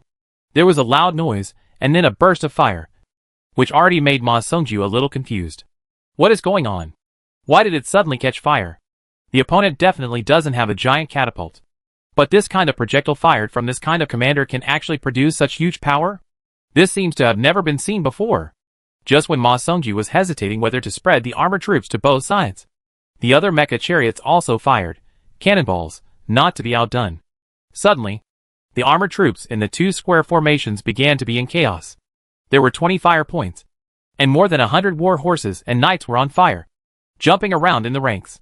Although those war horses have received strict training and can be indifferent to ordinary minor injuries, but it is completely different when their bodies are on fire. No matter how well trained they are, they cannot withstand such a fire. Even those knights, there were no exceptions. Some of them had already jumped off their horses and rolled on the spot, trying to put out the fire. But it was useless. The fire on their bodies was still unabated. In the blink of an eye, they could smell the stench of burning hair on their bodies. Smoke coming out of clothes. Disperse. Disperse. People who are on fire, disperse quickly. Ma Songju shouted anxiously and angrily at this time. If these people leave the team immediately, then other people can continue to act according to the order. But the scene was already in chaos, with horses neighing and people roaring. But where could Ma Songju's voice be heard? At this moment, the second round of cannonballs from 20 mecha tanks was fired again. This time, they were shot towards the center of the phalanx. This time the lethality was even greater. Affecting the scope is also wider. After only 2 rounds of cannonballs, the armored army was already in chaos. King Ming was watching the formation from behind, and he was dumbfounded at this time. Suddenly, he remembered what the big boss He told him when he followed Ao Yang to sneak attack on Dongtian Paradise. He was killed by this kind of thunder bomb, and suffered heavy casualties. Even De Lao He lost a leg. At that time, King Ming didn't quite believe it, thinking that De Lao He was talking nonsense to save his life. Now that I think about it, it seems that De Lao He put it lightly. This is much scarier than what De Lao He described. Is this the thunderbolt that Big Boss He was talking about? King Ming swallowed hard and asked. Before he came, he never expected that such a situation would arise. He was simply vulnerable. But the one who was vulnerable was not the opponent, but the armored army he relied on most, which made King Ming's heart suddenly darken. Reporting to Chitos, it should be the thunderbolt that Big Boss He mentioned. The black armored guard, who ambushed Ao Yang last time, was also behind King Ming at this time, and said cautiously, "Well, call me that big black guy," King Ming said gloomily. Chichiansi, that big boss has been killed. The last time the princess celebrated her birthday, the eldest prince didn't send a gift. Didn't you ask us to kill that man? The black armored guard said in surprise. Kill! King Ming was immediately embarrassed. And then he remembered that it seemed that he had given the order to have the big boss killed, in order to prevent the eldest prince from finding evidence. After all, he had killed the eldest prince. The 2 silver armored guards. He didn't want to openly conflict with the eldest prince. Looking at the battlefield at this time, the situation has been completely controlled by the troops of the 19th princess. When the teams following the female soldiers saw such a scene, They were shocked but also became energetic and started to charge from behind. Now that the iron armored army is in chaos, it is the perfect time to attack head-on. The most powerful thing about Tai Jianjun is their overall impact capability. Each square formation is like a killing machine, unstoppable wherever it goes. But once it gets messed up, it loses its impact and lethality. Wu Yu and the others seemed to be going crazy, and their speed was much faster than during training. Not to mention, they were already able to adapt to the situation. See where there was no fire, adjust the angle, and then shoot where, after the rounds of cannonballs were fired, more than half of the 2,000 armored troops were on fire, and they had no fighting spirit at all. The ones at the end had already begun to turn their horses and start running away. There was no way to escape. The horses on fire in front began to rush back, and those terrifying mecha chariots were still approaching. What's even more terrifying is that when you get closer, the cannonballs fired are no longer one by one. Instead, they were thrown directly from the chariot. The number suddenly increased several times, and the power was even more terrifying. It's over. This time has been completely defeated. Let Ma Songju retreat. King Ming was heartbroken when he saw the heavy losses of his armored army. This was the strongest combat power he had carefully cultivated and trained. Every armored army and war horse, they all cost a lot. But now they have lost a lot of money all at once. And the opponent's firepower is even stronger. I wonder how many more of these thunderbolts there are. So King Ming quickly asked the messenger to wave the flag and order the retreat. In fact, there was no need for King Ming to give an order. Ma Songju was already screaming to retreat. But the situation was completely chaotic, and there was no way to execute it. The armored troops were all on fire, and it was impossible to distinguish the southeast from the northwest. At this time, Wu Yu and the others' mecha chariots were already close to the armored army. According to Zhu Xubao's request, they could abandon the chariots. However, Wu Yu and others stopped because the other party had no power to fight back, and their own side the men and horses have already rushed up. So there seems to be no need to destroy these tanks anymore. However, there are also those who strictly follow the orders. 7 of the tanks have already rushed towards the opponent's camp, and the female soldiers on the tanks also jumped out from behind the tanks. When they were escaping, they also threw several pieces of earth behind them. Bomb. Then he picked up the shield and ran back. However, they didn't take a few steps before they encountered their own troops coming up from behind. The destructive power produced by these 7 tanks when they crashed into the Iron Armored Army's camp was even greater. The entire tank was blown to pieces. At the same time, the damage range was also larger, directly killing many Iron Armored Army soldiers. King Ming was stunned when he saw it on the hillside. Is it necessary to die together like this? This is simply desperate. And he was also very sorry that such a powerful mecha was blown up like this. I really can't understand the way 19th Sister behaves. The defeat was determined, and there was no longer any suspense. Ma Songju took the lead and turned his horse's head to escape. The armored soldiers who were relatively uninjured also fled desperately. On the hillside, King Ming watched the armored troops fleeing in disarray under his eyes. He felt chills in his heart. Is this his most powerful armored army? It was defeated so simply, let alone 7,000 people. Even if the other party has 2,000 people, the result should be similar. That kind of mecha chariot is really terrifying. Since the battle situation was one-sided, Wu Lijia and Wu Yu did not retreat. Instead, they rushed to the front. They seized the weapons of the injured soldiers, and then helped them extinguish the fire on them. So were the horses. The 19th princess told her before leaving that she should try not to be too cruel. After all, it was just a competition. Therefore, Wu Yu and the others saved many soldiers and horses with this move. However, many people and horses were injured in this battle. 600 to 700 horses. Not counting those who were slightly injured. There were more than 200 dead soldiers, and more than 100 horses.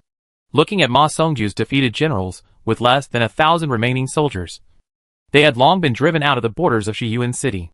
At this time, the 19th princess also came over with a large force to help treat the wounded. After all, it's too stiff to want to get into trouble with Prince Ming now. The scene after a big battle was too tragic, especially those who were burned to death. So it looked particularly tragic. Many people were burned beyond recognition and howling in pain. They were wearing iron armor. So once they were burned, the pain endured is greater. Fortunately, the 19th princess was well prepared. More than 200 medical soldiers had already begun treatment. They even took out many burning knives and asked them to drink them. The strength of the wine could numb them slightly and relieve the pain. It was not until almost noon that the wounded and horses were returned to King Ming. This was considered the most benevolent and righteous act. Those armored soldiers who were treated were also very grateful to the 19th princess. Zhu Xiaobao is actually in the army. He is riding on a horse and wearing the clothes of an ordinary soldier, trying not to attract other people's attention. But if you observe carefully, you will find that there are more than a dozen female guards guarding Zhu Xiaobao. And behind him is Tong Wuxin.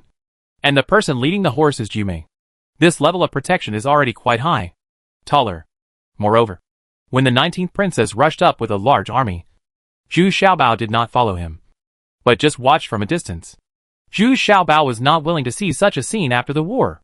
Now that the 19th princess can do this is already very good. I didn't expect to defeat the iron-armored army so quickly. It's so vulnerable, Tong Wuxin said incredulously at the side. Even I don't have a chance to go into battle and kill the enemy. I don't want to be a bodyguard next time. It's not interesting at all. Jumei complained from the side. Shut up. Why don't you just stay by my side? Zhu Xiaobao scolded with dissatisfaction. Xiaobao, what should we do now? Tong Wuxin suddenly thought of the unburned mecha tanks and asked. Send the remaining mecha chariots back to Cave Heaven Paradise. And they must be escorted by heavy troops. The princess will take care of the rest. Let's go back. Zhu Xiaobao thought for a while before saying. The mecha chariot cannot stay in the 19th princess's military camp yet. After this battle, I am afraid that there will not be a few people who are interested in this kind of mecha. In fact, Zhu Xiaobao already felt that his troubles had just begun. King Ming had returned to his camp at this time, and was furious. He thought it would be a devastating battle. But unexpectedly it turned out to be such a disastrous defeat. With half of his men and horses lost. King Ming couldn't believe it. So now, he doesn't like anyone, and wants to kick everyone he looks at. Ma Songju had already been kicked outside the tent by him. To report to Chitos, the injured soldiers and horses were brought back by the 19th princess and treated. In addition, the 19th princess also sent a special apology to Chitos and the princess, and also asked Prince Ming to set a time to discuss how to stay in Chitos, about opening a shop in the fiefdom. At this time, his subordinates ran in to report. Huh? Have you been treated? And you've been sent back? Prince Ming was stunned when he heard this. He didn't expect that Princess 19's actions were very thoughtful. Chapter 142 The princess comes forward. King Ming led his men and immediately left the tent, and saw that 600 to 700 people had returned. Although their appearance was relatively poor, not many were seriously injured. After a period of rest, they should be able to recover. Of course, there were some who were seriously injured and died. They were also sent back, including the war horses. After all, more than 260 people were lost in this battle, and 170 horses were killed. With so many people coming back at once, and being promptly treated by the 19th princess, Pluto's mood improved a lot. He suffered 10% battle damage, which was still acceptable. Before the war, he set the battle damage for the 19th princess to be no more than 50%. Now it seems that the 16th princess is more generous and helps treat the wounded in a very timely manner. You must know that just this action can save many lives. Therefore, many of the wounded who were sent back were very grateful to Princess 19. Quick! Quick! Send these people to the back camp for medical treatment and nurse them back to health. And those horses! Also give me a good nurse and nurse them back to health. King Ming hurriedly ordered his subordinates. These are all his ace combat power. Cultivated all cost huge sums of money. Chitos, the 19th princess actually has such a powerful weapon. We must be on guard. Right. Lu Shiyan said very worriedly at this time. Defend. Guard. Guard. Guard yourself. What's the use of telling you this now? You've also seen the power of those chariots. Why don't you tell me how to guard against them? Prince Ming suddenly shouted angrily, raising his hand. It gave Lu Shiyan a mouthful. And this kind of afterthought suggestion was tantamount to adding tar to the fire. Oh, yes. Lu Shiyan covered his cheek and felt a little aggrieved. He really meant well to remind King Ming. But what he got in exchange was a big-eared melon seed. Okay. Mr. Lu is right. The performance of the 19th sister is really unexpected and should not be underestimated. Unexpectedly, Mrs. Ming Wang came outside the tent at this time. She happened to see Lu Shiyan's dilemma and couldn't help but say, "Humph. You go down and rest first. I have something to say to the princess. Come here. Give Mr. Lu a jar of the burning knives sent by Sister 19. King Ming looked at Lu Shiyan, feeling a little guilty. He was indeed, I reminded myself, with good intentions. But Prince Ming would never admit his mistake. So he had no choice but to send Lu Shiyan away with a jar of burning knives. Wingdings. Hourglass Untrackball Aquarius Open Mailbox with raised flag Virgo. Lu Shiyan accepted the reward. But he was very happy in his heart. Although he was rewarded by King Ming, he regarded him as one of his own. Lu Shiyan retreated in fear. Chitos, when are you going to negotiate with the 19th sister? I'm still waiting for those novelties. Madam Princess Wang entered the tent and asked with a smile. No. This battle has been humiliating. Do you want to send someone to your door to humiliate someone again? King Ming suddenly shouted in anger. This was the first time in recent years that he had been beaten in such a mess. And it was his own armored army. What's even more incredible is that he lost a little too quickly. Ha ha. Then I'll let you take the lead. As 19th sister's strength has increased, you don't have to worry too much. Anyway, there are many people to worry about. Let's get what we should get first. Mrs. Wang Fei still said with a smile. Among all the princes, only Princess Ming is involved in politics. However, the situation has been peaceful in recent years, and she has not come forward much. But back then, she led troops to fight with King Ming and helped him make plans. Why else would King Ming be a little afraid of his wife? Madame Wang not only has a family background, but also has martial arts skills. Therefore, no one can shake his position in the harem. Well, just listen to Madame. I didn't expect that a 19-year-old girl could make me lose my army like this. It's really a shame and a shame. Prince Ming said, still feeling worried. It doesn't matter. The chaos is coming. This is also a good thing. It reminds Chitos not to rely on these armored troops to be arrogant. As for the 19th sister, even if we can't make friends, don't make enemies. We in Kingwood are trying our best to make peace. She has made good friends. So the 7th princess is probably the one I'm most worried about. Madame Wang Fei still said firmly. Over the years, Mrs. Princess's temper has calmed down a lot. She was originally very fiery. But as she grew older, she became wiser. And you can see it more clearly when you stand behind the scenes. Okay. Just follow Madame. Prince Ming nodded and said, not to mention the words of Princess Madame, which calmed Prince Ming's anger a lot. And although he was a little angry, he was still very happy about running his fiefdom with the 19th princess. Expected. After all, seeing King Wen and the 7th princess making a lot of money, he felt quite anxious. Now is an extraordinary period. Everyone is short of money. With money, we can expand our troops again. The next day, Princess Ming came to Shiyuan City with great fanfare and brought a caravan, and also delivered 50,000 kilograms of iron and stone. This surprised the 19th princess. I originally wanted to have a serious discussion with Xia Zixu, but I didn't expect that Xia Zixu was feeling unwell and avoided seeing him. This made the 19th princess very dissatisfied. Xia Zixu had not had a good talk with her after he came back. But this time it is the 19th princess's own business. So since Xia Zixu is not here, there is no harm in being elegant. The meeting with the princess and his wife was very harmonious. The princess and his wife showed a strong affinity. And it seemed that she did not take yesterday's defeat to heart at all. And he repeatedly thanked the 19th princess for timely treatment of the wounded. This surprised the 19th princess.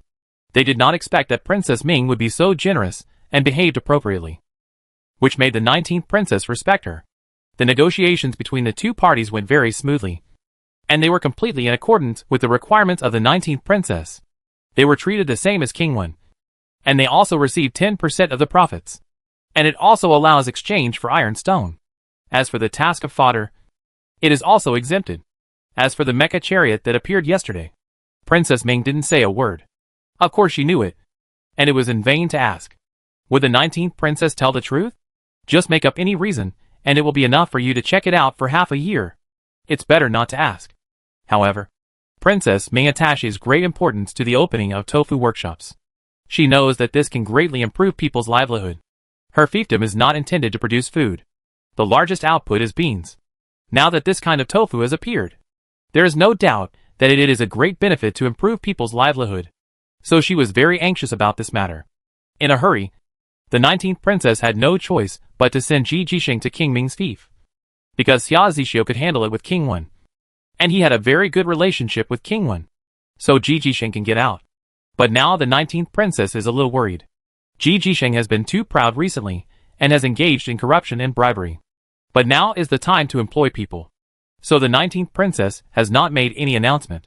Moreover, Ji Jisheng has a very good relationship with Zhu Xiaobao, which is why the 19th princess is a little worried.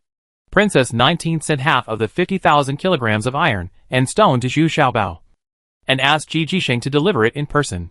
This is also a test that the 19th princess is doing. Let's take a look at the relationship between Zhu Xiaobao and Ji Jisheng. Many things cannot be asked explicitly, but they can be seen from some details. Ji Jisheng is very proud now.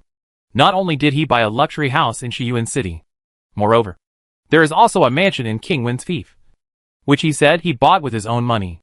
However, with Ji Jisheng's small salary, it is definitely impossible to buy such a large mansion. Not to mention that both mansions are managed by dozens of servants, including more than 20 young and beautiful maids. Ji Jisheng actually has to turn over the cards every night to determine which maid he favors. Zhu Xiaobao was a little hesitant about Ji Jisheng's arrival, as he had heard a lot about what Ji Jisheng had done. Should he let him know the many secrets now? From the bottom of his heart, Zhu Xiaobao still valued his friendship with Ji Jisheng. However, now Zhu Xiaobao has begun to think deeply, and he has to be more cautious about his current situation. In fact, Zhu Xiaobao also asked Xiao Shabao to check what Ji Jisheng did, and it was indeed a bit too much. Although he couldn't tamper with items such as knives and soap that were extremely in demand, toilet paper and writing paper were not so in demand. After all, not everyone could afford them. However, writing paper was very popular in King Wen's fiefdom, because there were many literati in King Wen's fiefdom, and they were particularly fond of this kind of writing paper. So Ji Jisheng had an opportunity to hook up with many female talents and gave away many of them. Of course, in order to make up for the vacancy, he had to make some false accounts. But these things were not difficult for GZ. I think we should not let him see too much of this Ji Jisheng. His mind is too lively. This kind of person can easily benefit Xuanxin. Tong Wuxin first expressed her opinion. She and Wu were equally interested in Ji Jisheng didn't like him at all. That's right. What the heck? He actually has more than 20 maids, and he has to read the signs every night. Who does he think he is? If the princess hadn't taken him in, he wouldn't know where to beg for food now. Wu Yu also had an angry look on her face and stared at Zhu Xiaobao fiercely, as if it was Zhu Xiaobao's fault. Well, then let's entertain him at my residence. He is still very talented, and a little problem is not a big deal. Zhu Xiaobao sighed and tried his best to excuse Ji Jisheng. Regarding Ji Jisheng's hobbies, it is clear that I was somewhat envious at first, but now I am somewhat repulsed, because everything must be done in a mode. Ji Jisheng just pays too much attention to enjoyment now. As soon as Ji Jisheng arrived at Dongtian Paradise, he was shocked by the scale of Zhu Xiaobao's place. He didn't expect that Zhu Xiaobao's place was so big, and he also had his own guards. And the people around Zhu Xiaobao were all very outstanding. This makes Ji Jisheng somewhat unbalanced, with the image of this little fat man. How come so many women want to stay by his side? Zhu Xiaobao was very happy to see Ji Jisheng, and immediately wrote a couplet. I return home at midnight. Because it was late at night, Zhu Xiaobao came up with this first couplet. Now, it is best to transport things to Cave Heaven Paradise at night, to avoid the eyes and ears of others. Of course, he also knows that it is difficult to talk about confidentiality now. Unexpectedly, Ji Jisheng said the second line without thinking. The butterfly is drunk among the flowers, and the flower is drunk among the butterflies. Chapter 143, Parting on Bad Terms. Zhu Xiaobao was stunned after hearing Ji Jisheng's second line. This guy is still so charming. But if it wasn't like this, it wouldn't be Ji's son. Hee hee. Brother Ji, are you alright? Zhu Xiaobao raised his hand. Since the last time we met at the opening of a shop in Shiyuan City, Zhu Xiaobao had no time to meet Ji Jisheng. Now I can't help but feel a little itchy. The biggest pleasure of sparring with Ji Jisheng is of course. So I looked at the drizzle falling all over the sky and said again. Wind! Rain! Rain! Warm and cold. I'm looking for it everywhere. Well, okay. Here we are, birds and butterflies, flowers and leaves, darlings and maidens, morning and evening. How about it? Ji Jisheng's reaction was very quick, and he actually caught up with her right away. And it's very neat. It's just that the artistic conception is a bit ambiguous. Humph. You are really full of love. Zhu Xiaobao was a little embarrassed. Wu Yu and Tong Wuxin were beside him. What he said was too explicit. And he was also hurt. Isn't Sunk Sunmimi also misinterpreted? One of Wu Yu's hands was already pinching Zhu Xiaobao's shoulder. And Zhu Xiaobao immediately shouted with his teeth bared. Don't be anxious. Don't be anxious. There's more. Form is emptiness. Mind is emptiness. Buddha. This first couplet is Zhu Xiaobao's attempt to straighten himself out and at the same time wink at Ji Jishan. Which means he wants Ji Jishan to treat him more seriously. My shoulders can no longer bear it. Ha ha ha. That's right. That's right. My second line is both poetry and wine. Both Confucianism and immortality. Ji Jishan didn't notice we used little move at all. But he happily wrote the second line. He really showed his usual ambition and contentment vividly. Okay. That's pretty neat. Let's go and eat at my place first. Zhu Xiaobao gritted his teeth and said, "This guy is a little carried away. Didn't he see that I was being taken care of by Wu Yu?" Tong Wuxing watched with interest. This was the first time she saw Zhu Xiaobao and Ji Jishan fighting against each other. And it was actually quite interesting. Not to mention, Ji Zi's reaction is quite outstanding. In some aspects, Ji Zi is better than Xia Zixio. Of course, she had also heard about the match at Liu Pagoda, but she didn't feel it as strongly as she did today. Now it was a genuine match on the spot. But in comparison, Wu Yu is not as enthusiastic. She dislikes Ji Jishan very much. So now she doesn't want Zhu Xiaobao and Ji Jishan to be too enthusiastic. At this time, the genius had just begun to shine, and the iron stones that were delivered would naturally be counted and stored in the warehouse, without Zhu Xiaobao's personal intervention. So a few people came to Zhu Xiaobao's residence. It's rare for Zhu Xiaobao to come back to live now. Isn't he always busy doing experiments? Today, I gave Ji Jishan a lot of face.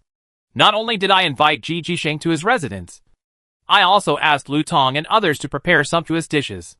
It's just that Zhu Xiaobao didn't cook in person today, because Lu Tong is now able to take charge of himself. Ordinary dishes are not a problem, and he cooks them very authentically. Ji Jishan is not very picky. His favorite is wine, and he is not very particular about food.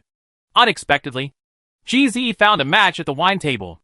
Although Wu didn't want to see Ji Zi, their drinking capacity was comparable, which surprised both Wu Yu and Ji Zi. Today, Zhu Xiaobao specially brought out the best burning knife.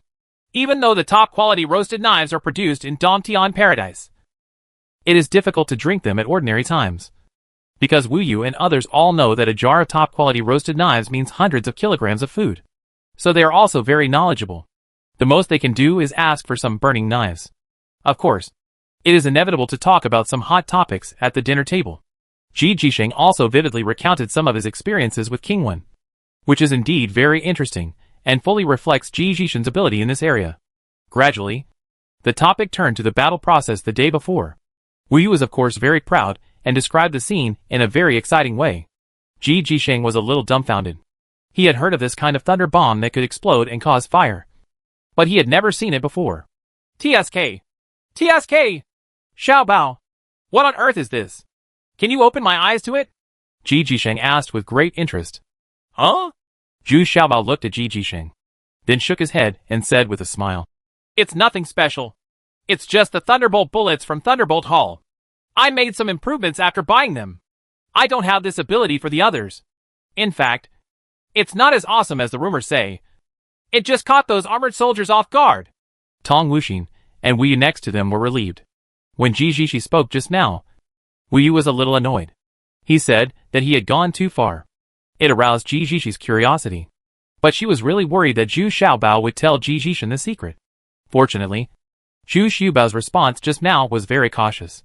In fact, it was not that Zhu Xiaobao was on guard against Ji Jishan, but that Ji Jishan was too greedy to drink, so he did not dare to say too much. Once he was drunk, he would easily reveal his words. Ha ha ha!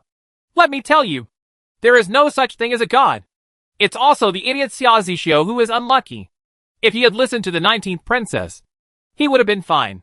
He wouldn't have been arrested by others. Ji Zixio was already there at this time.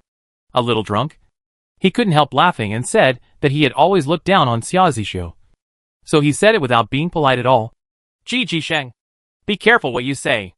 Xia Zixio is still the city lord of Shiyuan City after all. We reminded a little unhappily. After all, the 19th princess and Xia Zixio are still planning to get married, although political factors are taking up more and more of the ingredients. But Wu Yu also has to protect the face of the 19th princess. Ha ha! I just can't understand why the 19th princess fell in love with this idiot. You don't know. This guy may not even have the ability to be a man. If the 19th princess follows him, wouldn't she be delaying her own good fortune? Years. Ji Jisheng laughed even more unscrupulously. Then what do you think the princess should choose? Wu Yu asked coldly. And it was obvious that she was already very unhappy. Ji Jisheng is a bit too presumptuous. Actually, there is no need to be in such a hurry. Give me 2 years, and I can lay a solid foundation for the princess. I am the best candidate for the consort. Ji Jisheng was stunned and did not see Wu Yu's anger. I'm still talking boastfully. Snapped. When Ji Jisheng was speaking with fascination and was extremely satisfied in his heart, he didn't expect that Wu Yu raised his hand and opened his mouth. Ji Jisheng was completely unprepared. He said, "Ouch," and rolled under the table. Then he looked at Wu Yu in surprise. Unlike Zhu Xiaobao, Ji Jisheng has a foundation in martial arts. And his current martial arts is not weak. Since he came to Shiyuan City, he has been practicing diligently every day. Even if he has constant bed troubles every day, he will not be able to do anything the next day. The training has never stopped. But now, he was slapped under the table by Wu Yu. This made Ji Jisheng very frightened and angry. Is his martial arts still so bad? Bold maniac. You dare to blaspheme the princess. If you weren't here with Xiaobao, I would kill you today, Wu Yu said angrily. Ji Jisheng covered his cheek. He was already a little sober at this time. A slap made him sober up. He immediately realized that he had said something he shouldn't have said while drunk. But he was indeed a little unbalanced in his heart. She was also very dissatisfied with Princess 19 for marrying such an idiot as Xia Zixu. And he was also a waste. Old G, you drank too much. Hurry up and tell Wu Yu what happened today. Don't talk nonsense in the future. Otherwise, trouble will come from your mouth. Zhu Xiaobao was also a little embarrassed. But Ji Jishi's words were true. It's a bit excessive. Zhu Xiaobao would have some kind of impulse when he saw the 19th princess, and even be a little surprised. But he never dared to imagine that it felt a bit unreachable. And he liked the previous 19th princess better. And not the current 19th princess. Yes, I know. Ji Jisheng thought quickly, then stood up with his head lowered, bowed deeply to Wu Yu and said, Guard Wu. Ji was drunk just now. Talking nonsense. And please bear with me. Wan Wu guards. Humph. You're lucky. Today is here with Xiaobao. I won't pursue it any further. I won't say anything to the princess. But if it happens again, don't blame me for being rude. Wu Yu was still angry. He reached out and pulled out the short knife from his waist and thrust it into the dining table. Although Lin Yu's sword was not brought with him, he still had one of his daggers with him. And the same was true for Tong Wuxin. Okay. Ji Jishi looked at Wu Yu, gritted his teeth, then grabbed the blade with his hand and pulled out the dagger. And blood suddenly poured out of his hand. Unexpectedly, Ji Jisheng, a scholar, would act so ruthlessly, which made Wu Yu stunned. Tong Wuxin was more alert and immediately took off the dagger and helped Ji Jisheng bandage the wound. At this point in the meal, there was no possibility of continuing. Ji Jisheng said goodbye dejectedly, and then left in despair. Did you go too far? Lao Ji didn't do it on purpose. Didn't you see that he was drunk? When only Zhu Xiaobao and Wu Yu were left, Zhu Xiaobao couldn't help but say, What's too much? If this were done outside, it would be beheading. Dare to blaspheme the princess, which is a capital crime. This guy is just lustful. But he still dares to think about the princess. He is so impatient, Wu Yu said angrily. Well, then I have had this kind of fantasy. What do you think I should do? Zhu Xiaobao suddenly asked with a smile.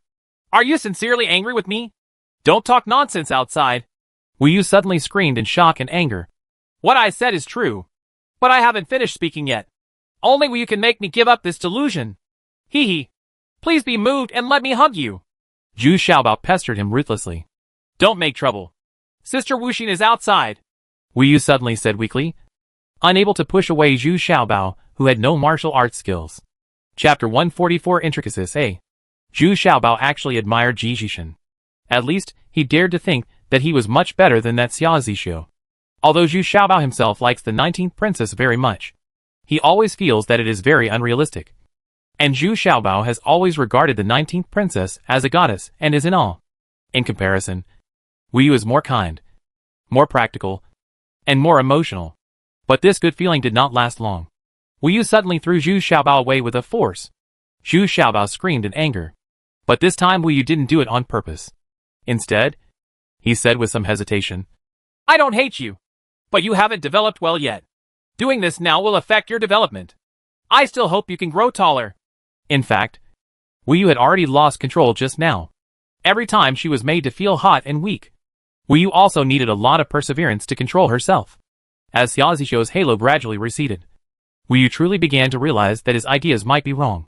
Sometimes brainpower is more important than force and appearance. Does this thing affect development? Is it true? Zhu Xiaobao sat on the ground blankly and muttered to himself.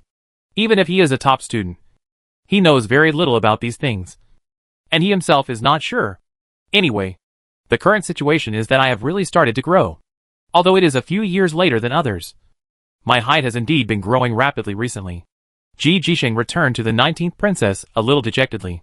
He wanted to report the delivery situation to the princess, and also wanted to say goodbye to the princess. He would go to Prince Ming's fief immediately to open a trading company. Originally, he could wait a few more days, but he didn't expect that Ji Jisheng would be so active this time, which was a bit beyond the princess' expectations. However, the 19th princess also saw that Ji Jisheng was not in a high mood. She thought that it was because she left King Wen's fiefdom that Ji Jishi was in such a situation. After all, King Wen's fiefdom was very prosperous, much more lively than that of King Ming, and there were many literati. Brothel prostitutes can be found everywhere. These are the favorites of people like Ji Jishin. Okay, go to King Ming's place and try not to be too arrogant. After all, the people there are tough and tough, which is not comparable to King Wen's. And if you are willing, you can bring all your maids and servants with you, so that King Ming can save the time. There's trouble there. The 19th princess told him kindly. And the underlying meaning was that she didn't want to care about his past corruption and bribery behaviors. After all, Ji Jishin's merits outweigh his faults for him. Moreover, these mistakes are also commonly made by men, so it is better to turn a blind eye to them. Yes. Thank you, princess. Ji excuses himself. Ji Jisheng gave a glum salute and then exited the princess's study. When they returned to their house, Ji Jisheng's group of maids, all dressed up in fancy clothes, greeted them enthusiastically. Ji Jisheng rewarded her generously, but her punishments were also harsh. So these maids all know that they have to do their best to please Ji Jishin in order to live comfortably here. Otherwise, you have to clean the toilet or wash the toilet for a month or two, and you will be bullied by other maids. Go away! Whoever dares to bother me. Please be careful about how I serve you.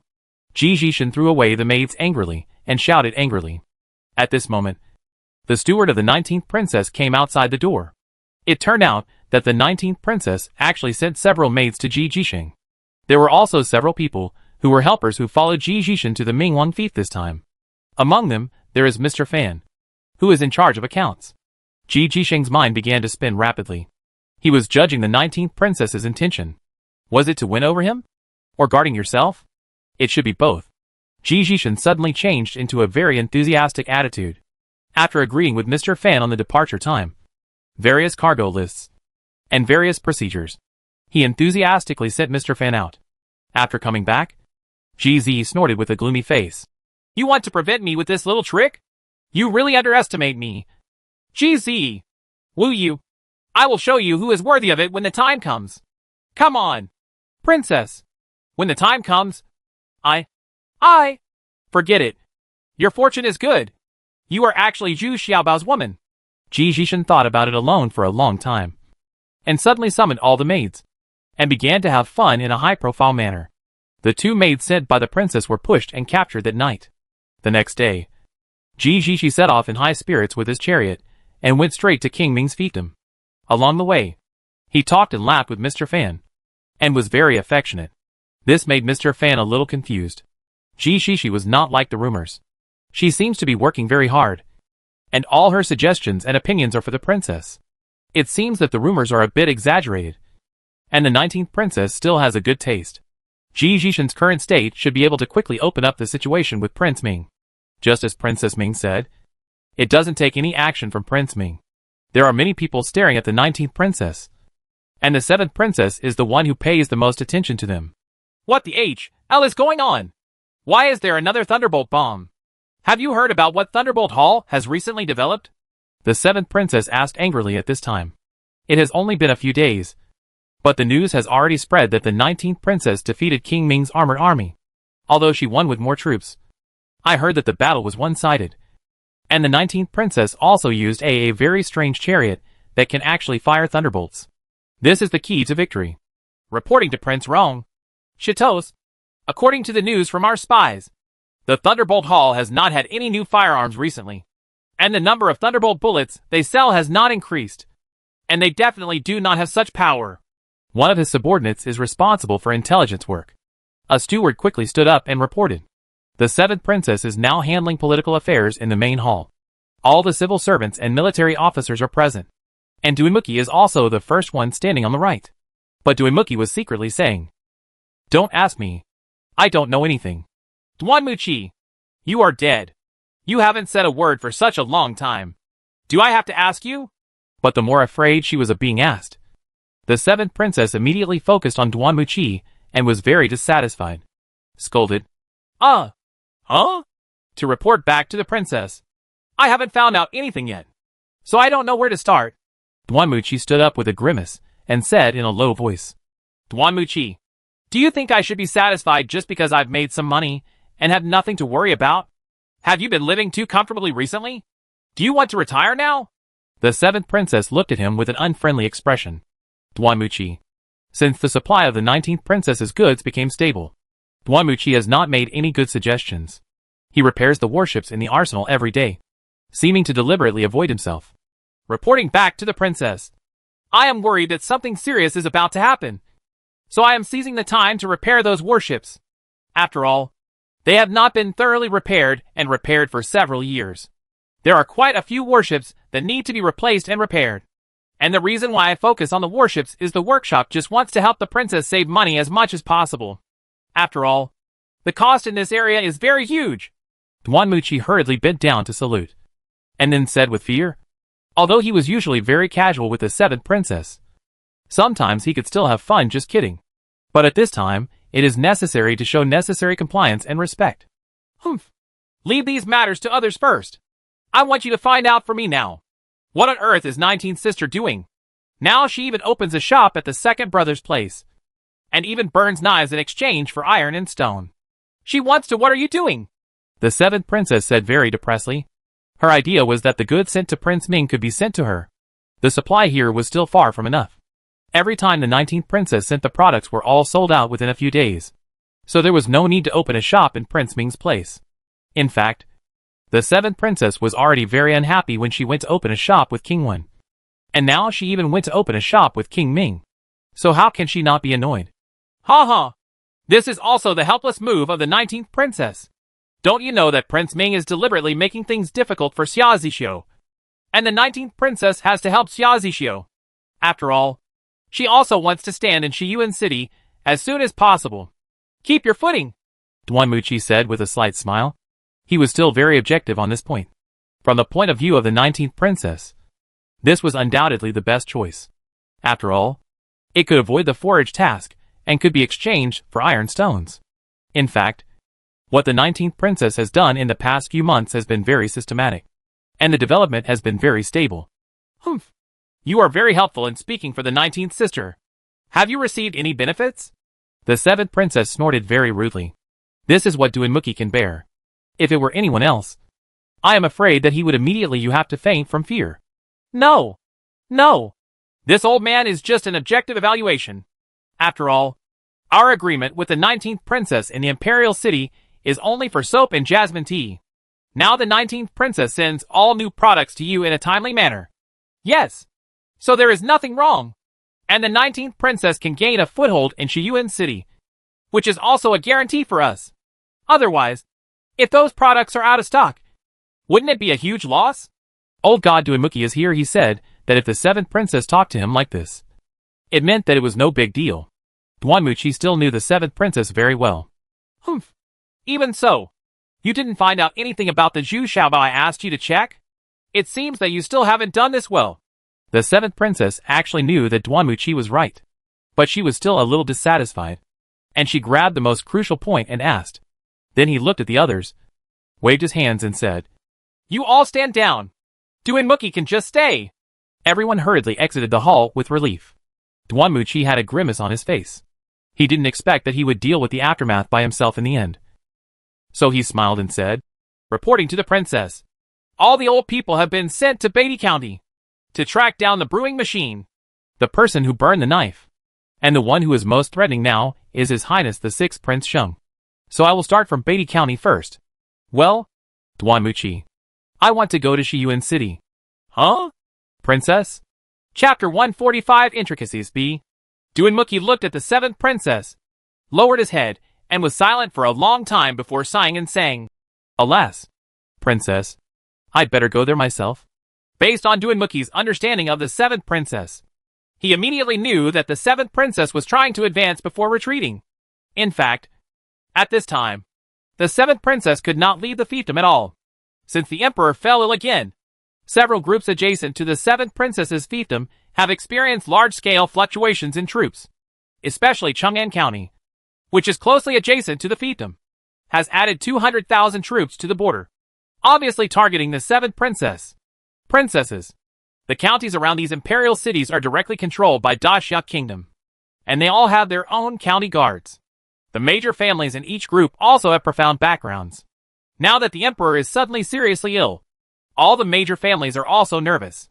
They are waiting and watching, and will not express their attitude until the end. You must know that at this time, it is very important to choose your side. If you choose wrongly, the consequences will be very serious. It might be the disaster that destroys the 9 tribes.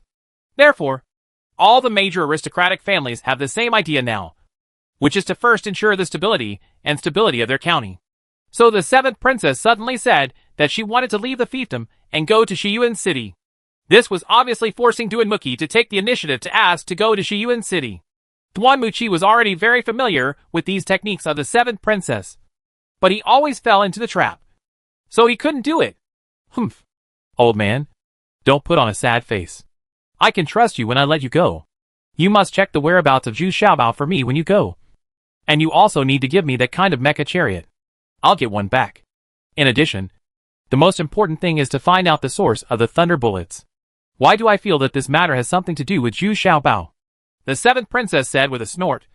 But she is indeed very discerning, and the things he looks at are the most critical. And her premonition was also very accurate, which was similar to Duanmuchi's feeling. Duanmuchi also felt that this matter was related to Zhu Xiaobao. Yes. I'll go back and tidy up. And we'll set off tonight. Duanmuchi cupped his hands and couldn't express his feelings. It wasn't a bad thing to go to Shiyuan City, but he was afraid that these things were really all Zhu Xiaobao's fault. Made it. Well, that's more like it. Wait. This time you go to Shiyuan City. You can't go empty-handed. Give 19th sister some of my specialties here. Remember to give more. Let her know that 7th sister still treats her the best. Let me ask you what new snacks have been released recently. I am tired of eating these things every day. The seventh princess was very thoughtful, but in the end, she couldn't hold back and wanted to get some fresh snacks and snacks. Of course, this refers to the new stuff Zhu Xiaobao has come up with. Yes. I'll do my best. Duanmuchi grinned after hearing this. The seventh princess's request was really strange. As the chief strategist, he also has to provide her with daily snacks. In the palace of His Highness the Sixth Prince Yazisheng, Hu Tieluen was slapped again by His Highness the Sixth Prince. This time Hu Tieluen didn't even have the courage to complain, because he met Zhao Shenlong again in Beatty County. But unexpectedly, he was defeated by Zhao Shenlong again. 1-on-1. He was defeated like that, and it is still in the fiefdom of His Highness the Sixth Prince. Looking back on this battle, Hu Tieluen was also unlucky. He found a sweetheart the night before and went too far. Hu Tieluen originally stood out from the troops in Beatty County, and then followed the Sixth Prince to the Imperial City. So he returned to Northland County quite relaxed and indulgent. But I didn't expect to meet Zhao Shenlong here. What's even more ridiculous is that Hu Tieluen proposed to challenge Zhao Shenlong in a duel. But he was defeated again. In fact, the two people's martial arts skills were not very good. But Zhao Shenlong took a sip of the top-quality Shao knife before the competition. This move distracted Hu Tieluen, because he also came to Beatty County to become a winemaker. But Zhao Shenlong is a person who can show off his power when he drinks to his heart's content, similar to Wu Song. So Hu Tieluen was unlucky. Zhao Shenlong's pair of long and short plum blossom maces knocked off one of Hu Tielwen's flywheels. Hu Qiaoluan was also hit by Zhao Shenlong's backhand move and vomited blood. Fortunately, at the critical moment, Hu Qiaoluan fought hard in one breath. He escaped back. Are you saying that Zhao Shenlong and the others also went to Beatty County to find the successor of brewing and burning knives? His Highness the Sixth Prince asked with a frown. Speaking of this matter, His Highness was the most depressed person. At first, he thought he had mastered the method of brewing that kind of strong liquor. So he killed Yan Laosan. But I didn't expect that this man was also very scheming and actually deceived everyone. The brewing method he gave was actually fake. This led to His Highness the Sixth Prince becoming a joke. Because instead of brewing strong liquor, it is now said that there are descendants of that person who have gone to Shiyuan City. So now the 19th princess has brewed the Shao knife. Seeing that the 19th princess was developing so rapidly, and that both King Wen and the 7th princess were making a lot of money, His Highness the 6th prince was extremely angry. But the 19th princess had a gap with him, and it was impossible to cooperate with him. Even the soap and toilet paper that His Highness the 6th prince was using were from his subordinates, who sneaked into King Wen's fiefdom or the 7th princess fiefdom and spent a lot of money. It was bought at a high price, especially at the 7th princess, where the price was the most expensive. Every time he bought it, His Highness the 6th would only feel a twitch in his heart. This is still a trivial matter. The key point is that the 7th princess has repaired and built several warships continuously. It can be seen that the 7th princess is much richer. Even King Wen's fiefdom has now grown a lot of troops. Although King Wen is not in a good position to run the army, he is also slowly increasing his strength. Moreover, the big families in the fiefdom do not want King Wen's fiefdom to be affected. Many aristocratic families expressed their support for King Wen. His Highness the 6th Prince also wants to strengthen his power as soon as possible. He really wants to build another heavy armored cavalry, which is based on King Ming's armored army. However, this requires a lot of money. Just that kind of heavy war horse will cost several 100 taels of silver. This does not include the subsequent training and feeding costs. So His Highness the 6th Prince also sent people to search Beatty County to see if they could find any clues. Unexpectedly, they met Duan Muxialong. It must be true. Zhao Shenlong and the others met me at the place where they last seized counterfeit wine. Moreover, they also went to Yan Laosan's original residence and even wanted to ask someone to buy the counterfeit wine that was floating around in the market. So they must be looking for the descendants of Yan Laosan. The Yan Laosan mentioned by Hu Qiaoluan was the person who was killed by His Highness 6th Prince and was the one who first brewed the hard liquor. Humph. It seems that Seventh Sister is not willing to just do second-hand business. She also wants to find the successor of Yan Laosan. My Beatty County is very lively now, and many people are coming one after another.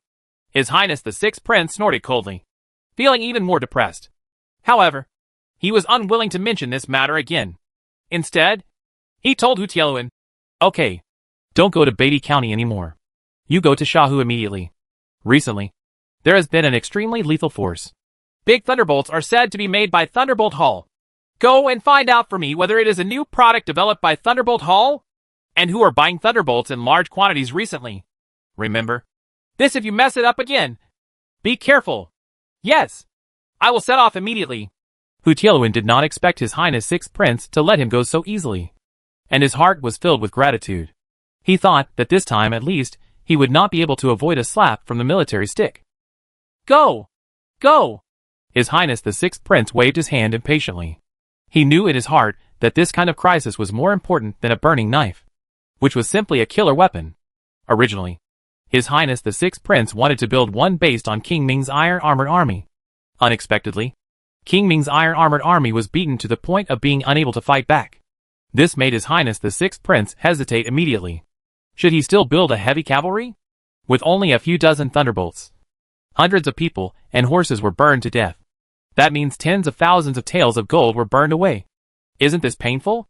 As for the pain in the balls, it really wasn't His Highness the 6th, but Ao Yang.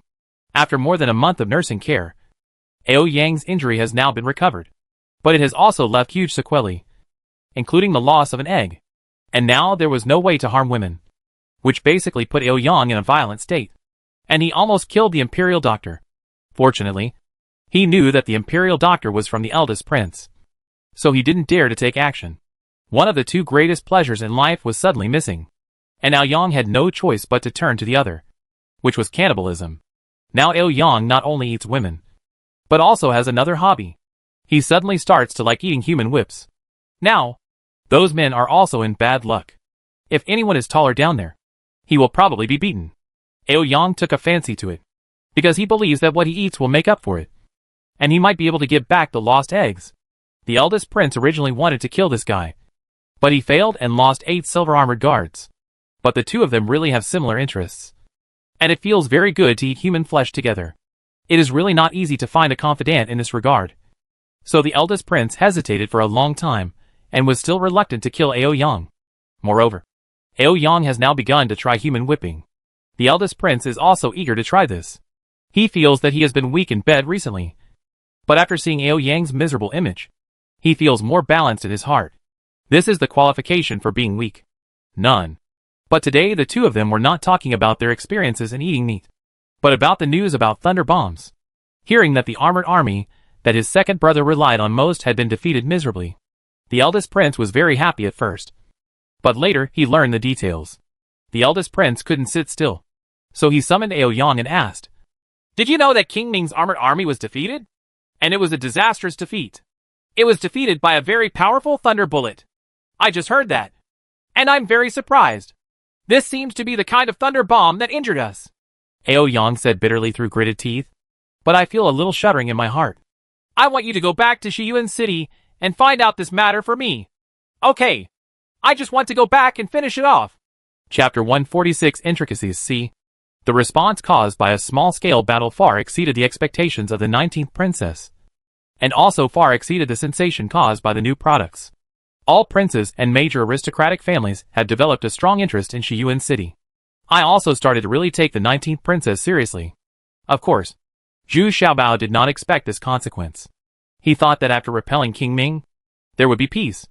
But unexpectedly, the situation became more and more complicated. Nowadays, there are many spies around Dongtian Paradise, and they can catch dozens of people acting suspiciously every day. However, these people have low martial arts skills, and they don't know who the real people behind hiring them are. They are just greedy for some small profits. I came here to investigate with a sense of luck. If I find something special, I can make a considerable amount of money. The 19th princess has nothing to do with this kind of people. She can't just kill them all. Most of them are people from Shiyuan City. However, there are some masters among them who actually compete with the soldiers guarding the cave heaven paradise. But most of them can escape. After all, ordinary soldiers are not the opponent of these people. Zhu Xiaobao was a little dumbfounded when this happened. He originally thought that the 19th princess' reputation had grown so much that he could go down the mountain with peace of mind. Unexpectedly, the current situation is even more chaotic. Wu Yu and Tong Wuxin wouldn't let him go down the mountain at all, even with guards protecting him. In fact, these are all trivial matters, and Zhu Xiaobao would not be told about them under normal circumstances. But something very worrying happened a few days ago, because someone actually broke into that hidden cave and detonated landmines. But the visitor's Qigong was very good, and he was able to avoid most of the damage and only suffered minor injuries. What's even more terrifying is that this person actually crossed the pond and wanted to explore inside again. Fortunately, the female guards that day were led by Wu Lijia, who set off 3 landmines, but still failed to scare away the intruder. This person acted quite fiercely. Although he was a little injured, he still tried his best to rush in. The repeating crossbows of Wu Lijia and others had no effect, because the man's weapon was actually an iron umbrella. When he opened the iron umbrella, he actually blocked the shooting of the repeating crossbow. And even though he was flashing around in the air, not a single arrow could hit this person. Wu Lijia was more alert. At the critical moment, he actually threw out the throwing cannon that Zhu Xiaobao gave him. This thing made loud thunder but little rain, but it was really good at scaring people. The man was obviously startled by the sudden explosion, and he was also very afraid of the landmines in front of him. Therefore, his iron umbrella was hit by the cannon, and the explosion made him a little confused. He didn't know what was going on. What a powerful weapon. At this moment, Wu Lijia rushed forward with a single sword in hand and engaged the opponent in hand-to-hand combat. As she thought, the opponent's light skill was very good, but his close combat was mediocre, and his strength was far inferior to Wu Lijia's. With the cleverness of his moves and that unpopular weapon, he was able to fight Wu Lijia to a draw. But the female guards behind him had already followed. So this person turned around and fled, and actually escaped along the same route. Moreover, When the opponent was escaping, he actually threw 6 or 7 real thunderbolts, which made Wu Lijia and others scramble. Although they were not lethal, they still made people break out in a cold sweat. This incident shocked Zhu Xiaobao and others, because there were troops guarding the cave, and it was difficult to sneak in for several miles. I didn't expect that this person could actually touch the cave, and can also avoid the damage of landmines. This made Zhu Xiaobao once again realize the magic of various martial arts in this world. It seems that learning martial arts well is still very important. Immediately afterwards, another incredible thing happened. A man actually slid down the rope from the top of the mountain. If the golden eagles at the top of the mountain hadn't attacked him in anger, he might have slipped down. Cave heaven and blessed land. It turns out that the top of the mountain is a well-established place with hundreds of golden eagles nesting on it. This man may have made the golden eagles feel threatened, so they attacked in groups. When they first arrived at Cave Heaven Paradise, Zhu Xiaobao and the others had already started dealing with these golden eagles, because Xiao Hui was forced to death by these golden eagles, and all the prey were robbed by the golden eagles. However, since Zhu Xiaobao and the others arrived, they have lived in harmony with this group of golden eagles, and even put some food in a fixed place when nothing happened. However, this group of golden eagles is not very active. They seem to prefer the prey they capture. Only occasionally when no prey can be caught will the free food be taken away. But this group of golden eagles are very humane, and they will never prey on the livestock kept in Cave Heaven Paradise. Nor will they attack the people in Cave Heaven Paradise. But this time this man clearly offended the group of golden eagles, so he launched an angry attack. This man couldn't resist the group of golden eagles in midair, so he finally let go of the rope and jumped into the sea below. However, the soldiers guarding below did not catch this man, and he still slipped away by diving. What's even more surprising is that when this person jumped down, he actually opened his arms, and the clothes on his body turned into an umbrella shape, which actually greatly slowed down the speed of his fall. This surprised all Zhu Xiaobao. They didn't expect it. This person already has a preliminary understanding of the principles of using a paraglider. These two people are probably members of the insect. This sect is said to be omnipotent, so it specializes in taking on some very difficult espionage missions. Of course, the price is also very high. These two attempts to enter the Cave Heaven Paradise for a person. The price for a single person is at least 1,000 taels of gold. The biggest feature of this sect is that all of them are thin and capable, with excellent dexterity skills, but their ability to truly fight in close quarters is average.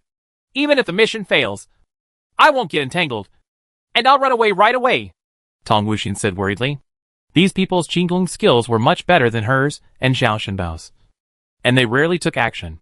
Unexpectedly, two people appeared at once this time. Xiaobao, even if I beg you, don't go down the mountain during this time. Okay? In the worst case, I will be with you every day, Wu Yu said to Zhu Xiaobao with lingering fear, because teacher Zhu Xiaobao is about to go down the mountain.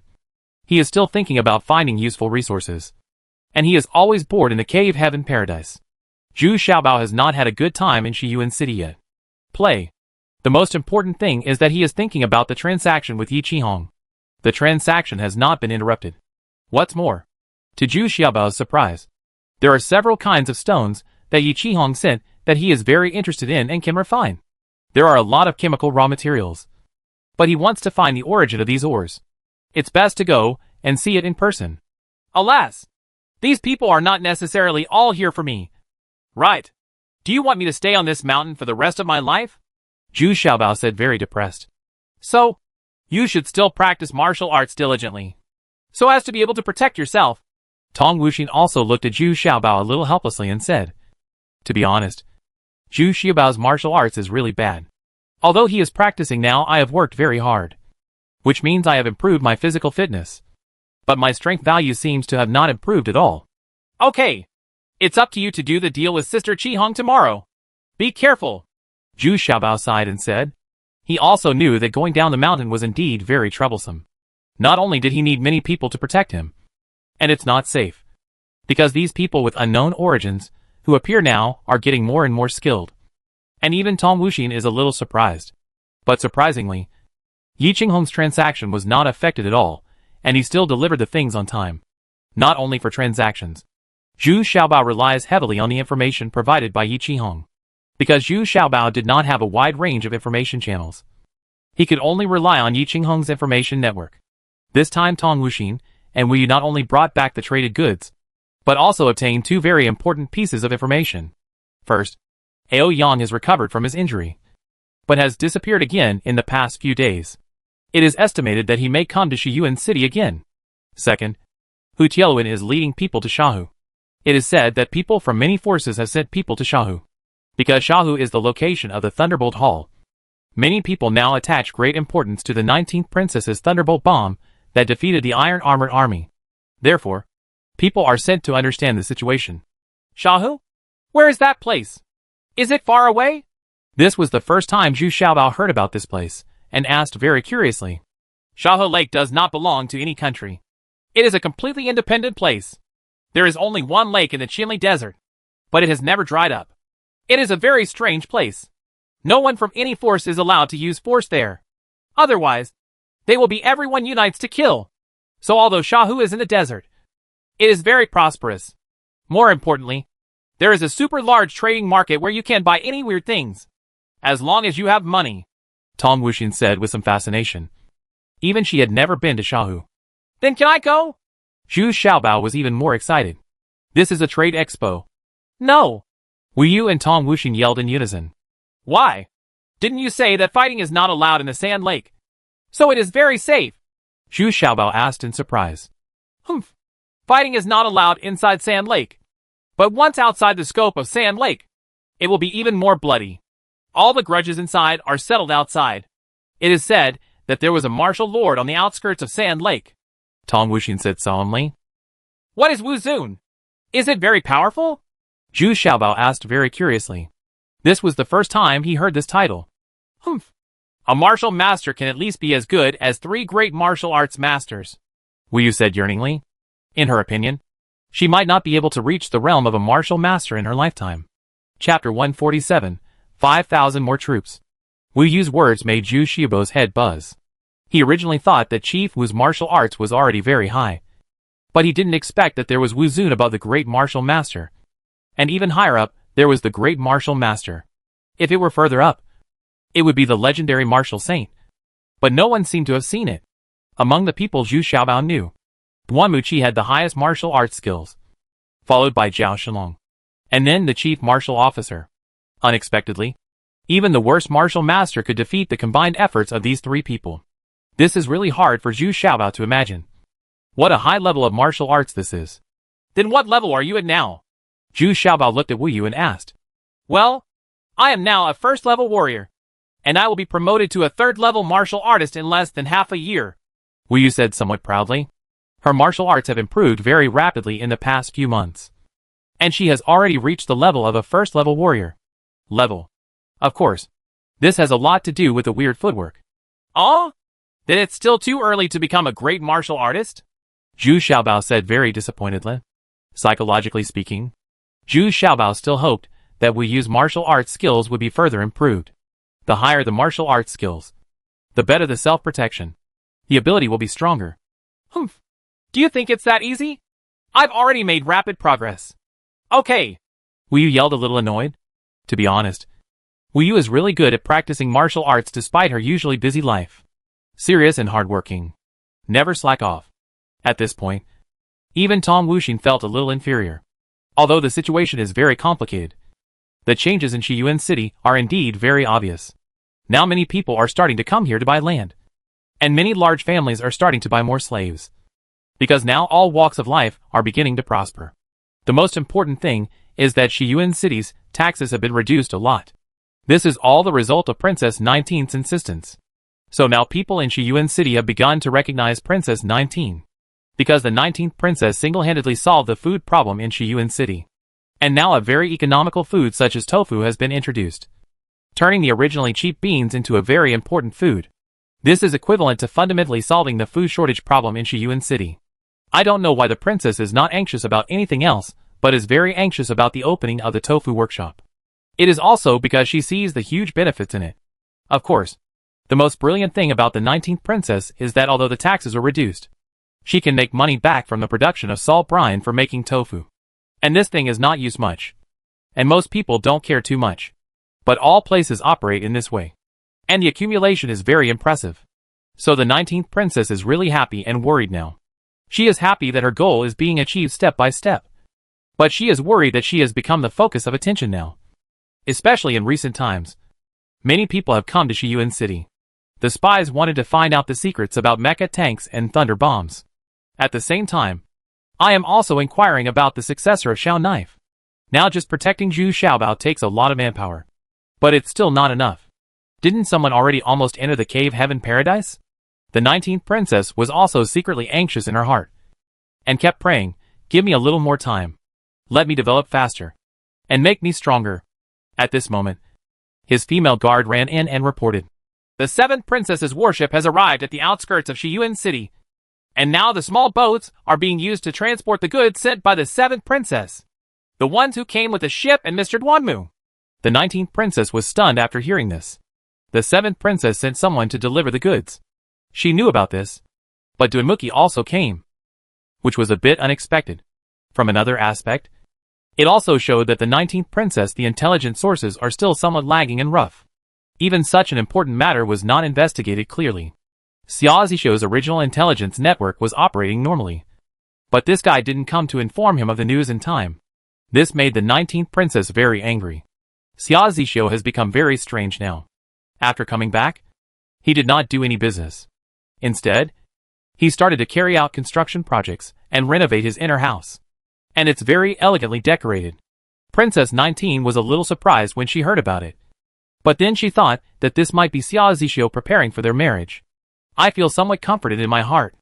After all, I am also a majestic princess, and I also need a more exquisite inner house. Duanmuqi came in person.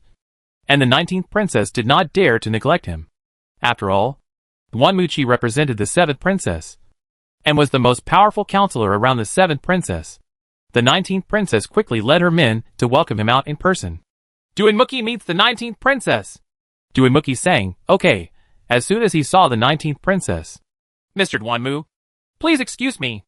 I didn't expect that Mr. Duanmu would come in person this time. Princess 19 said quickly with a smile. Ha ha! The 19th princess is now famous all over the world. Duanmuqi, can't help but be curious and come to take a look. Duanmuqi said with a smile. As for what to see, it's hard to say clearly. In fact, what Duanmuqi wanted to see most was the mecha tank. It was just a fluke for a moment. But unexpectedly it was exaggerated. It's really disturbing. Princess 19 said with a wry smile. The last thing she wanted was to become the focus of everyone. This is the letter written by the 7th princess. Please read it. Duanmuqi did not forget about business, and immediately handed the 7th princess's letter to the 19th princess. The 19th princess was not polite, and immediately opened it, and looked at it carefully. The 7th princess greatly praised the 19th princess in the letter. Her words were very warm, and she also specially sent many gifts. But the 19th princess still felt dissatisfied with the 7th princess. Sometimes the more enthusiastic and polite you are, the more unsettling you are. This is how the 19th princess feels now. Originally, he wanted to hold a banquet to entertain Duanmuqi. But Duanmuqi refused very firmly, and hurried to Xiaoming's camp. But then Princess 16 discovered something was fishy. This time there were actually 5,000 people accompanying them. And it seemed that they were going to add Xiaoming's camp. Moreover, 500 heavy crossbows were unloaded from the warship. This made the 19th princess even more vigilant. On the one hand, they are giving generous praises. But on the other hand, they are increasing their manpower. This is to intimidate themselves. It seems that this battle of mine still made the 7th princess wary. Zhu Xiaobao is practicing sword skills on the side. He has been practicing very hard these days. He is panting, but his movements are already very standardized. Now Wu Yu and Tong Wuxi were watching Zhu Xiaobao practice his sword skills at the same time. I'm afraid only Zhu Xiaobao can enjoy this kind of treatment. But at this moment, Wu Yu and Tong Wuxi were whispering in a low voice. They didn't know what they were discussing. Anyway, both of them were a little hesitant, and their expressions were very complicated. Hey! What's going on with you two? Can I do this sword attack? I've practiced it 3 times. Is it easy for me? Zhu Xiaobao shouted, very dissatisfied at this time. Oops! It's so annoying. People are discussing things again. You practice on your own first. Wu Yu said, a little bored. Hey! Brother Duanmu is here. Isn't he? He wants to come here to have a look. So you can't make up your mind? Right. Zhu Xiaobao simply sat on the ground and said with a smile. Eh? How did you know? Were you eavesdropping? Tong Wuxin asked, a little surprised. Speaking of eavesdropping, such a long distance was not possible with Zhu Xiaobao's martial arts. Hey! What's the matter? Brother Duanmu is most interested in mecha equipment. It would be strange if he didn't propose to come to my place to see what's going on, Zhu Xiaobao said disapprovingly. Zhu Xiaobao has a very good impression of Duanmu Qi. And Duanmu Qi also trusts Wu Yu and Zhu Xiaobao very much, and even gave them his yuan on Daopu. So Wu Yu, he was also very confused whether to agree to Duanmu Qi's request. After all, Duanmuqi's identity is the chief advisor of the 7th princess. Then do you think the princess will be unhappy? In fact, I quite trust Mr. Duanmu, Wu Yu said, a little embarrassed. Well, let Sister Wuxin bring Brother Duanmu in from the cave. Don't inform the princess yet. If the princess finds out, just say that I invited Mr. Duanmu to come together, and it won't involve political matters. Zhu Xiaobao thought for a moment and said, he thinks he can still make the decision in this matter. After all, Cave Heaven Paradise is his territory now. Zhu Xiaobao also has his own ideas. The situation is complicated now. He feels a little confused and wants to ask his subordinate Duanmu Qi for advice. Okay then.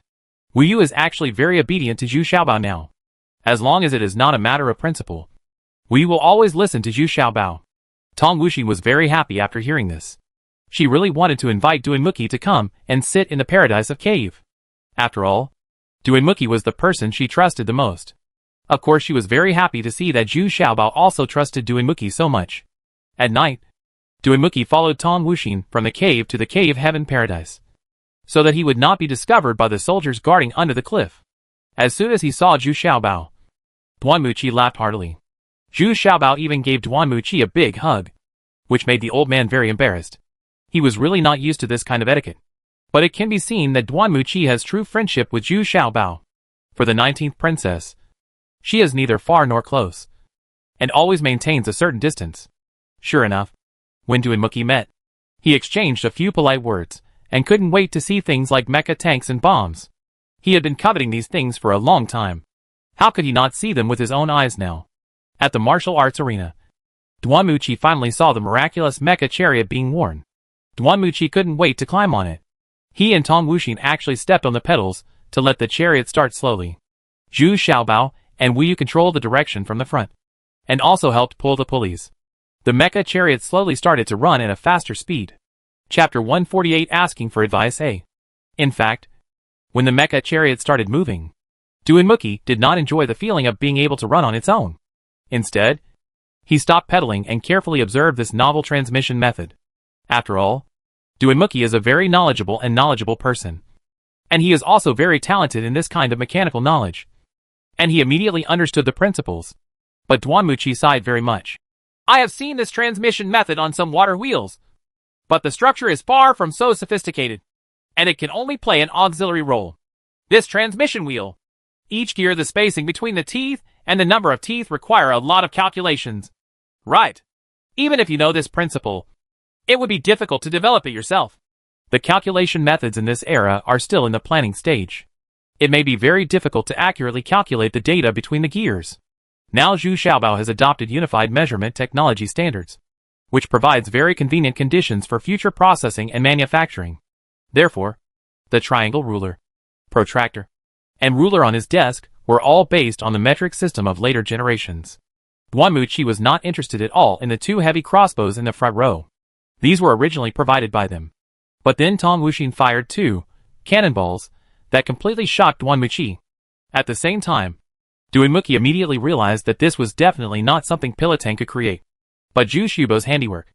This power is even more terrifying than the legend says. It is definitely a new type of killing weapon that can change the pattern of war. Duanmuqi stepped down from the mecha chariot and bowed deeply to Zhu Xiaobao. Thank you very much for Xiaobao's trust in Lao Chan. Thank you again for Lai Xiao. Regarding the things here, Lao Chan will never ask anyone for anything. Revealed, including the 7th princess. In fact, the launch this time was completed by Tong Wuxin. Of course, it was launched with Zhu Xiaobao's consent. However, Tong Wuxin was still a little uneasy. The power of this thing was really too great. Wu Yu was also a little hesitant. This is the biggest secret of Dongtian Paradise. However, Duanmuqi understood the truth very well and immediately expressed his stance solemnly. It doesn't matter. Brother is the person I trust the most. If you hadn't sent Duanmu Xiaolong to protect us, we would have been assassinated by His Highness Sixth Prince. This little thing is nothing. But Xiaobao also has something to ask. Brother, please give me some advice, Zhu Xiaobao said nonchalantly. In fact, Zhu Xiaobao is not very satisfied with the current research results, which are products in the transitional period. This kind of thing is far worse than he imagined. Let's talk about this kind of mecha. Apart from the 6 that were blown up, 4 more have been damaged. The durability of this kind of mecha is still very poor. It can only be used a few times. It has wooden gears and wheels. All have cracked. Ha ha! Thank you. Thank you so much. It's really an eye-opener for me today. I never thought there could be such a powerful mecha chariot. The defeat of King Ming's armored army is not unfair at all, Duanmu Qi said with a cheerful smile. He is the counselor of the 7th princess. He is also a fan of mecha manufacturing. When nothing happens, he is more willing to calm down and do some processing and development. Later, Duanmu Qi was also amazed by the huge beauty behind Zhu Xiaobao. He already knew that the huge beauty could draw the golden stone bow. Wasn't he the one who went to Zhao Ming's camp first? But now I saw Jumei shooting 2 arrows. And I was still very shocked. This was even more powerful than Zhao Ming's back then. Moreover, Jumei can continuously shoot and kill, which is definitely a powerful deterrent to the opponent's camp. Duanmu Qi then tested Wu Yu and Tong Wu Xian's martial arts. Wu Yu's progress was very rapid, which surprised Duanmu Qi. But Tong Wuxin made very little progress and almost stood still, which made Duanmu Qi a little dissatisfied. Tong Wuxin's talent is the best among the 11 heroes of Duanmu. He didn't expect that his progress was slow when he came here. Moreover, now Tong Wuxin is somewhat content with the status quo. He just wants to stay in Dantian Paradise peacefully. He seems to be living a very happy life. Satisfy. He wanted Zhu Xiaobao to teach Tong Wuxin the footwork of the Yuanong sword. But Duanmu Qi was embarrassed to speak. After all, it was Zhu Xiaobao and Wu Yu's unique secret book.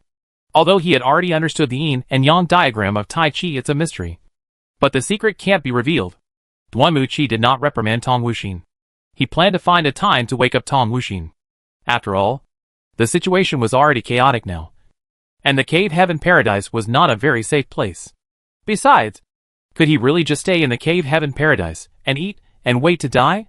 In the morning, Wu Yu and Tong Wuxin continued to practice with the female guards, while Duanmu Qi just stayed in Zhu Xiubao's study and never came out. Duanmu Qi was learning the 4 arithmetic operations from Zhu Xiaobao. Although it was for primary school, Duanmu Qi was sweating profusely. After all, the time was too short. He was okay with addition and subtraction, and could understand multiplication. But when it came to division, Duanmu Qi couldn't understand it at all. Besides, Zhu Xiubao's teaching level was also very stiff, which made Duanmu Qi sweat all over. But Duanmu Qi was extremely shocked. Zhu Xiubao's calculation method completely surpassed any calculation method at that time, and the efficiency increased dozens, or even hundreds of times, and extremely practical. But time was too tight now, so Duanmu Qi had no choice but to copy down the Jiujiu watch, as well as those weird Arabic numerals, and take them back to memorize them first, because it was already noon. Wu Yu and Tong Wuxin were both back. Today, it is inevitable to entertain Duanmu Qi well, but Ying Xiuxiu and the other 3 are busy. The 3 of them can already cope with ordinary scenes. Anyway, Duanmu Qi is not very particular about food. He is obsessed with those machines, manufacturing and 4 arithmetic operations. However, at the dinner table, Wu Yu asked with some worry, Mr. Duanmu, do you think our princess can stand firm in Shiyuan City? In fact, Wu Yu also knows that she is far from establishing a firm foothold in Shiyuan City. At most, her development is relatively stable, but she still encounters a lot of messy things. What worries her even more is Xia Zishou's ability. This person seems to be really somewhat overrated. Ha ha! It depends on what the 19th princess thinks. If she just wants to settle down and live in peace, then with the support of the 7th princess, I'm sure no one can touch her. If she has other ideas, it's hard to say. Duanmu Qi pondered for a moment, then smiled. His meaning was obvious. He was reminding the 19th princess that if she wanted to claim her own fiefdom, she would have to take a lot of risks, even life-threatening, because the 7th princess will definitely not support an opponent who can compete with her. What do you think of Xia Zishou? Wu Yu asked, still unwilling to give up. Well, My evaluation of this man can only be described in 4 words. He is far worse than his father. In fact, Xia Zhongquan also said that if he was no longer around, he asked Xia Zixio to give up Shiyuan City if he could hold on to it. The family's fortune is considered to be very good. I didn't expect that Xia Zixio did not act according to Xia Zhongquan's orders, but instead moved all the family's power to Shiyuan City. This may be a disaster. Duan Muqi frowned. He frowned and said slowly. In fact, he admired Xia Zhongquan very much. The old man was very capable, but he was too straightforward, which led to a fatal disaster. Then what do you think, sir, of the marriage between my princess and Xia Zixio? Is it a pros or cons? Wu Yu asked worriedly. Originally, Wu Yu was very optimistic about this marriage, but Manager Wu didn't agree with it very much. But as time went by, even Wu Yu himself began to doubt. It seems that this Xia Zixio is not worthy of his own princess. What's more, the 19th princess also acted very helpless. She just wanted to increase her strength as soon as possible. The original romantic and exciting feeling was completely gone. No! The advantages definitely outweigh the disadvantages. Anyone who wants to take action against Shiyuan City now has to face 2 forces. One is Xia Zixio, the lord of Shiyuan City, who was personally appointed by the emperor. And the other is the 19th princess. She has the full support of the 7th princess behind her. And even if there is any war, Xia Zixio will bear the brunt now. He is the main city lord and has many soldiers and horses. And the 19th princess only needs to sit in the rear. Even if the war is unfavorable, we still have Zhao Ming's support. So we can rest easy. Duan Muqi immediately said in a categorical denial. Then he looked at Zhu Xiaobao. Unexpectedly, Zhu Xiaobao also listened very seriously. This seemed to be the first time that Zhu Xiaobao was so concerned about the political situation. Duan Muqi took a sip of tea, and then continued. Once 2 people get married, the 2 forces become one. On the surface, their strength has increased, but the risks they face suddenly become greater. Everyone will notice that the strength of the 19th princess has improved by leaps and bounds. And my princess will also become suspicious. Do you think the gain outweighs the loss? Oh, it's really troublesome. I just don't understand. Xia Zixio is also very talented. But why can't he do anything well? Wu Yu said distractedly. She was very supportive of Princess 19 and Xia Zixio at the beginning. The marriage was about to happen. But now it was decided in the future. I was thinking about how to persuade the 19th princess to give up the marriage. Does this mean that 1 plus 1 is less than 2? Xia Zixio is a parallel import. If they are combined together, half of them will evaporate? Zhu Xiaobao nodded and said, Oh? Ha ha ha ha ha. This metaphor is very interesting and very appropriate. Duan Muqi was stunned for a moment, then laughed heartily. Have you known this result for a long time? You didn't tell me? Wu Yu asked very angrily. Unexpectedly, Zhu Xiaobao saw it, but she didn't notice it at all. Hey, didn't I understand it after listening to my brother's words? Zhu Xiaobao said angrily. In fact, he had long been opposed to the marriage between Princess 19 and Xia Zixio, but he didn't analyze it so thoroughly. I really dislike Xia Zixio from the bottom of my heart. Who told this guy to look so coquettish? Ha ha! Wu Yu, you can tell the 19th princess what I said, but you can't say that it was me who said it. Otherwise, if the 7th princess finds out, the head on this old man's neck will not be saved. Duan Muqi smiled at him. Wu Yu said. In fact, this is the most contradictory part in Duan Muqi's heart. He really wants to meet Zhu Xiaobao, but he is afraid of meeting Zhu Xiaobao, because he belongs to the 7th princess. He always wants to help Zhu Xiaobao and Wu Yu unconsciously, but sometimes it's really difficult. Duan Muqi has seen that the 19th princess has high ambitions and will never be satisfied with just settling down and settling down. Chapter 149. Asking for Advice B. After lunch, Wu Yu and Tong Wuxing went back to the martial arts field. Only Duan Muqi and Zhu Xiaobao were left. The 2 of them had a good time talking, especially Duan Muqi, who was trying his best to learn what Zhu Xiaobao taught him, as if he was risking his life. Many things made Duan Muqi see a whole new field. What he had mastered before was only so superficial. And now the knowledge Zhu Xiaobao said was very practical. Of course, Duan Muqi also deduced that Zhu Xiaobao was definitely not an ordinary person. But he couldn't guess where he came from. Duan Muqi was not polite and ordered a copy of Zhu Xiaobao's triangle rulers, protractors and other tools. He even learned the metric measurement method. Otherwise, he would not be able to use Zhu Xiaobao's advanced tools. Tool? Of course. Zhu Xiaobao also needs to learn some very practical knowledge and experience from Duinmuki. For example, on his map of Daxia, Duinmuki helped him modify many places, because all his information was provided by Zhao Shenbao. Only the map of Shiyuan City is relatively accurate, and the others are very different. Duinmuki helped a lot in this regard. What Zhu Xiaobao wants to know most is Duinmuki's opinion on the development of the situation. Zhu Xiaobao was originally not interested in these things, but now it seems that he really can't do it without knowing it. He is already involved in it. Xiaobao, I don't want to ask more about your origins, but you are wrong if you think that you can survive alone by relying on the cave heaven paradise. Once the war starts, your place will not be safe. Now everyone knows about the cave heaven paradise. I'm afraid you just want to defend it. It's not that easy, Duanmuchi said sincerely. Yes, I feel more and more uneasy. Some people have been able to get close to me with Qigong a few days ago. The abilities of these masters are really beyond my imagination. So I want to hear my brother's opinion. When the war breaks out, what will happen to the situation of the 19th princess? Where should I go? Please teach me, Zhu Xiaobao said a little worriedly. Ha ha ha. I didn't expect that Zhu Xiaobao, who is so smart, would also worry sometimes. Don't worry. I will do my best for you. Then tell me first, do you want to assist the 19th princess and conquer the world? Duinmuki laughed loudly. Laughed, and then asked seriously. Hee hee. As you have seen, I just want to have a place of my own so that I can live a peaceful life. As for the 19th princess, we are a cooperative relationship, and I don't know how to fight, so I can't talk about conquering the world.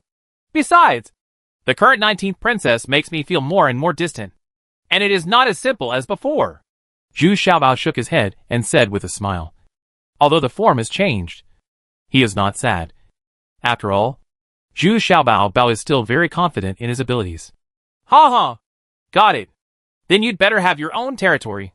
A completely independent territory. And a lot of manpower. Well, just like the Lingyu people on Lingyu Island. They have lived independently for hundreds of years. Although life is not very rich, but it is very stable and not affected by the outside world.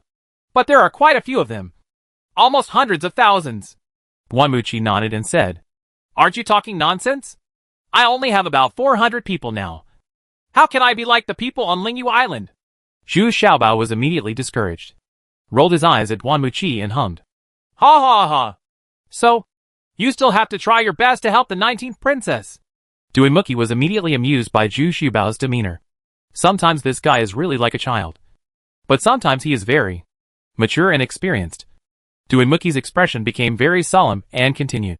In fact, when we fight together, there can only be one winner in the end. The loser, whether it is the prince or the princess, will have a very cruel ending. You never want to see it as the 19th princess reduced to someone else's plaything? We will also go into trouble with the princess.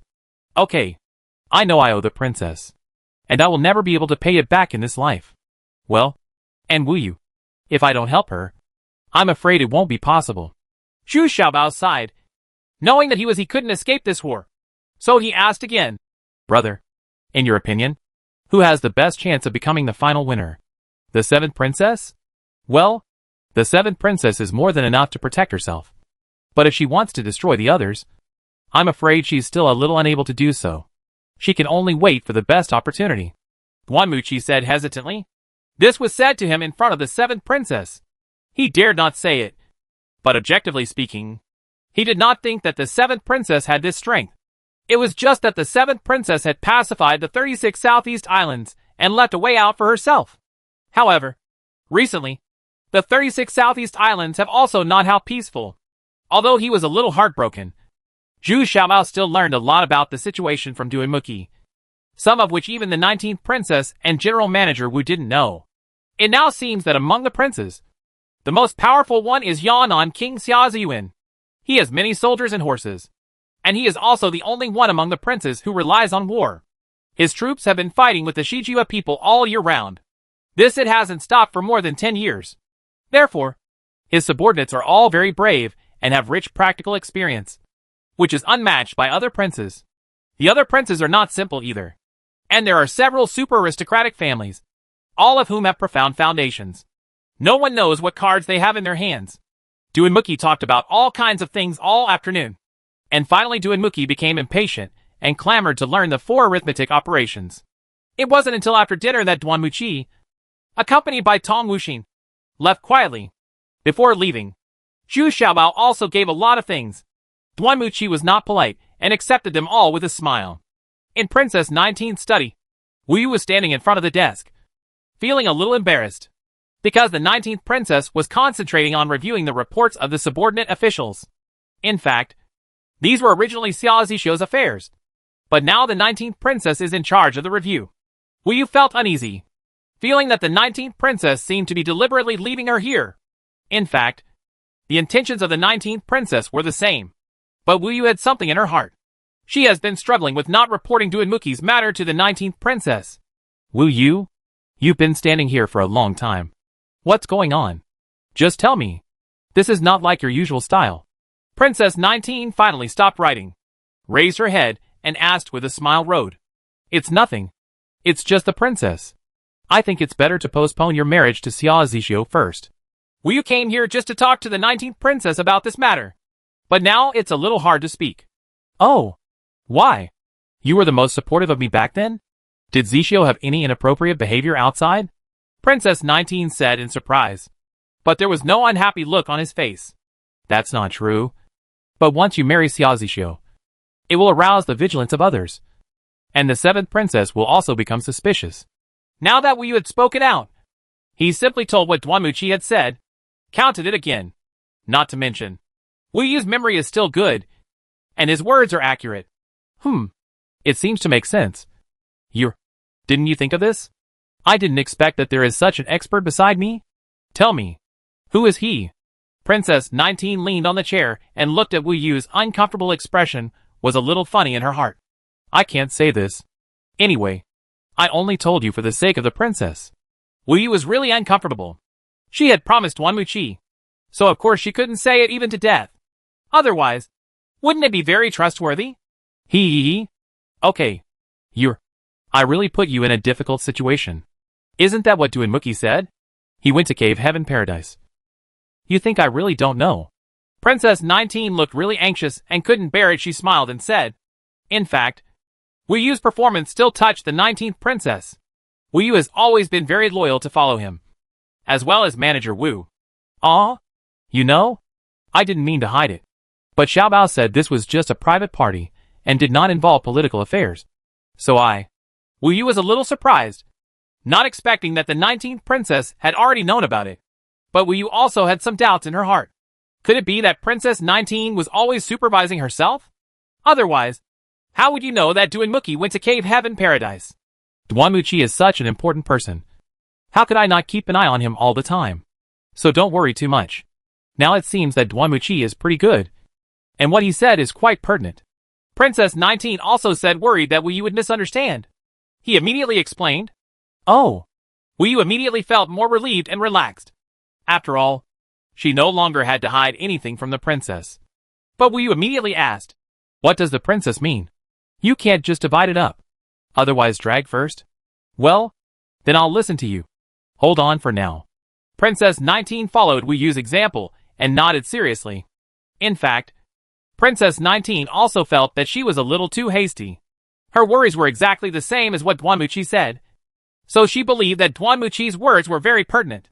And this time the 7th princess increased her troops by 5,000 in Shiyuan City, which already showed that she was not so confident about herself. So the safest way now is to put it off for the time being. Anyway, Xia Zixio is acting very strange now, and is not in a hurry at all. And ever since he was released by Ma Songju, Xia Zixio has become very strange, always hiding from the 19th princess. But now the 19th princess has no time to tangle with him. From the bottom of her heart, the 19th princess is also very disappointed with Xia Zixio, but she has to rely on his soldiers and horses. So it is undoubtedly the most worry-free to hold off like this for the time being.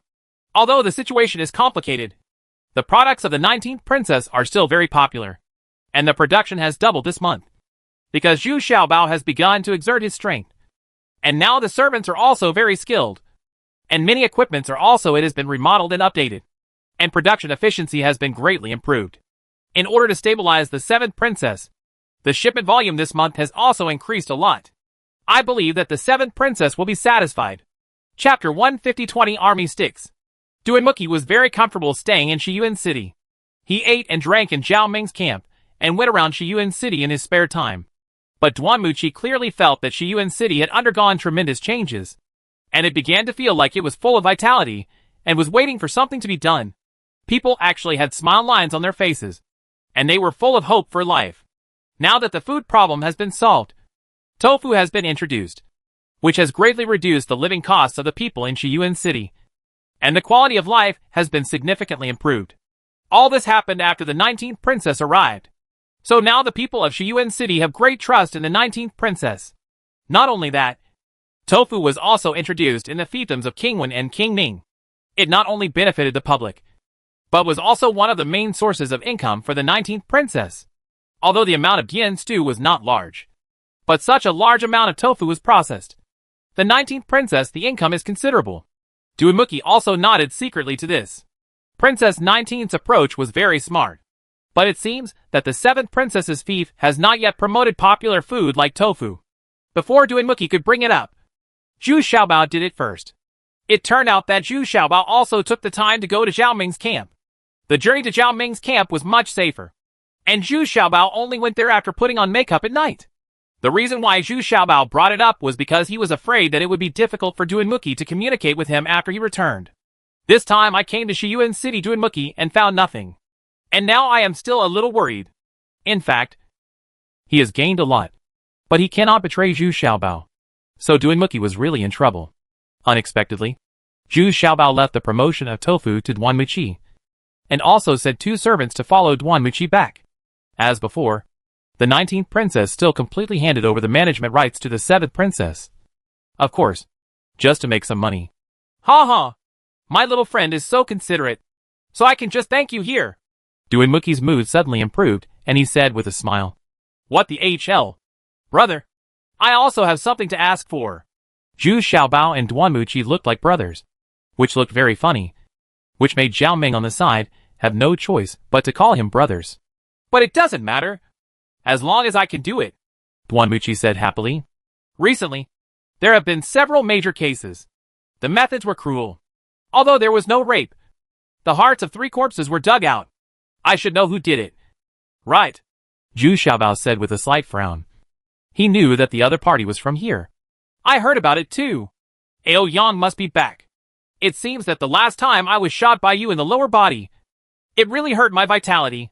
One of my 2 major hobbies has been broken." Duanmuchi nodded and said, these few things he had already heard about it. And to be honest, Duanmuchi was also very annoyed. Now that Shiyuan City is prospering, this kind of thing would have a very bad impact. And this time, Ao Yang's method was very cruel. He didn't ask for money at all. He just killed people to vent his anger and provoke the 19th princess. "Well, please ask me to arrange manpower to get rid of Ao Yang, or at least drive him out of Shiyuan City." Although Zhu Xiaobao said to Duanmuchi, he looked at Zhao Ming and Zhao Ming's men. There are some masters, and Duinmuki's identity is not yet able to take action personally. Duanmuchi and Zhao Ming looked at each other, then nodded, and then Duanmuchi said, "Okay, I understand. I will send someone to do it." It's enough to be able to talk about it. As for whether he can kill Ao Yang, it depends on luck. Ao Yang is very familiar with Shiyuan City, and it is still difficult to find his whereabouts. 2 days later, Duinmuki went back with this time's goods. Before leaving, Zhu Xiaobao sent Tong Wuxin to give some gifts. This old man was really honest. So Zhu Xiaobao sent a lot of food, which Zhu Xiaobao carefully prepared. The days that followed were even busier, and Zhu Xiaobao also knew that there was not much time. So Dongtian Paradise also went to full capacity and worked overtime to produce, in order to make the 19th princess grow stronger as soon as possible. Now the money earned every month basically all used up. But the achievements can also be seen. The soldiers have been put on brand new armor. Even Xia Zixio's troops have updated a lot of armors and weapons, all of which were paid for by the 19th princess. At the same time, the number of war horses also increased by 3,000, all of which were obtained from direct trade with the Shijue people. So these war horses are quite strong. Invisibly, the army of the 19th princess has begun to take shape. The combat effectiveness is constantly improving. But there are endless things that Princess 19 wants to solve, which seem to be testing her character. Just a few days after sending Duanmuchi away, the eldest prince's messenger arrived, and his attitude was very arrogant. The eldest prince actually wanted the 19th princess to run in his fiefdom. And the most important thing was to ask the 19th princess to take over the business. The tofu workshop opened in his fiefdom. In the early stage, the eldest prince did not have this request, because he also knew that such a shop would not be able to open in his fiefdom. His soldiers are like bandits. They dare to rob and enjoy themselves even if they don't have money. In this case, those soap and toilet paper are not enough for them to grab with a burning knife. Therefore, the eldest prince's family knew his own affairs and did not make this request at all. Anyway, he sent people out to buy it every month, and it was enough for him to enjoy it. So it was okay. But the promotion of tofu made the eldest prince unable to sit still. Although he was very cruel, he also understood the huge benefits. Moreover, the price of this kind of tofu was low, and no one would snatch it. The key was to improve it. Public life and food are definitely very important things. So this time, the eldest prince could not sit still and sent a messenger to negotiate. But this messenger was very arrogant and didn't take the 19th princess seriously at all. The 19th princess politely refused. I'm afraid I can't make the decision in this matter. I have an agreement with the seventh sister. The promotion of tofu also requires the seventh sister's consent. The tofu processing workshops of King Wen and King Ming were approved by the seventh sister. Just opened. It's a joke. Your agreement with the seventh princess doesn't seem to include tofu. Right. Don't think that our prince doesn't know anything. I advise you to agree. You can also make more money, and our prince will also guarantee the safety of your workshop. Isn't it the best of both worlds? The messenger actually exposed the 19th princess. It seems that people have already mastered very detailed information. Humph. If I say including, then I'll include it. It's your turn as a servant to talk too much. The 19th princess suddenly snorted in annoyance. 19th princess, don't think that you can be arrogant because of the protection of the 7th princess. If my prince wants to destroy Shiyuan City, it will only be a trivial effort.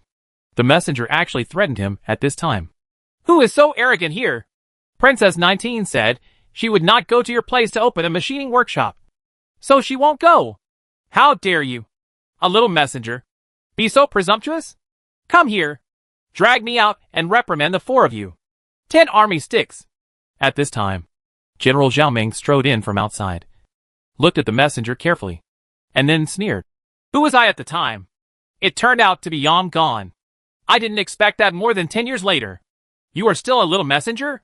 It seems you are not doing well. Zhao Ming followed the 7th princess to escape from the eldest prince. There were many rumors about the eldest prince and the 7th princess. Everyone knew that the 7th princess was humiliated by the eldest prince. But the specific situation was unknown. How many people did Duanmuchi have? I deliberately avoided mentioning these things for the first time. So few people knew what exactly happened at that time. But everyone knew that the 7th princess hated the eldest prince very much. Otherwise the 19th princess would not have used the 7th princess as a shield. Zhao Ming, you are so bold. Aren't you afraid that His Highness King Yongnin's thousands of troops will crush your Shiyuan city? Yang Qian couldn't help but shout it in a stern voice. It is true that he has not been able to get ahead in these years, mainly because his martial arts skills are average. And even his flattering skills are average. So he cannot compare with Zhao Ming. The two were together at first. But Yang Qian later chose to stay in the eldest prince's camp. What are you afraid of? It has been more than 10 years, and I have never been afraid of your troops, let alone still here.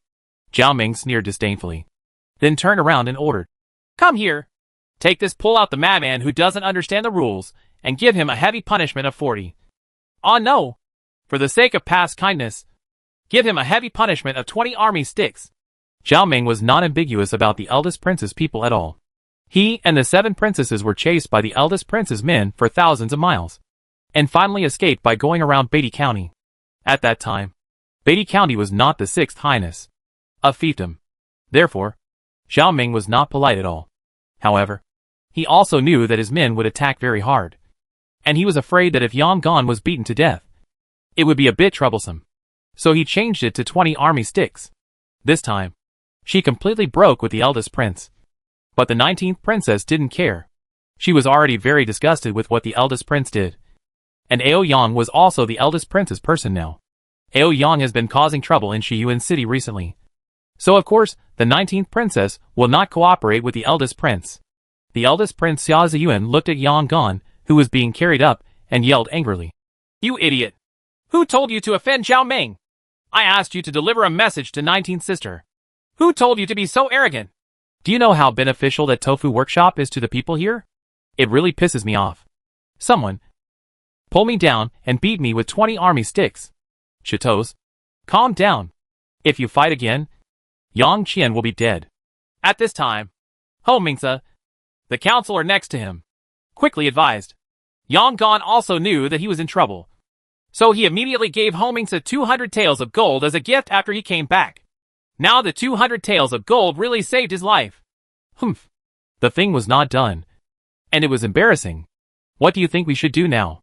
Although the eldest prince spared Yang Qian, he was still angry and roared at the civil and military men under his command. Chateaus, as far as I know, the 6th Highness and the 19th Princess have not opened any shops or workshops. You may wish to send a letter to the 6th Highness. Although Ho Mingse is a little greedy for money, he has some real ability, so he will send it immediately a plan. Well, that's right. It would be best for my 6th brother to handle this matter.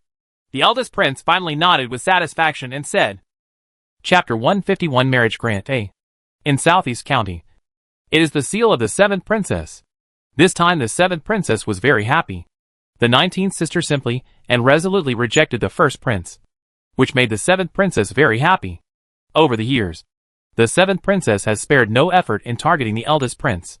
So the 7th princess not only greatly praised the 19th princess, but also rewarded Zhao Ming heavily.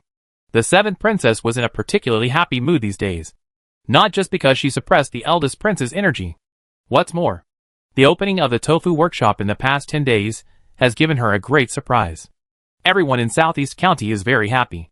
Not only has there been a delicious and cheap food, but the 7th princess has also seen more profits. It's still the same as before. The price of 7th princess tofu is double that of other counties. But the base price is cheap. And even if it doubles, ordinary people can accept it. Besides, even if you are a little dissatisfied, there is nothing you can do about it. The 7th princess in Southeast County operates it exclusively. And you can't go to other counties to buy this stuff. So my princess has unknowingly found another way to make money. Duinmuki was not criticized by the 7th princess this time. After all, everyone is asking about the person who brewed Shadozi. But there is still no definite answer. As for the whereabouts of Zhu Xiaobao, Duinmuki did not hide it. He also knew that he could no longer hide it. So he simply told the truth. Now Zhu Xiaobao is living happily alone in the paradise of cave heaven. The 7th princess is also a little helpless. Even the 19th princess cannot be retained. So she can't even think about recruiting Zhu Xiaobao. Anyway, 19th sister's performance now reassures her. As for the mecha tank that the 7th princess was most concerned about, Duinmuki's reply was that the 19th princess spent a lot of money to buy it from Shahu. Of course, Duinmuki didn't tell the truth about this. But he wanted to keep his promise. So he didn't feel that he had anything to do with the 7th princess. The 7th princess was doubtful. But she did not blame Duinmuki. The 19th princess would definitely not tell the truth about such a powerful weapon. Wouldn't she be a fool? So the 7th princess had to send people to Shahu to find out more. Duinmuki had finished his errands, and didn't care about that much anymore. He was now obsessed with the new things he had just learned. When I returned to my house, I closed the door, and began to study hard. At the same time, I also tried to apply some of the mechanical structures I saw from the mecha chariot to the warship. However, the effect was very unsatisfactory. The weight of a warship was too much. It can't be carried at all. And it has no effect. But things were not always going so smoothly. Only half a month later, something happened that shocked the 7th princess. The emperor actually issued an imperial edict to Princess 19th and Xia Zixio, asking Xia Zixio and Princess 19 to get married within 2 months, which is a gift of marriage. This is tantamount to a great favor for Xia Zixio, and he became the prince-in-law in the blink of an eye. But this imperial edict made everyone feel very shocked and incredible, because the emperor had not issued an imperial edict for 3 months. And now, he suddenly issued an imperial edict. And it was actually for the 19th princess, and Xia Zixio the decree granting marriage. This is very puzzling. The emperor probably can't even remember what the 19th princess looks like. So how could he suddenly issue this imperial edict? God damn! God damn! Who dares to falsely pass on the imperial edict? This is targeting me. Sixth brother. Sixth Highness. It must be him. He is the only one who is still in the imperial city now.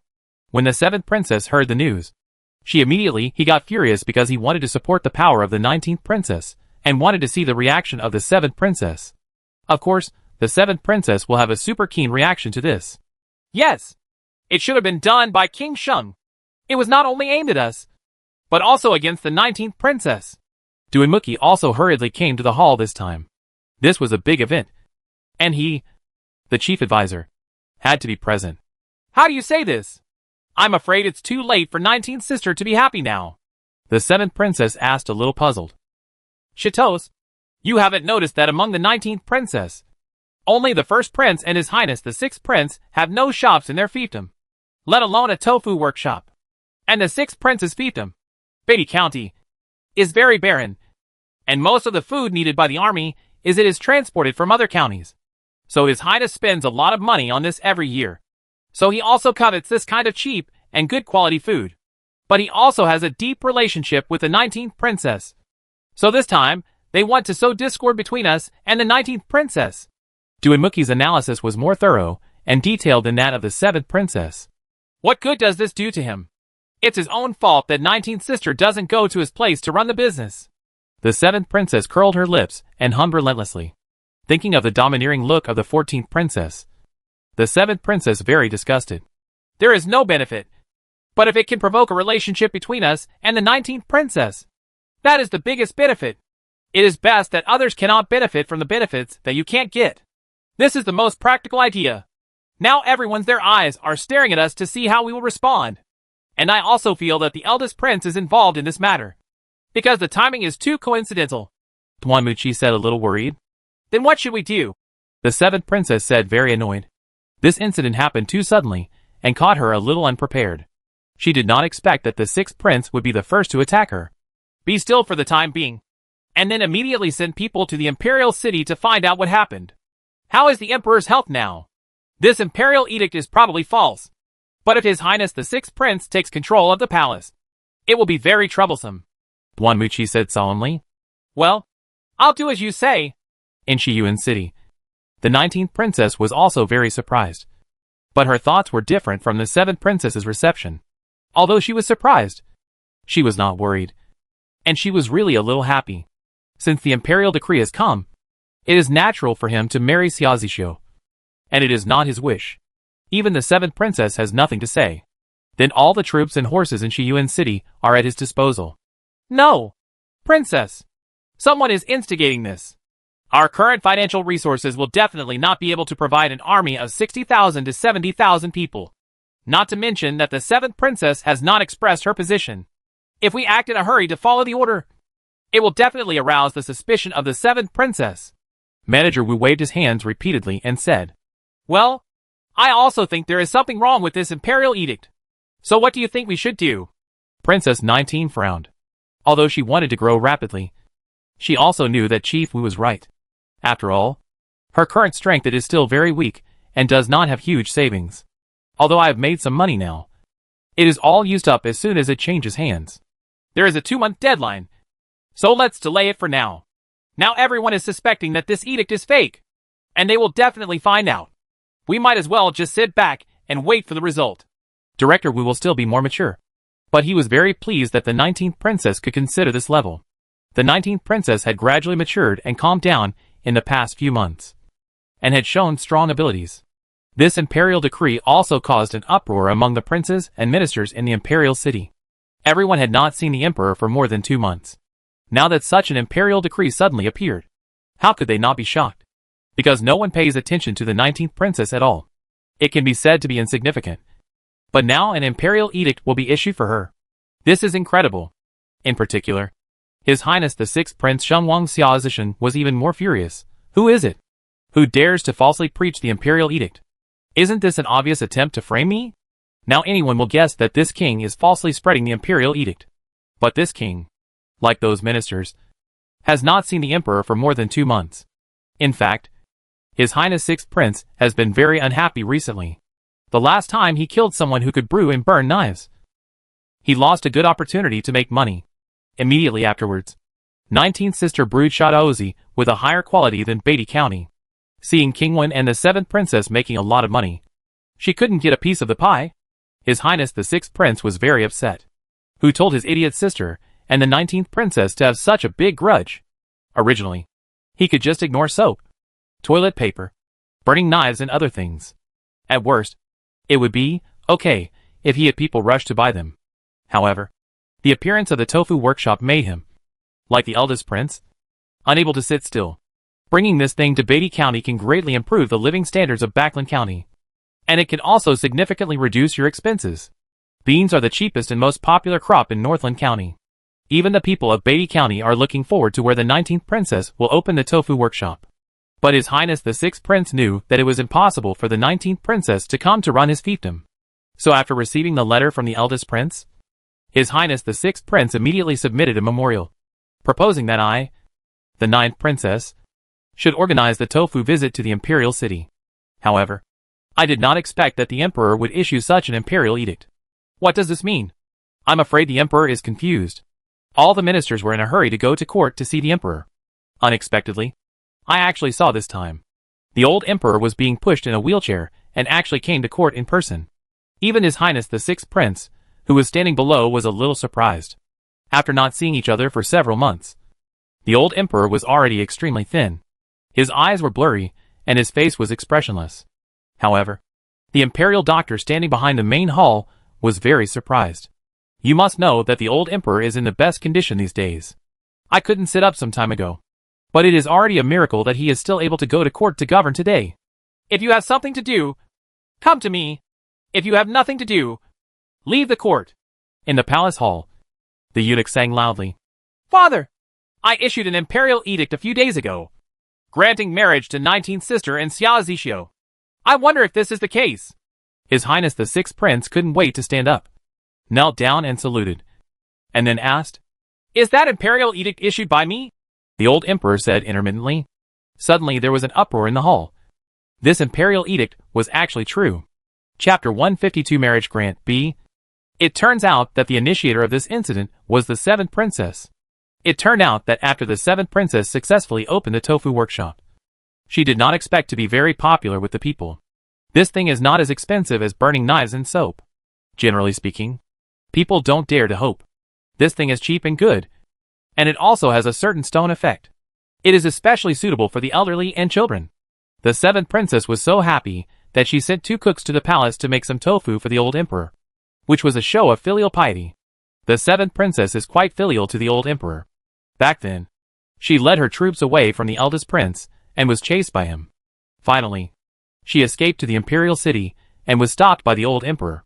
At that time, it was just a few years after Xiaju succeeded in seizing the direct heir, so there were still many internal and external troubles. Xiaju also knew that the eldest prince's virtues were the same as his. At that time, he was also busy clearing out his evil desires. In addition, he was busy occupying the concubines of the late emperor, as well as the wives and concubines of the princes he had killed. Therefore, he had already heard about what the eldest prince had done.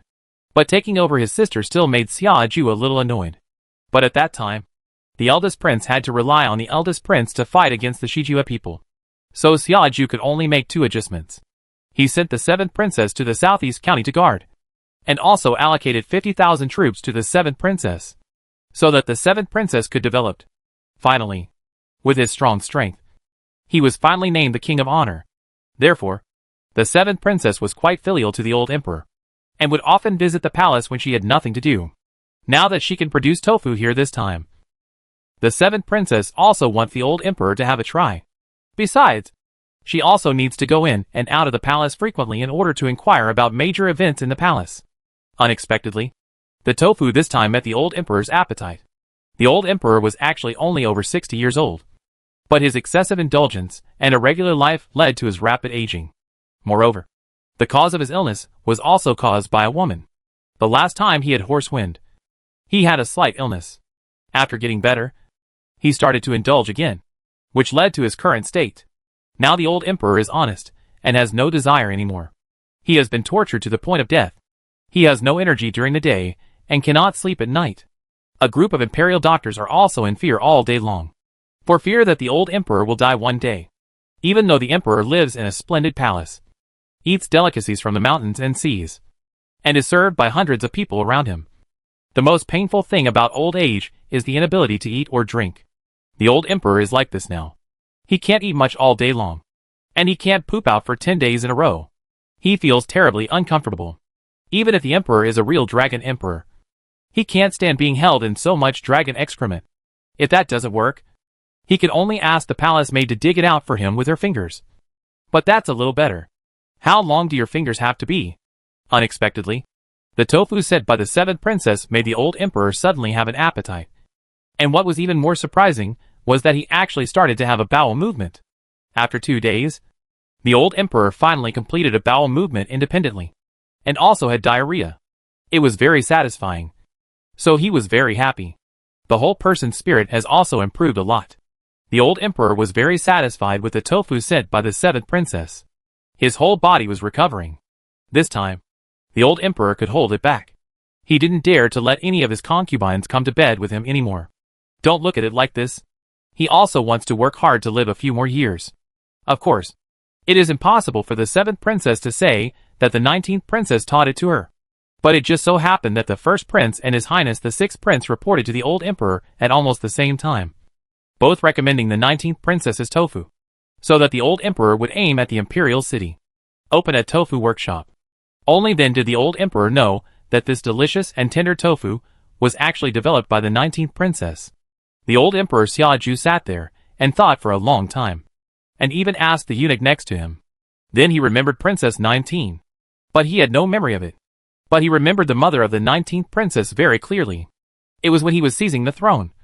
He killed his second brother Xia Xiai, and then forcibly took possession of his second sister-in-law in Qingyang Mountain. And then he had Xia Zhener, and she is also the only woman who has no income from the harem. Later, a confidant eunuch secretly took care of the mother and daughter. He also has some impression of Xia Zixio, because Xia Zixio's father is his cousin, and he is very loyal to him. Now that Xia Zhener and Xia Zixio are both in Shiyuan City, the old emperor is willing to help the 19th princess. Only then was the imperial edict that shocked the world. In fact, Xiaoji didn't think about it that much. It's just that when people get older, they always think back to the past. And some conscience finds that they feel sorry for the 19th princess. So he wants the 19th princess to marry Xia Zixio, so as to strengthen himself. Strength. The old emperor could no longer think so much about the intricate relationship between them. Of course, these things gradually came out to the eunuchs later. But the ministers were overjoyed. Not for the 19th princess, but for the old emperor. Because they were the real royalists. I don't want to go to war. And this peaceful age is the best. Once the war begins, you will face a difficult choice. And it is like gambling. Once you stand on the wrong team, it will destroy the 9 tribes.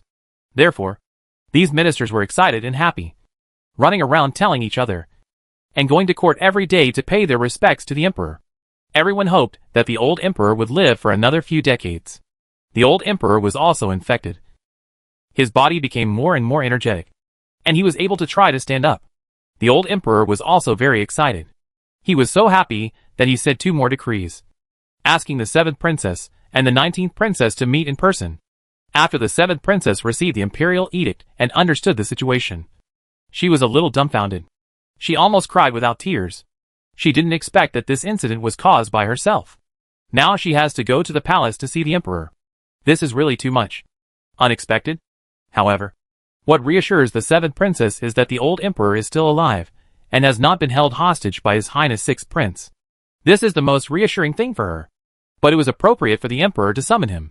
But what does it mean to summon the 19th princess? The 7th princess was a little confused. After the past few days of recuperation, the old Emperor Xiaoju was in better and better spirits, and his consciousness had also recovered a lot. His eyes started to look brighter when he was sitting there. Now he is sitting alone in a wheelchair. On the table are 2 pieces of exquisitely carved soap and a stack of writing paper. The teacup is filled with jasmine tea. There is actually a small wine jar next to it, which contains the best roasted knives. The old emperor had already ventured to take a sip, and he immediately felt refreshed. If it weren't for his own health, he would have wanted to drink it happily. Are you serious about doing this? In fact, isn't it good for her to follow Zhe Rong, 7th princess? The old emperor held a small wine glass, smelled the aroma of the wine, and seemed to be talking to himself. Your Majesty, you promised Princess Wu that you would give Princess 19 a chance. Unexpectedly, a deep voice came from the darkness in the corner of the wall. Oh, that's right. She refused to enter the palace all her life. And she actually made me make this promise before she died. If my second brother hadn't taken the lead, she should have been my royal empress. I'm so unwilling, Xia Tianjiu said, a little disappointed. The old slave told the fortune of the 19th princess. Her future is not inferior to that of the 7th princess. And she has the help of noble people. She did all these things. Now Shiyuan City is also very good, the deep voice said again, sounded, and with a little pride. Okay, just give her a chance. Whether it's a blessing or a disaster depends on her. The old emperor sighed and said, Thank you, Your Majesty. The voice sounded again. Are you okay? The old emperor looked at the man in the dark and asked, Have you forgotten, Your Majesty? This old slave is already a dead man. Oh, by the way, I forgot you were dead. The 19th princess did not expect that she would receive the second imperial edict in just a few days. And this time, she would be directly asked to enter the palace to meet the emperor. The 500 imperial guards, who came here, all had stern expressions. Except for showing great respect for the 19th princess. They didn't pay attention to the others at all. Moreover, the 19th princess was only given half a day to prepare. And the 500 imperial guards were waiting in the princess's mansion. The 19th princess and general manager were both a little confused, whether it was a blessing or a curse. But there was no time to think about it now. The 19th princess immediately packed up and took Wu Yu and 100 other female guards on the road. In addition, he also brought several smart and capable servants with him, because the old emperor also had a side request for the 19th princess to open a tofu workshop in the imperial city. With this additional request, General Manager Wu felt more at ease. It seemed that the 19th princess would not be in any danger this time, and maybe there would be unexpected gains. When Zhu Xiaobao learned the news, the 19th princess and the others were already on their way. Zhu Xiaobao immediately shouted angrily, What do you mean? You just took the princess away like this. And my wife Wu Yu. You won't follow me either. Let's discuss it. Why are we discussing this with you? Tong Wuxing couldn't help laughing at the side, and then said, Don't worry. I guess there's nothing dangerous. It's just that the marriage between the princess and Xia Zixio may become a reality. But why do I feel so empty as soon as they leave? Zhu Xiaobao said somewhat depressedly, as if this feeling had appeared for the first time. Somewhat uneasy.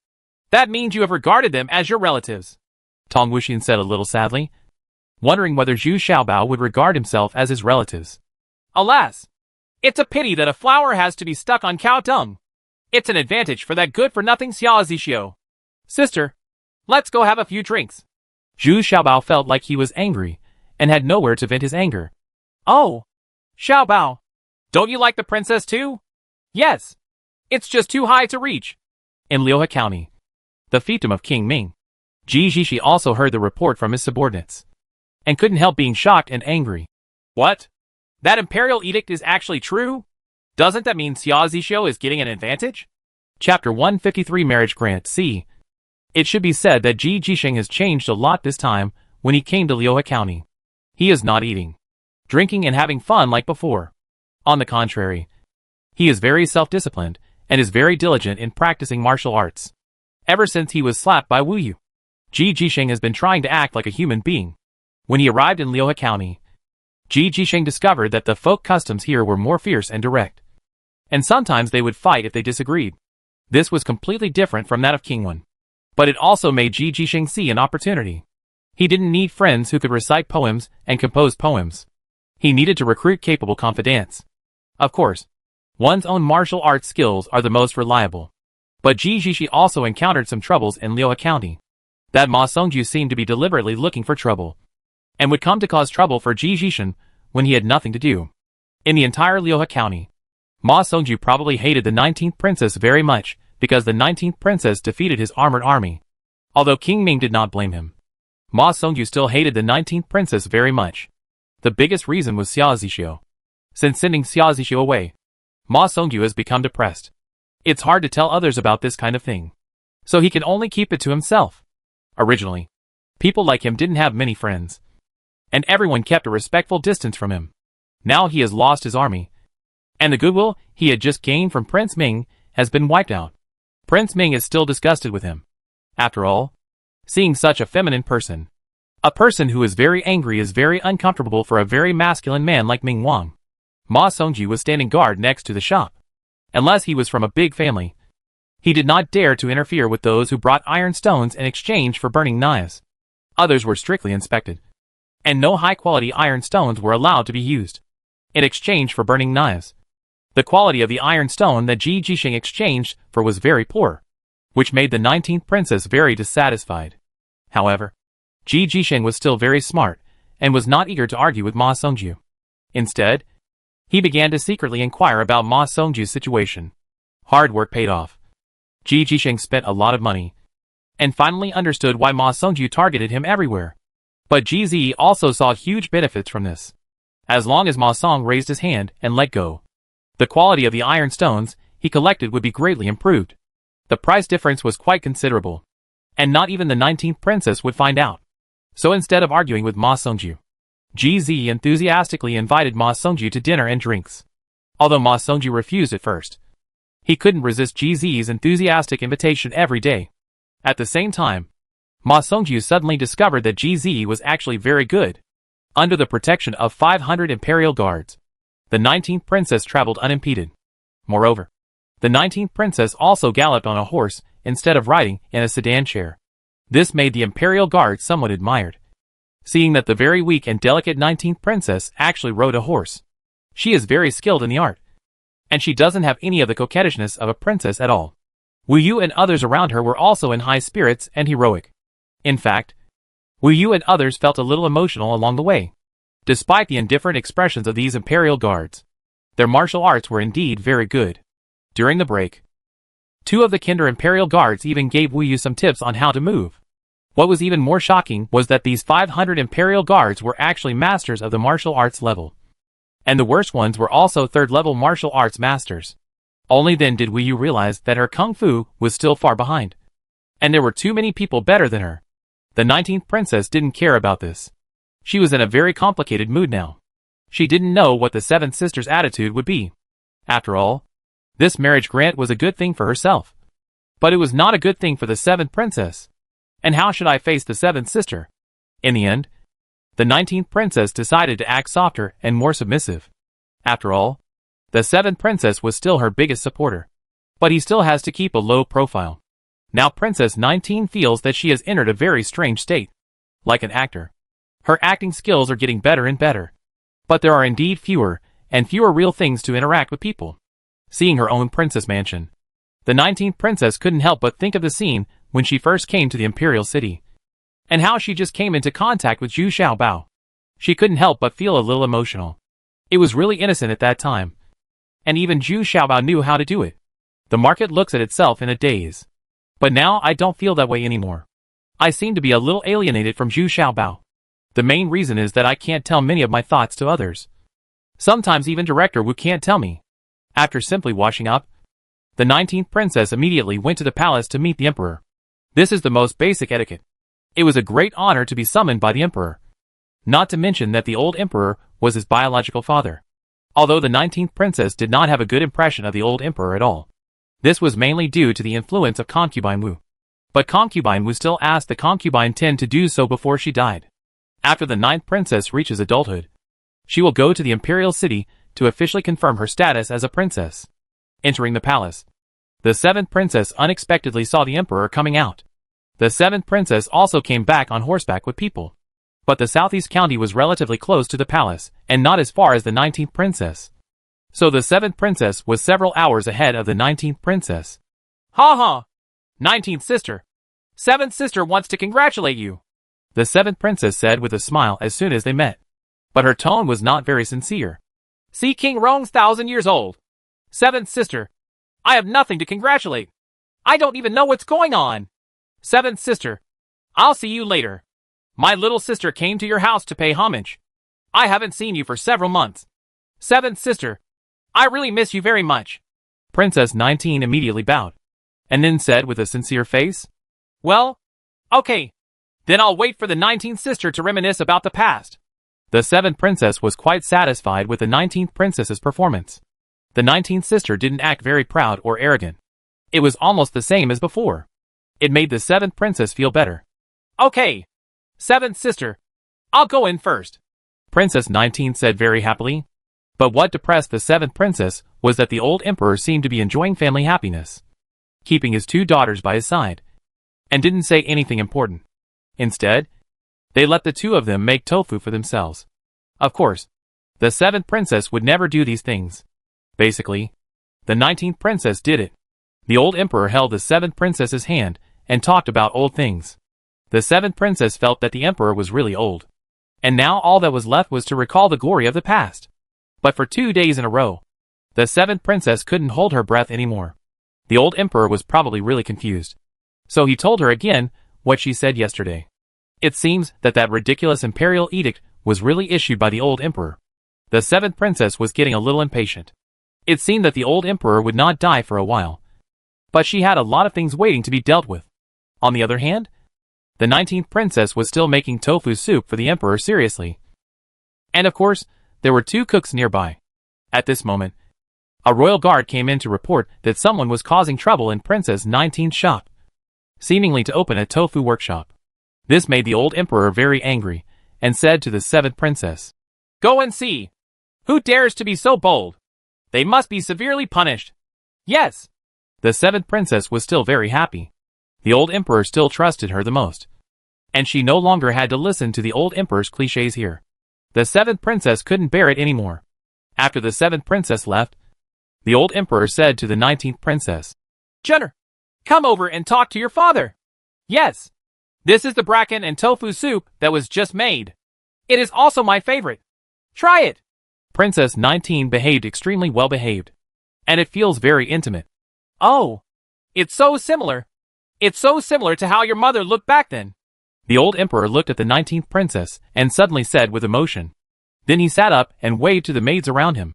"You all can go down. I want to have a nice talk with Princess 19. Coming out of the palace, Princess 19's heart was racing. She felt that the old emperor seemed to be helping her intentionally, and he did not act so unbearably, but was very shrewd.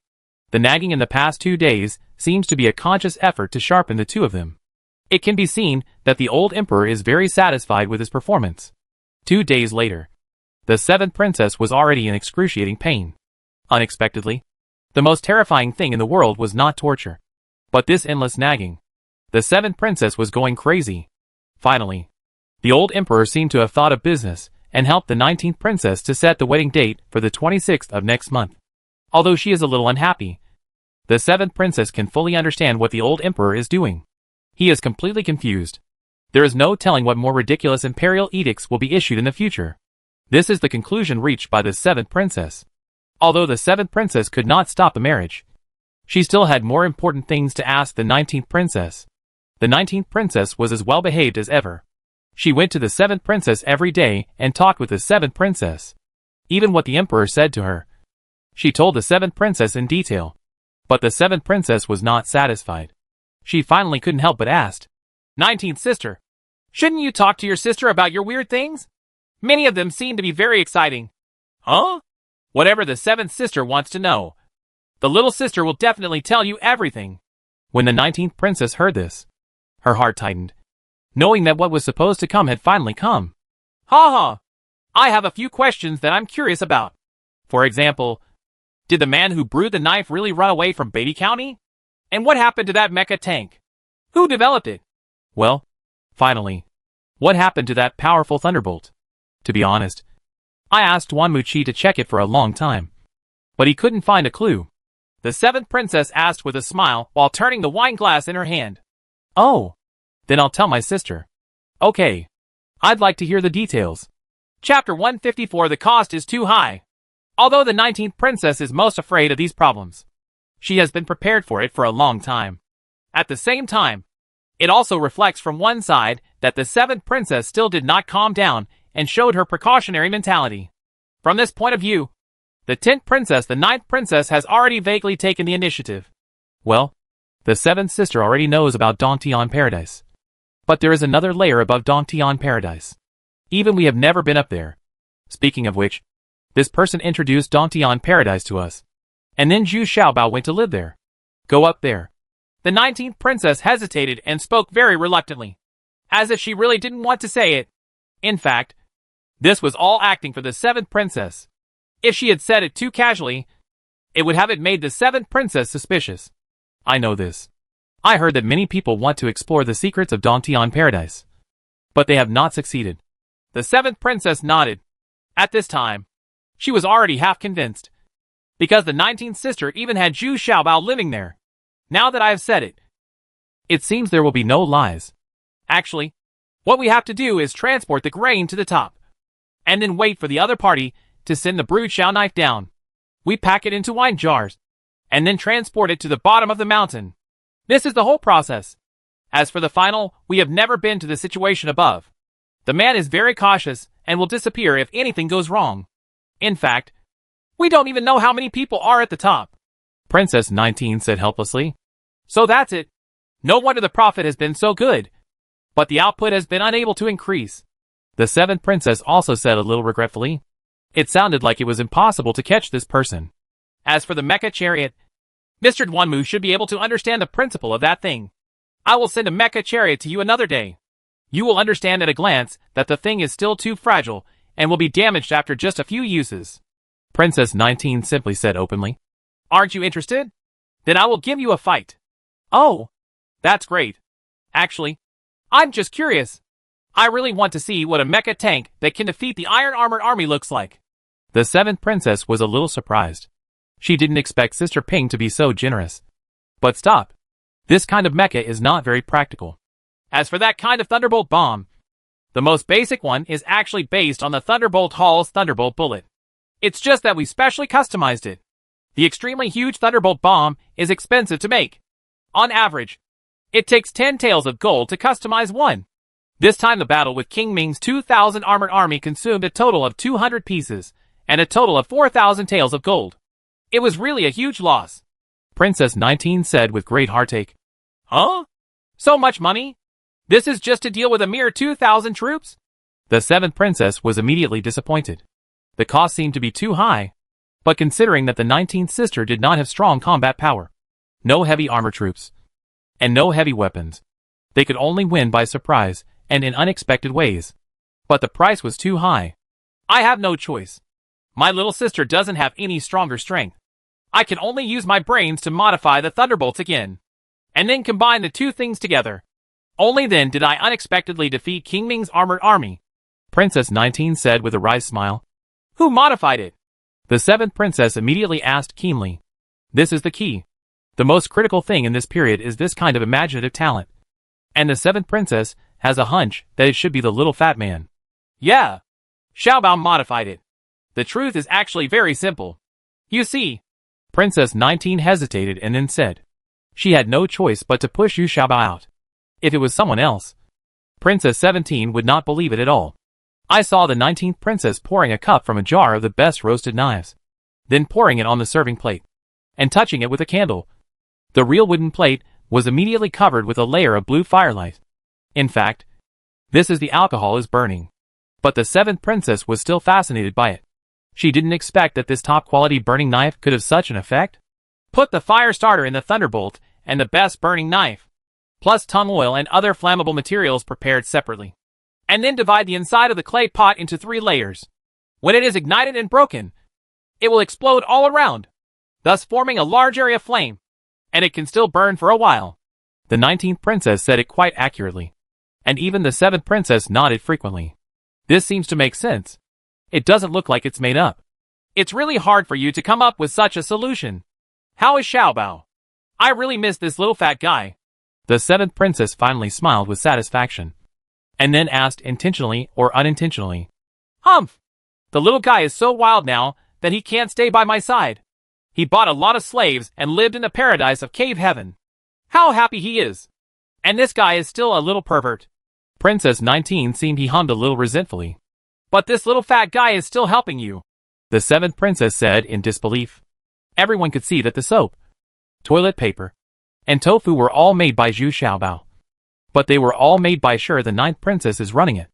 It can also be said that the 19th princess can gain a firm foothold in Shiyuan City because of Zhu Xiubao's new gadgets.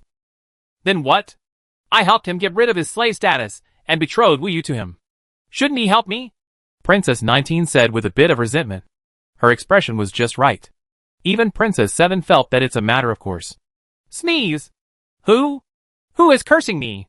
Why am I feeling so weak? Is it just Wu Yu who is back? Zhu Xiaobao was practicing archery. He shivered for no reason and sneezed twice in a row. The arrow in his hand was shot. I don't know where it went. Ha ha! I'm afraid you have something in mind that makes you like this. Right. Look. Jumei has never been like this. Jumei, shoot an arrow too, Tong Wuxin said with a smile. Zhu Xiaobao has been a little unusual these days. He is actually practicing archery very hard, as well as practicing his set of Yuanyang knives. What surprised Tong Wuxin was that Zhu Xiaobao also taught Tong Wuxin the footwork of the Yuanyang sword. This surprised Tong Wuxin. Zhu Xiaobao was very fond of this kind of martial arts person, and was extremely cautious. It was an unexpected surprise that the secret book was actually taught to her like this.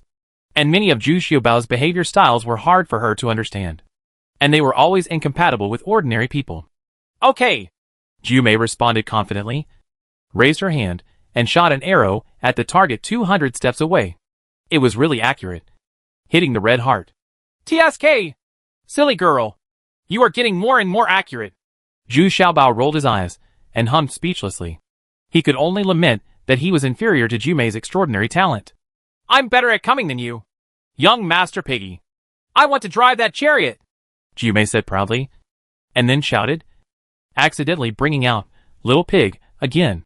Fortunately, she changed her tune quickly. I told you that you have no memory. Silly girl. You can't remember every time. Zhu Xiaobao was very annoyed and punched and kicked Jumei's butt, and then gave up on his own initiative. Because Jumei, it doesn't feel like anything at all. Do you want me to bring that stick? Jumei asked kindly. But Zhu Xiaobao was probably not satisfied. To be honest, I'm a bit disdainful of this huge strength and beauty. Forget it. My biggest failure is that I kept you. You can eat, sleep, and still make me angry. Zhu Xiaobao waved his hands and hummed. Then suddenly patted his forehead and said, By the way, I reformed. I really need you to try that mecha chariot. Others may not be able to step on it. It turns out that Zhu Xiaobao has been practicing archery and sword skills every day. These days, he is still modifying a mecha chariot. It is not becoming more advanced, but more cumbersome.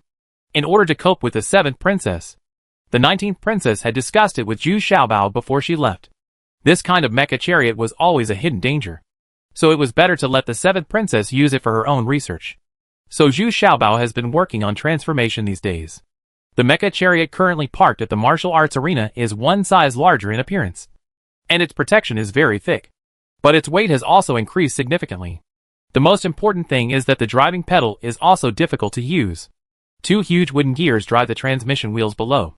Even the 2 strong female guards can't pedal. It means Jumei can barely move the mecha. Finally, Zhu Xiaobao added a set of transmission wheels. Only 4 female guards could make this tank move. But this tank could hold 8 people. Why is it so heavy? I want to drive the kind of mecha tank I used to have. Jumei shouted as soon as she got on it. Even she felt it was very heavy, and the original fun was gone. Xiaobao, what are you doing? Why do you have to do this so hard? Tong Wuxin was a little confused. But when he saw Zhu Xiaobao's evil smile, he knew that this guy had no good intentions. Hey! Aren't they all very interested in this thing? I'll let them study it. Even if they can imitate it, I will tire them to death. Zhu Xiaobao said with a proud smile. Wu Lijiao was the only one present now. After waiting for a few people, Zhu Xiaobao explained it clearly. Lil rascal. I knew you were having bad ideas. Wu Lijiao rubbed Zhu Xiaobao's head and heart very affectionately. Who knew that Zhu Xiaobao was so much shorter than her? Ji Zhizhen was entertaining Ma Songju at this time, and the two of them were actually getting on well with each other. However, it was not easy for Ji Zhizhen to escape Ma Songju's attack. However, Ji Zhisheng was very willing to spend money and bought a few good-looking male servants and asked them to serve Ma Songju. Of course, they were all trained. But even so, Ji Zhisheng still felt a little uncomfortable. However, Ji Zhishi's hard work also received huge rewards. The quality of the iron stones collected was significantly improved. In addition, Ji Zixi also found out about Xia Zixio's unknown secrets. But unexpectedly, at this moment, the old emperor announced to the world that Princess 19 and Xia Zixio would get married on the 26th of next month. Oh? How could this happen? Can he do it? Ji Zixi muttered to himself in a daze. Chapter 155. Secret Attack A. Since the last time the old emperor talked to him alone, the old emperor seemed to have become restless again. He did not ask the two princesses to visit him again, and he only went to court once. The rest of the time he actually spent the rest of the time with the concubines. A very enjoyable life has begun in the back garden. Although I can't carry a gun or mount a horse yet, I can already walk tremblingly on my own. Of course, I need the support of the maids on both sides. In this way, the old emperor is still shaky and trembling. He would touch the maids' buttocks up and down, and sometimes they would even erect for a moment. The 7th princess and the 19th princess also said goodbye to the old emperor. Of course, they were relieved at this time. It seemed that the old emperor could last for a while. The old emperor did not try to persuade them to stay. Now that a tofu workshop is opened in the imperial city, the old emperor is relieved. He now regards this food as the most important staple food, and eats tofu soup almost twice a day. However, the old emperor was as verbose as ever. Before leaving, he chatted with the 7th princess and the 9th princess for a long time. He also promised that by the 26th of next month, the palace would also send a wedding dowry to the 19th princess. The 7th princess couldn't stand it anymore, so she finally finished listening patiently, looked at the time, and continued to chatter for another hour. The 19th princess was very calm. She could feel that the old emperor seemed to be acting, because she found that the old emperor's eyes were no longer chaotic, and occasionally there was a flash of light. After leaving the palace, the 7th princess was relieved. This trip to the palace was really a bit crazy, and it had been delayed for several days. She was anxious to go back, but she asked to leave with the 19th princess, so as to have a companion. In fact, I am not worried. If I go back first, the emperor will summon the 19th princess. The 7th princess is also very careful. The 19th princess simply went on the road with the 7th princess, because she couldn't stay any longer. The last time someone came to cause trouble, unexpectedly, it was the 14th princess. This time, the 7th princess did not save any face for the 14th princess.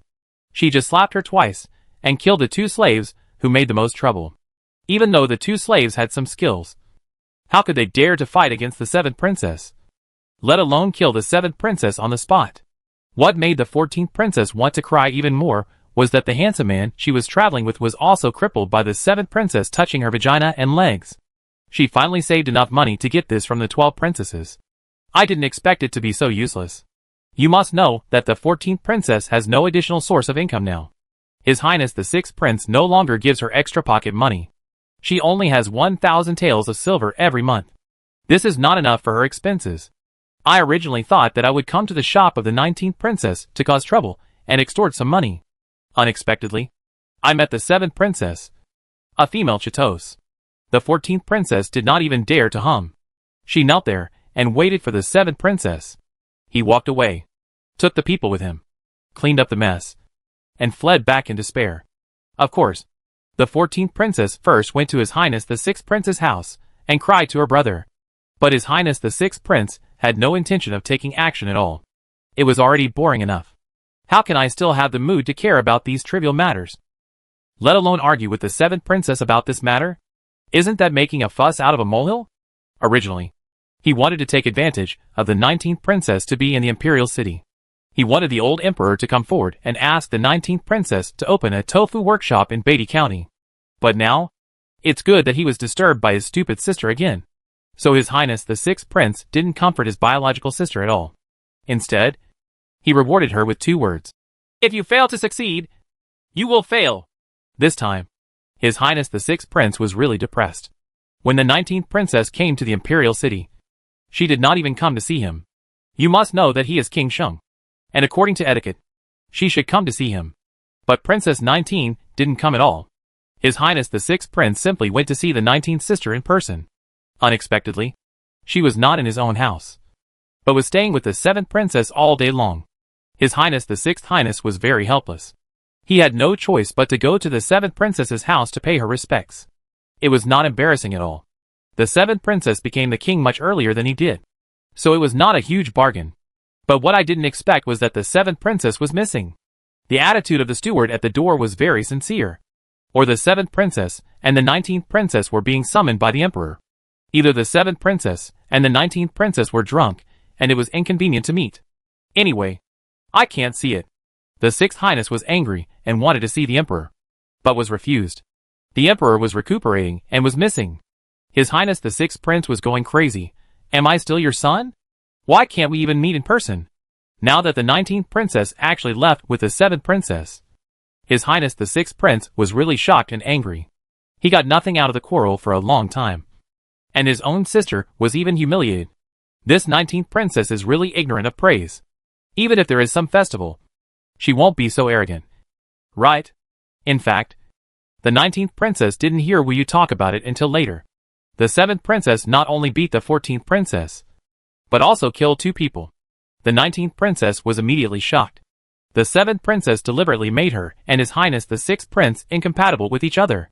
Now that she was invited to leave together again, she didn't even have the chance to explain to His Highness the 6th Highness.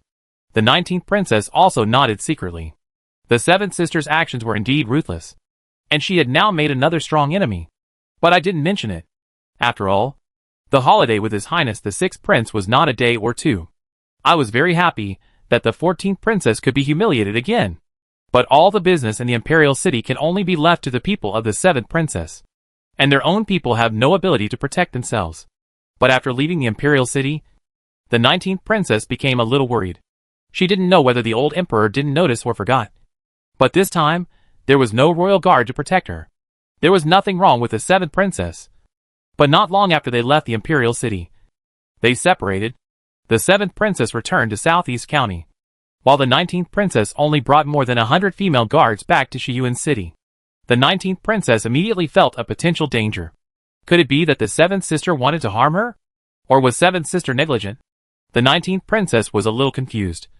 But at this time it was too late to think too much. She could only take one step at a time. The 7th princess walked for a while, then turned back and ordered, "Send 4 crazy shark guards to follow the 19th sister. Don't really get killed." "Yes." Immediately, 4 figures disappeared into the woods not far away. It turned out that the 7th princess was still worried, and wanted to see if the old emperor would send someone to protect the 19th sister. If that was the case, all the previous behaviors were just an act, and there was no such thing as the old fool at all. In addition, the 7th princess also wanted to see if 19th sister had any hidden strength. The 7th princess's scheming is much deeper than what she usually shows. In this regard, the 19th princess is far inferior to the 7th princess. She is a bit blind now, and can only gallop on her horse, hoping to reach the next county before dark, which will be much safer. Even though Wu Yu and others were riding newly purchased horses from the Shijue people, they could not withstand running for such a long time. Except for Princess Shijue. Everyone else's horses were already panting, and their legs were trembling. If I keep running, I will be exhausted. The 19th princess's war horse is a BMW gifted by King Ming, but it is also panting badly now. Oh! Let's stop for a moment. If we keep running, we won't even be able to ride the horses, Princess 19 said helplessly. At this time, they were also very tired and hungry. After finding a more favorable terrain, the 100 female guards immediately dispersed, protecting the 19th princess in the middle. The 2 cooks took out the braised beef before leaving, even though Zhu Xiaobao was not there now. 10-9 princess and the others are also able to make these delicacies by themselves, and are already used to them. According to Zhu Xiaobao, only by eating well can you feel happy physically and mentally and be refreshed. Not to mention, Wu Yu and others still agree with these words. Even the 19th princess is enjoying her food now. In fact, Wu Yu and others are not afraid, and are a little excited. Wu Yu always feels that his martial arts has improved a step now, and he should be able to protect the 19th princess. Besides, there is nothing unusual now. There were also 2 female guards standing on the big rock behind the 19th princess. They had not eaten for the time being, and had to wait until others had finished eating before taking turns. At this moment, a female guard on the big rock suddenly shouted in alarm. "Who are you?" Puff! A dart hit the throat of the female guard, and she immediately fell off the boulder. However, Wu Yu and the others also reacted immediately.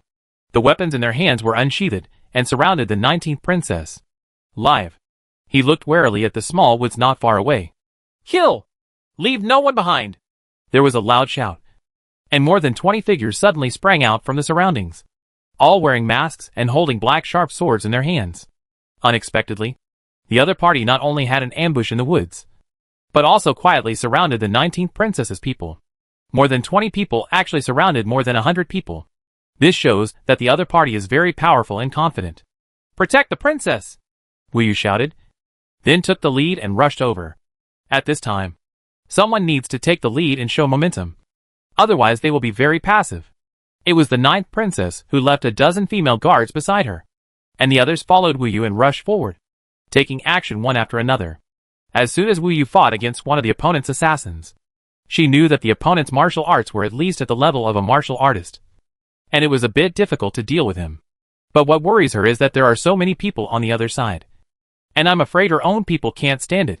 Wu Yu unexpectedly used the strange footwork of the Yuanong sword, and instantly killed the assassin with the short sword in his left hand.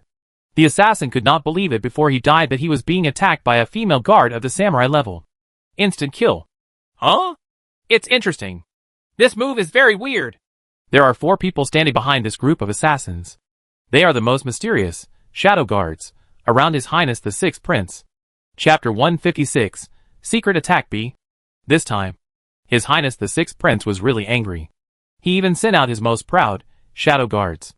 These guards were equivalent to the first prince's golden armor guards, and Prince Ming's black armor guards. Those holding black swords are second only to the shadow guards. The black sword guards are equivalent to the eldest prince's golden flower guards. I originally thought that with 20 black sword guards, these female guards could be taken care of. But now one of them was killed by Wu Yu, which made the 4 shadow guards a little unhappy. After all, His Highness the 6th Prince was against these black sword guard. Is also taken very seriously. 4th, go and kill that female guard. Let's take care of the 19th princess. Note that the 19th princess's bow is a little special, said the leader of the shadow guard. Yes. The shadow guard named Laosi responded. He jumped up to Wu Yu, knocked over a female guard beside Wu Yu, and then without looking, he headed directly towards Wu Yu. Just took action. Wu Yu quickly used her footwork, and then struck back with her sword. The person's martial arts was too high, at least at the level of a great martial artist. Wu Yu could immediately feel that she was no match at all. But she couldn't retreat now, and he relied on his weird footwork to deal with the opponent. But this kind of footwork is not so effective against opponents at the level of great martial arts masters. Moreover, the opponent's weapon was very special. It was a pair of iron gloves, and it was of a very high grade. Wu Yu's Ling-Yu's sword couldn't cut it, and at most it left a series of knife marks on the surface. Humph. It's a good knife. But you're already dead, and you can't use it anymore. The 4th child looked at his pair of gloves in surprise, and then snorted coldly. Warriors who use this kind of glove are usually good at close combat. Laosi turned around and approached Wu Yu. An iron glove had already hit Wu Yu's shoulder.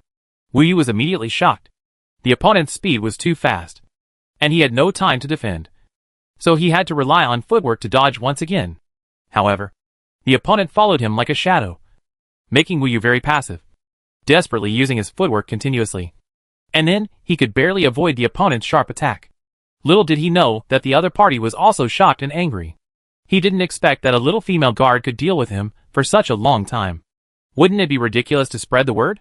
But when the 2 of them made a mistake, it was Wu Yu who found the opportunity to use his nirvana first.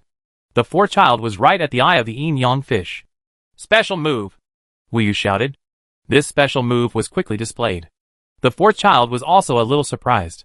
Wu Yu's move was still very threatening, but his martial arts was much higher after all, and his weapons are also very powerful. He actually blocked Ling Yu's sword with his left hand, and grabbed Wu Yu's short sword with his right hand. Wu Yu was immediately stunned. The opponent had broken his own trick so easily, and now he was still holding on to his dagger. As soon as he exerted force, Wu Yu's dagger was immediately twisted, although it was very sharp. This, after all, the short sword was still too thin, and was twisted and broken by the opponent. Just when Wu Yu wanted to use footwork to dodge again, Laosi unexpectedly shouted angrily, and spun his body rapidly.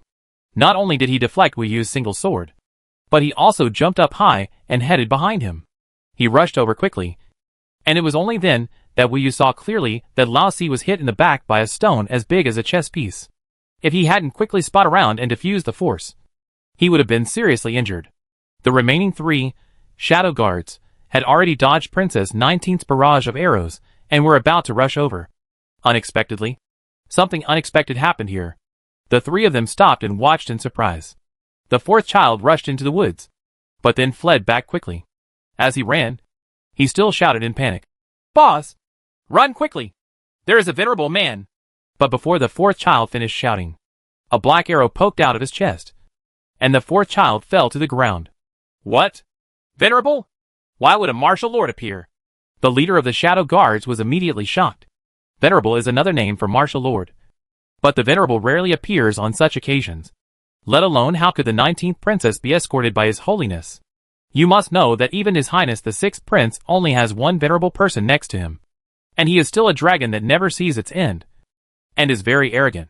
Even His Highness the 6th Highness must be respectful. The leading shadow guard picked up the body of the 4th child, and was on full alert.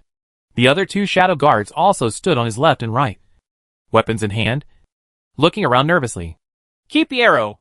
Get out!" At this time, an old voice suddenly came from the ear of the leading shadow guard. But he used the sound transmission technique, as if he was talking to him in his ear. Without saying a word, the leader of the shadow guard immediately pulled out the black arrow and threw it towards the place where the 4th child had just rushed in. Then he hugged the 4th child's body and left with his men without even daring to look back. Seeing that the other party suddenly retreated, Wu Yu did not dare to pursue them. In just a short time, 11 female guards were dead, and a dozen more were injured. The opponent's combat power is too strong.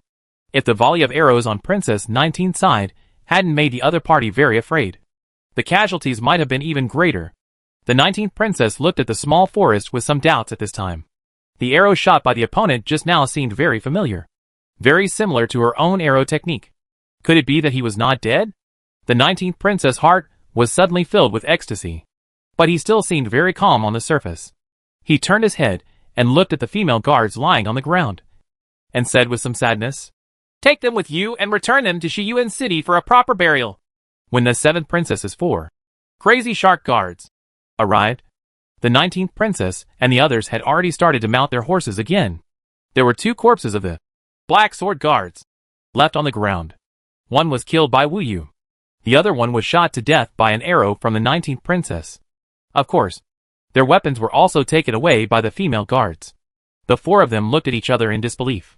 The female guards of the 19th princess could actually fight off these killers? Although the black swords were taken away, someone still recognized the 2 dead guards. They were the black sword guards of His Highness the 6th prince. The 3 shadow guards only took away the 4th child's body. There were 2 other corpses that could not be taken care of, and were being watched by a martial lord. How dare you step forward to collect the corpse? Anyway, His Highness the 6th prince will send someone to clean up the scene by then. But the 4 crazy shark guards were a little surprised, judging from the signs of fighting around them. The number of people was not small. But they were actually defeated by this group of female guards? Although this group of female guards also suffered a lot of losses. The 4 crazy shark guards were still surprised. They didn't see Shadow Guard. When they arrived at Qingxi County, the 19th princess and others rested for the night. They also used coffins to bury the bodies of the female guards, and bought several cars to pull them along. After ordering the county guard to send an escort to the border of Qingxi County. This is considered safe, because beyond that is King Wen's fiefdom. And King Wen has already sent people to greet him. When the 4 crazy shark guards saw King Wen's troops, they turned back. Crack! After hearing the report of the leading shadow guard, His Highness the 6th prince couldn't help but stood there blankly. The teacup in his hand also fell to the ground and shattered into pieces. "Your Majesty? How is it possible? The 19th sister is escorted by His Majesty? How is this possible?" His Highness the 6th prince murmured. This 19th sister has hidden herself too deeply. How many trump cards have she yet to play? The 7th princess also asked in surprise after hearing the report. "You really didn't see anyone else? But how could Brother 6 be so confident that he sent 20 black sword guards? But even if 20 black sword guards are enough to defeat Wu Yu and others." "Right. Reporting back to Chitos, there was indeed no one else around. It was already over when we arrived. But we followed quietly and heard their conversation. It was these more than 100 people who defeated the 6 princes 20-odd black men. Sword guard. And the one named Wu Yu killed 1 person. And the 19th princess shot 1 person. The leader of the Crazy Shark Guard said with confidence. Although the female guards saw the 4th child being shot, the 19th princess issued a silence order. So they did not mention the shadow guards again. Therefore, these 4 crazy shark guards only heard a few words about Princess Wu Yu and Jijiu killing the Black Sword Guard. I didn't expect that Wu Yu's kung fu has improved so much. I really underestimated her, the 7th princess said in disbelief. Then she stopped asking and fell into deep thought. At the border of Shiyuan City, there were thunderous cheers at this time. Everyone was cheering to welcome the return of the 19th princess. Even Xia Zixio came to greet her with his troops and horses. With a spring breeze on his face, he seemed to be in a better state of mind. A lot of this makes Princess 19 somewhat relieved. After all, her marriage to Xia Zixio is now a foregone conclusion. She still hopes that Xia Zixio can really cheer up and help her. After settling down the injured female guard, Wu Yu hurried to Dongtian Paradise just after dark. What she was worried about was that she fell and broke her dagger. And now she couldn't use her most reliable, Nirvana. So she hurriedly asked Zhu Xiaobao to help her make a new one. Wu Yu was in a bad mood this time. And Zhu Xiaobao didn't even dare to take advantage. So he quickly promised Wu Yu to help her make another short sword. Because Wu Yu lost 11 female guards, she must be in a bad mood now. After Wu Yu finished explaining, she hurried down the mountain again. She had to bury the 11 female guards the next day. Now Wu Yu was in a very confused mood. She always felt that her martial arts was too low, which caused the death of these female guards. Died in battle. Zhu Xiaobao also started working here overnight, lighting up the stove with duwang and making a short knife for Wu Yu. Now Zhu Xiaobao's forging skills have become increasingly sophisticated. Even duwang admires him. This little fat man can actually forge magic weapons? Chapter 157 Uninvited Guest A. Jumei looked at her results today. She had completed the 120 arrows required by Zhu Xiaobao, and more than half of them hit the bullseye. Then I looked at the 3 marks carved next to the target, and I knew it was time to exchange it for a jar of wine. This silly girl is also a bit scheming. Zhu Xiaobao promised her that as long as she meets the training requirements for 3 consecutive days, she can receive a jar of burning knives as a reward. So Jumei has been thinking about it. Even though Jumei doesn't know how to count, she can still distinguish numbers below 10 clearly. Today happens to be the 3rd day. Jumei is very happy because she can get another jar of burning knives. However, Jumei's training is solid and not opportunistic at all. Today, he not only completed the task of 120 arrows, but also ran 3 times around the ring road. When he found Zhu Xiaobao was making a short sword for Wu Yu. This time he was very careful. After all, the opponents Wu Yu faced were getting stronger and stronger, and he could only help her in this regard. Making a short sword this time is different from the past, because this time a piece of dark iron is added to the material. This kind of dark iron is considered the best material for making magical weapons. This is the first time for Zhu Xiaobao to use it. This piece of black iron was given to him by Yi Qihong. Because Zhu Xiaobao was so kind to this sister, he gave away a lot of things in every transaction, which made Yi Qihong feel a little embarrassed. And he was very fond of this younger brother. Satisfied, he was cruel and gave the piece of black iron he had treasured to Zhu Xiaobao. Originally, Yi Qihong wanted to use this piece of black iron to build a weapon for himself, but there was too little of it, so he never got what he wanted. Now he simply gave it to Zhu Xiaobao. Zhu Xiaobao was in a bit of a dull mood today, and was working hard because today was the day when the 11 female guards were buried. Wu Lijia and other 60 people also went down the mountain to see them off. After all, these 11 female guards were buried. They have worked together for many years, and 2 of them are also very familiar with Zhu Xiaobao. So Zhu Xiaobao feels quite depressed. Oh, got it. Just go finding Xiuxiu and ask her to bring it to you. That's it. Zhu Xiaobao saw Jumei looking at him with a silly smile, his eyes full of expectations, and secretly shook his head. Still, how can a person like Jumei be so happy and careless? Oh, got it. Young master, Jumei said politely. Now Zhu Xiaobao doesn't let her call her young master or master, so she still calls her young master. Jumei calls her young master very smoothly and seems very natural. Even Xiuxiu and the others now call Zhu Xiaobao this way. After all, Calling him master made Zhu Xiaobao feel uncomfortable, as if he was a cruel slave owner. Jumei happily found Ing Xiuxiu, since it was Zhu Xiaobao. Of course, Ing Xiuxiu immediately cashed in and handed a jar of burning knives to Jumei. Well, Sister Xiuxiu, are the pickled pepper chicken feet you made the day before yesterday ready? Give me some. Jumei is actually 19 years old, but she calls everyone she sees, and no one will call her sister anyway. Humph. I knew you were greedy again. Take it. Don't let the young master know, or you'll scold me again, Ing Xiuxiu said with a snort. Well, I'll eat here and leave after I finish eating. Jumei is also very thoughtful. This is Zhu Xiaobao's special kitchen. It's full of good food. If you stay here to eat, you can still get a lot of food. Delicious. Lu Tong and Lu Fong were not here today, and they both went to attend the funeral. With Ing Xiuxiu alone, Jumei began to make small plans. Ha ha. Okay. You're not stupid at all, Ing Xiuxiu said a little funny. In fact, people here really like Jumei. Although she is a bit silly, she works hard, and she has a special status. Even though Zhu Xiaobao beats and scolds her all day long, everyone can see that Zhu Xiaobao is very good to Jumei and takes great care of Jumei. Anyway, Zhu Xiaobao wouldn't come back for dinner for at least an hour. So Ing Xiuxiu cut up another plate of soy sauce beef for Jumei, plus a large bowl of fried rice. Jumei's appetite was 3 times that of the average person. Ing Xiuxiu felt a little anxious at this time.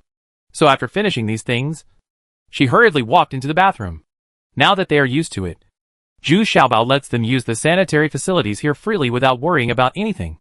Of course, Ing Xiuxiu and others have also developed the habit of quickly locking the door as soon as they enter. They all know that young Master Zhu Xiaobao has a hobby of peeking, especially when using the shower here.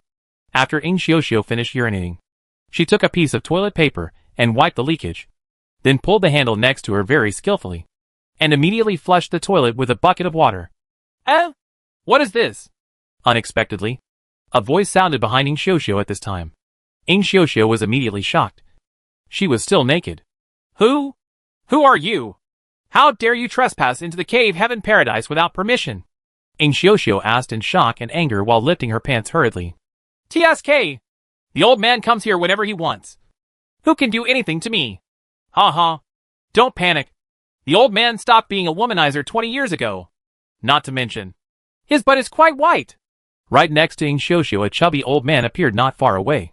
He looked at Ing Xiuxiu without any scruples, but he seemed to be more interested in the toilet. Here comes someone. There's an assassin.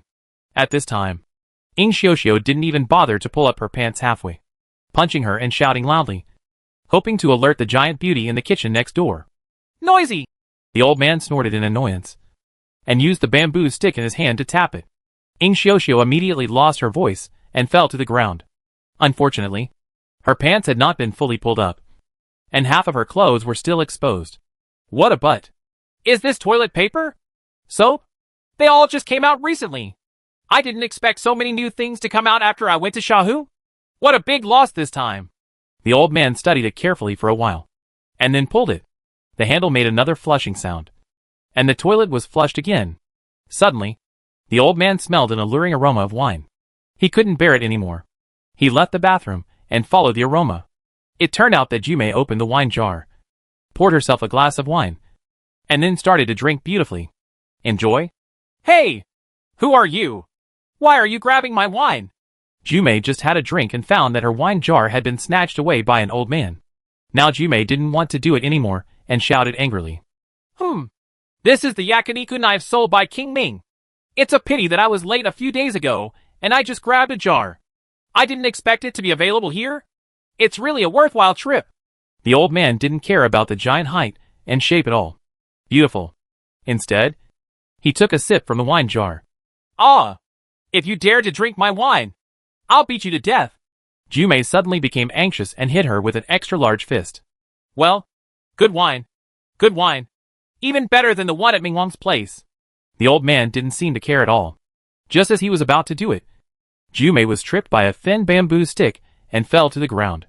The old man breathed a sigh of relief. Then he stepped on Jumei's back and asked, Hey! Silly guy.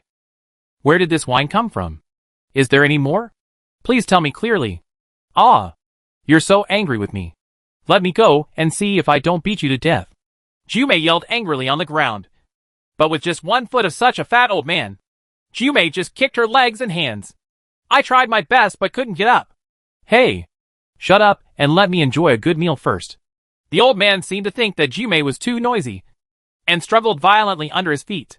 He used the bamboo stick to push it, and Jumei's hand stopped obeying him. My legs couldn't move anymore. Jumei understood a little bit. This person's kung fu was very high. What's even more annoying is that the old man sat directly on Jumei's back, using her as a cushion, and started to enjoy the sauce beef and chicken feet with pickled peppers on the table. Of course, the altar of roasted knives made him love it even more. Zhu Xiaobao was thinking about making a sword along the way. The black iron added seemed to be difficult to fuse with other iron embryos. It seemed that the temperature of the furnace had to be increased. But the hardness of this black iron was very high. Let him look forward to it. Zhu Xiaobao had a premonition that this short sword would be a sword of higher quality. Zhu Xiaobao lowered his head and was thinking about something. He didn't even notice the person lying on the ground. Jumei saw Zhu Xiaobao first and hurriedly shouted, Master, he stole my wine. Ah? What's going on? Who are you? Zhu Xiaobao then raised his head and saw that Jumei was lying there and being used as a bench, and an old man sitting on it was feasting unscrupulously. Hiccup. The old man opened his mouth and turned to look at Zhu Xiaobao. Then he was a little surprised. This little fat man's belly was as big as his own, and the silly girl who sat down actually called him young master. So he said unceremoniously, Are you the master here?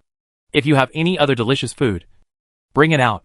If the old man is happy with the meal, he will never treat you badly. Expert? Zhu Xiaobao immediately became vigilant. Someone had tried to enter the cave heaven paradise twice before. Unexpectedly, they came again today and had already entered. What makes Zhu Xiaobao even more uneasy is that Wu Lijia and others are not here. And Tong Wuxin has also taken people to trade with Yi Qihong. Now is the most empty time. Zhu Xiaobao turned his eyes around and looked around to see if there was any possibility of escape. He was still trying to deal with it. The food here is much better, but you have to be reasonable. Right? This is my home. And I didn't invite you here? By the way, how did you get in? Hee hee. Is it difficult to get in here? It's a joke. If you can interest me, old man, you have some skills. Hee hee. I'm warning you. Don't even think about running away. You won't be able to run away. The old man took a sip of wine. Then he ate a piece of beef with soy sauce and said casually, Where is Xiuxiu? What did you do to her?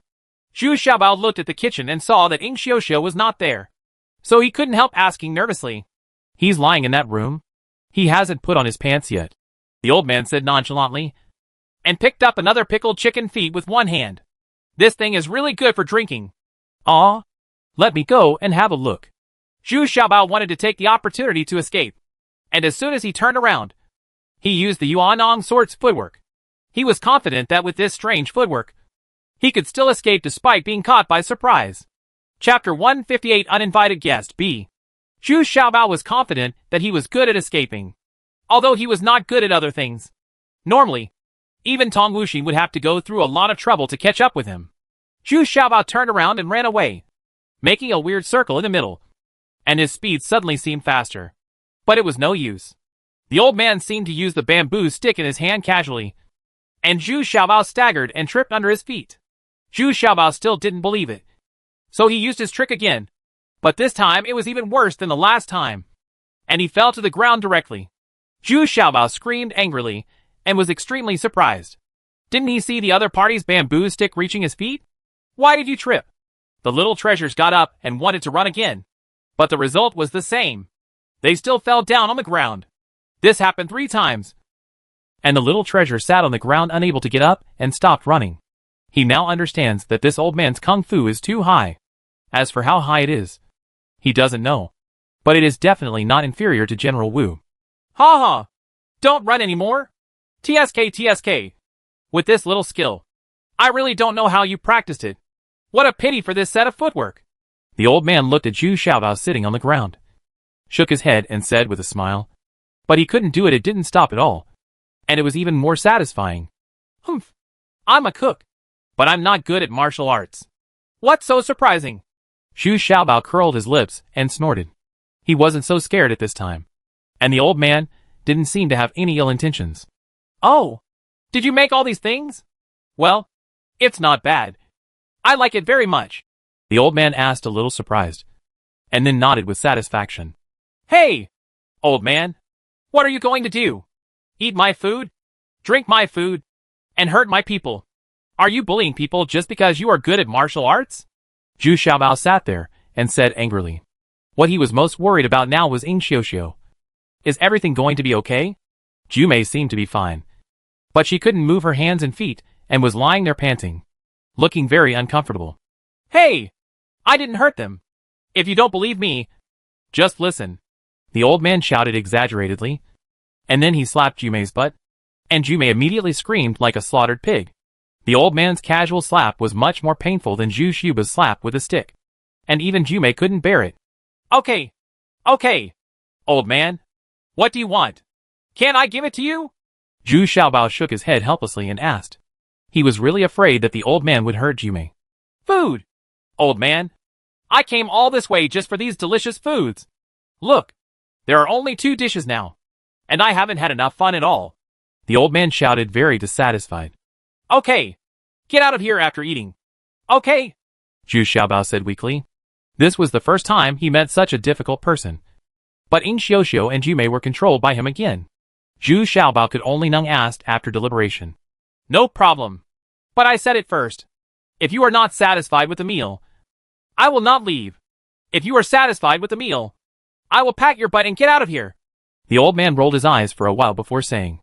Then release Yin Xiuxiu first. Zhu Xiaobao was worried about Yin Xiuxiu's safety, so he immediately made a request. What are you doing? Stop bargaining with me. The old man said a little impatiently. Hey, I'm the chef. Don't you want to help her? Do you understand? Zhu Xiaobao shouted angrily. Yeah. Okay. I'm warning you. Don't play tricks on me, or I'll break both of their legs.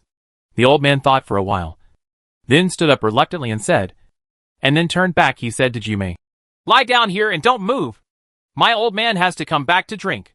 The old man really used that giant beauty as a cushion. But even though no one was suppressing the giant beauty, she still lay there unable to move. The angry giant beauty just rolled her eyes. But despite the publicity, the old man's slap just now was really painful. After a while, Yin Xiuxiu followed the old man out with a sad face, holding up her pants as she walked. When she saw Zhu Xiaobao, Yin Xiuxiu couldn't help crying. Xiaobao, this bad old man is bullying me. Me. Take advantage of me. Huh? Shut up. Since when did I take advantage of you? I told you. I have no interest in women a long time ago. Come on, little fat man. I'm still waiting to eat. The old man glared and rushed Zhu. Yin Xiuxiu hummed. Okay, don't cry. Give me a hand and let me send this old guy away as soon as possible. Zhu Xiaobao said, a little depressed. And now he wanted to send the old man away as soon as possible. Zhu Xiaobao put on his apron, took out his chef's knife, and started to work. Yin Xiuxiu hurried behind to help. Fortunately, there were a lot of ready-made ingredients in the kitchen. Once Zhu Xiaobao got started, he was very attentive, and within a short time, the dishes were served one after another. Ah! Ha! This trip is really worth it. Another jar of good wine. The old friend suddenly laughed heartily after eating, and he drank all the jar of roasted knives, which surprised Zhu Xiaobao. The old man has quite a drinking capacity. Zhu Xiaobao rolled his eyes, and quickly asked Yin Xiuxiu to get a jar of top-quality roast knives. He wanted to get the old man drunk. He had already drank a jar of top-quality roast knives. Let's see if you can still sit still with another jar of top-quality roast knives. Live? When the time comes, just throw this hateful old man down the mountain. Zhu Xiaobao thought viciously. Huh? This wine is even better than the one just now. Not bad. Little fat man. I like you more and more now. The old man took a sip of the top-quality roasted knife and exclaimed in surprise. No need. Hurry up and finish eating and get out of here. Zhu Xiaobao snorted impatiently. Hee. Don't be so fierce. Come on. Sit down and tell me what these dishes are. I've never seen them before. The old man has a very good temper now, and is not angry at all. He also asked Zhu Xiaobao to sit down. Humph. Zhu Xiaobao moved a stool and sat across from the old man. To be honest, Zhu Xiaobao was also hungry now. He originally came back to eat, but he didn't expect that he was very hungry after working for a while. Originally, I had been blacksmithing all morning, which was physical work. This is fish fillet. Right. Is this the first time you eat it this way? What's the name of this dish? The old man asked while eating. Jiao Lu fish fillet. What's important is that the meat is smooth/tender, fresh and sweet, and the flavor is overflowing. Zhu Xiaobao also added a piece of fish fillet for himself, and then said, Where's this? The old man became more and more satisfied as he ate, pointing to a plate of food and asked, Kung Pao chicken. Spicy and spicy. The meat is smooth and crispy. What about this? Sounding oil eel silk. What about this? After eating the meal for an hour, the fat old man was satisfied and full. However, to Zhu Xiaobao's disappointment, even half a jar of top-quality roasted knives could not make the old man drunk. And he was still so drunk. Spirit. It's delicious. It's delicious. It's a real treat today. The old man stood up and casually. Jumei finally got up from the ground. But her legs were numb, and she stood there shivering. It took a while to recover. Hey! Old man. Are you satisfied with your meal? Zhu Xiaobao asked impatiently. Satisfied? Satisfied? So satisfied. The old man said sincerely with a smile on his face. Well, it's time to fulfill your promise. Right. Get out of here. Zhu Xiaobao waited for these words, and immediately wanted to drive the old man away. Did I say that? The old man asked, a little annoyed at this time. Hey! You can't speak. Can you? After all, you are also a senior master. Zhu Xiaobao couldn't help but exclaimed. Even Ying Xiuxiu and Zhu Mei stared angrily at this hateful fat old man. How about this? Why don't I pay for it? Let me have a few more meals. Don't worry. I promise I won't cheat. The old man reached out and touched his body. The result was very embarrassing. There was not even a copper coin next to him. No. Are you speechless? It's time to get out. Right. Zhu Xiaobao asked disdainfully. At first glance, he looked like a man who was eating and drinking, which means he was better at qigong. So he was lucky enough to get in. Let's talk about it. Let's talk about it. The old man was still bargaining, but he was still smiling. Go. Go. Go. Stop doing this and get out. You may send him to the hanging box. Zhu Xiaobao pushed the old man impatiently. But this time it went smoothly. The old man did not use any martial arts. Reluctantly, he was pushed forward. Finally, when we got to the hanging box, the old man started to lie again. I don't want to sit on this thing. I will get dizzy sitting on this thing. Hey! Are you trying to cheat again? If you don't sit on this hanging box, you will have no choice but to jump off. Don't blame me for not warning you. You will die miserably. Zhu Xiaobao stood on the edge of the cliff, said threateningly. How about that? I'd better stay. Right. The old man held the wine jar in his hand and was still bargaining. Jumei, kick him down. Zhu Xiaobao suddenly shouted angrily. Okay. Bad old man. I'll let you bully me again. Get down. Jumei hated the old man so much that she kicked him out. Hey. Hey. Hey. Oh. I'm dead. The old man seemed to be really unprepared, screaming and falling from the edge of the cliff. The screams became farther and farther away. And finally, he couldn't be heard anymore. He didn't really fall to his death. Did he? Jumei, why did you really kick him down? It would really kill someone. Although Zhu Xiaobao hated this fat old man, he didn't really want to do it. Throw him to death. You said, let me kick him down. Jumei muttered. Oh, forget it. Send someone to have a look tomorrow. If the body can be fished out, let's bury it properly. Zhu Xiaobao felt a little regretful. After all, it was a human life. But there is nothing we can do now. When Wu Lijia and the others came back, they were all shocked when they heard about this incident. They hurriedly launched a careful investigation in Dongtian Paradise to find out how the old man got here. But there were no results, and all defensive measures were untouched. This made Zhu Xiaobao very strange. Fortunately, the old man was finally gone. But on the night of the second day, as soon as Zhu Xiaobao returned to his residence, he was shocked by the scene in front of him. The fat old man came back again. Chapter 159, Recruiting a Disciple A. Zhu Xiaobao's head was buzzing immediately, and his head was getting bigger. Now there is no Jumei around. Just Ying Xiuxiu, Lu Tong, Lu Fong and the others. They are definitely no match for this old man. Degree, and now the situation has changed. and the three people are nowhere to be seen. If we were at this distance, we would have heard the three girls talking and laughing. Old man, why are you here again? Didn't I really throw you to death? Are you worried about me? Where are my 3 maids? Zhu Xiaobao shouted angrily. Now he is not afraid of this fat old man. But it's a headache. Oh, don't worry. They are all fine. It's just that you usually don't discipline them well. And you touch me when you see them. I'll let them rest for a while. Don't worry. It's just a little rest. Even Mao, not even one. The fat old man explained carefully, as if he was afraid that Zhu Xiaobao would worry. Hey, you are so old. Why don't you keep your word? You left my place after you were satisfied with the food. Why are you here again? Zhu Xiaobao felt a little relieved, but asked impatiently, "Road?" Hee. Yesterday I left after I was satisfied with my meal. But you didn't say you wouldn't come today? Look, I brought money today. It's enough for half a month. Right? I worked all day before stealing a... No, I just got it. The old man didn't pay attention at all. He was still smiling, and he even came close to Zhu Xiaobao and poured out a lot of gold ingots from the package behind him. Good guy. There are enough gold ingots. It cost 1,000 taels, but for such a small amount. The old man didn't waste any effort at all, and he didn't feel any distress at all. He looked at Zhu Xiaobao very flatteringly. Humph. It was stolen. Right? It's not difficult to steal some gold ingots with your qingdong. I tell you. Stop doing this. I make a lot more money than you. Get out of here. Zhu Xiaobao, he snorted disdainfully. But with such a large pile of gold ingots piled at his feet, he was really a little dizzy.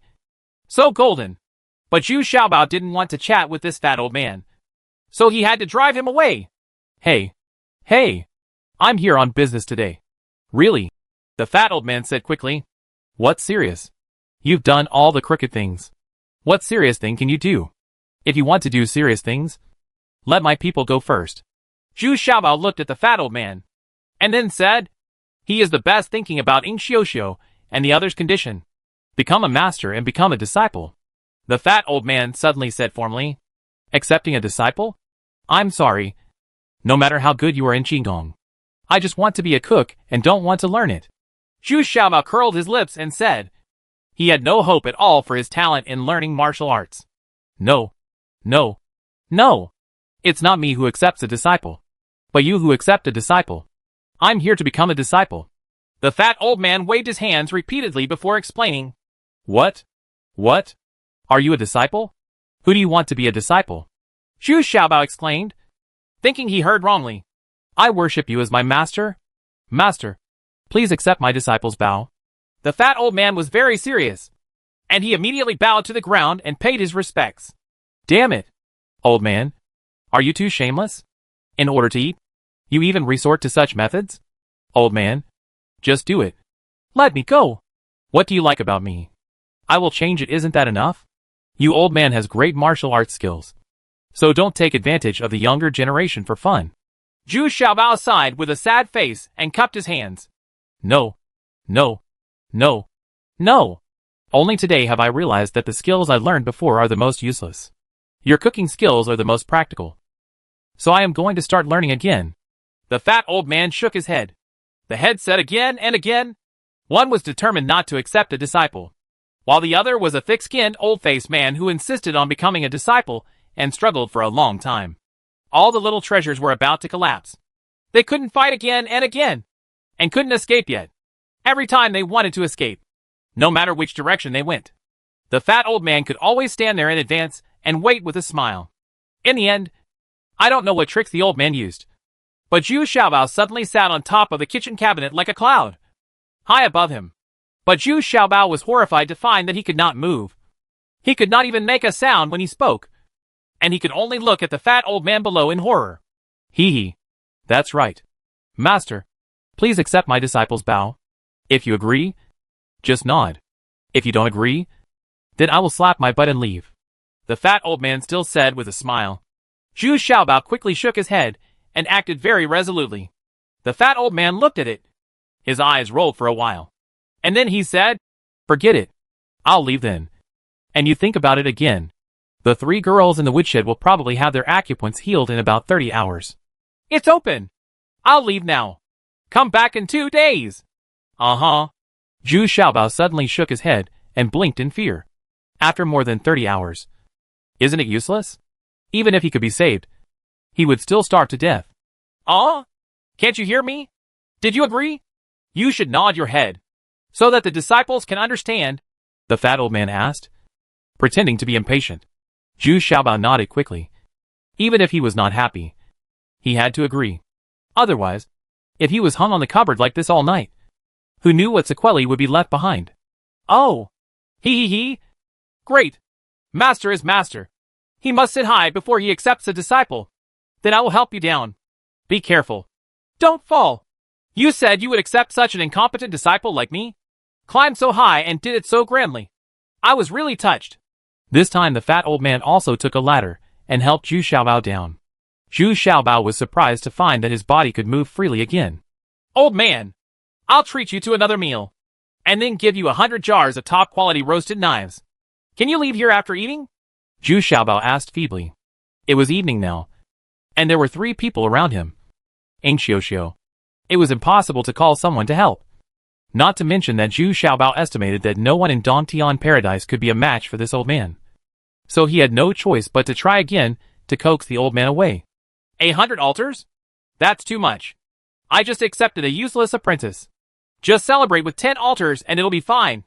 A meal is very necessary. And the apprenticeship banquet is of course indispensable. Oh, by the way, I won't leave after eating. I'll save you the trouble of coming back tomorrow and climbing up and down. The fat old man shook his head and said, not treating himself as an outsider at all. Okay, go and get my 3 maids back. Let's prepare for the apprenticeship banquet. Zhu Xiaobao sat there and said with a sad face, now the only thing to do is to rescue Xiao and the other 3 first. Finally, at least you can feel more at ease. Okay, bring them here right away. I know you need someone to help you cook a meal. The fat old man happily ran to the woodshed. After a while, Xiao and 3 others followed the fat old man out. The 3 people were very afraid of this fat old man in their eyes. Just now, the 3 of them joined forces, and were easily restrained by this fat old man. Xiaobao! This bad old man bullied us. Xiao and Lu Tong and Lu Fang shouted aggrievedly when they saw Zhu Xiaobao, as if they needed Zhu Xiaobao's protection. In fact, Zhu Xiaobao's kung fu was worse than them. It's so far away. But for such a long time, they have unconsciously regarded Zhu Xiaobao as their support and support. It seems that there is nothing that Zhu Xiaobao cannot solve. Oh! Stop talking and go get ready. Today I accepted an old disciple. My founding disciple. Zhu Xiaobao said a little helplessly. What is this? I'm afraid this old man is 70 years old. Already? Yes. You 3 little sisters. I am the master's disciple. And my status is a little higher than yours. So you must be obedient in the future. The fat old man quickly said to the Xiao trio with smile lines on his face. Ah! Your founding disciple? Xiao and Lu Tong and Lu Fang were so shocked that they almost sat on the ground. Well, I can't accept such a villain. Go quickly. Zhu Xiaobao said weakly. This old man is too difficult to deal with. It is better to wait until tomorrow to call Tong Wuxin, Wu Lijia and others to deal with this old man. Something. The meal was quite sumptuous, with 6 dishes and 1 soup. The old man ate with a smile on his face. During the meal, he kept toasting to Zhu Xiaobao and calling him Master over and over again. Xiao and the others next to her felt extremely uncomfortable, but they were also quite wary of the old man. I said, old disciple, since you worship me as your teacher, you have to tell me your name. Right? Where are you from? And what did you do before? Zhu Xiaobao asked depressedly. My name is Wine and Meat. You should call me Shujio. As for where I come from, it's hard to say. I basically go wherever there is good food and drink. I've been doing this all my life. The old man rolled his eyes. He turned around and then said, but what he said next was really true. He had been thinking about eating it his whole life. Don't care about anything else. Xiaojiu. Forget it. Don't call me apprentice. It sounds awkward. So let's call you Lao Jiu. At least it sounds more appropriate. Zhu Xiaobao rolled his eyes and said, the old man didn't reveal any of his origins. It can be seen that he must be somewhat capable. Hee. Okay. Master is thoughtful. Master, where should I sleep at night? In the same room with the three of them? Lao Jiao took a sip of wine and asked with a smile. Die. Old pervert. Disgusting. Ing Xiuxiu and the other two people were immediately in a state of panic. They were all yelling at Lao Jiao. This old man had gone too far. Humph. You sleep in the firewood shed? Since you are learning from a master, you have to act like a disciple. Do you think you are here to enjoy it? Zhu Xiaobao also snorted angrily. He didn't even have a chance to talk to the three maids. Crowded together. This old man is really good at finding bargains. Okay. Can you help me clean up later? How about we get a bed? Lao Jiao actually agreed happily. After a while, Zhu Xiaobao was so upset that he got a little drunk and went back to his room to sleep. Ing Xiuxiu and three other people helped Lao Jiao prepare a bed and a quilt. Lao Jiao was not picky at all, holding a jar of burning knives and getting ready to sleep. In the middle of the night, Ing Xiuxiu and three others quietly left the room. The three of them were all wearing soft armor and carrying sharp knives. They quietly went to the woodshed. Then they heard bursts of snoring inside, and the three of them nodded to each other. He nodded, then carefully touched it in. Chapter 160, Accepting a Disciple B. In the middle of the night, Zhu Xiaobao also climbed up. He wanted to take advantage of the silence of the night to run to the female guard's house. It should be safe when he got there. There were 200 female guards. Is it possible that this fat old man can still challenge 200? As soon as Zhu Xiaobao stepped out of the room, he tripped over a pile of soft donkeys at the door. When he looked carefully, he suddenly felt cold. There were three people piled together at the door. None other than Ing Xiuxiu and Lu Tong and Lu Fang. The three of them were in a terrible state this time. They were all tied up. Their hands and feet were tied together, and a rag was stuffed in their mouths. The three people shook their heads and blinked at Zhu Xiaobao vigorously, eyes full of fear and shame. After the three people were untied, Zhu Xiaobao also gave up the idea of running away. He saw that they were on guard, so he stopped looking for trouble. If the master was tied up like this by his apprentice, he wouldn't laugh. Big teeth? Early the next morning, when Zhu Xiaobao opened the door, he saw Lao Jiao waiting at the door. He even bowed deeply and asked, Master, how did you sleep last night? What dishes are you going to teach me today? Well, it's okay. It's just a bit noisy. Zhu Xiaobao rolled his eyes at Lao Jiao and said angrily, Hee hee. Me too. But there was no sound after a while. It was probably the three mice making a noise. But don't worry. If they come again tonight, I will skin them, cramp them, and hang them on the tree. Lao Jiao he also said with a smile. No need. I promise no one will bother you tonight. Zhu Xiaobao was startled. This old man is too cruel. Oh, that's good. Master, what's for breakfast today? Do you want me to help? I'm just getting started. Shouldn't I learn some basic operations? Lao Jiao asked actively. No need. Let them do it today. And I will teach you again at noon. Zhu Xiaobao sighed and said, feeling that his appetite was no longer that strong and he was in a bad mood. Lao Jiao had a great appetite, so he had 2 soup dumplings, a bowl of tofu soup, and a plate of milk cucumber. After eating, I clicked my tongue with some unfinished content, and then consciously followed Zhu Xiaobao out without asking where he was going. Zhu Xiaobao went straight to the martial arts field. The female guard should have started to exercise. He thought that he should be able to catch this hateful old nine in the martial arts field. Coincidentally, Tong Wuxin also came back today. She just came back last night. After finishing the transaction with Yi Qihong, she hurried back, put all the exchange things in Zhu Xiaobao's laboratory. I started training with the female guards early this morning. Tong Wuxin and Wu Lijiao were both a little surprised when they saw Zhu Xiaobao walking over with a fat old man. Zhu Xiaobao rarely came here early in the morning. Usually, you take Jumei for a lap around the cave heaven paradise first. Why did you come here so early today? Who is that fat old man? Why is there something wrong with Zhu Xiaobao's expression? Tong Wuxin and Wu Lijiao knew Zhu Xiaobao very well, and they were always smiling. Unexpectedly, today, the fat old man behind them was always smiling, while Zhu Xiaobao was frowning. Xiaobao, who is this? How did you come to our paradise?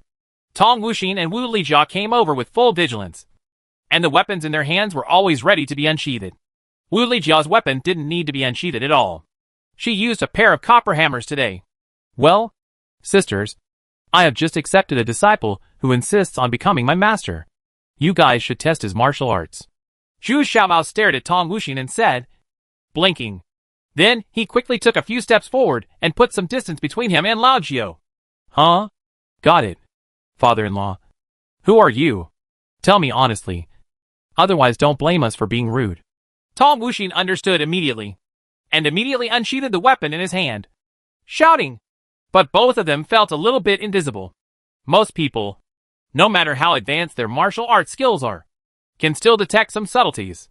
However, this old man's aura is very ordinary, as if he has no martial arts. But it also gives people a very dangerous feeling. Uh-huh. Sisters, didn't you tell me?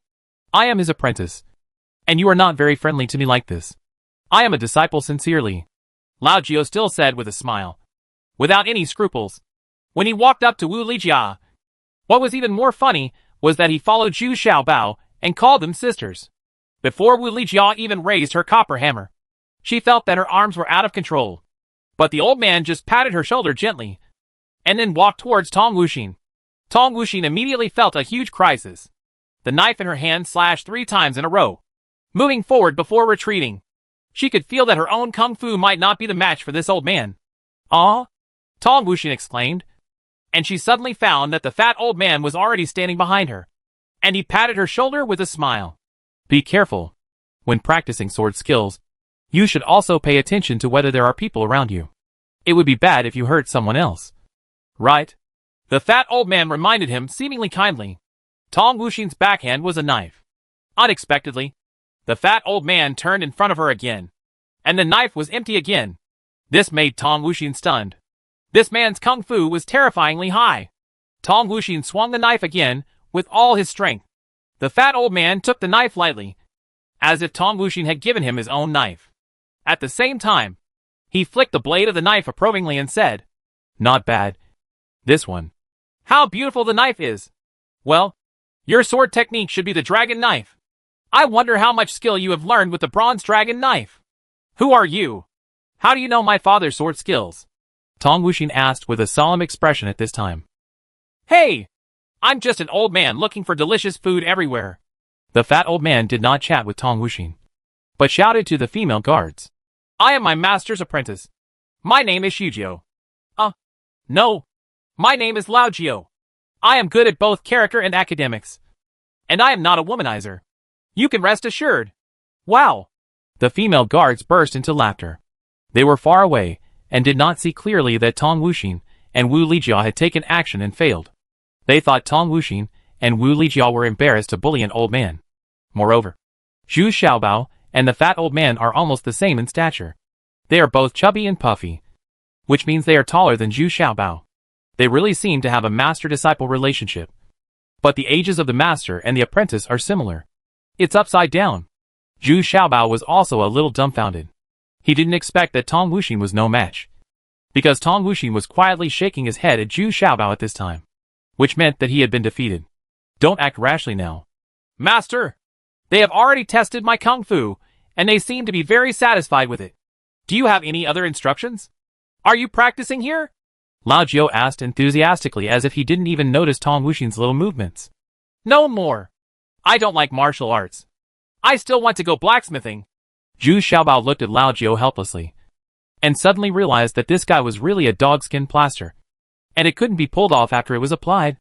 Okay, disciple. I will go with you, Lao Jiao said very attentively, and followed Zhu Xiaobao eagerly. This scene was so funny no matter how you looked at it. After Zhu Xiaobao left in despair, Tong Wuxin and Wu Lijia looked at each other in horror. The old man's kung fu was so terrifying that there was no room for him to fight back. And what's even more disturbing is that it's not clear whether this old man is a friend or an enemy. Looking at Zhu Xiaobao's appearance, he must have been forced to accept such an old apprentice. Tong Wuxin and Wu Lijia discussed it, and immediately sent someone to report to Manager Wu. I don't dare to tell the 19th princess yet, because if the other party comes here for the 19th princess, then I have fallen into a trap. Besides, only Chief Wu has the best martial arts skills now. If he can't do it, then there's no point in telling the 19th princess. Tong Wuxin immediately released the carrier pigeon to retrieve the third child Zhao Shenbao. Although he knew that Zhao Shenbao was definitely no match, Zhao Shabao had rich experience, and might know the origin of this old man. Zhu Xiaobao is really annoyed now. Not only because of this strange old man, but also the short sword he helped Wu Yu to build has encountered difficulties. Because of the addition of the black iron, it has been unable to be integrated into the original. In the iron embryo, the force of beating is always wrong. If it is too heavy, the outer iron embryo will be deformed. If it is too light, the black iron inside cannot bear the force at all. Master, are you raising the temperature of the furnace? Du Wang also asked a little uneasily. He had never used black iron before, so he didn't know how to deal with this situation. No. When the furnace temperature is raised, the iron embryo outside will be too soft. Zhu Xiaobao shook his head and said, Master, how about I try? At this time, Lao Jiu asked cautiously from behind, with a fawning smile on his face. What are you causing trouble? Are you learning to cook or blacksmith? Didn't you see that I am annoyed? Zhu Xiaobao shouted angrily. Once he encounters a problem that cannot be solved, Zhu Xiaobao will become very irritable, no matter who the other person is. Hee. It's not to cause trouble. If you don't add the inner force, the strength will not penetrate at all. I still have some basic skills in this aspect, Lao Jiu said with a smile. In fact, Lao Jiu was also surprised in his heart. This little fat man was not only a cook, but also had many unexpected abilities, many of which he had never seen before. It was the first time he saw the folding method, but he could feel that this method was very advanced and more efficient than the original method. Master, what he said is right. Why don't you let him try? Du Wang immediately understood the key point as soon as he heard it. This thing is like this. Once he pointed it out, he immediately understood it. Okay. Lao Jiu, give it a try. If you can help me solve this problem, I will give you a surprise today. Zhu Xiaobao looked at Lao Jiu doubtfully, and then said, Really?